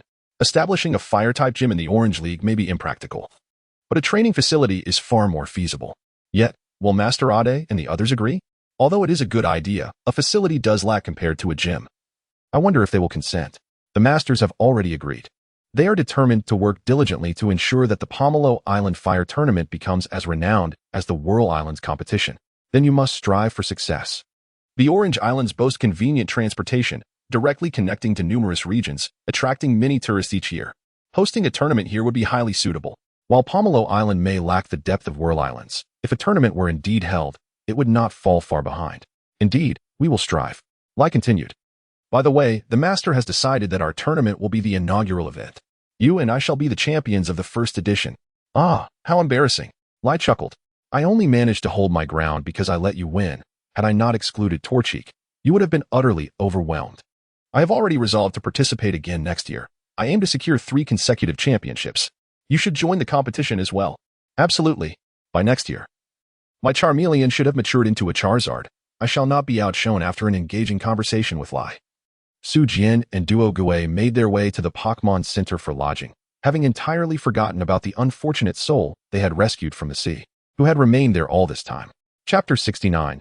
Caesar indeed. It is true that humans are often driven by circumstances. I can scarcely believe that I have typed over 2,000 words on my mobile phone. By the way, I have joined a group. I welcome everyone to join as well. The group number is 618660944, or you may simply search for the book title, Caesar, in Truth. Saving you is merely a trivial matter. You need not regard it with such significance. Duo Gui spoke helplessly to the handsome blonde lad following closely beside them. Yesterday afternoon, upon returning to the Pokémon Center, they encountered this so-called savior who had been waiting there. After a period of recuperation, he had completely shed his previous gaunt appearance, regaining his health and transforming into a striking blonde youth. He insisted on repaying their life-saving grace and wished to remain by their side.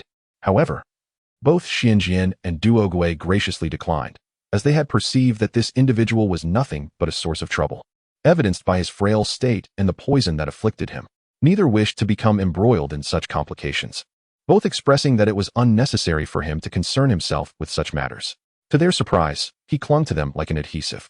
Of course, the object of his attachment was primarily Duo Gui, while Xianjian was elegantly ignored. Xianjian took it in stride.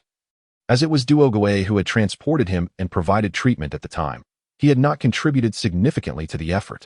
Saving my life is no trivial matter. Such a kindness deserves a lifetime of servitude in return. I assure you, my presence will bring you both great convenience, Caesar declared solemnly. By the way, please follow me to the dining hall. I have prepared breakfast for you. Isn't breakfast at the Pokémon Center typically self-service? It hardly requires special preparation, Xianjian questioned, perplexed.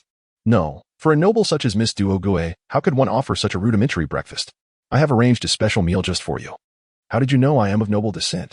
Duo Gui inquired with curiosity. The moment I laid eyes on you, I was captivated by your noble aura. If someone like you is not a noble, then who else could possibly deserve such a title? Duo Gui merely pursed her lips in silence.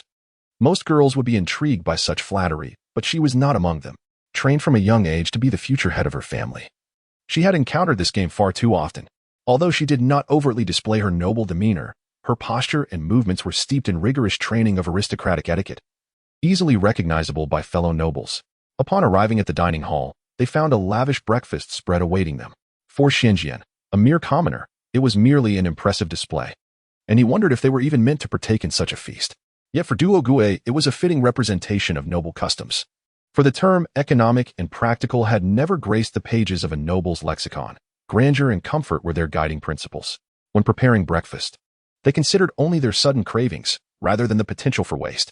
Regrettably, most of the nobility in the Guandu region had long since fallen into decline, and such habits now existed only in memories. It seemed the nobility of the Carlos region was the sole remnant of this tradition. As a member of a once proud noble family, Duo Gui's own lineage had begun to embrace practicality, and such extravagant breakfasts were a distant memory, only recalled from visits to a relative in Carlos during her childhood. Dear Miss, your breakfast has been delivered.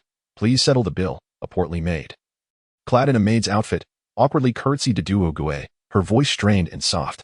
Settle the bill? Duo Gui turned to Caesar, bewildered. What is the meaning of this? My apologies. Miss Duo Gui, I was unable to find a suitable servant, and had to recruit her temporarily, hence her lack of professionalism, Caesar explained as he turned to the maid. How could you dare to suggest that such a noble lady should pay your bill? How utterly vulgar. I am so sorry, so sorry. The maid repeatedly bowed in apology, her ample figure jiggling with each movement, raising concerns that her tight-made outfit might burst. Your posture is incorrect. Wait, Duo Gui interrupted Caesar. I believe you have misunderstood my question. I am inquiring why I should be the one to pay the bill? My sincerest apologies, Miss Duogue. My wallet was lost during a maritime disaster, and I have lost my memory, forgetting everything, even my name. Please allow me to borrow some money from you. Once my memory is restored, I shall repay you without fail. Xianjian was utterly astonished by this turn of events. He had heard of borrowing flowers to present to the Buddha, but never of borrowing the Buddha's flowers to gift back to him. Truly, life is full of surprises. However, the simplicity of the folk in this world had not yet been tainted by the bombardment of various dramas. Their understanding of amnesia remained naive and, undoubtedly, persuasive.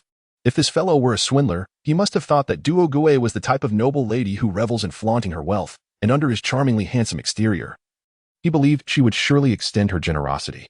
However, Xianjian, having spent time with Duogue, knew that he had entirely misjudged her. Beneath her seemingly innocent exterior lay a cunning and shrewd queen. As expected, Duogue quickly responded with a sweet smile directed at the maid. Dear lady, I apologize. But this breakfast was not ordered by me. It was arranged by this gentleman.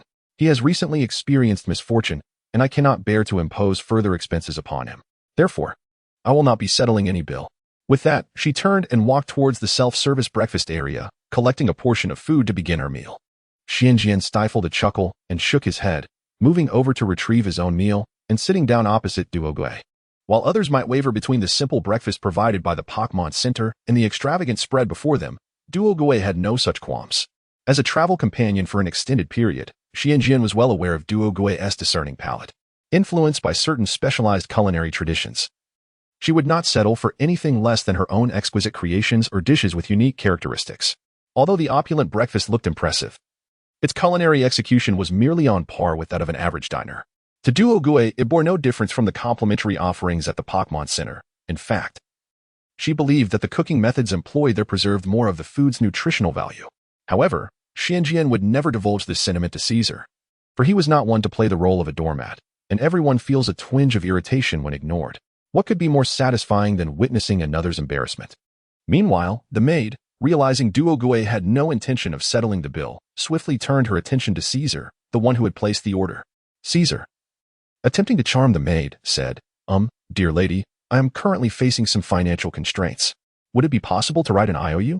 Moreover, we have yet to consume this meal. Surely, it can be returned? Regrettably, his flirtations fell upon deaf ears, as the maid was clearly unimpressed. What? So you intend to default on your debt? I have not said I would not pay. I merely wish to defer payment for now. How could a noble such as myself ever renege on a debt? Of course, I knew you were trying to evade payment. The maid rolled up her sleeves, yanked off her apron, and threw it in Caesar's face. Then, seizing him by the collar, she continued, You haven't even inquired about my name. You are the first to dare to evade payment all these years. No money? Then you shall work for me. With that, she dragged Caesar away. Berating him as she went, You think you can charm me? With that appearance, you're only frightening the innocent. Upon hearing her final remark, Xianjian nearly choked on the food he had just taken into his mouth. Setting aside the issue of character, Caesar's appearance was undoubtedly above average. At that moment, the conversation between the two trainers seated nearby dispelled Xianjian's confusion. The lady in question had a penchant for more voluptuous figures, while her husband, a gluttonous chef, was the most rotund individual on the island. Xianjian wiped away non-existent beads of perspiration from his brow, thinking, it seems we have just witnessed a tragic incident born from the chasms of aesthetic disparity. Duotre nodded in agreement, sipping his plain congee as he remarked, This fellow has a few screws loose. Pay him no mind. Chapter 70, Sunlight Island. After breakfast, Xianjian and Duogue set off. Although Xianjian chose not to ride on his Gyarados for the time being, after a long period of training, Gyarados was quite fatigued. The duo planned to take a brief respite on a nearby small island known as Sunlight Island. This peculiar island, though modest in size, was composed entirely of coral, making it an ideal spot for relaxation. However, as it was currently the off-season for tourism in the Orange Archipelago, there were few visitors, resulting in remarkably affordable prices for various amenities. To the beach I go. Upon spotting the shoreline, Duogue's eyes sparkled with excitement. She quickly dashed to the changing room to don her swimsuit, instructing her Pokémon to carry her beach chair while she herself managed the sunshade. Racing off like the wind, leaving behind only the words, Don't worry about me. I shall return before dinner. At just 10 years of age, the young girl was already a beauty in the making, yet her youthful innocence was still evident. Xianjian sighed internally, having anticipated that Duogue's swimsuit would leave him in awe. only to remember that she was still a child just beginning to blossom. Shaking off these thoughts, he changed into his beach shorts, stowed away their belongings, and prepared to revel in some leisurely moments. A vacation at the beach had been a lifelong dream of his, and today it was finally coming to fruition. Although the off-season meant a scarcity of delightful fruits, simply basking in the sun was a source of great satisfaction. Let us all take a break and enjoy ourselves. Xianjian released all his Pokémon, including his newly evolved Zubat, who had developed a penchant for daytime activities, particularly sunbathing. Having fully recuperated during this time, Zubat immediately flew down to the sand upon being released, stretched its wings, and settled down to soak up the sun. The other Pokémon followed suit, mimicking its behavior. Only the newly joined Electabuzz seemed hesitant, standing aside, without moving. Electabuzz, aren't you joining them? Xianjian inquired. Electabuzz shyly shook its head, stammering a few words that Xianjian could not quite comprehend. It was at that moment that Xianjian realized how comforting it was to have a Pokémon capable of human speech. With no other recourse, he resorted to guessing. Observing Electabuzz and the others, he asked, "Do you not enjoy sunbathing?" Electabuzz nodded slightly, rubbing its smooth skin, which immediately sparked with electricity. Xianjian recalled that Electabuzz's ability was static, making it keen on keeping its coat clean and dry. Activities like sunbathing on the beach did not pique its interest much. If you don't like it, we can engage in an activity you prefer soon. Xianjian felt a twinge of guilt, realizing that since acquiring Electabuzz through a trade, he had been preoccupied with various matters and had not devoted enough attention to its training. Fortunately, it was not too late to make amends. Albeit his own intention to bask in the sun might have to be postponed. Oh dear, I almost forgot about this little one. Wait for me, he said, dashing back to the luggage storage to retrieve an egg housed within an incubator. This fellow needs some sunlight and a bit of adventure as well. Come on.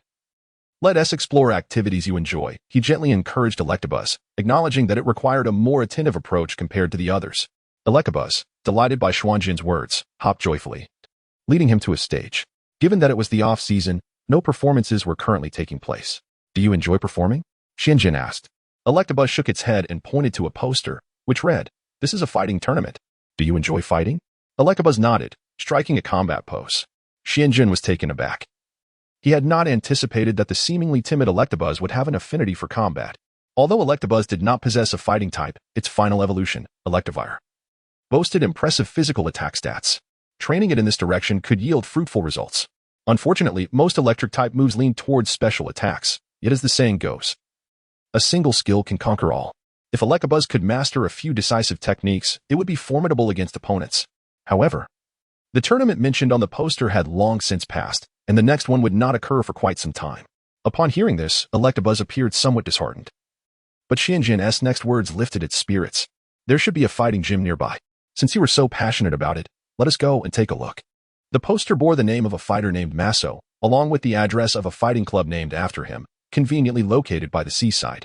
Xianjian resolved to accompany Electabuzz to investigate. As they made their way, Xianjian engaged in conversation with Electabuzz, primarily asking questions while Electabuzz responded.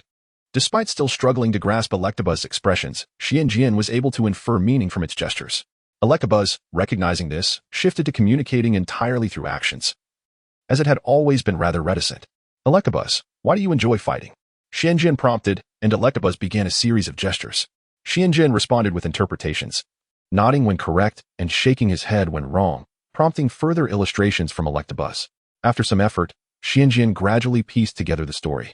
It turned out that shortly after Electabuzz's birth, it had encountered a perilous situation by inadvertently wandering into a cage housing several Abra. Under normal circumstances, these gentle creatures would not have attacked, but faced with Electabuzz's fear, one of the Abra accidentally brushed against it, prompting Electabuzz to instinctively discharge electricity in self-defense. Unfortunately, the meager sparks it produced only served to provoke the Abra, who were already in a lethargic state due to being well-fed. Thus, the entire cage of Abra began to retaliate, attacking Electabuzz. While they had no intention of consuming Electabuzz, which was unappetizing to them, they swatted it playfully with their tails. For a newborn Electabuzz, this was a perilous game, and just as it was on the brink of collapse, a fighting-type Pokémon, the exact species Xianjian could not discern, rushed in, dispatching the Abra to rescue Electabuzz. That Pokémon imparted a crucial lesson to Electabuzz. To become strong, one must learn the art of combat and strengthen their body. From that day forth, Electabuzz developed a fervent passion for fighting, though it had yet to find an opportunity to learn. That is quite an admirable interest, Xianjian acknowledged with a nod. though he recognized that the fighter's advice was based on their own experiences and might not be universally applicable. Nonetheless, it was certainly applicable to Electabuzz.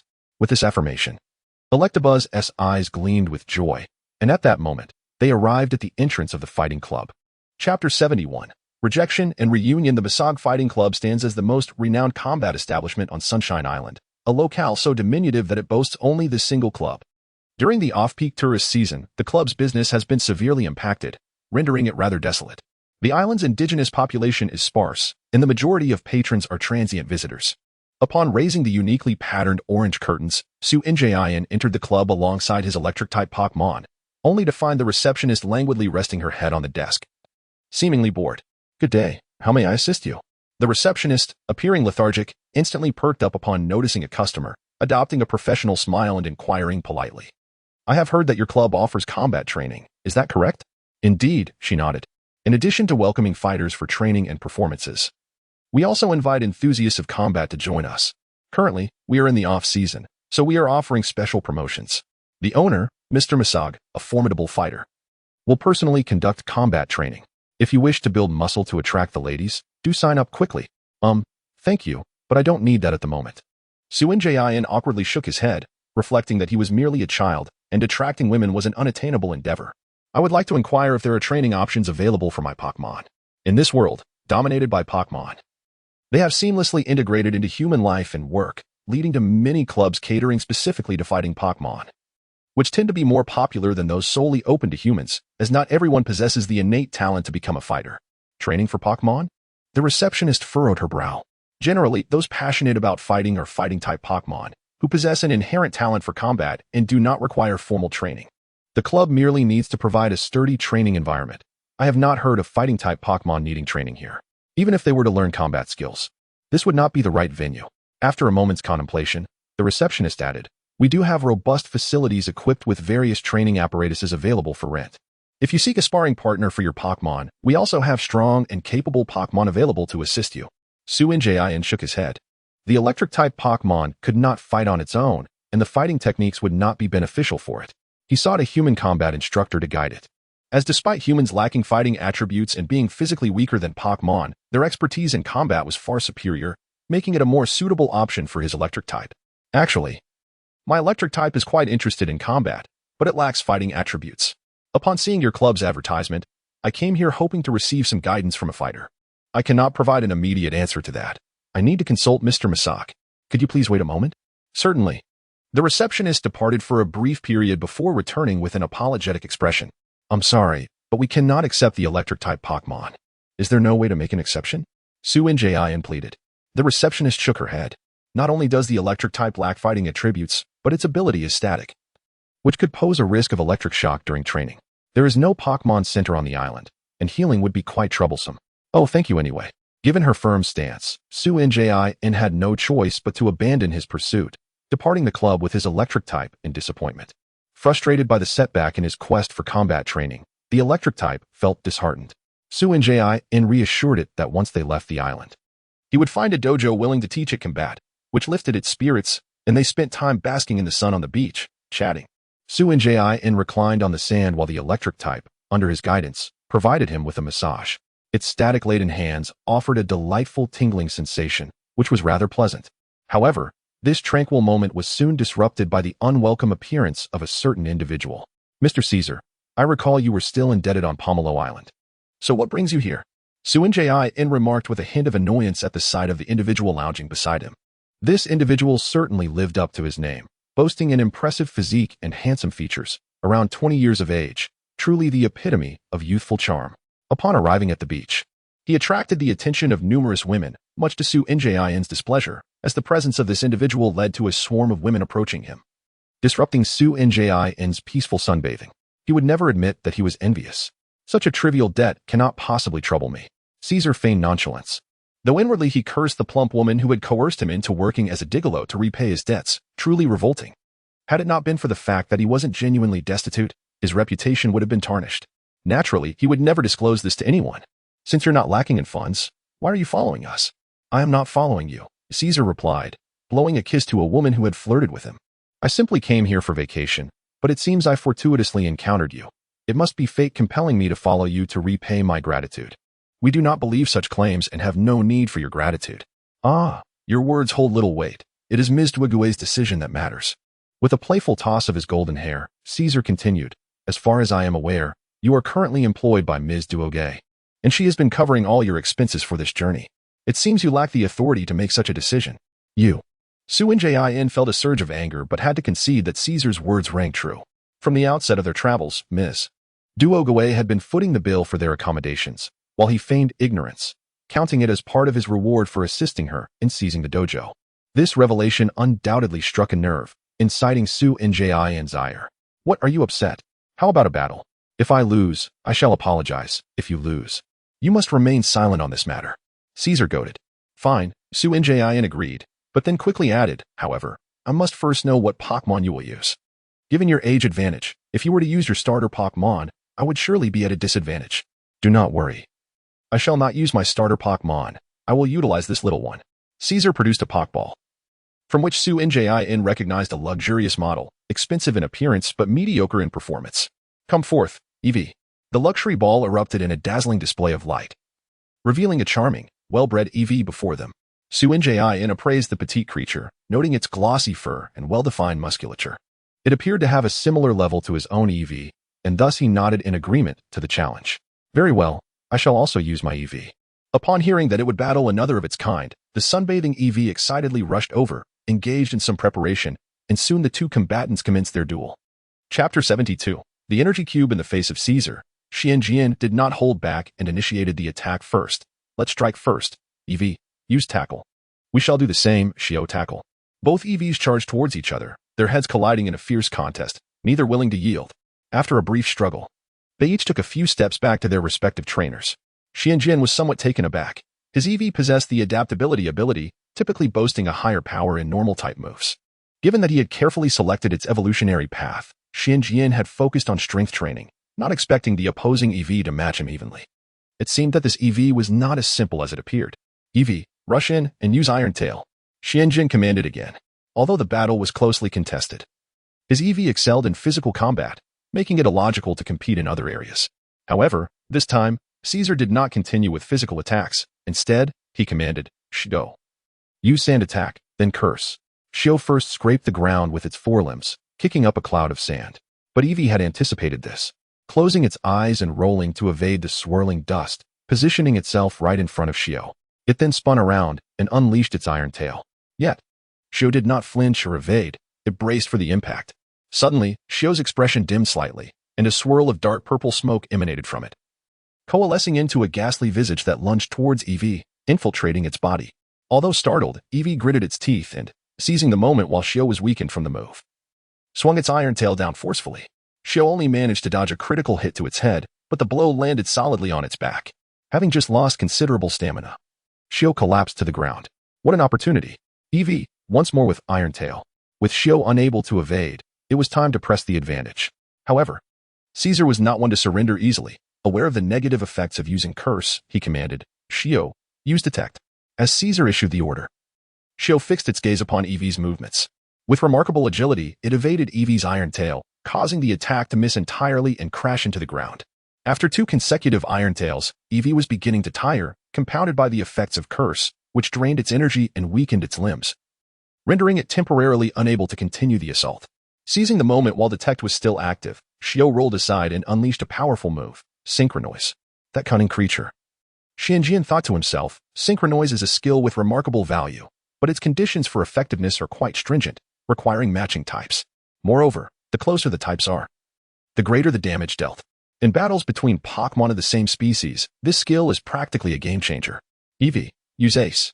Although Ace is primarily a physical attack, it involves summoning a card-shaped object, making it viable for defense as well. The waves emitted by Shio surged towards Eevee, which bravely met the Ace head-on.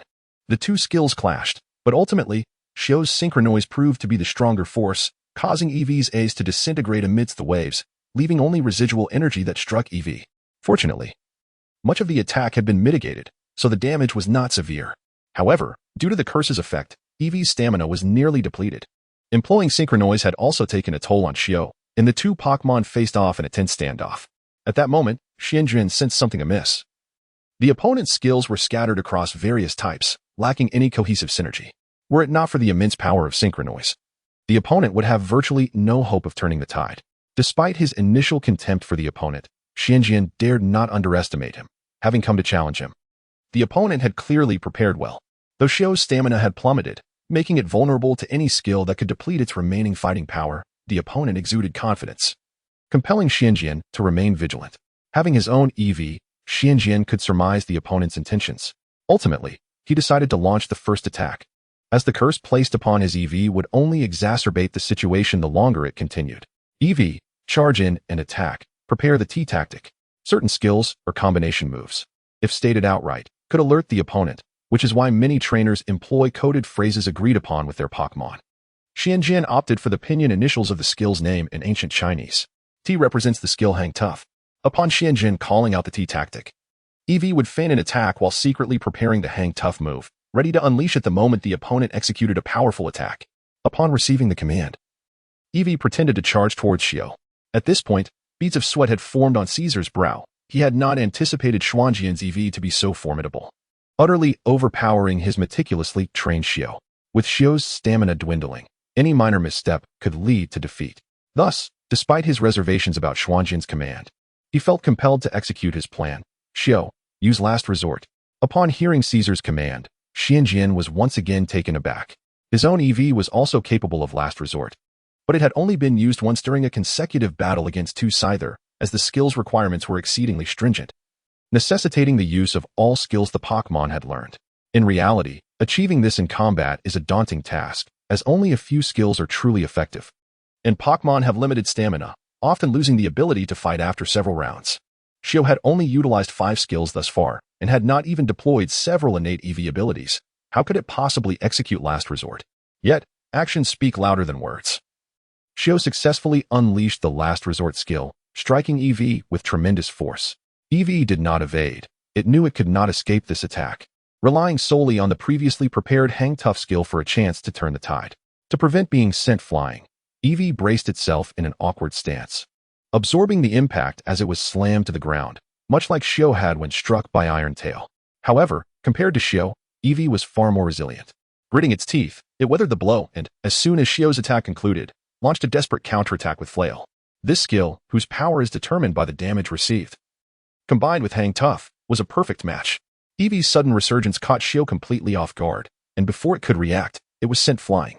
However, in executing Flail, EV also compromised the protective effect of Hang Tough, succumbing to the lingering effects of Curse and collapsing to the ground, unable to rise again. Return, EV. Well done, Xianjian said, recalling his EV. He glanced over to the other side, where Xiao had also lost its fighting capability.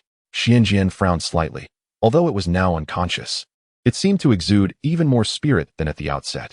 That EV had initially employed a cuddle move.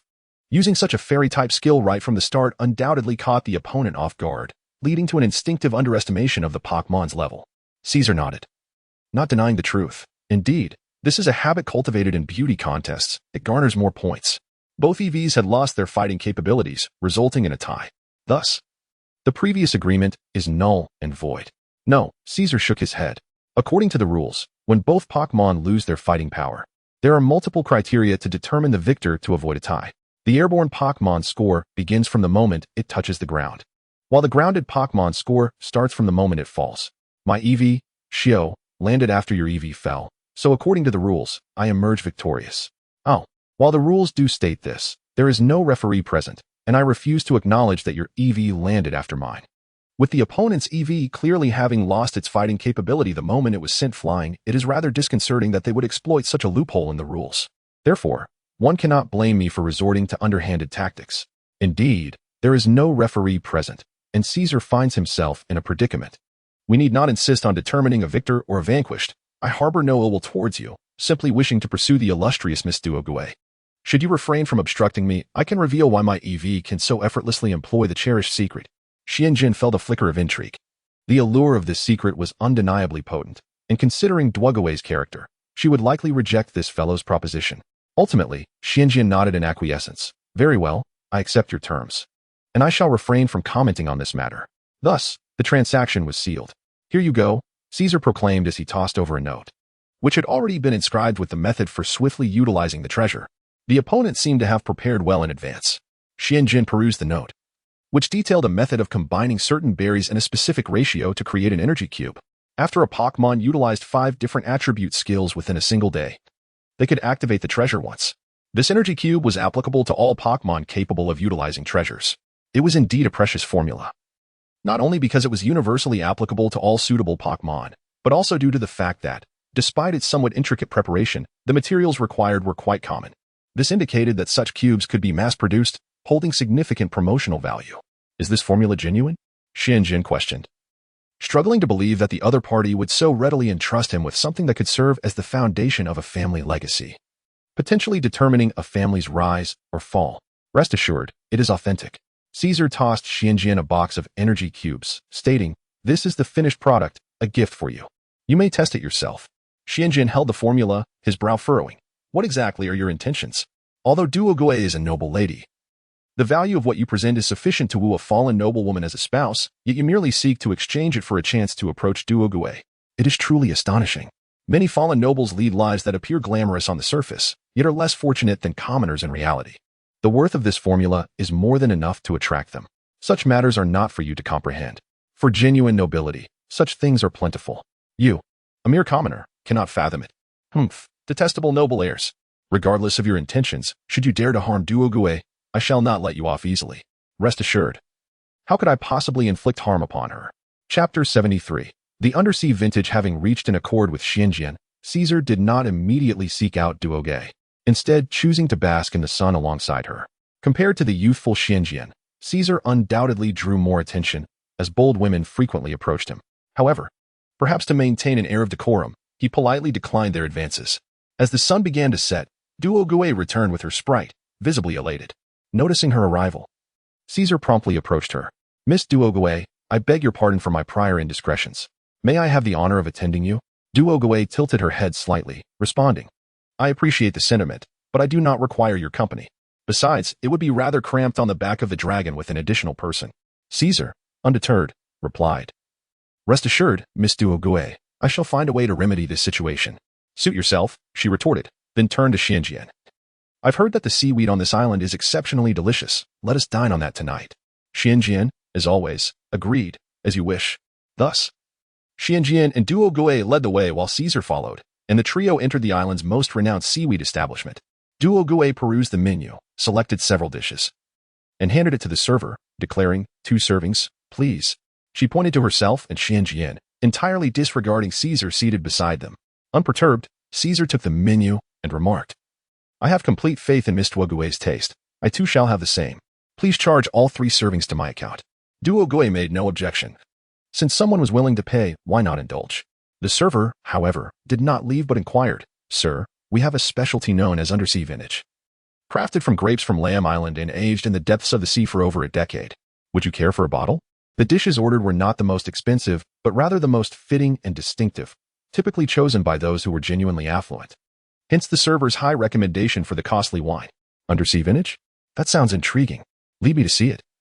The quality of wine is difficult to discern without visiting the cellar. Would you care to join me? I'm not interested, Duogue replied coolly.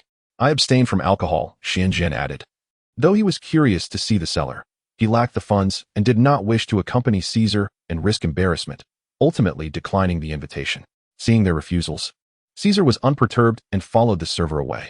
Once Caesar was out of earshot, Duogue remarked, while this fellow did something rather ridiculous on Pomelo Island. He appears to be a genuine noble and likely of an ancient lineage. I wonder what his intentions are in approaching us. His aim is to pursue you.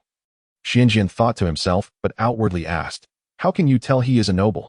His gait is characteristic of an ancient aristocrat, graceful yet agile, capable of defending against assassins and engaging in combat. Though his attire seems ordinary, the material is woven from threads spun by arachnid sprites, light yet durable, offering formidable protection. Duogue continued to elaborate. Listening to Duogue's continuous analysis of Caesar's noble traits, Xianjin felt a sudden wave of discontent. Having been born into a commoner-esque life, he was oblivious to such distinctions, dedicating most of his time to self-improvement and resource acquisition. He had thought himself quite successful, only to realize a stark disparity between himself and Caesar. Noticing Xianjin's troubled expression, Duogue halted her discourse and inquired, "What troubles you? Your demeanor appears rather grim." "Nothing," Xianjian replied, realizing he had let his emotions slip. This was not his first encounter with such feelings. He was unsure why today felt different, perhaps due to Caesar's words striking at his pride. Nonetheless, he did not wish Duogue to discern his thoughts and thus offered an excuse today. "My Electabuzz expressed a desire to learn combat techniques, so I took it to the fighting club, only to have them refuse on the grounds of its static ability." "Fear not," Duogue consoled. "We can search for another establishment once we leave. There will surely be someone willing to assist."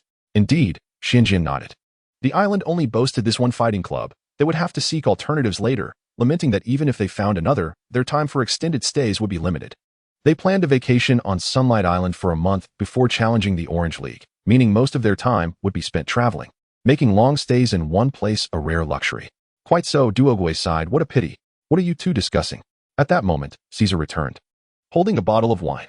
"This is an exquisite vintage, unlike any ordinary red wine. The Undersea vintage is surprisingly blue. Do try it." He uncorked the bottle and poured 2 glasses, offering them to the duo. Xianjian accepted the glass and was taken aback by the ocean-like sapphire hue of the liquid, which emitted an alluring fragrance. After a moment's hesitation, he decided to disregard his earlier declaration of not drinking and raised the glass to his lips. Delicious. Though Xianjian was no connoisseur, the moment the wine flowed down his throat, he could only think of those 2 words. The wine did not feel cold going down. Yet once it settled within, it enveloped him in a sensation akin to being submerged in refreshing seawater, reminiscent of sipping a chilled soda on a sweltering summer day. Yet, this vintage offered a more profound, lingering coolness that seemed to emanate from the soul rather than the body. "What were you just discussing?" Caesar inquired. And finding no need for secrecy, the two relayed their conversation to him. "That should not be too difficult.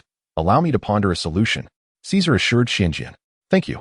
Xianjian naturally would not decline such a fortuitous offer.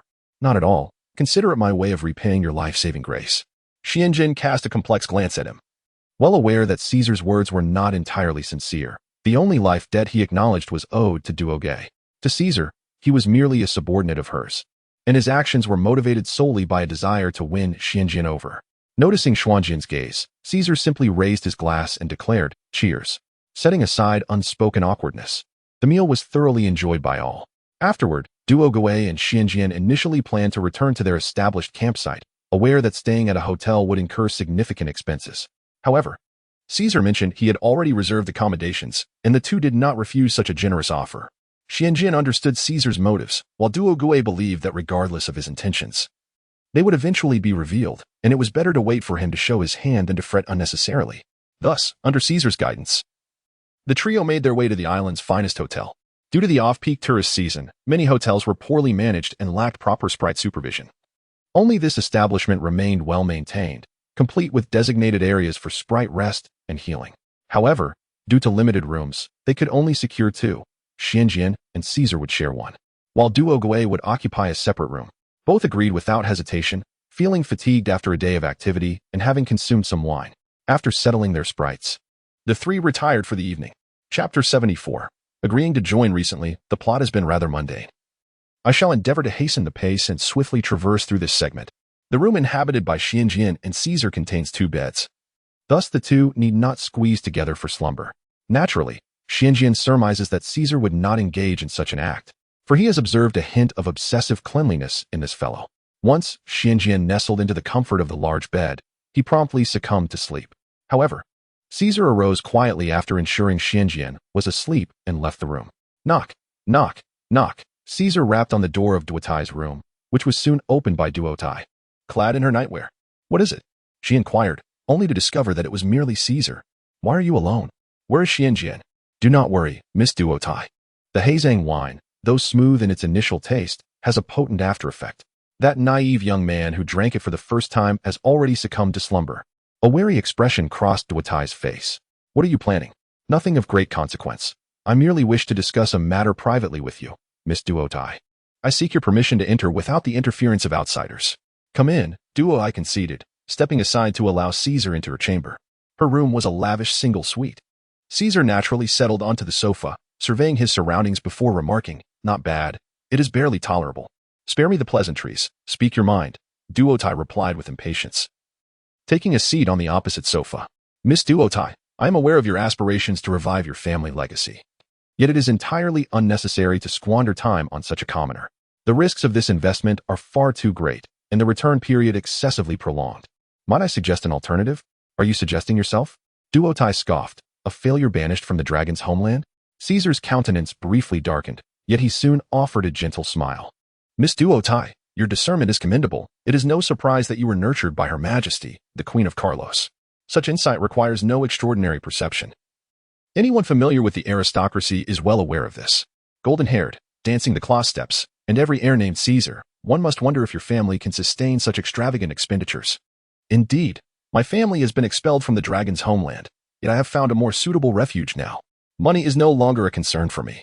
Oh, congratulations. Duotai raised a glass of water from the table to her lips. But what brings you here? Naturally, to pursue you. As you are the sea sorceress, Duotai interrupted with impatience. Leave. I have no interest in your proposal. Caesar shook his head. Miss Duotai, while you have inherited the queen's wisdom, you have not inherited her foresight. Do you truly believe your current choices are wise? My judgment is beyond your doubt. Please depart. I wish to rest. Your judgment indeed requires further refinement. I shall demonstrate this. Saying so, Caesar produced a miniature recorder and placed it upon the table. This device contains a record of my conversation with that commoner. Should this suffice, I shall provide further evidence in due course. Now, I take my leave. May you have sweet dreams. With a bow, Caesar exited. Duotai gazed at the recorder on the table and gently pressed the play button. A recording began. What? Are you dissatisfied? Shall we have a duel? After a restful night, both Xianjian and the elf felt extraordinarily refreshed. For the sumptuous bed of a five-star hotel was an entirely different experience compared to their makeshift camping beds. However, to Xuanjin's surprise, he observed that both Caesar and Duotai appeared somewhat unrest. Were you unable to sleep well last night? Xianjin inquired. Caesar nodded. It was my first experience sharing a room. I am unaccustomed to it. How pretentious. Serves you right. This was Xuanjin's true sentiment regarding his response. I drank too much and now have a headache, Duotai replied succinctly. Then perhaps you should rest a bit more, Xianjin suggested, unaware that the wine did not typically induce headaches. Indeed, Duotai nodded absently as she consumed her breakfast. By the way, I have resolved the matter concerning the fighting club for you, Caesar stated. You may proceed to the club on your own shortly. That was remarkably swift. Xianjin expressed his astonishment, not expecting such efficiency from Caesar overnight. From the moment Duotai mentioned Caesar's formidable background, Xianjin understood that this matter posed no challenge for him. Yet he was surprised by the rapidity of its resolution. Of course, who do you think I am? Caesar boasted, secretly considering. If I do not remove you from the equation, how can I approach Miss Duotai? However, he outwardly remarked, so, with me by your side. Things have become considerably more convenient, have they not? Xianjin remained silent, lowering his gaze. He had always been adept at recognizing sugar-coated bullets, savoring the sweetness while returning the projectile. To Xuanjin's astonishment, Duotai unexpectedly spoke up. Well then, you shall travel with us from now on. Miss Duotai. Xianjin gazed at her in surprise, bewildered by her sudden shift in demeanor. Is there a problem? Caesar inquired. Xianjin shook his head. Nothing at all. I shall heed your wishes. At this moment, Xianjin failed to perceive the fleeting glimmer of disappointment in Duotai's gaze. After breakfast, Xianjin ventured alone to the fighting club from the previous day. This time, the reception lady promptly escorted him to the club's owner, Maso.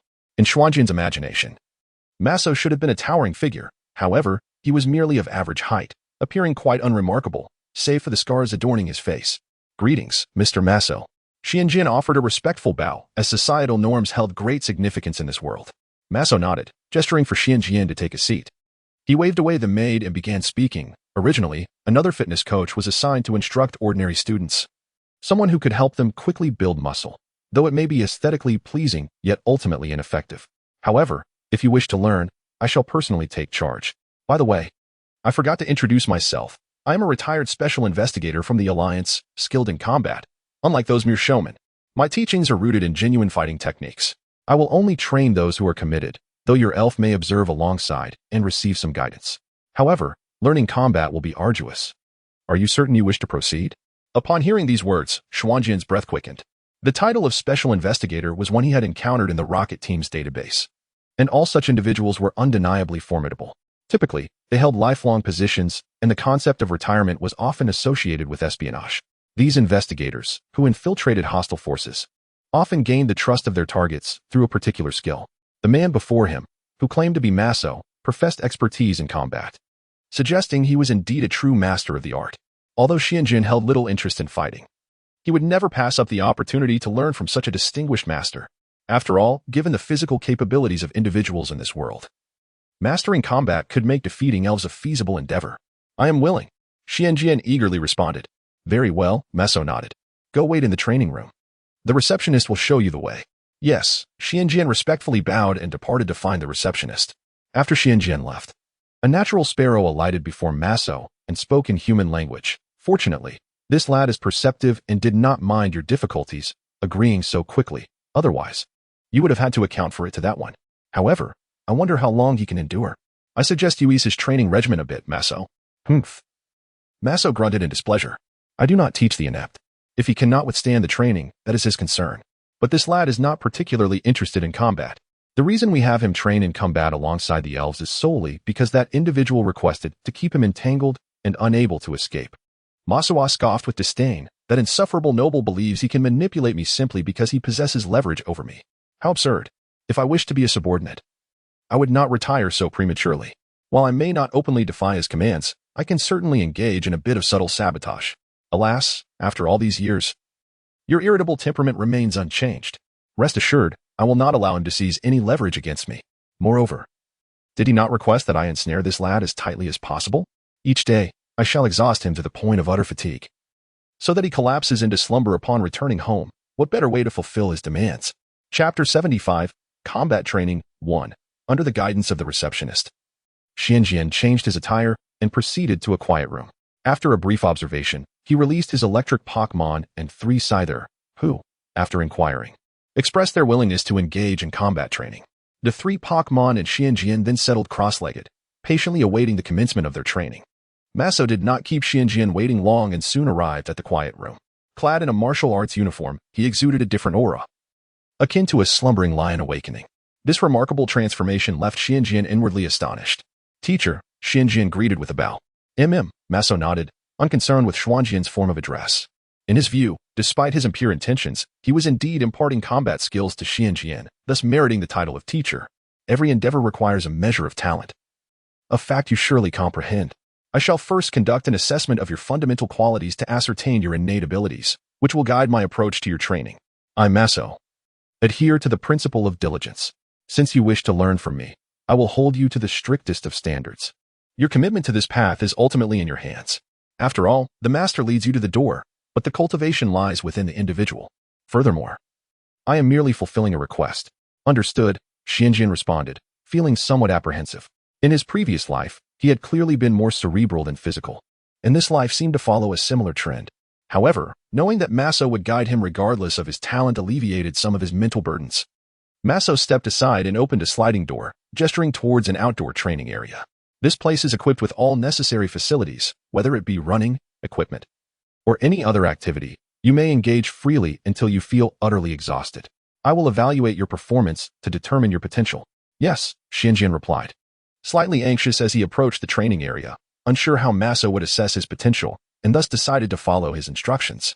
After some contemplation, he opted to adhere to the standards of basic physical fitness tests for combatants. He began with running, followed by equipment exercises, albeit only completing half the prescribed amount. Upon observing Xuanjin's actions, his Pokémon instinctively followed suit. As Xianjin engaged in exercise, a natural sparrow perched on Meso's shoulder remarked, "Hey, this lad seems not entirely unprepared. He understands to adhere to the standards of basic testing. This criterion indeed reflects one's physical attributes comprehensively. Truly commendable for a newcomer of recent years." The natural sparrow had been Meso's companion for many years. Its small size made it convenient for concealment due to their work, and thus it had never evolved. However, as a psychic-type Pokémon, its evolution did not significantly enhance its combat prowess. This long-lived sparrow had reached an astonishing level, endowed with high intelligence and the ability to communicate in human language. A commendable newcomer?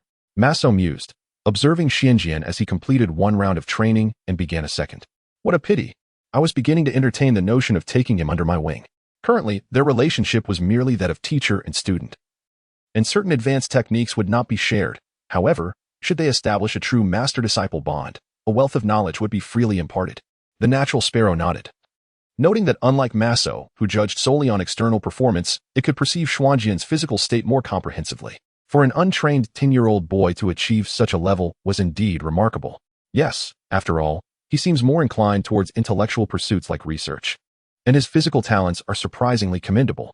Unbeknownst to Xinjian, he was unaware of the evaluations from Maso and the natural sparrow, as he was fully engrossed in his rigorous exercise.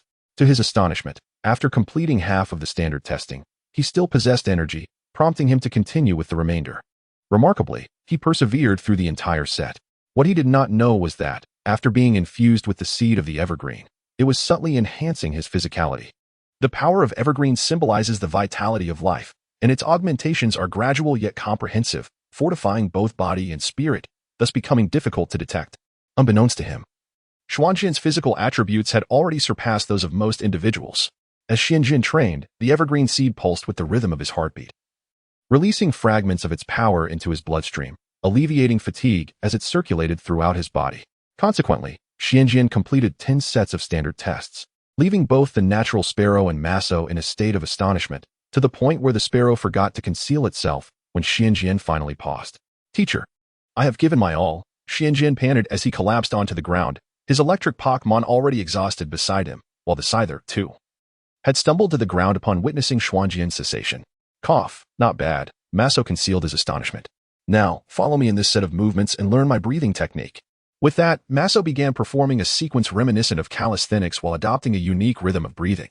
After observing Maso's demonstration, Xinjian followed suit. As he commenced, he suddenly felt a force descend upon him. Instinctively, he wished to resist, but upon sensing the absence of malice, he recognized it merely served to correct his movements, leading him to relinquish his initial impulse. In that moment, Xuanjian's motions grew increasingly refined. Xinjian discerned that the source of this guiding force emanated from the natural sparrow perched beside Maso, and he was struck with realization. No wonder the teacher did not provide step-by-step guidance. The natural sparrow was employed to assist in correcting movements. What a splendid method! Unbeknownst to him, this was merely the natural sparrow's curiosity about his performance, utilizing movement correction as an excuse to explore his capabilities. In truth, Maso had never taught a newcomer and had no knowledge of the gradual approach required. With the natural sparrow's assistance, Xinjian quickly mastered the sequence of movements. Maso then indicated for him to continue while he adjusted the movements of the two Pokémon. This sequence is the most crucial, while the breathing technique is less significant. This is merely a foundational breathing method. Once learned, you must adapt it according to your body's responses to discover the most suitable breathing pattern for yourself. This also applies to your Pokémon. The breathing technique established through this sequence will aid in consolidating your overall strength, enhancing your explosive power and endurance during combat. Furthermore, I will teach you meditation, which, when combined with this breathing method, will facilitate quicker recovery. Yes, Xinjian nodded eagerly, though uncertain whether he had received the highest potential evaluation. The knowledge Maso imparted was already invaluable. Maso glanced at the time and said, "Now, go have lunch. Return here in the afternoon to practice this sequence and find your breathing method." With that, he turned and departed, accompanied by the natural sparrow. "Thank you, teacher, for your guidance." Xinjian bowed hurriedly alongside his Pokémon.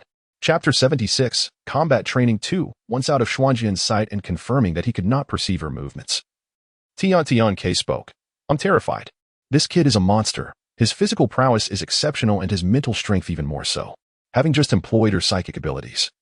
Tian K had not detected the hidden Tokiwa seed within Xinjian, but she recognized his remarkable physical capabilities.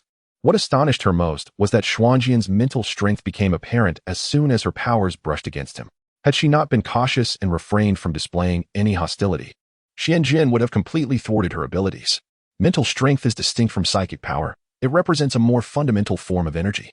An individual or creature endowed with psychic powers, if possessing strong mental fortitude, can significantly amplify their abilities. Likewise, a being with formidable mental strength, even without psychic powers, proves resistant to such abilities.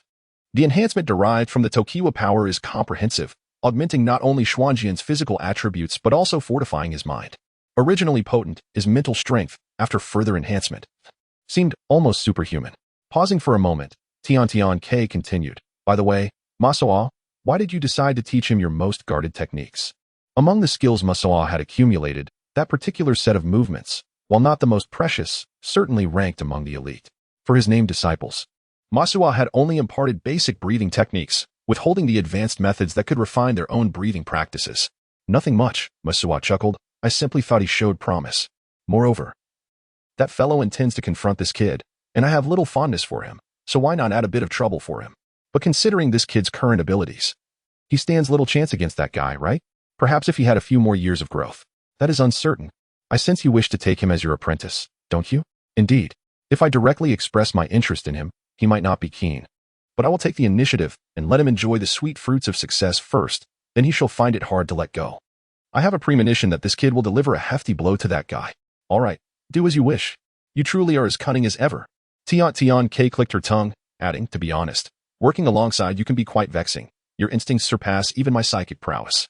After lunch, Xianjian resumed practicing the movements and sought to discover his unique breathing techniques. However, after several attempts, he found his adjustments less effective, rendering his breathing methods even less useful than the original. After a full afternoon of effort, Xianjian had not managed to enhance his breathing techniques. But as time was running short, he had no choice but to return. Despite the Pokéwo power alleviating fatigue, the day's training and exertion had taken a toll. And after dinner, Xianjian, along with Duo Gue and Kaiser, returned to their quarters for a well-deserved rest, sleeping soundly until dawn. Early the next morning, Xianjian arrived at the training grounds with enthusiasm, eager to explore his breathing techniques. Suddenly, he recalled that the Pokéwo seed within him would expand and contract with his movements. Could he utilize this as a foundation for refining his breathing methods? With this thought, Xianjian began to experiment, and to his surprise, he quickly found the right rhythm, successfully improving his breathing techniques. By noon, Masuwa, accompanied by Tian K, sauntered into the training area, observing Xuanjian's earnest practice. He advised, do not rush, take your time. Finding a breathing method that suits you is a gradual process. Xianjian nodded, aware that both of his spirits were still searching for their own breathing techniques, indicating the complexity of the task. However, with the aid of the Pokéwo seed, he was undoubtedly at an advantage. You both practiced your breathing techniques diligently this morning, therefore. This afternoon, I will teach you how to utilize fist techniques in combat. Once you master that, we will move on to leg techniques and the effective strategies for physical combat. After you become proficient in the basic breathing methods, I will share with you my unique footwork. After speaking, Masuwa removed his martial arts uniform, revealing a torso marked with scars, perhaps due to his background as a fighter. Masuwa embodied the legendary notion of being slim in clothes, yet muscular when undressed. Undeniably, his physique was that of honed muscle, far superior to mere superficial strength. Subsequently, Masuwa instructed Xianjian on techniques for striking with power during combat. These techniques were not inherently difficult and could be easily mastered. However, the challenge lay in the extensive training required to transform them into instinctual movements while coordinating them with breathing methods to fully unleash their potential. I have imparted the techniques of generating power for your strikes. In truth, these skills do not necessitate formal instruction. Frequent fights will naturally cultivate them. However, I notice you seem inexperienced in combat and do not favor it, which is why I am sharing my summarized techniques with you. Practice diligently afterward. Unbeknownst to Masuwa, Xianjian had already discovered his breathing methods, so after teaching the fist techniques, he departed, leaving Xianjian to practice alone. For the spirits, mastering the techniques of striking with power was remarkably straightforward, given their extensive combat experience and agility. They quickly grasped the principles and focused primarily on refining their breathing methods. In contrast, Xianjian found himself in a different situation. Aided by the Pokéwo seed, he had nearly perfected his breathing methods, yet he remained inexperienced in techniques involving striking power. Thus, he dedicated all his time to honing his fist techniques. Fortunately, with the support of the Pokéwo power, he managed to endure. Otherwise, his rigorous training regimen would have led to muscle fatigue and injury long ago. The results of this training were evident, as Xianjian swiftly mastered the techniques for generating power and could now engage in sparring sessions with his spirits. Meanwhile, Masuwa remained oblivious, believing that Xianjian was merely memorizing the techniques. His goal was to implant this knowledge into Xuanjian's mind over the month-long period, allowing him to gradually uncover its applications. Amidst the fervent training, Xianjian also practiced sparring with his two spirits. Throughout this process, he finally understood why the club had initially hesitated to allow Electabuzz to join. Its electric properties proved to be a formidable asset in combat. Each time Xianjian or Scyther struck Electabuzz, the moment their attacks made contact with its fur, they would be jolted by the surging static electricity, often leaving them momentarily paralyzed. Thankfully, Electabuzz had ample experience interacting with humans and did not discharge electricity capriciously like most newly captured electric-type spirits. Otherwise, even with the Pokéwo power's healing, Xianjian and Scyther would have been incapacitated. On the other hand, Kaiser intensified his efforts to win over Duo Gue. Regrettably, aside from agreeing to join his team the day after receiving the recording, Duo Gue had shown no further interest. instead dedicating his time to preparing meals for Xianjian and his spirits. Nevertheless, Kaiser remained undeterred, confident in his time and patience, believing that persistence would eventually win Duo Gue over. As time flew by during their earnest endeavors, the month of respite was drawing to a close. Masuwa had successfully imparted all he wished to teach Xianjian. On the day he concluded the final footwork lesson, Masuwa, instead of departing as usual, inquired, "Xianjian, how have you fared with your breathing techniques?" Xianjian scratched his head and replied, "Teacher, I have fully discovered my own breathing method." "Is that so? Don't fret if you haven't found anything yet. Please repeat that." Masuwa struggled to believe his ears. "Teacher, I have indeed found my breathing method." "Really?" Masuwa's incredulity was palpable. Discovering one's breathing technique is often the most challenging step within his discipline. While the basic breathing methods yield limited effectiveness, once one finds their unique method, the path ahead becomes considerably smoother. "Please demonstrate it for me." Xianjian diligently practiced the set of movements, and over the past few days, the breathing technique had gradually become second nature to him, no longer requiring conscious effort. As he observed Xianjian's fluid execution, Masuwa felt a sense of grace in every motion, devoid of any stiffness. It was evident that only a breathing technique perfectly suited to oneself could yield such results. Masuwa's hands trembled with excitement as he exclaimed, "Xianjian, you possess remarkable talent. I must ask, would you be willing to stay and learn combat with me? Do not consider anything else, just share your most sincere thoughts." "It would be a tremendous loss to overlook such a gifted disciple," Masuwa urged eagerly. Upon hearing Masuwa's invitation, Xianjian felt a stirring in his heart. He had come to understand the formidable prowess of his mentor, and learning under him would undoubtedly bestow upon him vast knowledge. Reflecting on the efforts he had made alongside his Pokémon, and Masuwa's seemingly casual, yet deeply attentive guidance, Xianjian was nearly overwhelmed with the impulse to accept immediately. However, reason ultimately quelled his momentary desire. Becoming a combatant was not his aspiration. Moreover, his progress was largely attributed to the power of the Everstone, rather than any innate talent he possessed in this field. His true ambition lay in becoming a researcher and trainer, traversing the world to unveil its mysteries. Gazing into Masuwa's hopeful eyes, Xianjian ultimately shook his head. "I am sorry, Master Masuwa. I practice combat solely for self-defense and to provide some guidance to my Pokémon. In truth, my aptitude for combat is not as great as you imagine. I rely heavily on external forces." Masuwa's eyes dimmed with disappointment as he shook his head. "What a pity. Regardless of the external assistance, this is still your opportunity. However, such matters cannot be forced. If you genuinely do not wish to pursue this path, then so be it. You will surely find someone willing to inherit your legacy." Observing Masuwa's crestfallen demeanor, Xianjian offered words of comfort. "Master, it is not as simple as that. However, to be candid, your ability to recognize your own choices and remain steadfast against temptation is commendable. If you do not wish to be my disciple, then I have imparted all I can. Nonetheless, the knowledge I have shared regarding self-defense and Pokémon training is sufficient. Thank you for your guidance, Master."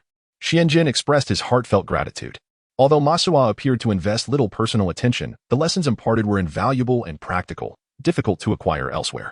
"There is no need for thanks. I am merely fulfilling a duty entrusted to me." Masuwa emphasized the word entrusted, hinting at a deeper meaning, though he could not divulge the reasons behind it. Xianjian detected the peculiar inflection in Masuwa's tone, but attributed it to Caesar employing methods that may have displeased him to persuade Xianjian to accept his teachings, not giving it much thought. Noticing Xianjian's skepticism but lack of deep contemplation, Masuwa felt a twinge of regret. Yet, he recognized that he had reached the limit of what he could convey, and thus turned to offer a final admonition. "Xianjian, always remember to approach every decision as you did today. Do not betray your true self. For one day you may find that in pursuing trivial gains, you risk losing far more." "Yes, Master, I shall remember." "Well then, you may go." With that, Masuwa turned to leave, silently reflecting, "Young one, this is all I can do for you." Chapter 77, A Renewed Contest During Dinner. When Xianjian informed Duo Gue and Caesar of his completion of martial arts training, Caesar erupted with excitement, exclaiming, "What?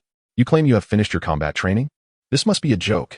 I exerted my influence over Masuwa to compel you to dedicate substantial effort to mastering martial arts, all to create opportunities for myself and Duo Gue to be alone together. Yet here you are, less than a month later, declaring you have graduated." "Indeed, you heard correctly," Xianjian replied calmly. Although he could not discern the other party's ulterior motives, it was evident that they were not benevolent. Having Masuwa teach him martial arts was no simple task, and the intentions behind this arrangement must have been nefarious. Thus, witnessing Caesar's discontent brought Xianjian a sense of satisfaction. "Surely you haven't merely learned some superficial techniques? Mastery of martial arts is no trifling matter. One cannot achieve proficiency in just a month, Caesar questioned skeptically. Perhaps I am simply more gifted. Xianjian shamelessly boasted. Why not test it for yourself? Very well. Caesar nodded without hesitation. I invested considerable effort into ensuring your martial training. It would be a disservice to my good intentions if you had not succeeded. I have also practiced combat, so I shall personally assess your abilities. If you prove inadequate, I will send you back to retrain. Caesar believed that by leveraging Masua's influence, he could compel Xianjian to demonstrate his skills, suspecting that Masua had secretly undermined his efforts, allowing Xianjian to acquire only a superficial understanding. You too. Fighting can lead to injuries. Why not engage in a Pokémon battle instead? Duo Gue interjected. No problem. I will be careful not to harm him, Caesar replied. Although Duo Gue's words appeared to express concern for both, Caesar understood that Duo Gue favored Xianjian, as they clearly doubted that he could learn combat so swiftly. The suggestion to avoid fighting was likely rooted in a fear that Xianjian might be at a disadvantage. Frustrated that his schemes and efforts had borne no fruit, Caesar found himself rebelling against Duo Gue's usual authority. Xianjian discerned Duo Gue's intentions and smiled reassuringly. It's fine. We are aware of our limits. The essence of Masua's martial arts training lay in the breathing technique. Once mastered, the remaining techniques would be relatively straightforward, given his advantage with the Tokiwa seed. Xianjian felt confident that this would pose no challenge. Then let us proceed to the beach, Caesar declared. Xianjian nodded and followed Caesar outside, with Duo Gue trailing behind, visibly anxious. Upon reaching the beach, the two took their positions. Caesar addressed Xianjian. You must understand that many things in this world are not as simple as they appear. You will soon realize how ignorant you truly are. Indeed, this world is filled with mysteries, and I acknowledge my own ignorance. However, as a noble, you cannot claim to know more than I do, Xianjian retorted, dismissing grandiose claims as futile. Well said, then let us allow facts to speak for themselves. Caesar intended to counter, but before he could, Duo Gue, acting as the referee, announced, prepare. 3, 2, 1, begin. With the command, both charged toward each other simultaneously. Caesar, relying on his age and height, initiated the attack first. As a privileged noble, although he had studied martial arts, he lacked real combat experience and had not devoted significant effort to it, merely achieving a basic proficiency. His sole advantage lay in his physical stature. He threw a powerful punch at Xianjian, who, due to his still developing physique, could only adopt a defensive stance. Through diligent practice, albeit limited to training with his Pokémon, Xianjian had developed a solid foundation in martial arts, aside from being unfamiliar with the newly learned footwork. By integrating the breathing technique, he effortlessly absorbed Caesar's punch and, seizing Caesar's arm, pushed him back several steps. Damn it, this kid possesses great strength. Could he truly have a natural talent for combat? No, I cannot lose. I must resort to the power of the dragon. With this thought, Caesar unleashed the dragon power within him, a heritage of his family. This augmentation significantly enhanced his combat prowess, allowing him to contend with an average fighter. The dragon power's enhancement was not overtly apparent, yet Xianjian's keen perception alerted him to Caesar's newfound ferocity, compelling him to exercise caution. Emboldened by his dragon power, Caesar charged at Xianjian with renewed confidence. Recognizing he could not withstand a direct confrontation, Xianjian took a deep breath and assumed a stance. Leveraging Caesar's overconfidence and his insufficient control over the sudden surge of power to execute a throw, sending him sprawling. You have lost, Xianjian declared, observing Caesar's disheveled form in the sand. Though reluctant to accept defeat, Caesar acknowledged the reality. Xianjian was indeed formidable. However, he was not ready to concede so easily. I can confirm that you have learned martial arts, but I must also evaluate your Pokémon training. Come forth, Ryu. Welcome to the challenge. Come forth, Electabuzz. Ryu, utilize Shadow Ball. This time, Caesar wasted no time, launching the first attack. Electabuzz, showcase our training results. Use Thunder Punch. Electabuzz, already possessing robust arms, had primarily honed its punching techniques during training. Under Masua's guidance and aided by the breathing technique, it had now mastered Thunder Punch. Upon receiving the command, Electabuzz charged toward Eevee, deftly evading the incoming Shadow Ball just before impact, allowing it to strike the sand instead. It then closed in on Eevee, raising its electrified fist to deliver an uppercut. Eevee leapt upward, mitigating the damage from the blow, and unleashed an energy ball, activating the skill Awakening Power. Although this move was of the normal type, it would transform into a different attribute upon execution, for Eevee, who had consumed an energy cube. It was recognized as a new attribute attack. The energy ball Eevee released was blue, indicating a water type, bringing it one step closer to utilizing its treasured move. This grand technique, which would not serve as a defensive skill for Electabuzz, could not withstand the impending onslaught, necessitating that it defeat Eevee before it could complete its charge. Thus, Electabuzz braced itself, raising its fist to meet the challenge head-on. Even with only the breathing technique as support, Electabuzz experienced a significant enhancement. Mastering the control of Thunder Punch, its fist crackling with electricity as it shattered the energy ball. Ryu, perceive. Caesar commanded. Eevee promptly executed the skill, skillfully dodging Electabuzz's attack. We are closer to utilizing our treasured move. Chapter 78. A Dual Victory Thunderbolt. Now, commanded Xianjian. The electric-type moves were fundamentally similar, albeit with variations in potency. Although Thunderbolt is classified as a special attack, it primarily relies on physical contact for its efficacy, as its power is insufficient to project electric energy over great distances. At present, Eevee was skillfully evading the Thunderbolt's fists, as the two were in close proximity, making it relatively easy for the attack to connect.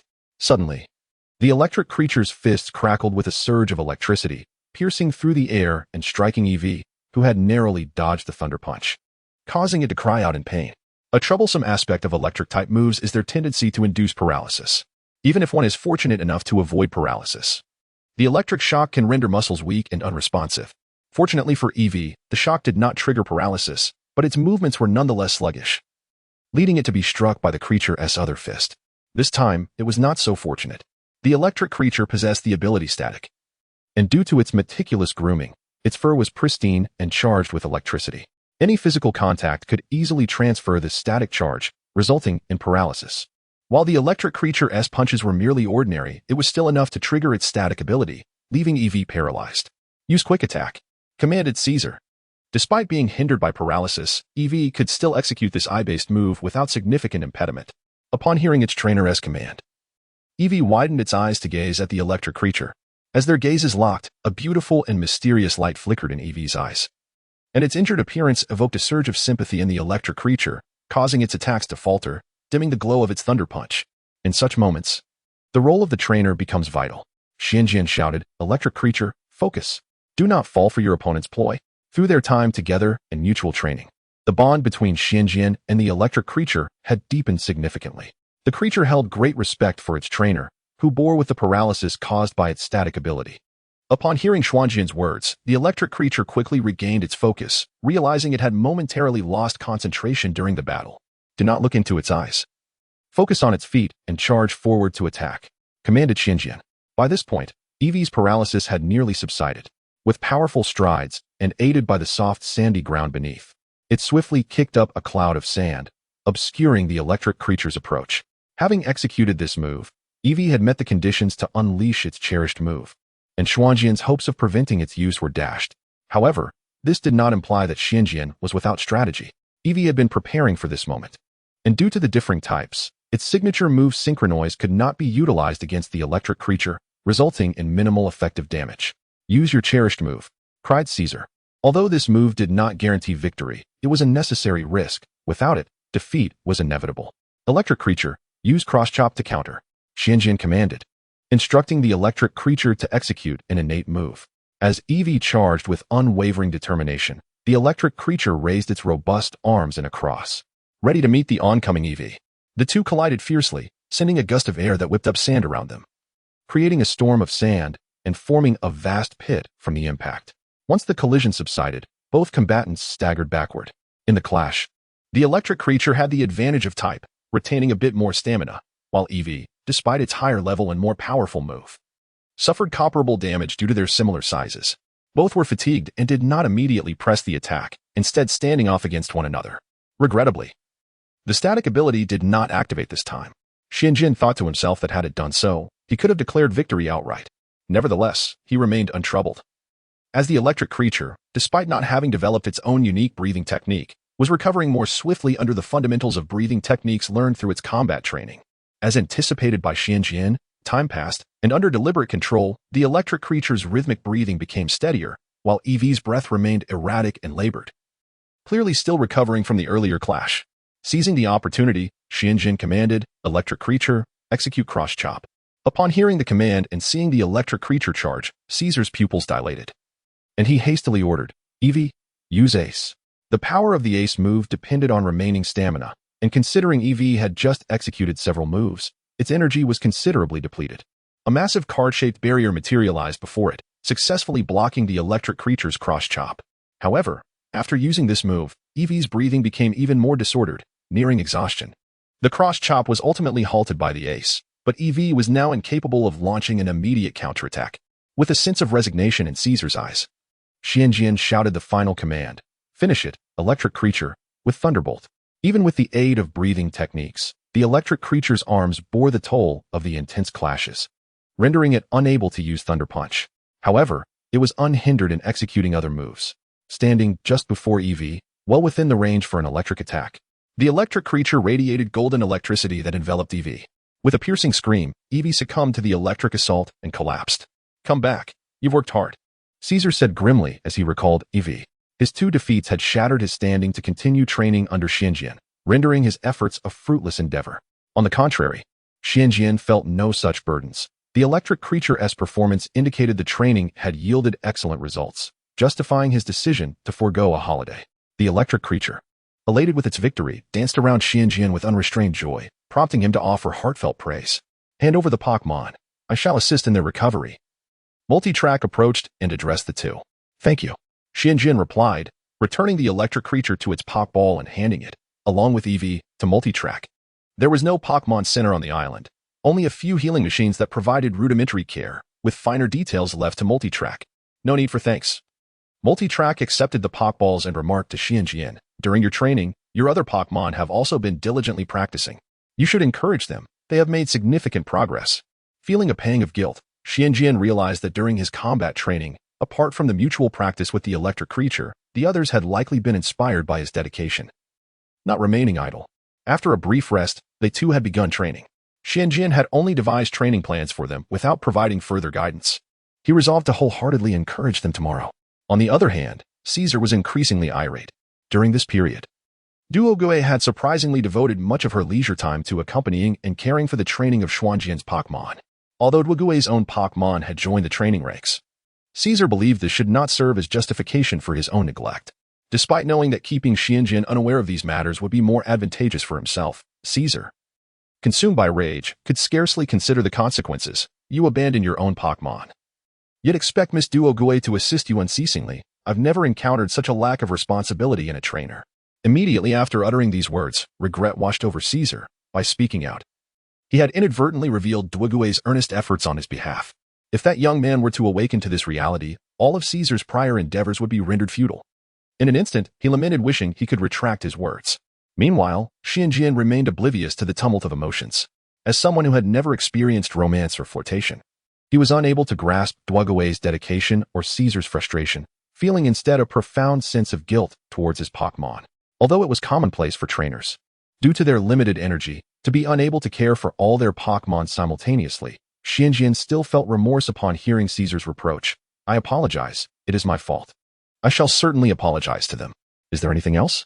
Duogue inquired. "Huh? What else is there?" Xianjian was somewhat perplexed. But upon seeing the brightness in Duogue's eyes fixed upon him, he recalled their agreement. At present, his Magikarp had evolved. And although the information Duogue provided was riddled with inconsistencies, he could not deny its crucial role. Moreover, she had offered him so much assistance, and thus he felt compelled to honor their pact. With this in mind, Xianjian declared, "By the way, thank you, Duogue. I will certainly strive to fulfill our agreement as soon as possible."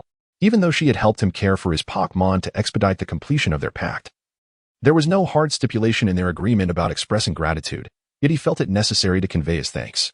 Upon hearing Xuanjian's words, Duogue turned to leave, concealing the tension in her jaw from him. As she walked away, she managed to squeeze out a few words through clenched teeth. "No need to thank me. I am off to tend to the Pokémon." Did I say something wrong? Xianjian sensed a sudden shift in Duogue's demeanor but could not discern the cause. So he turned to Caesar for clarification. Caesar feigned ignorance, replying with a puzzled expression. "Nothing at all. You just seem a bit foolish. Now I can rest easy." Suddenly, Caesar felt a lift in his spirits, and even the irritation from his previous 2 failures began to dissipate. Chapter 79. Summer Dry Island. The emotionally inept Xianjian evidently failed to comprehend the crux of the issue and was left bewildered when Duogue announced the following day that he would invite Caesar to join their journey. However, upon learning that Caesar would cover all expenses for accommodations and meals along the way, his demeanor shifted to one of eager acceptance, much to Duogue's irritation. After a brief period of preparation, Xianjian and his companions concluded their holiday and set off towards Summer Dry Island in the Orange Alliance, with the intent of challenging the Western Star there to earn the Cherry Blossom Badge. In pursuit of their goal, Xianjian engaged in nautical training with his Gyarados once more. Thanks to their previous cooperation and the improvements in Xuanjian's agility during this period of training, he found their synchronization remarkably effective this time, enabling him to gradually master the art of swift navigation aboard the Lapras. With Caesar's participation and his generous offer to cover travel expenses, the trio chose to stay at more affluent islands along their route. Through their interactions, Xianjian gained a deeper understanding of Caesar. He was an ancient noble from the homeland of dragons in the Unova region, endowed with the legacy of draconic power. Although the distinction between draconic power and the dragon-taming ability is merely one word, they represent entirely different concepts. The dragon-taming ability can enhance dragon-type Pokémon or certain pseudo-dragon Pokémon, augmenting their draconic attributes or granting them such attributes. In contrast, draconic power can only be harnessed by humans, offering enhancements, healing, defense, and offensive capabilities. In an era devoid of advanced technology, Caesar's family accrued countless accolades through this power, leading to their prosperity. However, with the establishment of the Alliance and technological advancements, the significance of draconic power gradually waned, allowing machines to perform similar functions, which consequently led to the decline of his lineage. Unwilling to accept their downfall, Caesar's ancestors incited a rebellion, ultimately facing defeat and expulsion from their dragon homeland. Since then, they wandered across various regions, largely unwelcome and living in destitution, but recently, fortune seemed to have smiled upon them, allowing Caesar to regain his stature. Empowered by draconic energy, Caesar proved to be an exceptional fighter, easily outmatching elite combatants. The night Xianjian triumphed was solely due to Caesar's momentary lapse in focus. However, the truth remained that he possessed only an Eevee as his sole Pokémon, rendering him surprisingly weak. When questioned about the shipwreck he encountered, he was evasive and reluctant to disclose details, merely stating that his dire circumstances were largely due to the absence of a water-type Pokémon to rescue him. Having unveiled the enigmatic layers of Caesar, Xianjian realized that the airs of nobility Caesar projected were merely a facade of pride. Given that his family had endured hardships that rendered them poorer than commoners for an extended period, grateful for Caesar's willingness to shoulder travel expenses, Xianjian chose not to hold it against him. As Xuanjian's partnership with Gyarados grew more harmonious, he found himself expending less energy on travel, allowing him ample time to train his Pokémon during their nightly rests. Throughout their vacation on Sunlight Island, the Pokémon adhered strictly to Xuanjian's training regimen, resulting in significant improvements in their abilities. Gyarados learned Dragon Tail and, in turn, taught Charmeleon Dragon Rage, while also acquiring the skills Protect and Recycle from a technical machine, thereby enhancing its prowess. Starfish, with its rare analytical attribute, emerged as a key contender for the Summer Dry Gym Challenge. Its analytical trait enabled it to make precise predictions regarding the trajectories of water guns and moving targets, making it nearly as formidable as a Seadra with the sniper ability. Consequently, Xianjian assigned it the task of water gun shooting training, and by the end of the training, Starfish had mastered the ability to unleash multiple water guns simultaneously. Other Pokémon, including Butterfree, Eevee, Charmeleon, and Zubat, also underwent various training regimens, resulting in notable advancements. Additionally, Duo Guay's Squirtle, despite not participating in many battles due to its trainer's inexperience, diligently followed Xuanjian's Pokémon during training and, through perseverance, eventually evolved into Wartortle, much to Duo Guay's delight. However, it is worth mentioning the Pokémon egg gifted by Sakaki, which, for reasons unknown, perhaps due to it being freshly laid, had yet to show any signs of hatching. At one point, Xianjian worried whether there was an issue, or if it was a dead egg. As this was Duo Guay's first experience caring for an unhatched Pokémon, he sought advice from Joy and learned that ground-type Pokémon eggs naturally require a longer incubation period. While Xianjian breathed a sigh of relief, he still felt a tinge of unease. After consulting Joy once more, he attempted to infuse a faint trace of the power of eternity into the egg daily, hoping to provide the developing Pokémon with energy support. When asked what type of Pokémon the egg would eventually hatch into, Joy merely smiled, assuring him that it would not disappoint. Returning to the topic of the Summer Dry Gym Challenge, Xianjian had gleaned from both past memories and current inquiries that the standard challenges on Summer Dry Island involved water-type Pokémon hitting fixed targets, navigating moving targets, and surfing. For those seeking rewards, the challenge required participation in target shooting, surfing, and Pokémon battles, exclusively utilizing water-type Pokémon. However, based on the information obtained, it appeared that the special challenges were not particularly daunting, as the Orange Alliance itself was not a formidable one, arguably the weakest among the leagues, even lacking the presence of the Elite Four. The Ice-type champion, Kina, whom the residents of the Orange Islands took pride in, was technically registered in the Johto region, having chosen to reside here due to his homeland being in the Orange Islands. This was largely due to the sparse permanent population of the Orange Alliance, with most inhabitants being visitors from other regions.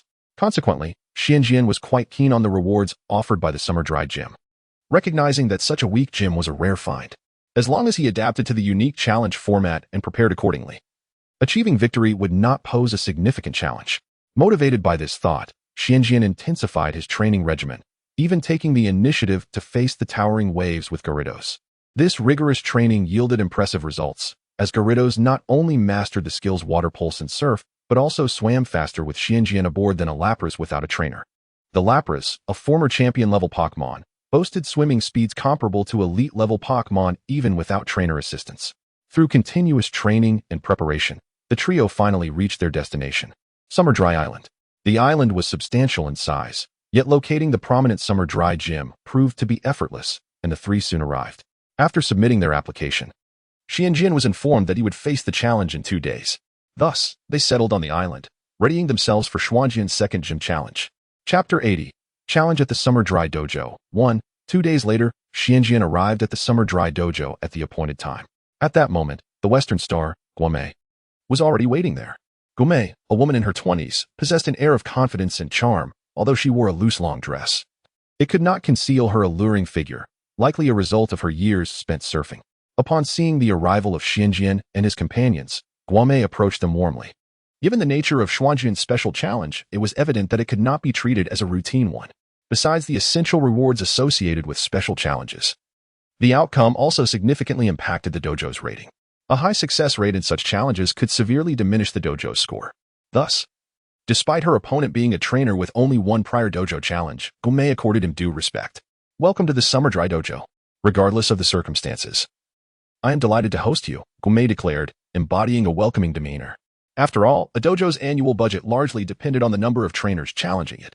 Unlike the Token Dojo, which thrived without relying on alliance funding, most dojos actively welcomed challengers and endeavored to control their strength to avoid overwhelming them, thereby attracting more trainers. Hello, Miss Guomei. Thank you for your assistance. Xianjian replied courteously. I accept your challenge. You may already be familiar with the rules, but I shall reiterate. The special challenge at the Summer Dry Dojo consists of 3 rounds, and it is not merely a straightforward Pokémon battle. In the first round, we will engage in a skill accuracy contest, where both sides will send out a Water-type Pokémon to participate in a target shooting competition using Water Gun. The second round will involve a Pokémon battle, and the third will be a maritime race. I understand. I am agreeable to this arrangement, Xianjian nodded. Seeing his agreement, Guomei said, Very well, let us commence the first round of the shooting competition. Please follow me. They proceeded to an open area, where Guomei pointed towards a collection of cans painted in red and yellow. For the target shooting contest, we will use mixed targets. First, we will shoot at the fixed targets formed by these cans, totaling 10. Hitting your own target scores 5 points, while hitting your opponent's target deducts 10 points. The first to finish will have the advantage in the next phase. She then indicated a row of assorted hanging targets above the cans. After completing the targets, these hanging targets will begin to move, and each participant will take turns attacking to knock them down. Each hanging target is worth 4 points, with a total of 15 targets to hit before the round concludes. Lastly, she gestured towards a large cluster of helium balloons anchored to the ground. Finally, we will shoot at these balloons. Once released, both sides will use their water guns freely to shoot, with each shot able to destroy only 1 balloon, each worth 2 points. After explaining the 3 different rules, Guomei turned to Xianjian. Moreover, each missed shot will incur a penalty of 2 points. Do you have any questions? Xianjian swallowed nervously. The difficulty was far beyond what he had anticipated. Miss Guomei, may I have a moment to acclimate? I'm afraid not. Guomei shook her head. However, you may opt for a standard challenge, which is considerably simpler. After a moment of internal struggle, Xianjian finally declared, I have decided to accept this proposal. I will choose the red targets. Guomei nodded. Very well, let us begin. Start with the fixed targets. Come forth, Seadra. We shall join as well, Starmie. As a Pokémon with sniper-like characteristics, Seadra was perfectly suited for this occasion. However, Xuanjian's Starmie was no less capable, boasting analytical traits that allowed it to match Seadra's accuracy in target shooting. Seadra, our target is yellow. Use Water Gun to clear the easy targets first, Guomei commanded. Starmie, our target is red. Likewise, use Water Gun and start with the targets on the left, Xianjian instructed. Upon receiving their trainer's commands, the two Pokémon sprang into action. Seadra unleashed a fine yet powerful water gun, effortlessly toppling the yellow cans, while Starmie was equally impressive, accurately knocking down its targets. Soon, the scattered targets at the edge of the field were cleared, leaving only the alternating colored cans in the center.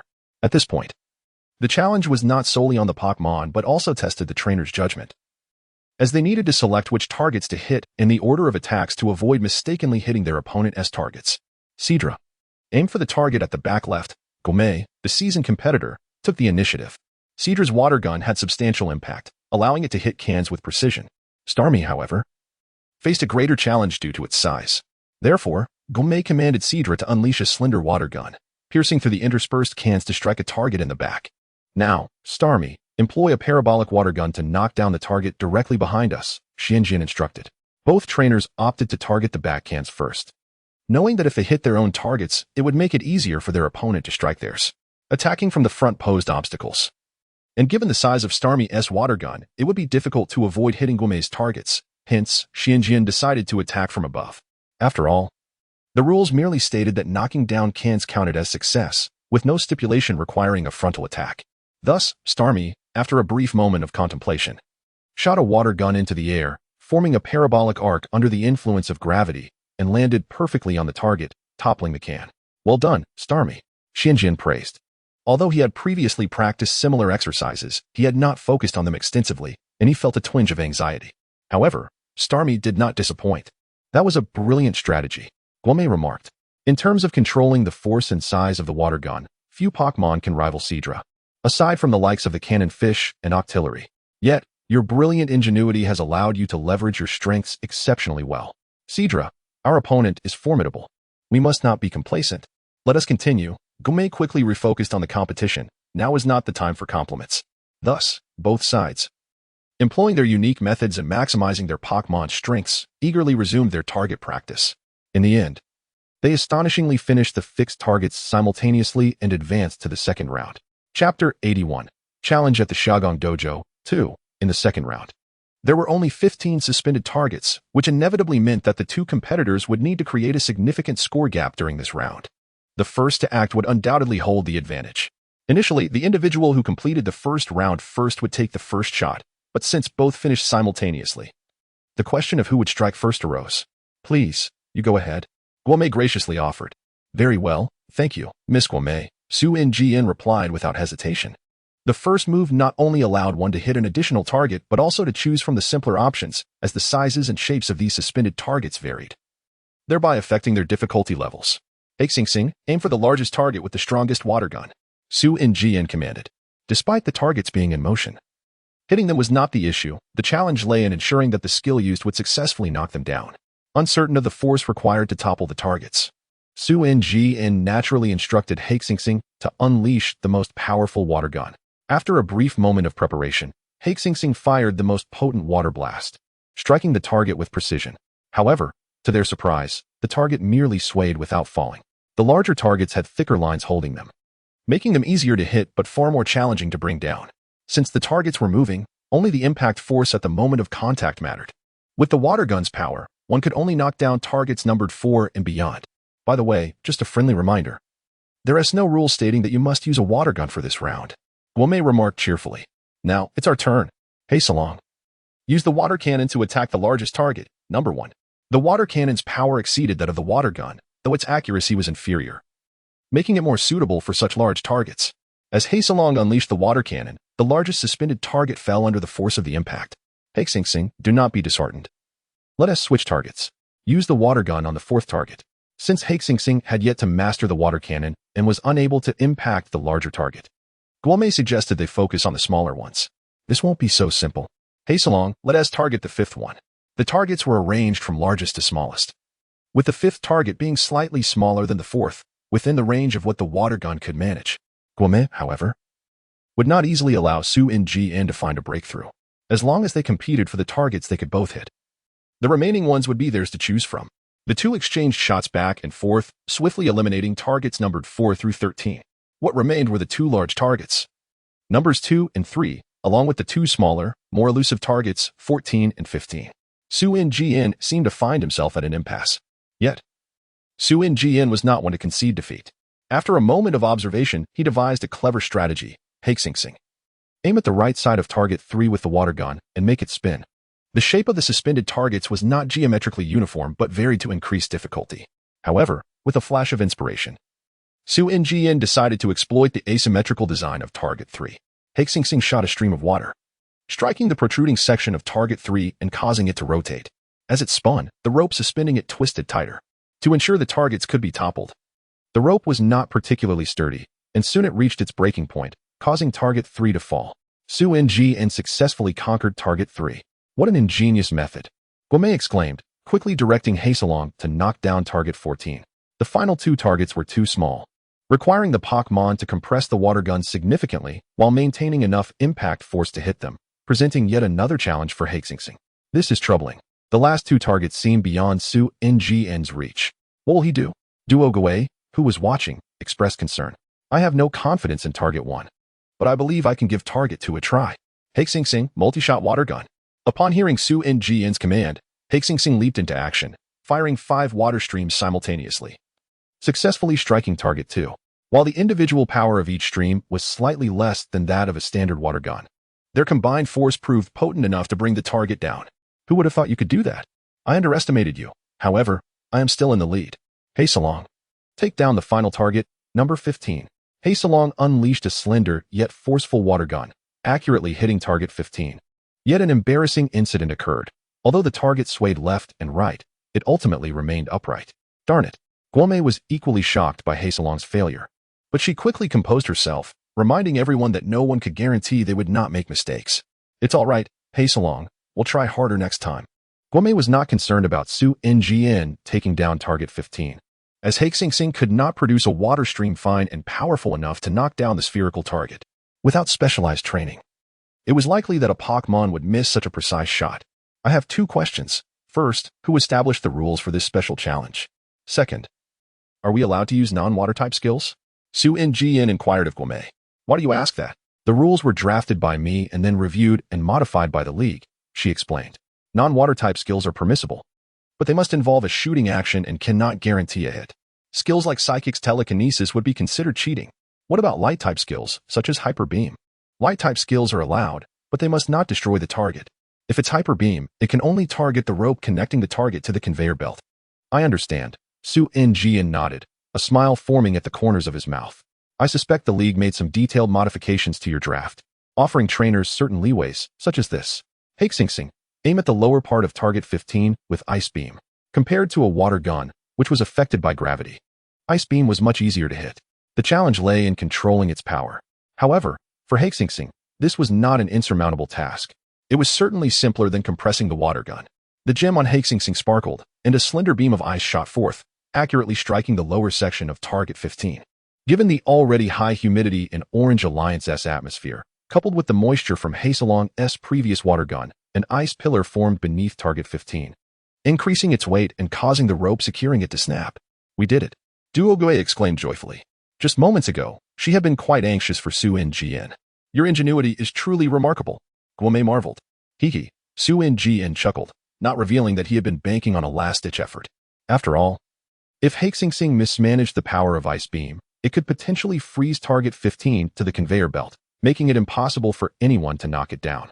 After the second round, Su In led by 4 points as they proceeded into the third round, the balloon popping segment. This round would test the rapid-fire capabilities of their Pokémon. The goal was to pop as many balloons as possible before they were completely destroyed or soared too high to hit. Once both sides were ready, all the hydrogen balloons were released simultaneously, and Sing and Haselong began their assault. In terms of shooting speed, Haselong was undoubtedly superior. Its slender beak acted like a pneumatic gun, more suited for rapid-fire skills. It swiftly unleashed a barrage of powerful water blasts, quickly popping balloon after balloon. However, Sing was not to be outdone. Although it could not match Haselong's rapid-fire capability, it could simultaneously employ 5 water guns, achieving a rate of balloon destruction comparable to Haselong. The streams of water from both competitors mingled in the air after bursting the balloons, falling like raindrops and creating a rainbow in the sunlight. Ultimately, every single balloon was destroyed, with none remaining unscathed. As the third round of competition concluded, the results were swiftly tabulated. In the final round, Guomei exhibited superior skill, having destroyed 2 more balloons than Xianjian. However, due to Xianjian hitting 1 additional target in the second round, the final scores were ultimately equal. The first round of the shooting contest ended in a tie. "You performed admirably. Do keep up the good work," Guomei remarked to Xianjian. "I shall, Miss Guomei. Just wait and see." Chapter 82. Challenging the Summer Dry Gym. 3. Special Challenge Match. Round 2. Pokémon Duel. Each participant deployed a Water-type Pokémon for battle, and the side that lost its combat capability would be compelled to send forth their next Pokémon. Ada, Guomei's younger brother, served as the referee for this round and addressed the competitors. "Just a bit more effort, Cedra." Guomei was the first to release her Pokéball, from which Cedra emerged and gracefully splashed into the pool. "This is going to be a challenge for Xianjian," Caesar remarked with a hint of schadenfreude. Xianjian possessed only 2 Water-type Pokémon. Although Gyarados was the stronger of the 2, he needed it for the upcoming water race. Engaging in a Pokémon battle could result in injuries that might affect its performance later. Given the words of Starmie, Xianjian felt uncertain about securing a victory. If he failed to win this round, even if he triumphed in the race, it would merely result in a draw. The time for accumulation is simply too brief. "I don't have enough Pokémon at my disposal." Duo Guei nodded in agreement with Caesar's assessment. "I suggested lending him my Dragonair, but he stubbornly refused, clinging to his pride. Otherwise, with Dragonair's strength, winning the water race would be a breeze. Besides the Summer Dry Gym match, this water racing event is practically useless. Are we to travel on Gyarados?" Xianjian pondered these thoughts and, after much deliberation, finally produced a Pokéball. "I entrust you with this, Starmie." He then released Starmie into the pool. With both competitors having selected their Pokémon, referee Ada declared, "Both trainers have confirmed their Pokémon. The challenger Xianjian will attack first. Prepare for the countdown. 3, 2, 1, begin." Starmie, use Minimize, recognizing the strength of the opponent. Xianjian opted for a defensive strategy rather than initiating an offensive maneuver. Starmie, being a soft-bodied creature rich in moisture, could expel water from its body to shrink in size, thereby reducing the opponent's accuracy. A stream of water emanated from Starmie, and its 5 tentacles intertwined, condensing its form to the size of a fist. Just as Starmie's transformation concluded, Cedra's water gun struck. Xianjian had previously experienced the speed and power of Cedra's water gun, but this time, Starmie's sudden change rendered the attack ineffective. "Starmie, sink to the bottom and then use Confusion," Xianjian commanded, confident that Cedra's water gun would be ineffective underwater. "You want to succeed, Cedra. Use Ink Spray," Guomei shouted her command, heeding her trainer's instruction. Cedra withstood the onslaught of confusion and released a torrent of ink into the water, darkening the pool instantly. Starmie, unable to endure the polluted water, abandoned its descent and leapt onto the floating platform. Cedra's ink not only contaminated the water but also possessed a degree of toxicity, often used in the wild to repel troublesome foes. Most water-type Pokémon, particularly those like Starmie with high water quality demands, found such pollution intolerable. "Cedra, use Dragon Pulse," Guomei commanded. "Starmie, use Bubble Beam." Xianjian, not underestimating the opponent's abilities, immediately ordered Starmie to counterattack. Starmie, with its gems shimmering, excelled at light-based techniques, even more so than water-type moves. Upon receiving Xianjian's command, it launched a multitude of bubble-like light spheres, expertly adjusting the power and angle to form a defensive barrier around itself, a skill it had mastered. Dragon Pulse collided with the protective barrier formed by Bubble Beam, resulting in a spectacular explosion of light spheres. However, Starmie quickly replenished the barrier, effectively blocking the Dragon Pulse attack. The impact created ripples across the surface of the pool, with Cedra standing firm and Starmie clinging tightly to the floating platform, both largely unscathed. "Cedra, dive below," Guomei commanded. "Starmie, be cautious of its underwater attacks." The pool's visibility had deteriorated due to Cedra's ink spray, leaving Starmie on the platform unable to discern Cedra's movements and at a disadvantage. During the Huahuan Gym match, Xianjian used water to create significant problems for his opponents. But today, the tables have turned. "Cedra, use water cannon from below the platform," Guomei commanded. The water had been thoroughly tainted by Cedra's ink.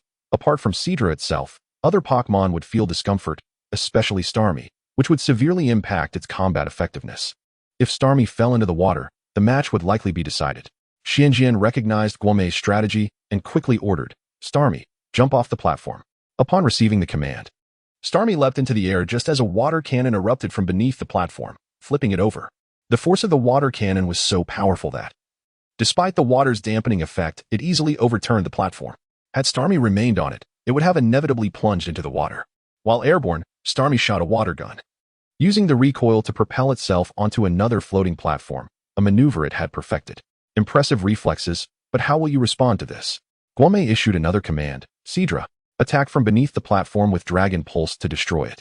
There were 3 platforms in total, and given Starmie's demonstrated agility, switching platforms would be relatively easy. Thus, direct destruction was deemed a more effective course of action. Seadra, upon receiving the command, swiftly executed Dragon Pulse against the platform. The fragile structure shattered instantly under the impact. As the attack originated from underwater, Starmie was powerless to intervene. After demolishing 2 platforms, Seadra paused to catch its breath. Using Dragon Pulse was taxing, and it required a moment of respite. What will you do now? Guame taunted Xianjian, who seemed at a loss. Seadra's assault on the platforms had emerged from below, leaving Starmie unable to thwart it. Now, only 1 platform remained. Should it be destroyed, victory would be all but assured. Your Seadra must be somewhat fatigued, no? Xianjian appeared unconcerned by the predicament, instead inquiring.